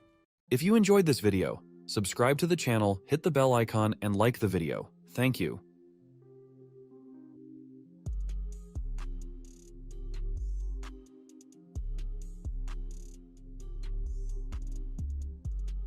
Sumu continues her movements and moves in for the attack without any fear. Yantong remains completely still, looking at Sumu's attack, which was getting closer and closer to him. When the attack was almost about to hit him, he says, "Moment." At that moment, Sumu's tail was just a few centimeters away from Yantong's body. Suddenly, some spikes appear on her tail, managing to hit Yantong's body, which slowly starts bleeding. Wang Jin is impressed by Sumu's attack. He says that apparently, Sumu's strength has also improved considerably. Lin Yuan says that this is expected, as Sumu is a disciple of Senior Shuang Yue, not to mention the enormous talent that Sumu has within her. Improvement is inevitable for her in the arena. Sumu watches Yantong as he moves to keep a safe distance. She can see that Yantong is truly injured and bleeding after receiving her attack. But as soon as Yantong manages to put himself at a safe distance, he simply says, Heal. The words that were on his body start to move and focus on the wound made by Sumu. In moments, the wound is completely closed. Wang Jin can't believe what he was seeing before his eyes. He shouts that he has never seen anyone heal like this. The ability of this talking spirit is incredible. Even Lin Yuan watches the fight closely and says that currently it seems that Yan Tong is not omnipotent. Although his words are true, he is very passive when facing hand-to-hand combat.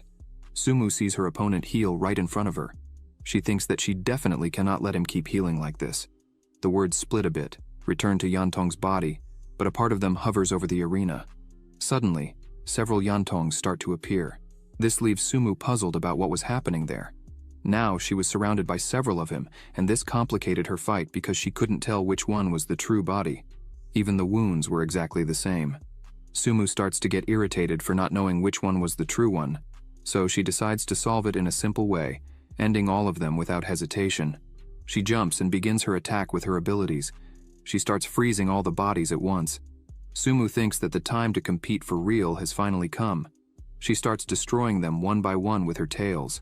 As she finishes destroying them, she realizes that they were all fake. As soon as she notices this, she turns around to try to defend herself, but Yan Tong has several spears pointed at her and says that she has lost.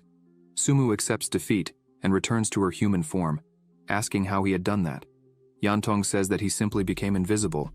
Sumu smiles and says that he is really powerful. Sumu thinks that she knew she couldn't defeat him, but her job was done. He had consumed a good portion of her energy. While the two were talking in the arena, Chu Tiani appears out of nowhere, thanking Sumu for her hard work, leaving her surprised by this. He smiles and says that now it was just a matter of leaving the rest to him. Yan Tong asks if he was the head steward. Chu Tiani approaches Yan Tong and says that it is a pity that he cannot fight Yan Tong at his peak. Yan Tong says that it doesn't matter, because even injured, he could win this fight. Chu Tiani says that if that's the case, then he wanted to see if Yan Tong really was as strong as he claims to be. Chu Tiani merges with his beast, transforming into a huge eagle called the Golden Eagle Clarinet. The two stare at each other for a while. Yan Tong realizes that even Lord-level monsters would not be able to easily fight against Chu Tiani, and so he wastes no time and uses the mantra realm to try to seal Chu Tiani. The letters start flying towards Chu Tiani, but Chu Tiani says that this attack is extremely slow for him. With incredible speed, he starts flying towards Yan Tong, who is left without reaction. Chu Tiani prepares his sharp claws for the attack. Yan Tong says, "Moment," and manages to teleport himself away, causing Chu Tiani to miss his attack. He stops and looks at Yan Tong. Wang Jin looks at him and says that he already expected Chu Tiani's strength to be great. However, he didn't imagine it was that great. Not to mention that Yan Tong just fought 4 times in a row, in addition to spending a large amount of energy and still being injured by Sumu in the last fight. Chu Tiani begins to flap his wings strongly, causing several air blades to fly towards Yan Tong. The air blades start hitting his body, causing cuts everywhere. Chu Tiani says that Yan Tong was really proud to have come this far, but now he just needs to admit defeat because he is not capable of winning this fight. Yan Tong opens his eyes and looks directly into Chu Tiani's eyes. He asks Chu Tiani if his eyes are clear, what was happening there. Yan Tong shouts that he still couldn't lose and begins to smile. Then he says, "Die." A dark energy starts to emanate from him, and an intense glow on his face is getting stronger. Chu Tiani sees this and starts to lose his strength. Then he begins to fall towards the ground. Wang Jin asks what was happening with Chu Tiani. Lin Yuan begins to explain that words follow the law. This is the most terrifying ability of the word, beast. In other words, he wants to force Chu Tiani to die. Wang Jin asks if there is any way to deal with this because it seems impossible to defend or dodge. The person hit can only choose to resist with force. This move is a true killing technique. Lin Yuan says that the only way to resolve the situation is to let Yan Tong fall before he completely loses the ability to fight. Yan Tong was still screaming "die" several times while Chu Tiani was falling. Several attacks were made on his body, however. No one knew where the attacks were coming from. Unable to do anything, Chu Tiani could only scream in pain as he fell. The blows were so strong that Chu Tiani was already starting to vomit blood. Chu Tiani notices that Yan Tong has put aside all his abilities and focused only on the ability to speak to completely destroy him. Chu Tiani thinks that he can't just stand there and wait for death anymore.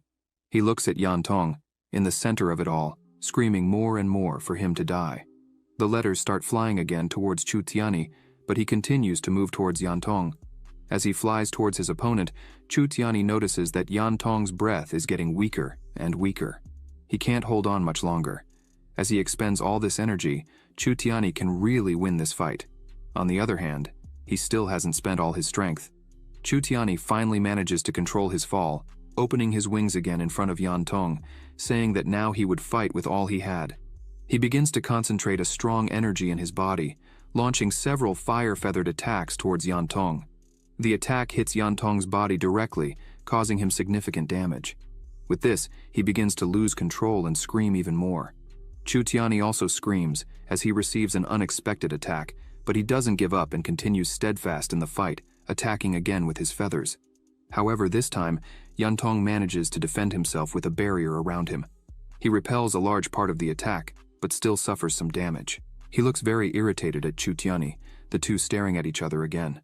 Wang Jin becomes increasingly surprised by the fight, asking Lin Yuan how strong it is.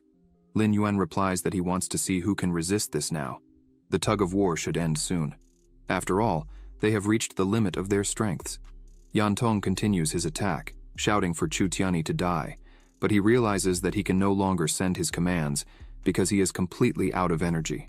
Yan Tong looks at Chu Tiani and says that he is really very powerful, and he wouldn't be able to continue this fight. With that, Yan Tong begins to fall to the side, already without energy for anything, and returns to his human form, lying on the ground of the arena. Chu Tiani continues to fly and look at this. Director Li sighs after the defeat of his strongest member and says that it is very difficult for the child. Although he lost this time, he still has a long way to go. If he loses this time, he may win again next time. The judge says they congratulate. This duel was finally won by Chu Tiani, the strongest fighter of Modu. His fellow fighters congratulate him, also applauding for the fight. Director Wang Ting smiles and says that this fight was not bad at all. Wang Jin says it was a great day for talent. Not only did they receive the spotlight, but there were also flowers and applause everywhere. Lin Yuan looks at Wang Jin's face and realizes that he is not so happy. Lin Yuan thinks this is normal, as Wang Jin feels inferior because of his beast soul. The judge asks Chu Tiani if he wants to leave the field or continue fighting. Chu Tiani tells the next opponent to enter the field because he would fight. Another person enters the arena, and Chu Tiani stares at him. This person stops and thinks that Chu Tiani was completely exhausted in the battle with Yan Tong, and his current conditions are not good. With this, he thinks he can defeat Chu Tiani and become famous. 5 minutes later, the same man was completely injured and holding his chest, shouting that he gave up the fight. Lin Yuan thinks that for an eagle, no matter how wet their feathers are, they are still birds of prey. Director Su Dian says that Modu University is really amazing and interesting because even the injured fighter in this way can stand and fight. Wang Ting smiles and says that it's not just about fighting, as Yan Tong had managed 4 consecutive victories, so they needed to fight. Su Dian says that Chu Tiani is really arrogant. Wang Ting asks Director Su Dian how a person can be a genius without seeming arrogant. Wang Ting says that back then they were exactly the same way. Time really doesn't forgive. Su Dian raises his hand and says, "Damn it, the years really don't forgive." He emphasizes that Wang Ting is sad for the spring and autumn and couldn't count on him. Li gets a little annoyed to see the two getting along so well. He closes his face and thinks that they really don't even give him any respect. 2 more fights passed, and Chu Tiani defeated everyone, completing 4 victories. After the 4, he returns to his human form and says he surrenders because he was exhausted. As soon as he returns to his human form, he starts to fall because he had no energy left. Quickly, Songlan appears and holds him in his arms, not letting him fall to the ground. He gathers his last energies and says his task was completed. Now he could rest. Songlan looks at him and says he really is a true captain, even injured and almost out of energy. He persisted for 4 fights to regain what they had lost.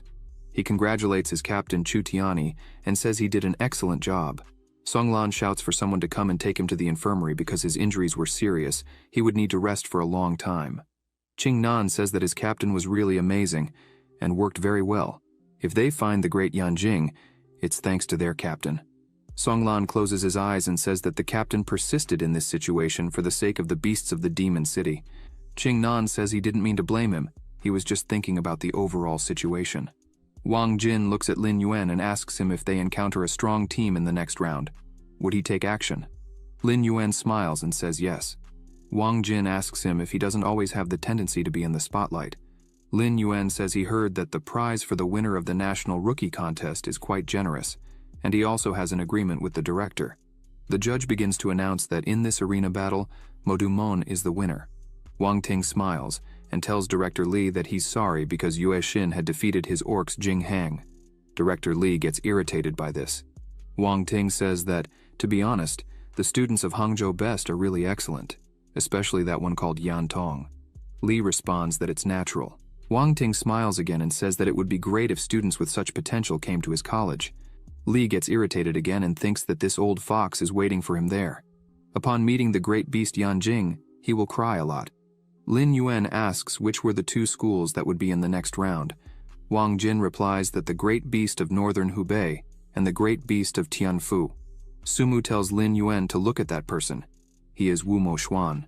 They both look carefully at him. Lin Yuan says that actually he is the captain. Wang Jin asks if they knew each other. Lin Yuan says he already knew him and even gave him a head treatment to fix his brain. Wang Jin is shocked by this and asks if Lin Yuan really can deal with diseases. Sumu just laughs behind. Wang Jin looks at Wu Mo Xuan's face and says that, by his look, this guy is not at all happy with the benefactor who tried to help him. He asks Lin Yuan how he treated this disease. Lin Yuan just says it was a bit of physiotherapy. The judge begins to say that after a day of competition, the 10 schools finished the duel. 5 groups of winning schools entered the winning group. Zhongjing Jiju scored the highest and was successfully promoted to the winning group. Therefore, there are currently 6 teams in the winning group and 4 teams in the losing group. Next, the draw for the second round of the match begins. The judge says he invited the director of Yanjing, Mr. Su Dian, to select the opponents for the next round of Yanjing. As soon as the director begins to enter, people ask if he really is the master of the emperor-level beast soul known as the Red Dragon Emperor. He seems to be very young. They say the director of the demon is also very young. The two must be about the same age. They say Director Wang Ting is the designated successor by Mr. Chu Longhuang. Director Su Dian puts his hand in the box, and all the fighters keep an eye on him. He takes the first ball out of the box. Upon opening and reading the paper, the judge says that according to the draw results, Yanjing's opponents in the second round are the Demon City Beast. It's huge. People start to celebrate, some saying they would face each other so soon, others celebrating for not going against them. Most say they can't wait for this confrontation, as these are clearly the 2 biggest and strongest universities. Wang Jin says they really hit the mark. Song Lan seems to be a little worried about this. Yuan Li says the captain definitely won't be able to fight. All the players from Yanjing are at full strength: Chen Longxiang, Xu Xiao, and the terrible Luo Jie. Song Lan takes the lead and tells everyone to calm down because they are so sad. The fight hasn't started yet, and it's not like they won't win this, as they had enough strength to fight. Wu Xuan smiles and points to Wang Jin and Lin Yuan, saying how could they win if the captain was in the hospital and he was still injured? In the end, they would have to rely on 2 trash to replace them. Wang Jin gets angry and tells him to shut up. Wu Xuan asks what's wrong because he didn't lie.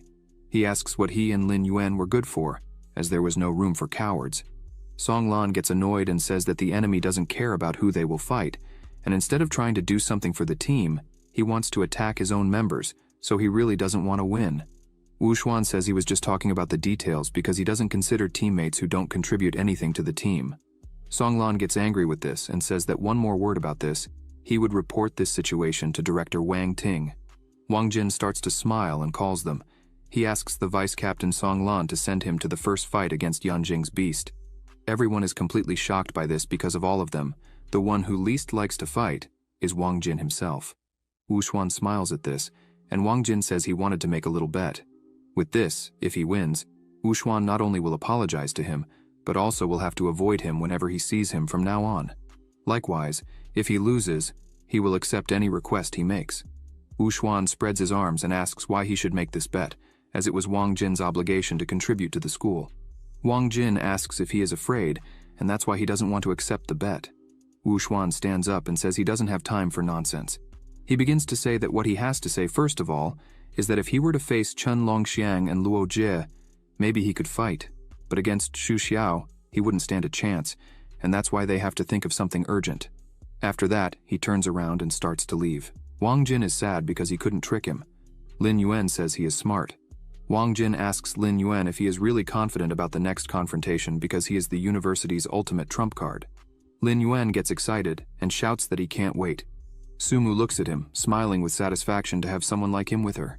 Wu Xuangu starts to leave the arena and Jiangi watches him, saying that he no longer acts impulsively and that he seems to have matured a lot compared to before. Wu Xuangu is surprised to see his uncle there and asks what he's doing. Jiangi says he was just passing by and decided to watch his nephew's match. He praises Wu Xuangu, saying he behaved very well. Wu Xuangu is happy and says it's all thanks to him. His uncle says that since he is part of the family, of course he will help him. However, in the end, how far he can go depends only on himself. Wu Xuangu bows in respect and says he understands everything. However, Jiangi says he heard that while they were at Dragonbone Mountain, Wu Xuangu had the intention to kill Qingyan. Wu Xuangu starts trembling, trying to explain, but Jiangi interrupts, saying he knows the situation very well and that he finally understands what he truly wants, since being able to harbor murderous intent toward his own companions only shows how ruthless he is and how capable he's become. His uncle also scolds him, saying that unfortunately, he's not that ruthless or decisive, because otherwise, that information would never have reached his ears. Xiangi says that in 5 days, there will be a decisive battle between their university and Yanqing University. Even if they can't win, Wu Xuangu must perform very well. Wu Xuangu is a bit surprised by this and thanks him for the guidance, saying he understands and asking him not to worry because he won't disappoint him. Jiangi says he can go now. Suddenly, someone approaches and asks if that man was his nephew. Jiangi asks what he means. The man says that betraying companions isn't good and points out that Jiangi is letting his nephew join the beast god cult. He asks if Jiangi isn't afraid that the boy might choose justice over family and report them. Jiangi keeps walking out of the arena and tells Yan Muzhe that if he insists on discussing that kind of topic there, then he should speak louder. Yan Muzhe laughs and tells him not to be mad, that it was just a joke. Xiangi says that if it's about comparing him to his nephew, he trusts his nephew more, because if he's not mistaken, Yan Muzhe should only be 30 years old that year. Yan Muzhe says he's only 29. Xiangi is surprised, as he hasn't even turned 30, and is already the director of Ji Bai Beast University. He says that Yan Muzhe clearly has unlimited potential, but he joined the Beast God cult, and if the informants hadn't told him, he wouldn't have believed it. Yan Muzhe asks who he is to say that since Xiangi also joined, so why couldn't he? He yells that Xiangi should call him senior since he joined the cult first, but Xiangi keeps walking, saying it's all tiresome. Yan Muzhe is a bit disappointed and says Xiangi is very cold, and that must be why Wang Ting has been suppressing him for so many years. Director Li goes to Wang Ting and says that if he asks, it'll seem like they've already lost to his university, Jingheng. Wang Ting slaps his hand and says that since they're there, they should relax because there's nothing to worry about. Director Li says Wang Ting is in a great mood and hopes it stays that way in 5 days. He gets a little closer and asks Wang Ting to talk to Su Jian. Maybe he'll go easier on them so they won't be humiliated. Director Wang Ting starts to get a little annoyed and asks Li how he's so sure they'll lose. But Director Li mocks him, saying that if Wang Ting actually wins, he'll call him Grandpa. Wang Ting accepts the challenge and says, it's a deal. Everyone was already leaving, and the protagonist asks what their plans are and if they want to eat together. Wang Lin is impressed and shouts that it's already late, and even so, Lin Yuan is still thinking about that. Sumu gets all excited but says she can't go because Professor Ling Shuangye wants to see her after the matches are over. Wang Jinze also says he can't go because he needs to start cultivating immediately. Qingyan is impressed to hear that Wang Jinze is really going to start cultivating. Yuan Li also can't believe it and says it's strange to hear something like that from someone like him. Wang Jinze stays firm and says he's still a member of that university and might be the first to fight in the next round. Song Lan also says he can't go because he needs to analyze information about Yanjing University and organize a reasonable list of players for the next matches. He takes the opportunity to go to the protagonist and ask if he wants to be placed among the first 5 fights on the list. Shen Kang hears this and gets a bit irritated, questioning whether Song Lan is really going to give the 2 substitutes a chance. He falls to the ground crying, saying, "What now?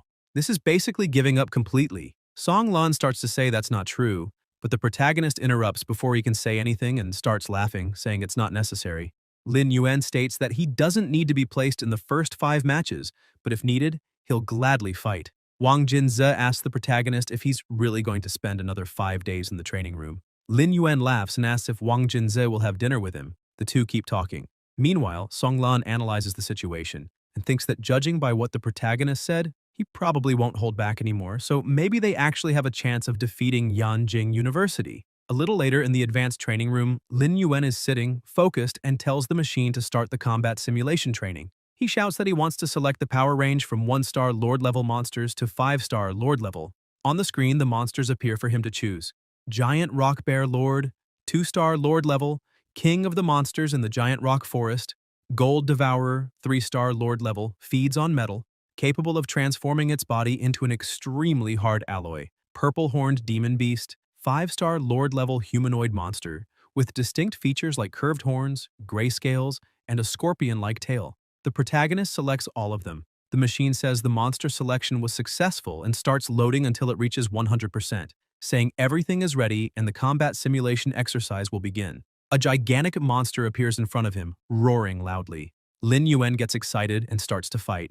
Meanwhile, at the hotel restaurant on the second floor, Zhu Xiao and Chen Longxiang are sitting and eating. Chen Longxiang says he doesn't understand why Xu Xiao likes eating bitter melon, but Zhu Xiao says nothing and remains silent. Chen Longxiang gets a bit uncomfortable and walks over asking if he's deaf or mute. As he finishes eating, Xu Xiao asks his companion if he doesn't know not to talk while eating or sleeping. Chen Longxiang says he's heard that a lot, but Xu Xiao uses it as an excuse to ignore people. He starts eating too, saying that his partner isn't arrogant like the other geniuses. However, the social anxiety he has is misunderstood, making people avoid him. Xu Xiao says he doesn't care about that because he feels much more relaxed when no one interacts with him.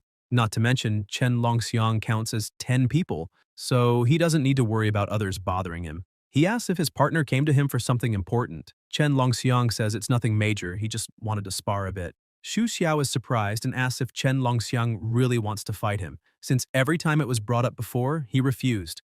Chen Longxiang asks if that means he's not allowed to challenge him. He points out that it's not exactly that, but after the survival battle ended, he isolated himself for several days and finally understood his true Tao.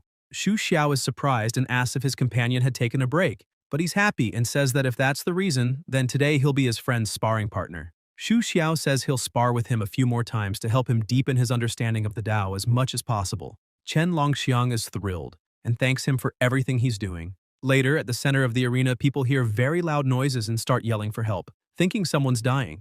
But it's just the two of them training. Chen Longxiang is on his knees, gasping after getting beaten up. He curses at Xu Xiao, saying he's almost dying, and asks if his partner is really trying to beat him to death. Xu Xiao walks over and says that he was the one who asked him not to hold back. Chen Longxiang, sweetly, gets desperate and says they better forget it because they have an important match against City Best University in a few days, and he doesn't want to go in injured. He points out that Mo City University is the strongest and most prestigious school besides theirs, so they need to take them very seriously, because for that year's National Freshman Friendship Competition, the director has only one expectation: to win the championship. Xu Xiao says that's not a problem because they will win the championship. Chen Longxiang says maybe they should develop some specific strategies for Mo City University, since they saw the duel between Chu Tianyi and Han Yantong.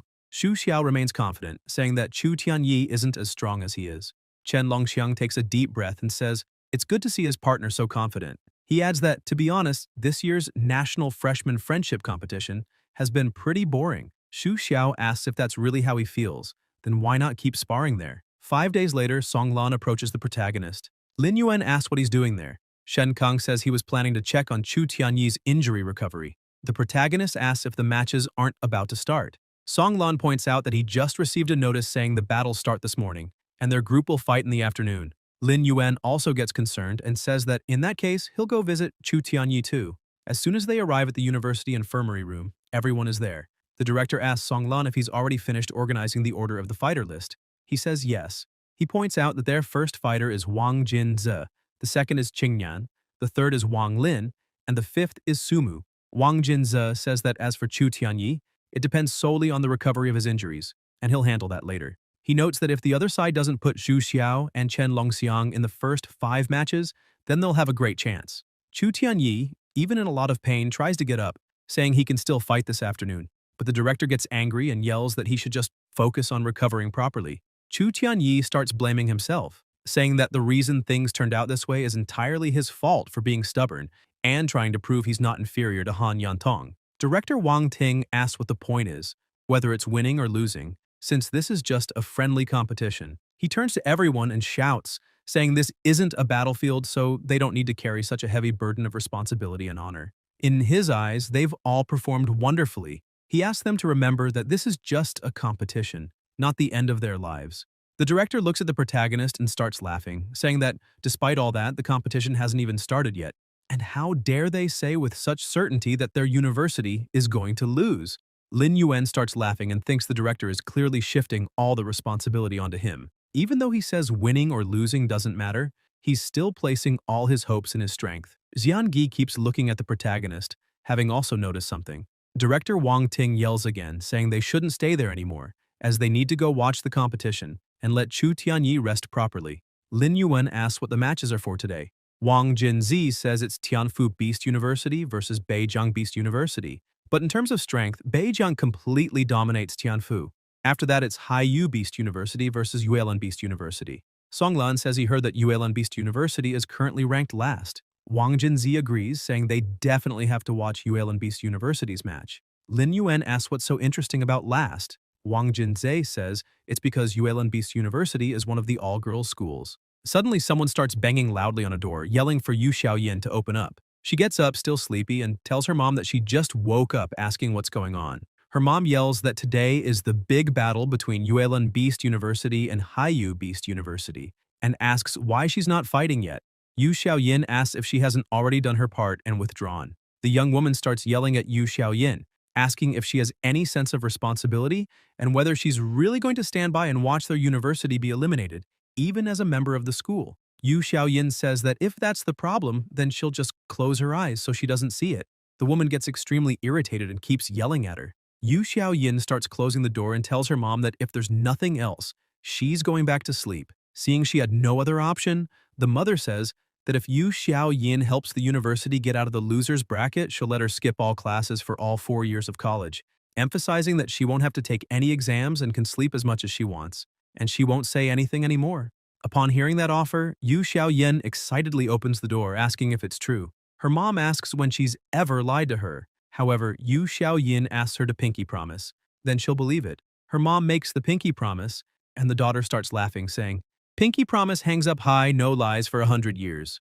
Already inside the arena, the announcer declares that the next fighter should enter. He welcomes the representative team from Haiyu Beast University and the representative team from Yuelan Beast University. Lin Yuan can't understand why the audience is so excited. Wang Jinzi simply tells him to watch, and suddenly, those wonderful girls begin entering the arena, greeting everyone with their charm and grace. Sumu and the protagonist notice that someone next to them is acting a bit strange.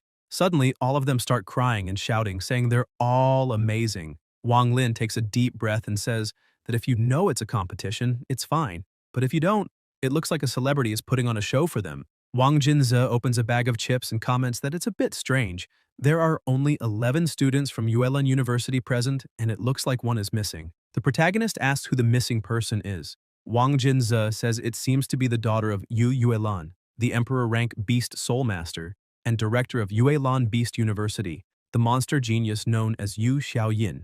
He wonders how she hasn't shown up to such an important competition, which makes him think the Emperor rank Soul Master has no hope for her own university. Wang Lin says that based on Yuelan Beast University's results, it's clear how weak they are. Songlan also comments that it looks like the Yuelan University director isn't present, which is a shame because he wanted to see the elegance of that female emperor. Wang Jinzi asks if the director was so embarrassed that she chose not to even show up. Suddenly, a student next to them shouts, cheering on Xiaoman to fight with all she's got. Xiaohan steps into the arena saying those people are a bunch of perverts and asks if they've never seen a woman in their lives. Xiaoman acts sweetly, saying she watched all his fights and thinks he's really amazing, noting that if they have to fight later, he should go easy on her. That makes Xiaohan blush, thinking she really is adorable. Wang Jinzi finds it disgraceful, saying relying on beauty traps is unfair. However, he says that if it were him, it definitely wouldn't work. Wang Lin scolds him, saying he can't believe what he just said. But Wang Jinzi replies that if he doesn't believe it, just get her contact info, and he'll prove how strong his will is. The protagonist starts laughing and tells them to just watch the match and stop daydreaming. The two fighters use their fusion beast souls and transform. Lin Yuan comments that her beast soul seems to be a common blessing type called Flame Rabbit, whose highest talent grade is only D, and asks if that's correct. Wang Jinzi analyzes calmly and confirms. She actually has an A-rank talent with such a basic beast soul like the Flame Rabbit, which shouldn't make her that strong. The battle finally starts, and Zhao Han lands a strong hit, sending her flying. Wang Jinzi and Lin Yuan can't understand how she took the hit so easily, but all the men in the crowd start screaming, cursing Zhao Han for what he did to Xiao Man. However, Zhao Han is confused, thinking he didn't even use any real strength. Another student from Yuelan University enters the arena and says Zhao Han hurt Xiao Man and that he'll pay for it. 3 minutes later, that girl is also being carried off the arena on a stretcher. The men in the audience kept insulting him, saying he's not human for doing that to such lovely maidens. Zhao Han still doesn't understand anything. He already knew the students from Yuelan University were a bit weaker, but he didn't expect them to be this weak, making him wonder if he could beat them all on his own. The protagonist comments that this is all really boring and a complete waste of time to come watch. Wang Jinzi agrees, since Zhao Han won 5 matches in a row without any effort, which almost confused him, as he gets furious whether he wins or loses because he's so miserable.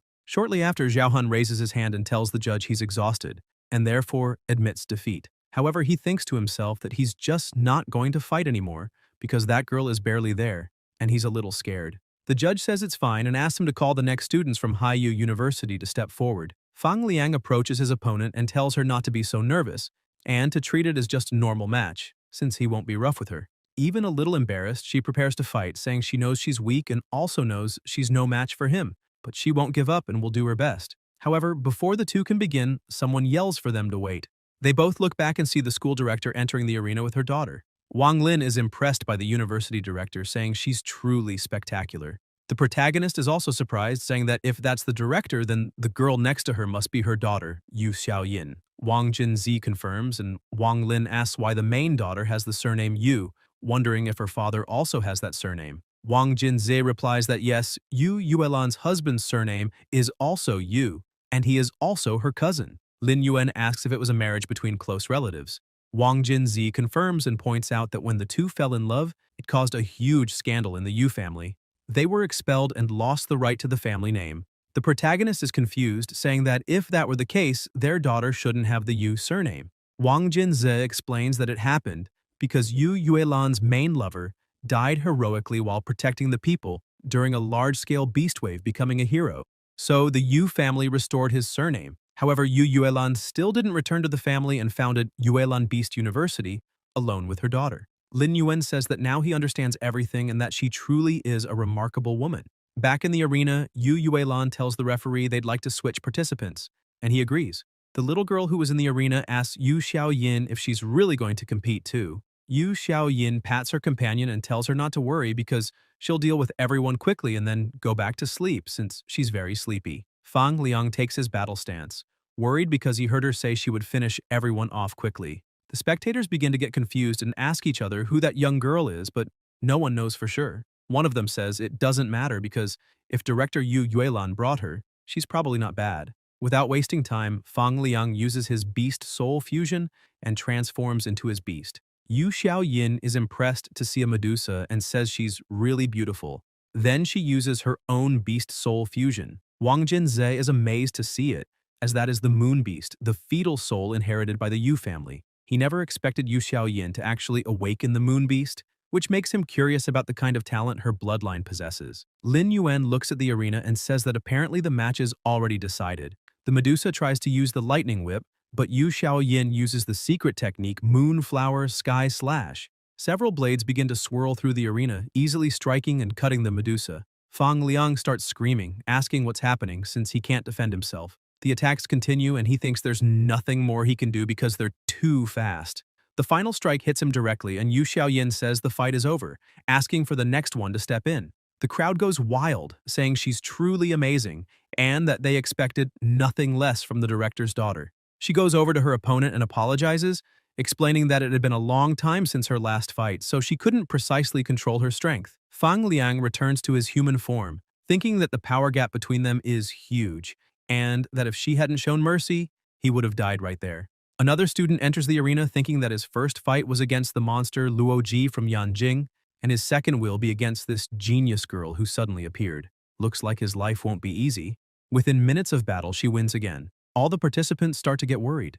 Zhao Han begins to regret giving up so quickly, thinking that if he had stayed, he might have at least worn down some of her strength. However, one of his teammates says it's not his fault. No one expected Yuelan University to have such a powerful prodigy.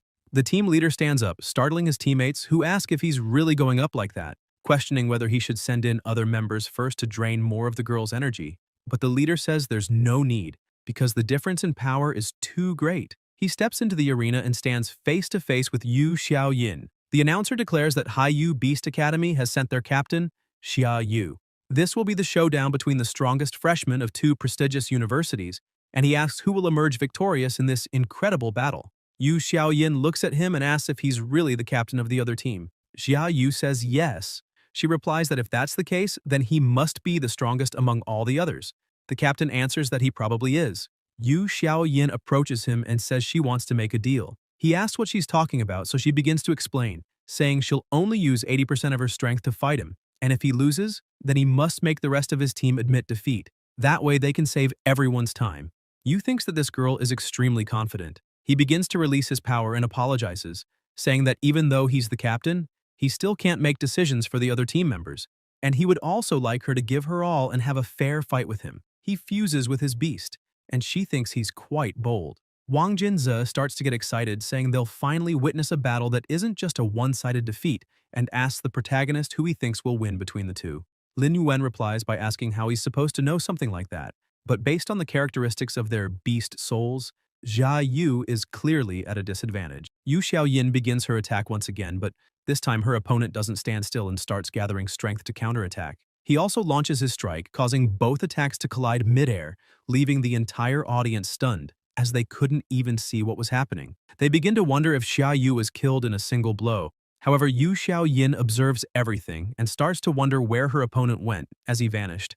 She asks herself if he could have turned invisible or something like that and thinks it's very interesting, wondering how he pulled it off. Suddenly, she hears a noise behind her and Xia Yu appears out of nowhere on the ground, attacking, but she manages to dodge. Xia Yu continues attacking nonstop and charges at her with everything he's got. Yu Xiaoyin creates a barrier around herself, blocking the attack and counterattacking at the same time, causing Xia Yu to be hurt by his own strike. He's thrown far away and falls into the water again. That escape was so impressive that even Wang Lin is amazed, wondering if that's even allowed, because with such a secret technique, Xia Yu is about to take full control of the battle. Wang Jinze says that might be true, but maintaining that secret technique probably consumes a massive amount of energy. The protagonist asks what he means by that, and Wang Jinze explains that outside of combat, a Lord-level Beast Soul Master can only maintain that technique for 10 minutes, but in battle, barely for 5. And Xia Yu isn't even Lord-level yet. Wang Lin says that means Yu Xiaoyin just needs to buy time to wear down her opponent. Wang Jinze replies that in theory, yes, but only if she knows the weaknesses of the technique. Xia Yu keeps using his secret technique, circling the arena and leaving Yu Xiaoyin in the center. He thinks he doesn't have much time left and needs to finish this as quickly as possible. Yu Xiaoyin also starts getting annoyed, saying this is such a pain, because if she hadn't made that pinky promise, she'd be curled up in her bed right now. And that's why she wants to end this quickly so she can go back to sleep. Yu starts to get nervous and wonders what that girl is talking about. Yu Xiaoyin gets even more irritated, takes a deep breath, and says it's time to take this little game a bit more seriously now. Xia Yu starts to get worried, thinking this was all a joke because Yu Xiaoyin wasn't even using her full strength. She jumps into the middle of the arena and begins to activate her power. The spectators say she looks like a shining moon, while others point out that flying like that is something only beast soul monsters at the Emperor level or higher can do. Xia Yu, even frightened, thinks she's releasing an extremely powerful amount of energy, so if he can survive the next attack, he'll still have a chance to win. Suddenly, Yu Xiaoyin begins to unleash a barrage of attacks at once. They head toward the arena and cause a huge explosion, completely destroying the place. She asks what he's going to do now with the underground burrows he has. Xia Yu begins to bleed and is immediately defeated. Wang Jinzi was watching all of this and says that little girl looked harmless, and no one would have thought she could be so ruthless. The protagonist remarks that she's just like Xu Xiao, Yan Yong, Chu Tianyi, Chen Longxiang, a monster at the peak among all the geniuses.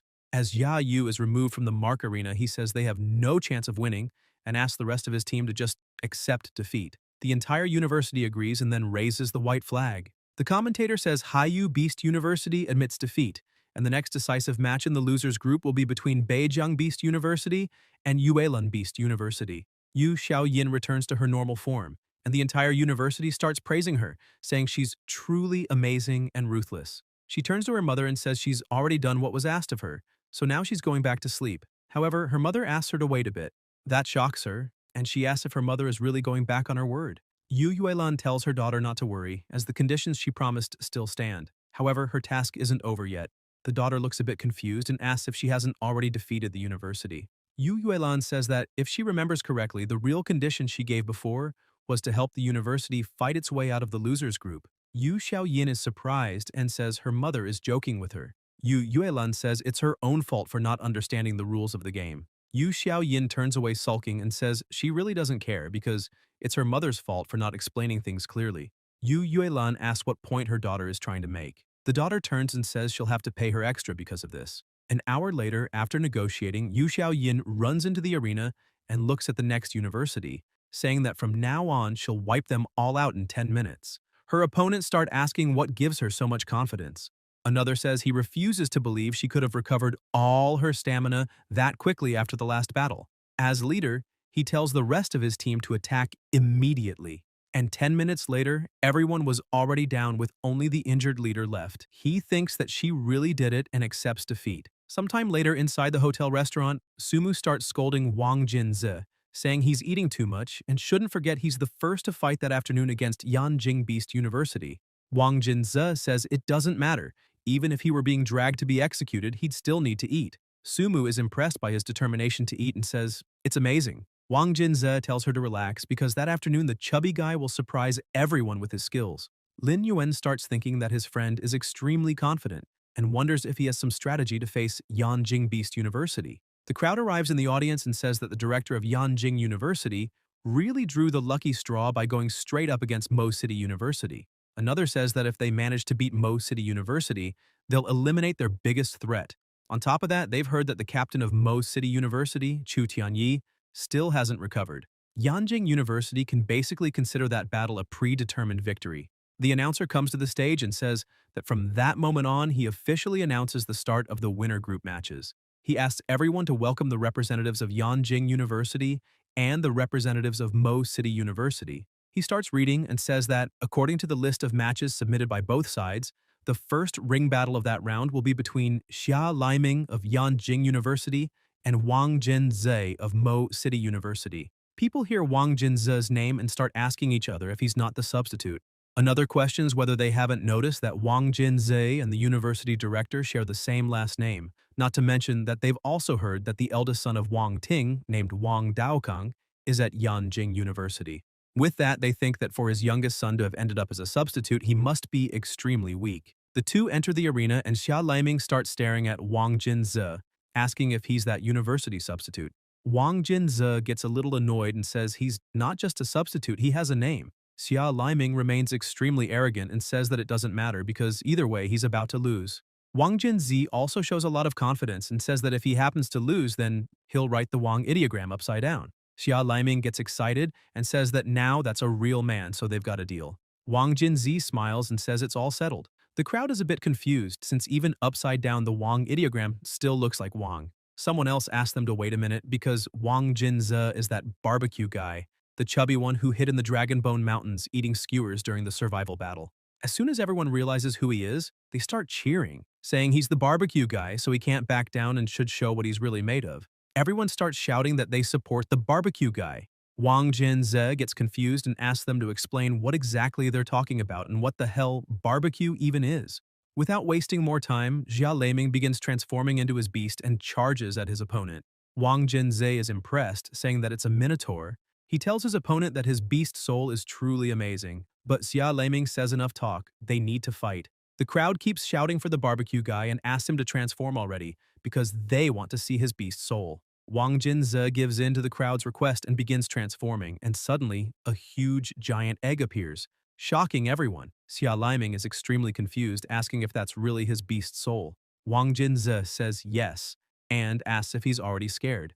Xia Laiming asks how he would be scared of that with such a ridiculous beast soul, and how he even had the audacity to laugh at his transformation. The people keep shouting that this was expected from the barbecue guy, since he has a truly unique beast soul. They also wonder how that beast soul can even fight, suggesting maybe it rolls around and crushes its enemies.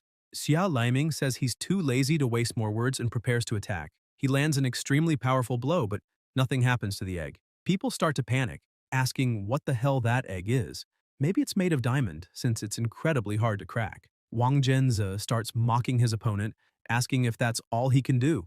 The Minotaur gets even angrier and questions how he dares to say such things, charging once more. This time, he concentrates even more energy in his hammer and slams it down, creating a deafening noise.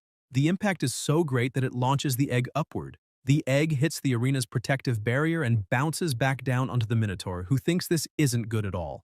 The egg smashes into his face, slamming him to the ground. The protagonist watches the fight and thinks this move must be something Wang Jinze developed specifically for this match. And for that reason, he has to admit the guy is extremely sharp in his analysis.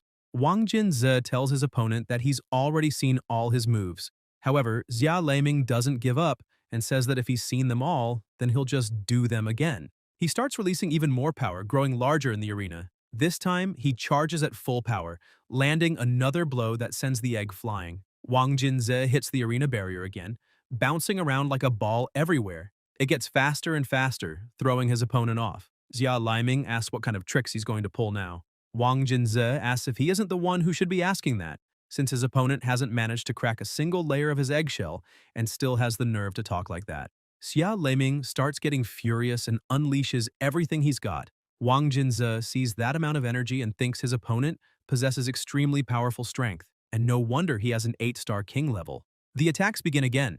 The Minotaur throws him into the air and appears behind him, pushing him down again. Wang Jinze tells his opponent to try a little harder and asks what's wrong with him. Did he skip a meal or something? Because the attacks are so weak, they're basically just tickling. He points out that with power like that, there's no way he'll get into Yanjing University, and asks what's the point of being so big, asking if it's some kind of statement. The Minotaur keeps attacking, but nothing happens. Director Li starts laughing and tells director Wang Ting that his son is really something special. Wang Ting looks at him and says that if he wants to be funny, he should just take off his clothes and walk around. But director Li keeps laughing and says he truly thinks Wang Ting's son is a remarkable person, at least much more interesting than Wang Ting himself. Director Su Jian starts thinking that Wang Jinze's approach is almost mischievous, but surprisingly effective. With Xia Leiming burning through his energy with constant attacks, it's only a matter of time before he runs out of strength, and at this pace, he'll wear himself out first. Sumu asks the protagonist if he's noticed that Wang Jinze seems to have gotten a bit stronger. Lin Yuan says that's because his talent was never lacking. Putting aside his bizarre beast soul, with his innate abilities, he should at least be on the same level as Wu Shuanggu. She comments that maybe it's because his older brother's brilliance always overshadowed him. The protagonist realizes that's true, and asks if Wang Jinze isn't proving himself in his own way, since he's a smart businessman. 5 minutes later, a small crack appears on the egg's shell, but the Minotaur is already completely exhausted. Wang Jinze keeps mocking, asking if he's already out of strength. Xia Leiming, easily provoked, charges again, shouting for Wang Jinze to just wait, because he's going to break that shell right now. Chen Longxiang stands up and yells for them to stop immediately. He explains that Xia Leiming isn't going to accomplish anything against his opponent, and should just admit defeat. The Minotaur tries to argue, but Chen Longxiang cuts him off and says there's no need to waste more time, and he should save his energy for the upcoming fights. The Minotaur finally understands and accepts defeat. The announcer walks to the center of the arena and congratulates Wang Jinze from Mo City University for his victory in that match. He then calls for Xu Tian from Yanjing University to enter the stage. As Xu Tian enters the arena, he introduces himself and asks for guidance. Wang Jinze walks up to him and says that if he's not stronger than the last guy, he should do himself a favor and surrender now, because there's no point in wasting either of their time. Xu Tian starts smiling and asks how Wang Jinze knows he won't succeed without even trying. Wang Jinze says that his opponent seems pretty eager, so he might as well go ahead and try. He uses his beast soul fusion and transforms into the war dragon with the double axe. Without hesitation, he charges at the egg, landing several strikes, and another small crack appears. Sumu gets a bit worried and asks why her teammate is so quiet. Where's the energy he had to mock the first opponent? Lin Yuan explains that this is his strategy. He's using silence to pressure Xu Tian. Sumu looks confused and asks the protagonist to explain better. He says that against a brute like Xia Leiming, Wang used taunts to provoke him. But with a proud and sensitive opponent like Xu Tian, silence is the ultimate insult. Xu Tian, inside the arena, starts getting irritated, thinking he absolutely cannot lose. However, he gets hit by a blow that knocks him to the ground, drained of energy. With a trembling voice, he lowers his head and says he admits defeat. The crowd goes wild, saying they didn't expect that performance from the barbecue. On the Mo City University bench, Wu Xuangu is a bit impressed and asks who would have thought that Trash actually had some skill. Li Qingnan says Wang Jinze made it this far, and even now, Wu Xuangu still dares to call him Trash. Li Qingnan asks Wu Xuangu if being on stage right now, he'd be able to beat him. Wu Xuangu gets extremely angry and asks why he's being compared to a punching bag that only knows how to take hits. Li Qingyan turns around and starts walking away, saying he's always been like that, arrogant and ignorant. Wu Xuangu gets even angrier, saying everyone there is a bunch of idiots and that he'll settle the score with all of them sooner or later. He adds that his uncle was right. Compared to wild beasts, venomous snakes that kill silently are even more terrifying. Once again, the announcer goes to the stage and says that Wang Jinze has claimed his 4th consecutive victory. The egg starts mocking and asks who's next, because they can come up and fight him. Luo Jie starts walking onto the stage, saying it's finally his turn, because those boring fights were about to make him fall asleep. Wang Jinze looks at his opponent and thinks it's really him. Luo Jie walks up to Wang Jinzi and asks if he's going to admit defeat willingly or if he needs to get beaten up to admit it. Wang Jinzi admits defeat, and the crowd goes crazy again, saying the barbecue guy is a coward because he's already giving up, asking if he has no guts at all, because if he's really a man, he should at least lose standing. Wang Jinzi returns to his human form and says that a real man knows when to yield and when to stand tall. After his words, everyone begins applauding him. With that, he returns to the bench all beaten up and says it hurts a lot, wondering how those guys can hit so hard, commenting that it seems like his ribs are broken. The protagonist says that if it hurt that much, then why didn't he admit defeat a little earlier? Wang Jinze replies that Lin Yuan clearly doesn't understand anything because it's about pride, and on top of that, his older brother was watching, so he couldn't let him lose face. The protagonist says that either way, his friend's performance was extraordinarily good and pats him on the shoulder. Wang Jinze is so injured that even that little pat causes him pain. He asks who's fighting next. Wang Jinze says that if he's not mistaken, the next one is Yuan Li. The protagonist comments that he probably won't be a match for Luo Jie. Wang Jinze starts explaining that in Songlan's strategy, Yuan Li, Li Qingyan, and Songlan himself are all there to wear Luo Jie down and create an opportunity for Sumu. Lin Yuan asks if that really is the plan. Suddenly, Yuan Li stands up, saying it's his turn. Songlan looks at him and asks him to do exactly as they agreed. He heads to the arena and introduces himself. However, Luo Jie says he doesn't need to be staring at him with those fearless eyes because he's not interested in trash names. Yuan Li transforms into his beast soul. Luo Jie asks if he wasn't planning to chat a little before they fight, saying that's what makes him a boring guy. Luo Jie then also transforms. The two beasts roar and Luo Jie says his opponent really has guts. Yuan Li charges with everything he's got trying to land a blow, but his opponent vanishes and quickly tears off one of his arms. It was so fast that even Wang Jinze asks if that's a bit of blood on the arena floor. The protagonist says, fierce, ruthless, tyrannical. That's the vicious beast, Luo Jie. Yuan Li falls to the ground in pain. Luo Jie drops his arm and takes the opportunity to attack again. While mid-attack, he tells his opponent that if he doesn't admit defeat this time, he won't just bite his arms but also his neck. Yuan Li closes his eyes and concedes defeat. Luo Jie says that's very good and adds that at least his opponent is sensible. However, he claims that Mo City University is no match for theirs and asks them to send someone truly competent, as he wants some entertainment. Songlan helps Yuan Li out of the arena, telling him he did a great job. Li Qingyan stands up, saying it's his turn now. As soon as he reaches the arena, Luo Jie says he remembers him as the one with a plant-type beast soul, noting that his soul is interesting, but unfortunately he's weak. Li Qingyan fuses with his beast soul and prepares to attack. Luo Jie says that being so impatient isn't a good thing. He notices that his opponent is facing him head-on, and so he won't hold back. Li Qingyan manages to land the first hit and begins to absorb his opponent's energy, but the amount is so massive that he can barely handle it. Luo Jie keeps advancing and asks if Li Qingyan enjoyed feeding off his energy. With a single blow, he splits the beast in half, saying he's nothing more than an insect. With that, the match ends. Songlan puffs out his chest. The crowd starts shouting that that's Songlan, the vice captain of Mo City University. They say he looks extremely fierce and wonder if he's strong, but others comment that he's not, since Songlan has a support-type beast soul. Though he's powerful, his combat strength is average. Some are a bit disappointed because he really looks like a threatening person. Luo Jie begins mocking him, asking why a support-type soul dares to enter the ring to fight. Songlan asks why a support soul can't compete. Luo Jie replies that there's no problem at all and asks the vice captain to show what he's capable of. Songlan fuses with his beast soul and starts flapping his wings rapidly, flying through the arena. Luojie starts to lose patience and yells that they should finish this immediately. The vice captain says he was just waiting for his opponent to make the first move. Luojie leaps forward and tries to attack, but Songlan begins using his strange technique. People ask if that technique is a secret one. Lin Yuan replies that it's not and explains that it's a divine weapon of the King of Beasts level creature, the Blue Wind Breathwings. Wang Jinzi observes and comments that that divine beast weapon is worth 40 million, being an offensive divine weapon. The protagonist explains that after losing to Yuan Li in his last fight, Songlan managed to recognize his own flaws. Since his beast soul couldn't be changed, a divine weapon was the best option. Songlan starts launching multiple attacks at once, and Luojie begins to worry, thinking this isn't good at all as he's actually fallen into a trap. The attacks keep coming at him and he can't dodge them, getting wounded in several parts of his body. Songlan asks his opponent if he still thinks support-type beast souls are weak in combat. Luojie starts laughing and says the fight is finally getting interesting. Songlan keeps attacking non-stop, but this time, Luojie manages to dodge all the blows and uses a threatening roar, unleashing an attack that launches several skulls toward his opponent. However, Songlan manages to defend himself. The crowd goes wild, saying that both of them have mastered the secrets of their beast souls as this has become a true battle between geniuses. Luojie gets even more excited and shouts that this is great because now he's finally getting interested.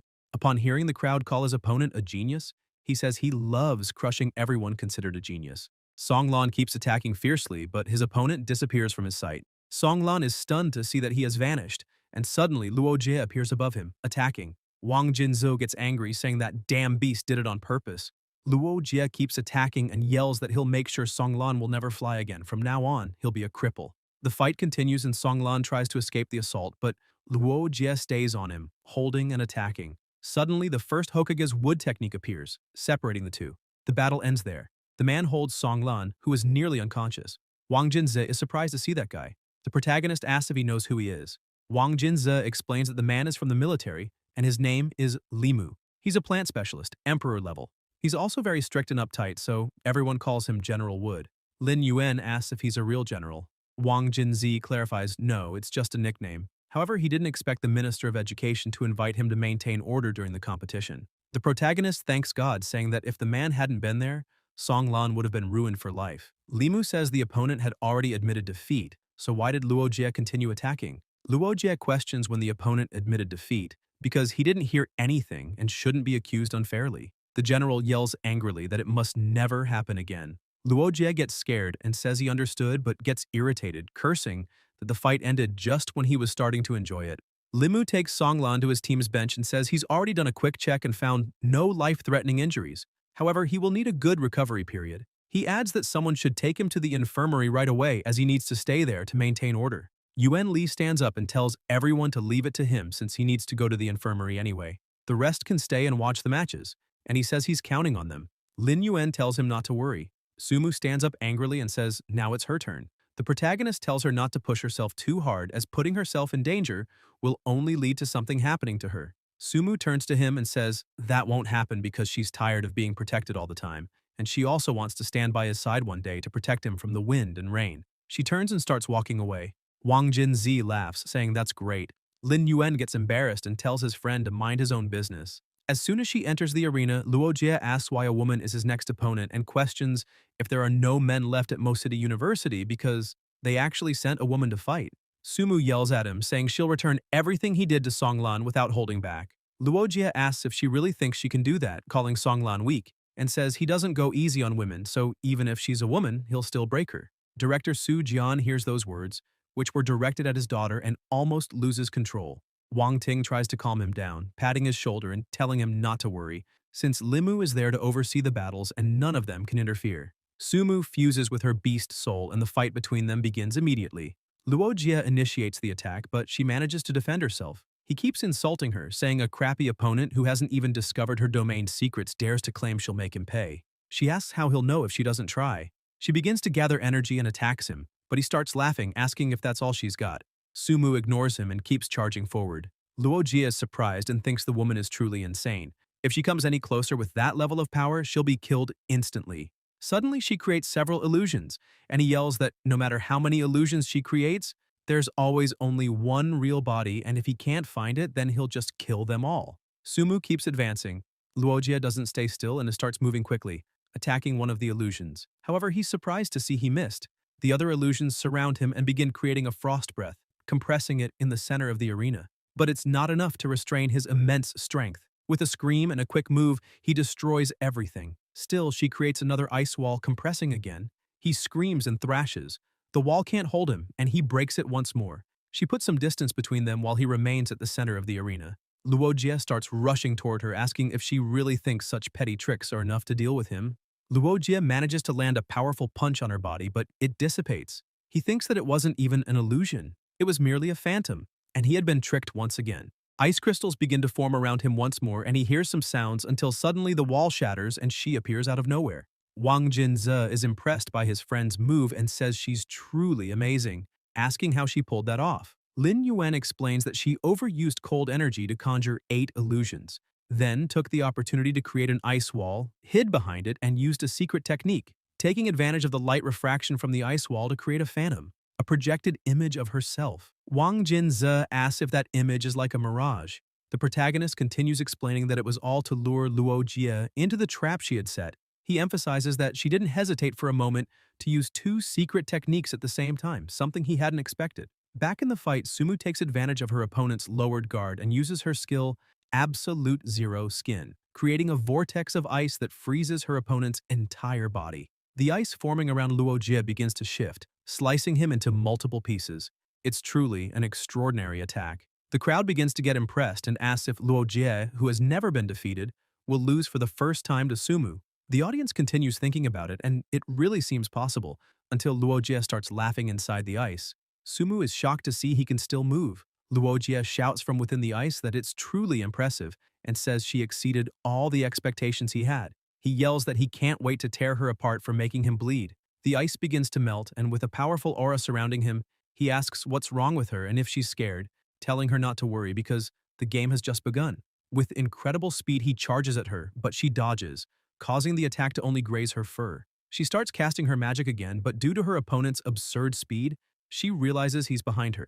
And this time, the attack hits her directly. Seeing the opening, he keeps attacking over and over, inflicting wounds all over her body. Sumu collapses to the ground, badly injured, and he begins circling her, asking why she won't admit defeat and if she really thinks she can still win. He looks at her face and says that, to be honest, the trash from her university sure has guts, but she needs to remember that courage doesn't feed anyone. Weakness is the true original sin. He prepares for another strike and says she's really stubborn, but since she made the fight entertaining, he'll give her a more elegant defeat. Once again, he lands a terrifying sequence of attacks on her body, injuring Sumu even more. She begins to bleed and screams in pain. Her father stands up, extremely angry, and the aura around him intensifies along with the pressure. Once again, director Wang Ting stands up and tries to calm his companion. He explains that she didn't go to Mo City University just to impress her father. It's because she doesn't want to rely on anyone.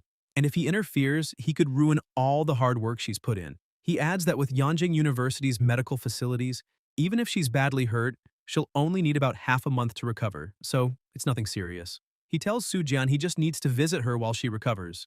A resentment between father and daughter never lasts forever. Sujian sighs, lowers his head, and says that unfortunately he's not a competent father because he's failed her. Wang Ting emphasizes that he's a rare one, with battle power never before seen, but in front of his daughter, he's just a man oppressed by guilt. He asks Sujian to reflect on the words he just said. Sumu loses the fight and is taken out on a stretcher, her body covered in wounds. As the medics carry her away, she calls for the protagonist and, with blood spilling from her mouth, asks him to accept her apology for losing once again. Unfortunately, she's still too weak. Lin Yuan approaches her and says that's not true, stressing that she isn't weak. She smiles and says she doesn't know why, but every time he's by her side, she feels a special kind of will. With a smile on her face, she says she feels extremely tired and that her whole body hurts, so she wants to sleep really well. The protagonist gently tells her to rest well because when she wakes up, it won't hurt anymore. As she's taken away, Lin Yuan looks toward the arena and at Luojia, as if the instinct from his past life is taking over, and the dormant killer within him begins to awaken. Wang Jinze notices in his friend's gaze that something isn't right. Rage is taking control.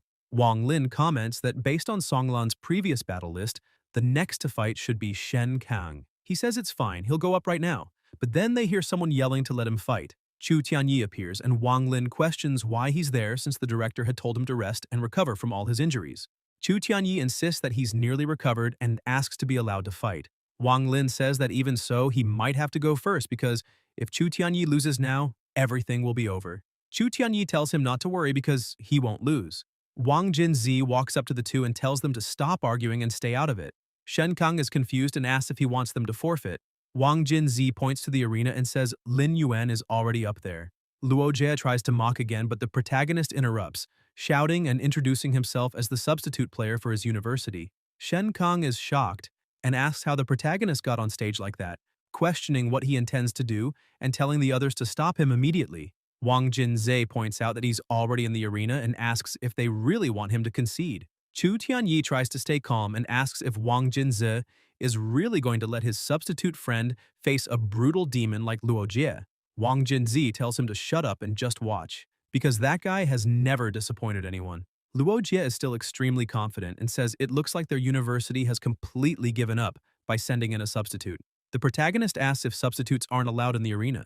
The crowd also dislikes Lin Yuan's presence, commenting that he never did anything, just slept or ate barbecue during the survival battle. So what is he doing there? Luo Jie says a substitute actually dared to get up there and questions where such courage comes from, calling it ungrateful arrogance. He proposes that if the protagonist can survive 10 of his attacks, he'll admit defeat. Lin Yuan replies that he doesn't need that. Defeating Luo Jie won't be enough to make up for how he feels right now and what was done to the person he loves. Luo Jie asks who else he plans to defeat. Lin Yuan says he'll also beat Chen Longxiang and Xu Xiao, the strongest from Yanqing University. Everyone is stunned by that statement, including the two mentioned. Luo Jie starts laughing, saying a substitute really dares to say something like that. He claims the protagonist will pay for his words, and that this time, he won't hold back. Lin Yuan remains serious and says his opponent better go all out or he won't be satisfied. He begins transforming, and just from that, the pressure in the arena spikes dramatically. Luo Jie is shocked just seeing the transformation and thinks this substitute kid truly has overwhelming power. The protagonist shouts at him, saying there's no time for distractions. He charges, saying it looks like Luo Jie enjoys playing with people, and with a single strike, he slams his head into the ground like it's nothing. The entire Mosity University is stunned by the display of power. Wang Jinze starts laughing, saying that's only the beginning and they shouldn't be so surprised yet. The protagonist attacks again, but his opponent dodges. However, the strike is so powerful that it cracks part of the arena. Luo Jie tries to gain distance, but Lin Yuan tells him he can't run after just one slap. With that single blow, Luo Jie is already struggling to breathe, blood spilling from his mouth. He looks at the protagonist and wonders how someone stronger than Chu Tianyi could be among Ma City students, especially someone with absolutely no intel on him in the intelligence reports. Why would someone with such devastating strength be put in as a substitute? The university leaders must be idiots. Lin Yuan charges again, landing another blow. He keeps going, giving his opponent no room to breathe, who does everything he can to avoid physical contact as the power is overwhelming. But it's not enough. Lin Yuan manages to land a punch to Luo Jie's face, and while his guard is down, slams his head into the arena again, roaring like it's truly a beast battle. Holding his opponent's head to the ground, he presses down even harder, crushing him. At the last second, Luo Jie manages to escape, but the protagonist charges again. Luo Jie just watches, struggling to breathe and covered in injuries. Lin Yuan says that when Luo Jie treats others like prey and toys, he should realize that in the eyes of the strong, he's no different from a small ant. Luo Jie tries to justify himself, saying that if he were at his peak and fully rested, maybe the protagonist wouldn't be able to defeat him. Lin Yuan asks if he really believes that. Luo Jie admits that the protagonist is strong, but says it doesn't matter, because with that level of power, it's impossible to defeat Xu Xiao and Chen Longxiang. They are the true monsters.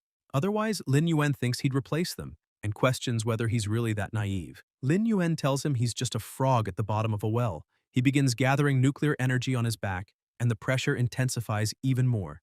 Luo Jie starts trembling with fear, wondering what kind of power this is and why he's so scared, desperately wanting to escape. Lin Yuan condenses all the energy from his back into a sphere in his mouth and unleashes his nuclear breath, blasting his opponent with full force, slamming him into the arena wall and leaving him collapsed on the ground, unable to fight. People stare at the scene and the protagonist demands that the next one come up immediately as he has no patience to wait. The announcer declares Lin Yuan the winner of the match. The crowd erupts, saying they truly underestimated the power of that beast. He didn't use any tricks like Wang Jinzhe and won fair and square. Chen Longxiang stands and says he truly didn't expect Ma City University to have someone that strong. Xu Xiao adds that the university itself doesn't matter. What is a prestigious school compared to someone with deep heritage? Chen Longxiang points out that the protagonist specifically called out both their names, and that if they back down now, it'll be extremely shameful. He asks if Xu Xiao wants to handle it or if he should go. Xu Xiao replies that this wasn't really his intention, and that it's not just about challenging and defeating him.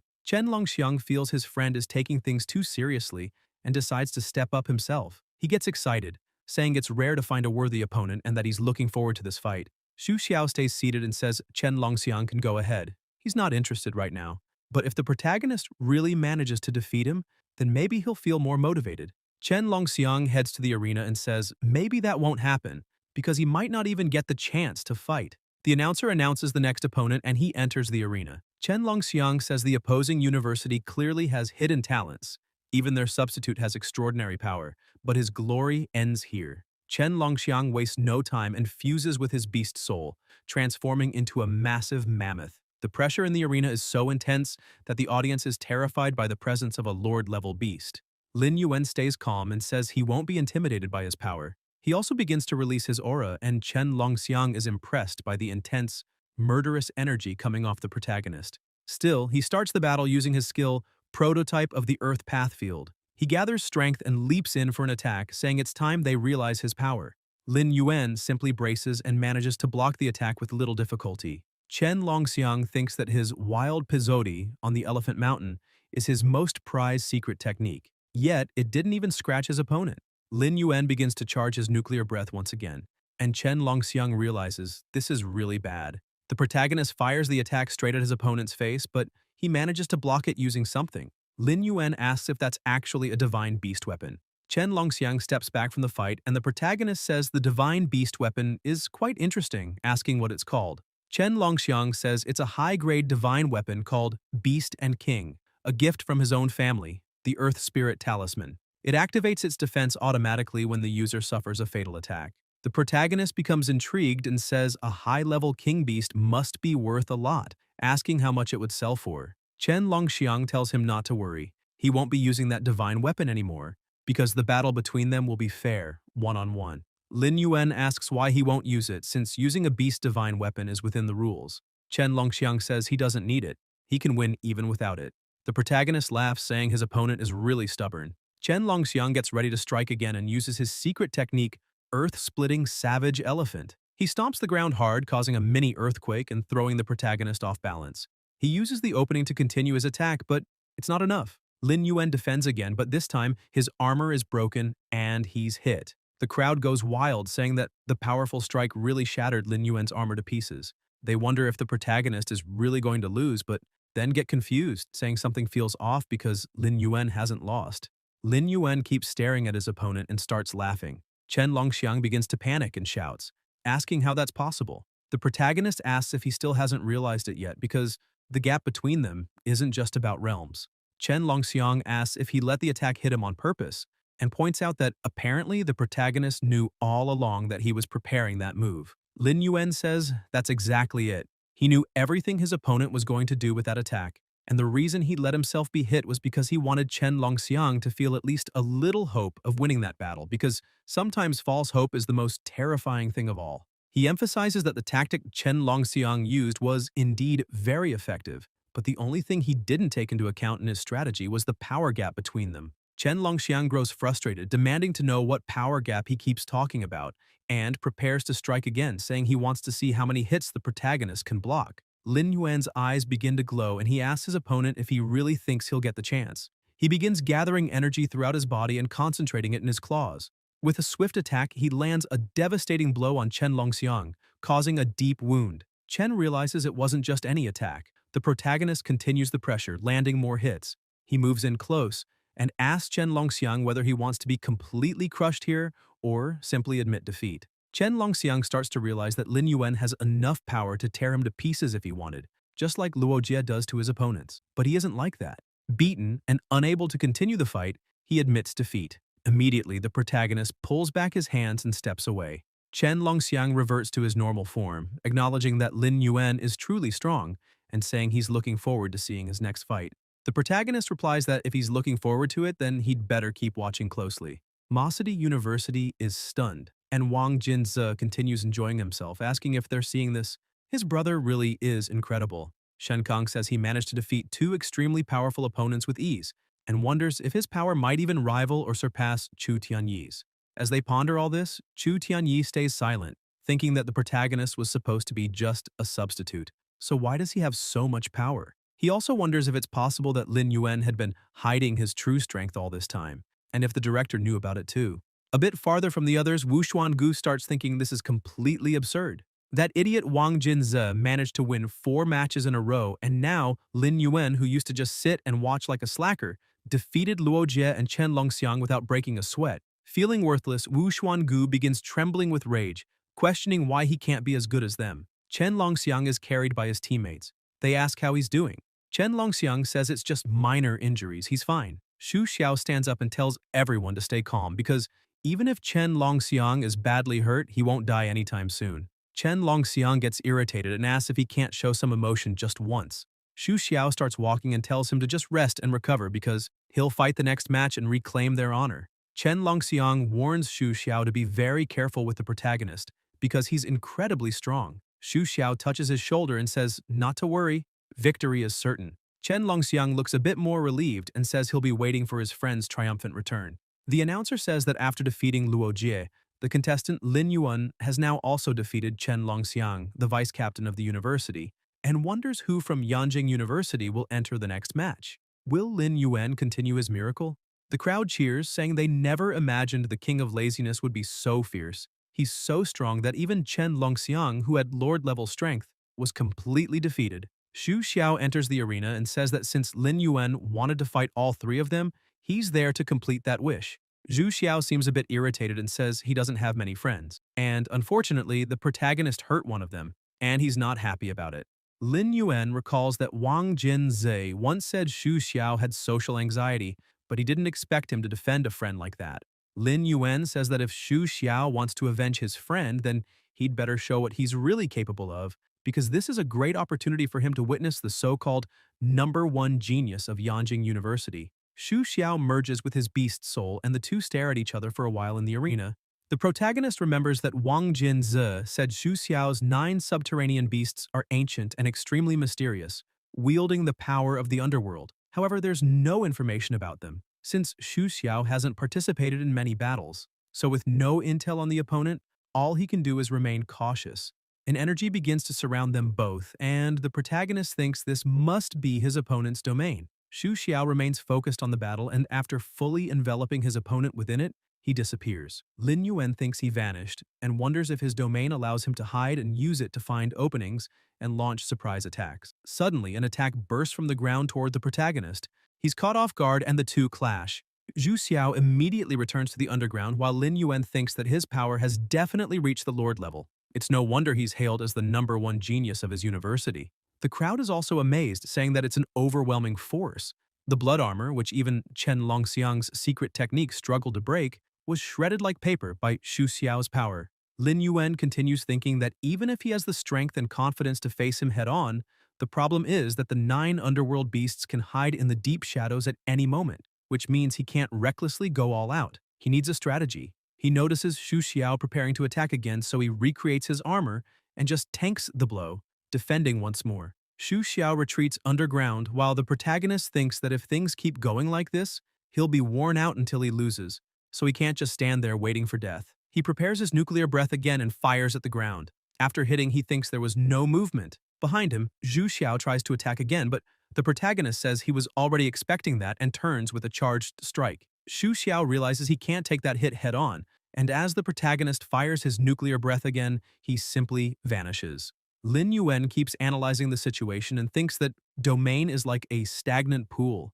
capable of devouring any power, a domain that blends offense and defense. So a purely offensive approach won't work against Xu Xiao. That's why Lin Yuan just closes his eyes. The crowd goes wild, wondering what kind of nonsense he's doing, closing his eyes against such a strong opponent, asking if he's really giving up. However, others argue that if he were giving up, he would have just admitted defeat. Why go through all this trouble? Xu Xiao remains hidden but grows confused. wondering what the protagonist is trying to do. Still, he figures it doesn't matter. He's already figured out Lin Yuan's movement pattern and strength. The next time he strikes, it'll be the perfect hunt. With that in mind, he charges at Lin Yuan. He gathers all his strength into the next attack, thinking that with it alone, his opponent won't stand a chance. But then, something feels off. Lin Yuan begins accumulating a massive amount of nuclear energy on his back, increasing the arena's pressure once again. Those analyzing the fight are impressed with the Xu Xiao, saying they didn't expect someone so young to master his domain so well. He truly is a prodigy with a promising future. Another points out that with those two fighting in the arena, this year's championship will be decided in this match. No one else can match them. One of the directors asks how Wang Ting managed to keep someone as powerful as Lin Yuan on the bench. Another jokes that if he's so hesitant to use a talent like that, why not send him to the other university on the northern border? They just need someone like him. Wang Ting says he's really impressed. Most try to steal talent secretly while these two are trying to steal openly. Another director says that kid is being treated so well, it'll be impossible to poach him. Xu Xiao halts his attack and admits it's true. It's impressive. The protagonist tells him that, in terms of power, Xu Xiao doesn't stand a chance. And now, even his aura-hiding technique has been figured out. Xu Xiao asks who said that was the full extent of the power he was using. Lin Yuan questions whether he's serious. Xu Xiao then starts using a different type of movement. His tails come to life and begin launching countless attacks. This is his technique. System inflammation, 9-step sequence. Lin Yuan quickly uses his nuclear breath to contain the attacks. The impact of both abilities is so intense that the entire audience starts to feel the crushing pressure. Even with the arena's protection, the energy emitted by the two takes over the entire place. People are terrified, saying that they truly are monsters. The clash between them continues, and the attacks don't stop for even a second. Shen Kong shouts in awe, saying the power is incredible, and questions what exactly they're trying to do. Chu Tianyi points out that the protagonist is unleashing all his energy, trying to seize this opportunity to completely overpower his opponent. Wang Lin says the overwhelming power they're releasing is getting more and more terrifying, yet neither shows any sign of backing down. Li Qingyan asks if Lin Yuan's situation isn't a bit dangerous considering Xu Xiao is at Lord level. Wang Jinze tells them to look at the protagonist's demeanor, since he's not losing to Xu Xiao in terms of momentum, which shows he's fully confident in facing him head-on. Chu Tianyi agrees, and adds that Xu Xiao must have realized that too, because even at Lord level, a person's strength has its limits. Xu Xiao starts thinking that, despite having released so much power already, his opponent remains completely unfazed, as if nowhere near exhausting his energy source. He feels like he's about to run out of energy and won't be able to maintain this much longer. Lin Yuan then increases the power of his attack even more, causing a new wave of pressure to ripple through the area. Xu Xiao tries to resist as much as he can. The strength of the two is massive. A huge explosion erupts, pushing them both to the edges of the arena. Chu Tianyi points out that Xu Xiao finally made a move, but even so, neither seems to have the upper hand. Wang Jinzi notes that even then, the armor on Lin Yuan's body absorbed part of the impact. After this fight, Xu Xiao likely won't approach Lin Yuan again. Xu Xiao quickly returns underground, and the protagonist says that if he keeps hiding, he definitely won't win. Xu Xiao resurfaces, and Lin Yuan asks if he's finally losing his patience. Xu Xiao splits in two. Lin Yuan observes and thinks they're not actually two beasts. There should only be one real body. The other is a phantom image deliberately created by Xu Xiao to confuse, similar to what Sumu used against Luo Jie. Still, he keeps analyzing and concludes that maybe that's not quite right. Another possibility is that these two underworld beasts in front of him are illusions created by his opponent, with the real body still lurking in the deep shadows, waiting for the right moment to strike fatally. So, he decides to adapt to whatever comes, and when the real one attacks, he'll lock him in place using his strongest intent. However, the illusions keep appearing, surrounding the entire arena. He wonders if that really is just a phantom. All those illusions begin emitting a deafening noise, once again affecting the audience. They charge at the protagonist, who simply closes his eyes to try and detect where the real attack will come from. A few seconds later, he opens them and says he found it. He looks directly at the real body. Xu Xiao is surprised and wonders if he was discovered, but thinks it doesn't matter. He expected this.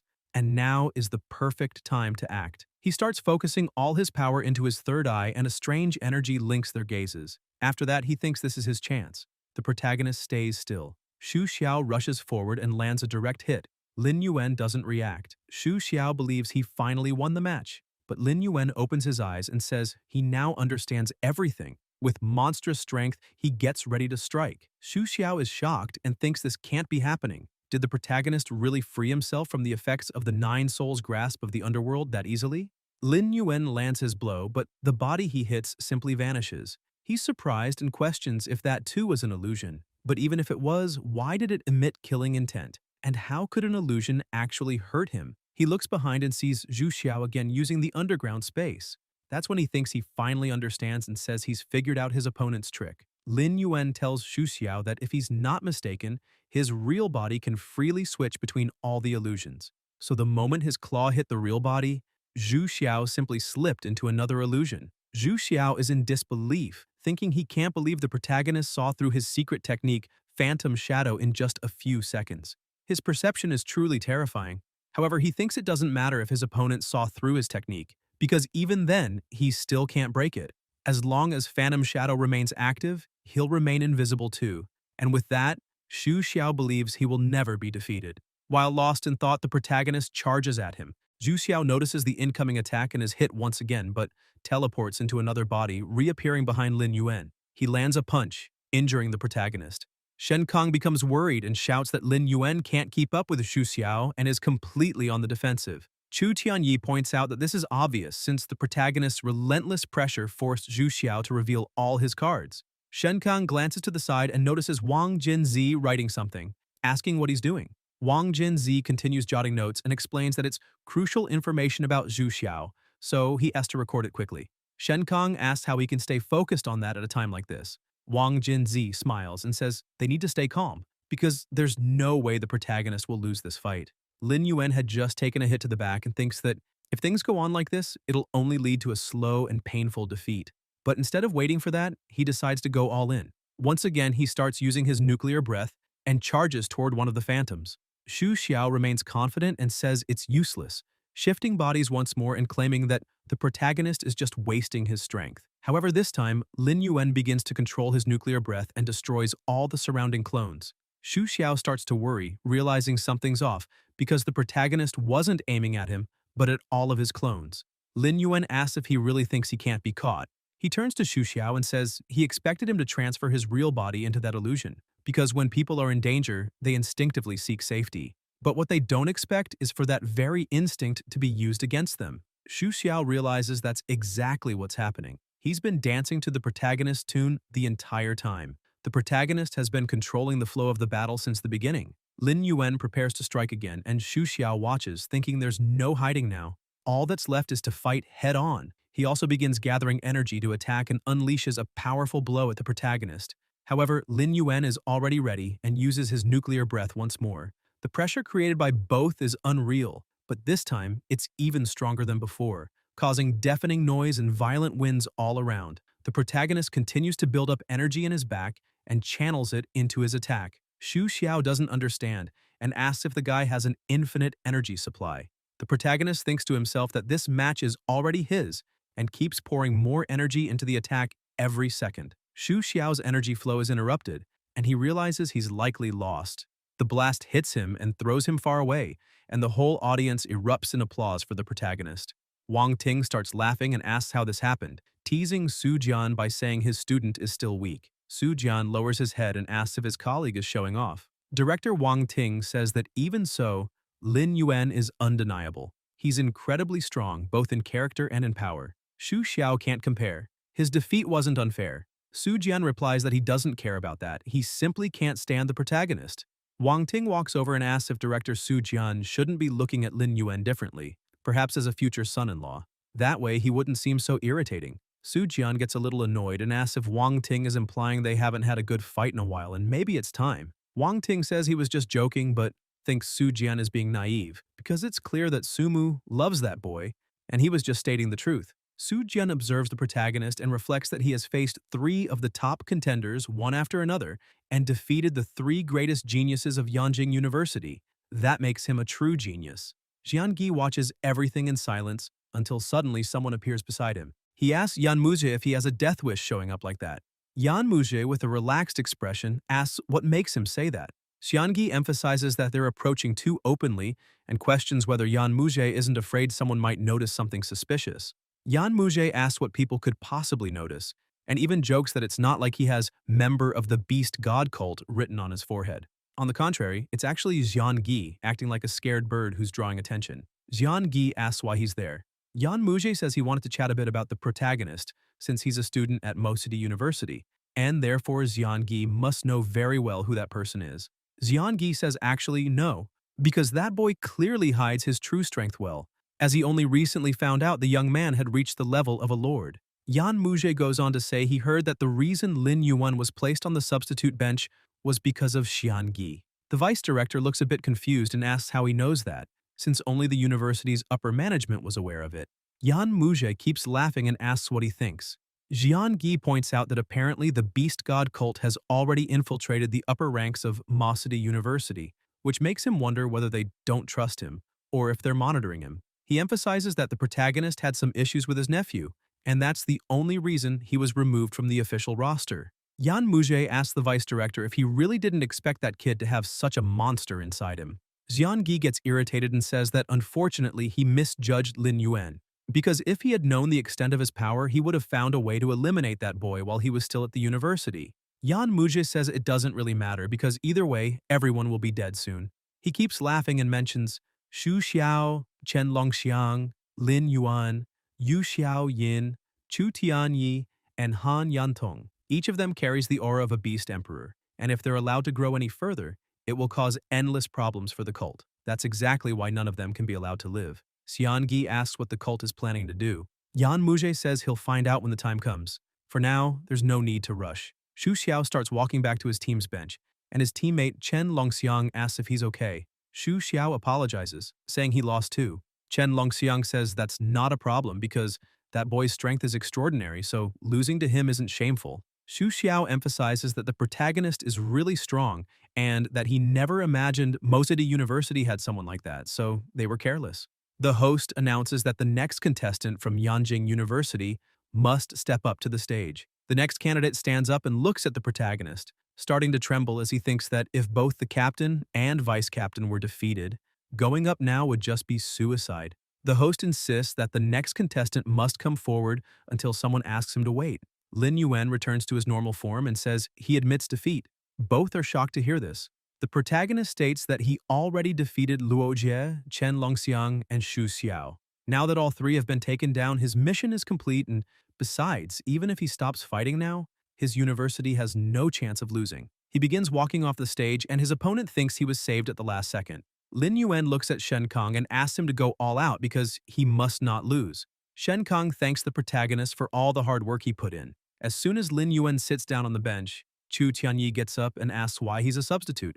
But the protagonist says he doesn't really know and that they should ask the director. Wang Jinze says it's just because some people, relying on their ties to the vice director, are trying to create trouble for Lin Yuan. However, those little tricks are a joke compared to absolute power. Chu Tianyi starts laughing and praises the protagonist again, saying he's incredibly strong, and that if it weren't for him, they wouldn't have beaten Yanjing University. Lin Yuan smiles too and says they're all fighting for the same honor, so there shouldn't be any division between the strong and the weak, then asks his captain if he's right. Chu Tianyi agrees with that, but Wang Jinze starts pulling him to sit down and asks if he's not tired. With a goofy expression, he asks the protagonist if he's tired and wants a shoulder massage. Lin Yuan asks when he became the boss. Wang Jinze says that from the moment he defeated Luo Jie, crushed Chen Longxiang, and beat Xu Xiao, he knew recognizing the protagonist as his boss was the smartest decision of his life. Lin Yuan asks if he's okay or if something's wrong. Wang Jinze keeps joking and says he's fine, but from now on, if his boss tells him to go east, he wouldn't dare go west. If he says chase a dog, he'd never chase chickens. Lin Yuan starts to get embarrassed and tells him to stop talking nonsense, because once the battles are over, they need to head to the infirmary to check on Sumu. Chu Tianyi remains focused on the match and calls out to Wu Xuangu, saying that if Shen Kong loses, then he knows what to do. Wu Xuangu looks at the protagonist in disbelief, wondering what the point is of sending him out now, at the very end, since Lin Yuan already stole all the spotlight. He keeps thinking that there's no way the protagonist suddenly became that strong without reason, as he clearly didn't have that kind of power before the survival battle began. He starts analyzing the situation and remembers encountering a weak black mist inside the Dragon Bone Ridge. Lin Yuan's power boost could be related to that black mist. He keeps thinking, because the military is still keeping the black mist incident a secret, and it seems he'll have to ask his uncle about it and uncover the whole truth. Not long after, Wu Xuangu wins the final match. and the announcer congratulates Masadi University for defeating Yanjing University and successfully securing a spot in the top 4. Everyone celebrates, but they also point out that although they won the direct battle, Yanjing University is still in first place on the scoreboard. That means, to surpass them, they'll have to win the team battle since that's their last chance. In the early evening, everyone goes to the hospital and finds Songlan. He thanks them all for their hard work, and his team asks why he's not resting properly in the infirmary considering the team battle is coming. Songlan smiles and says not to worry since there are still more than 10 days before the team battle, and the director even sent a professional doctor to treat him, so there's no need for concern. Wang Jinze notices that Wu Xuangu is walking alone with his head down, so he walks over to the protagonist laughing and says that because he stole all the spotlight, he made that miserable guy even more miserable. Lin Yuan says he couldn't care less about him, and in fact he just wants to go to the infirmary right away to check on Sumu. As soon as the protagonist enters the hospital, he notices the director is also there and asks what he's doing. Wang Ting says someone finally had the courage to show up, and as a friend, he thought he'd come to give support. They stop in front of the door and Lin Yuan asks if he's saying that. The director replies that they should let the two of them have a long father-daughter talk. Inside the hospital room, Su Jun asks his daughter to speak to him, as he knows she's already awake. But Sumu starts yelling at him to get out immediately, saying there's nothing they need to talk about. The director admits he knows he hasn't been a good father. Sumu shouts that in fact she doesn't have a father, because from the moment he abandoned her and her mother, he stopped being one. Su Jun is shocked by her words and says he never abandoned her mother, nor did he ever think of abandoning her. He says he just needed to prove to her mother's family that he was worthy of having her as his wife. Sumu keeps yelling that he really did prove he was worthy. But what about her mother in all of this? She starts pouring her heart out, saying he doesn't know that during all the years he was gone, her mother waited for him every night. Even while sick, she would still murmur his name. She even told Sumu not to blame him for everything. She says he's a hero to the country, the Red Dragon Emperor. To everyone else, he's the youngest beast soul master of Emperor grade in history. But to her, he's not a father. The director says he never meant to leave her mother behind, but he was young and reckless at the time. She starts crying and covers her eyes, saying the worst part is that he feels no remorse, because at her mother's funeral he just stood there, cold like a stranger.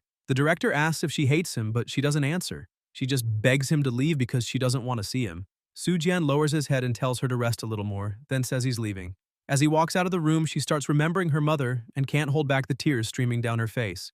As soon as the director steps out, Wang Ting asks how his daughter is, but he's completely devastated and can't say a single word. His friend puts a hand on his shoulder and says that at least she said something, and that's already a sign. Su Jian looks at the protagonist and asks him to take good care of Sumu because he's counting on Lin Yuan to do that. The protagonist just smiles and tells him not to worry. With that, he starts walking away, and director Wang Ting says that unfortunately, that man is too stubborn and doesn't know how to say kind words. The protagonist asks what exactly happened between him and Sumu, but the director says it's a long story and that he should go in and see how Sumu is doing. Lin Yuan enters the room and calls her. She quickly wipes her tears, and when she sees him, she looks a little happier. He approaches and asks how her injuries are. With a smile on her face, she tells him not to worry, that she's fine. Sumu tries to sit up, and the protagonist gets concerned, asking her not to push herself and to just stay lying down. She asks if he thinks she's weak for losing her fight against Luo Jie.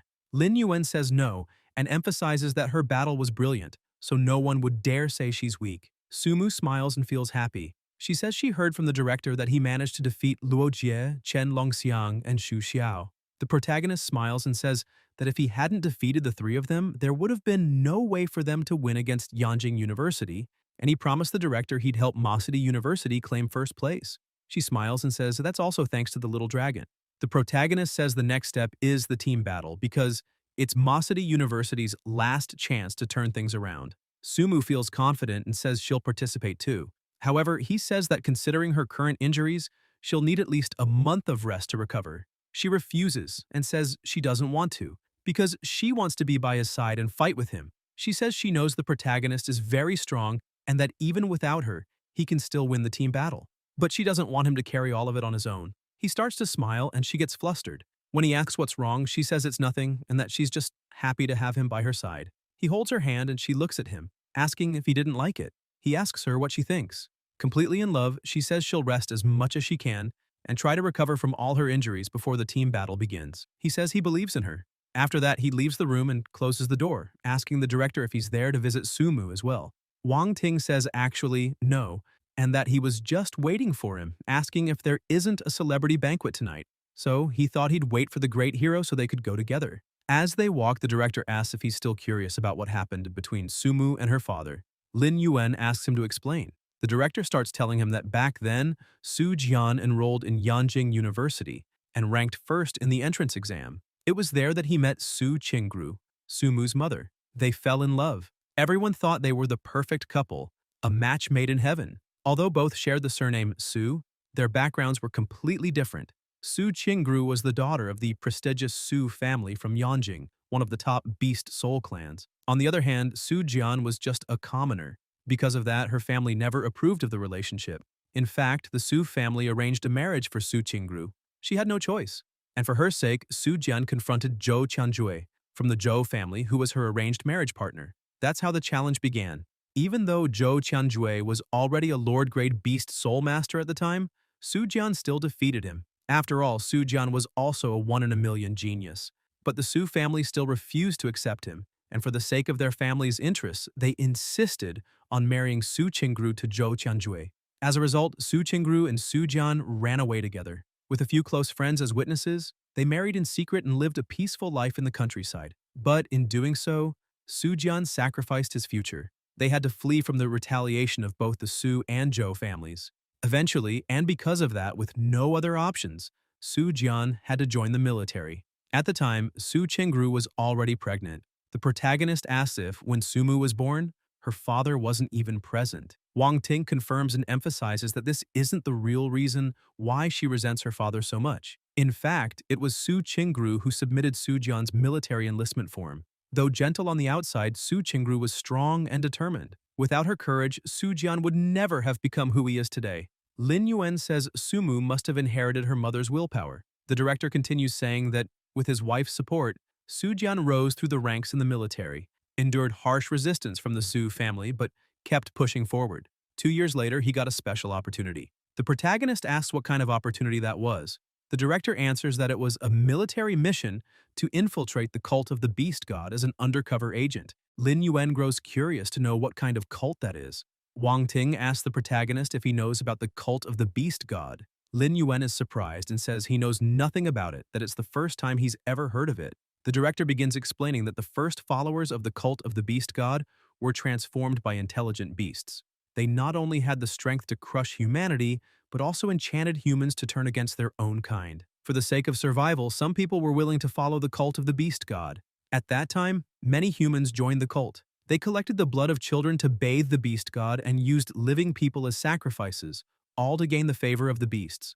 Unfortunately, the rise of beast soul masters put humanity back on the right path, and they began reclaiming the lands lost to the beasts, gradually weakening the cult's power. He explains that the cult of the beast god that exists today is mostly based on belief. The protagonist is confused and asks why anyone would have faith in something like that. Wang Ting goes on to explain that they believe animals are a superior form of life and will eventually completely replace humans and become the rulers of Blue Star. That group of fanatics is particularly troublesome and difficult to deal with, and that's exactly why the military created an operation called Sharp Blade. The military hoped Su Jian could be that sharp blade, piercing straight into the heart of the enemy and dismantling the cult of the beast god once and for all. Wang Ting says Su Jian didn't disappoint. He quickly infiltrated the cult and in a short time reached a mid-level position. Lin Yuan notes that the cult of the beast god must have placed great value on talents like director Su Jian, or else he wouldn't have been promoted so quickly. Wang Ting says that at the time, the military hoped Su Jian would rise to a high-ranking position within the cult and uncover their essential secrets. But then, unexpectedly, an accident occurred. The protagonist is surprised and asks if his identity was exposed. The director confirms that's exactly what happened and says it all happened so suddenly that no one saw it coming. Lin Yuan asks how he was exposed. Wang Ting says Su Jian never shared many details about that. With that in mind, Lin Yuan asks if it's possible the cult of the beast god had its own people inside Huaxia's military high command. The director says that's the only possibility. However, no full investigation was carried out at the time, so no one knows how many people the cult had planted in the army. After hearing the whole story, the protagonist is stunned and says he didn't expect the cult of the beast god to still have that much power. Wang Ting says that although the cult has been significantly weakened, their strength still remains. And with the support of the beasts, the enemy operates in the shadows while they are in the light, which makes infiltration easier for the enemy. Lin Yuan asks the director to explain a bit more about the situation and wants to know how Su Jian managed to escape after being exposed. He admits he's extremely curious about that. However, Su Jian has always been a cunning man and never talked about what happened. When the plan was exposed, Su Jian lost contact with the military and everyone believed he was dead. The military even gave his death benefits to his wife, Su Qingru, but she refused to accept them because she believed the love of her life wasn't dead. And in the end, she was right all along. 5 years later, Su Jian returned, carrying 2 heads in his hands. One of the heads belonged to a cardinal archbishop of the cult of the beast god and the other to disciple Li Shuilin. Lin Yuan was shocked to learn there were disciples and even cardinal archbishops in the cult. Wang Ting explains that in the cult of the beast god, followers are ranked as black-robed acolytes, purple-robed bishops, red-robed bishops, archbishops, cardinals, and above them, the 12 disciples. Among them, the 12 disciples signed contracts with beasts, using their own souls as a bargaining chip, so they all possess Beast Emperor-level power. Lin Yuan asks if that means Director Su Jian, at that time, had the strength to eliminate a disciple. Still very confused, he points out that Director Su Jian made a great contribution. So why is he just the director of Yanjing University? Wang Ting says it's because the military didn't fully trust him. At that time, only a few people in the armed forces knew about the mission. The high-ranking officers who supported Su Jian were also removed from leadership. Combined with the mission's failure, naturally, no one cared about Su Jian anymore. On top of all that, during the 5 years Su Jian was missing, Su Qingru died from a hereditary family illness, the silver sickness. That was a huge blow for him. The protagonist asked what kind of disease it is. The director continues explaining that this illness is very peculiar. The affected person begins to grow silver scales across their body, which drain the host's life force until death. The incidence rate is 20%, and Su Qingru was one of those 20%. Lin Yuan starts to worry, asking if there really is no cure because that would mean Sumu. The director says the disease requires the blood of a special emperor-level beast, and the Su family invested enormous financial and material resources for it. However, Su Qingru died anyway. He emphasizes that it was because her family wanted her to admit she had made a mistake, abandon Sumu, return to the family, and remarry according to family arrangements. The protagonist says that's disgusting to even hear or think about. Guys, if you enjoyed the video, leave a like, comment, and subscribe to the channel so you don't miss new content. Thank you.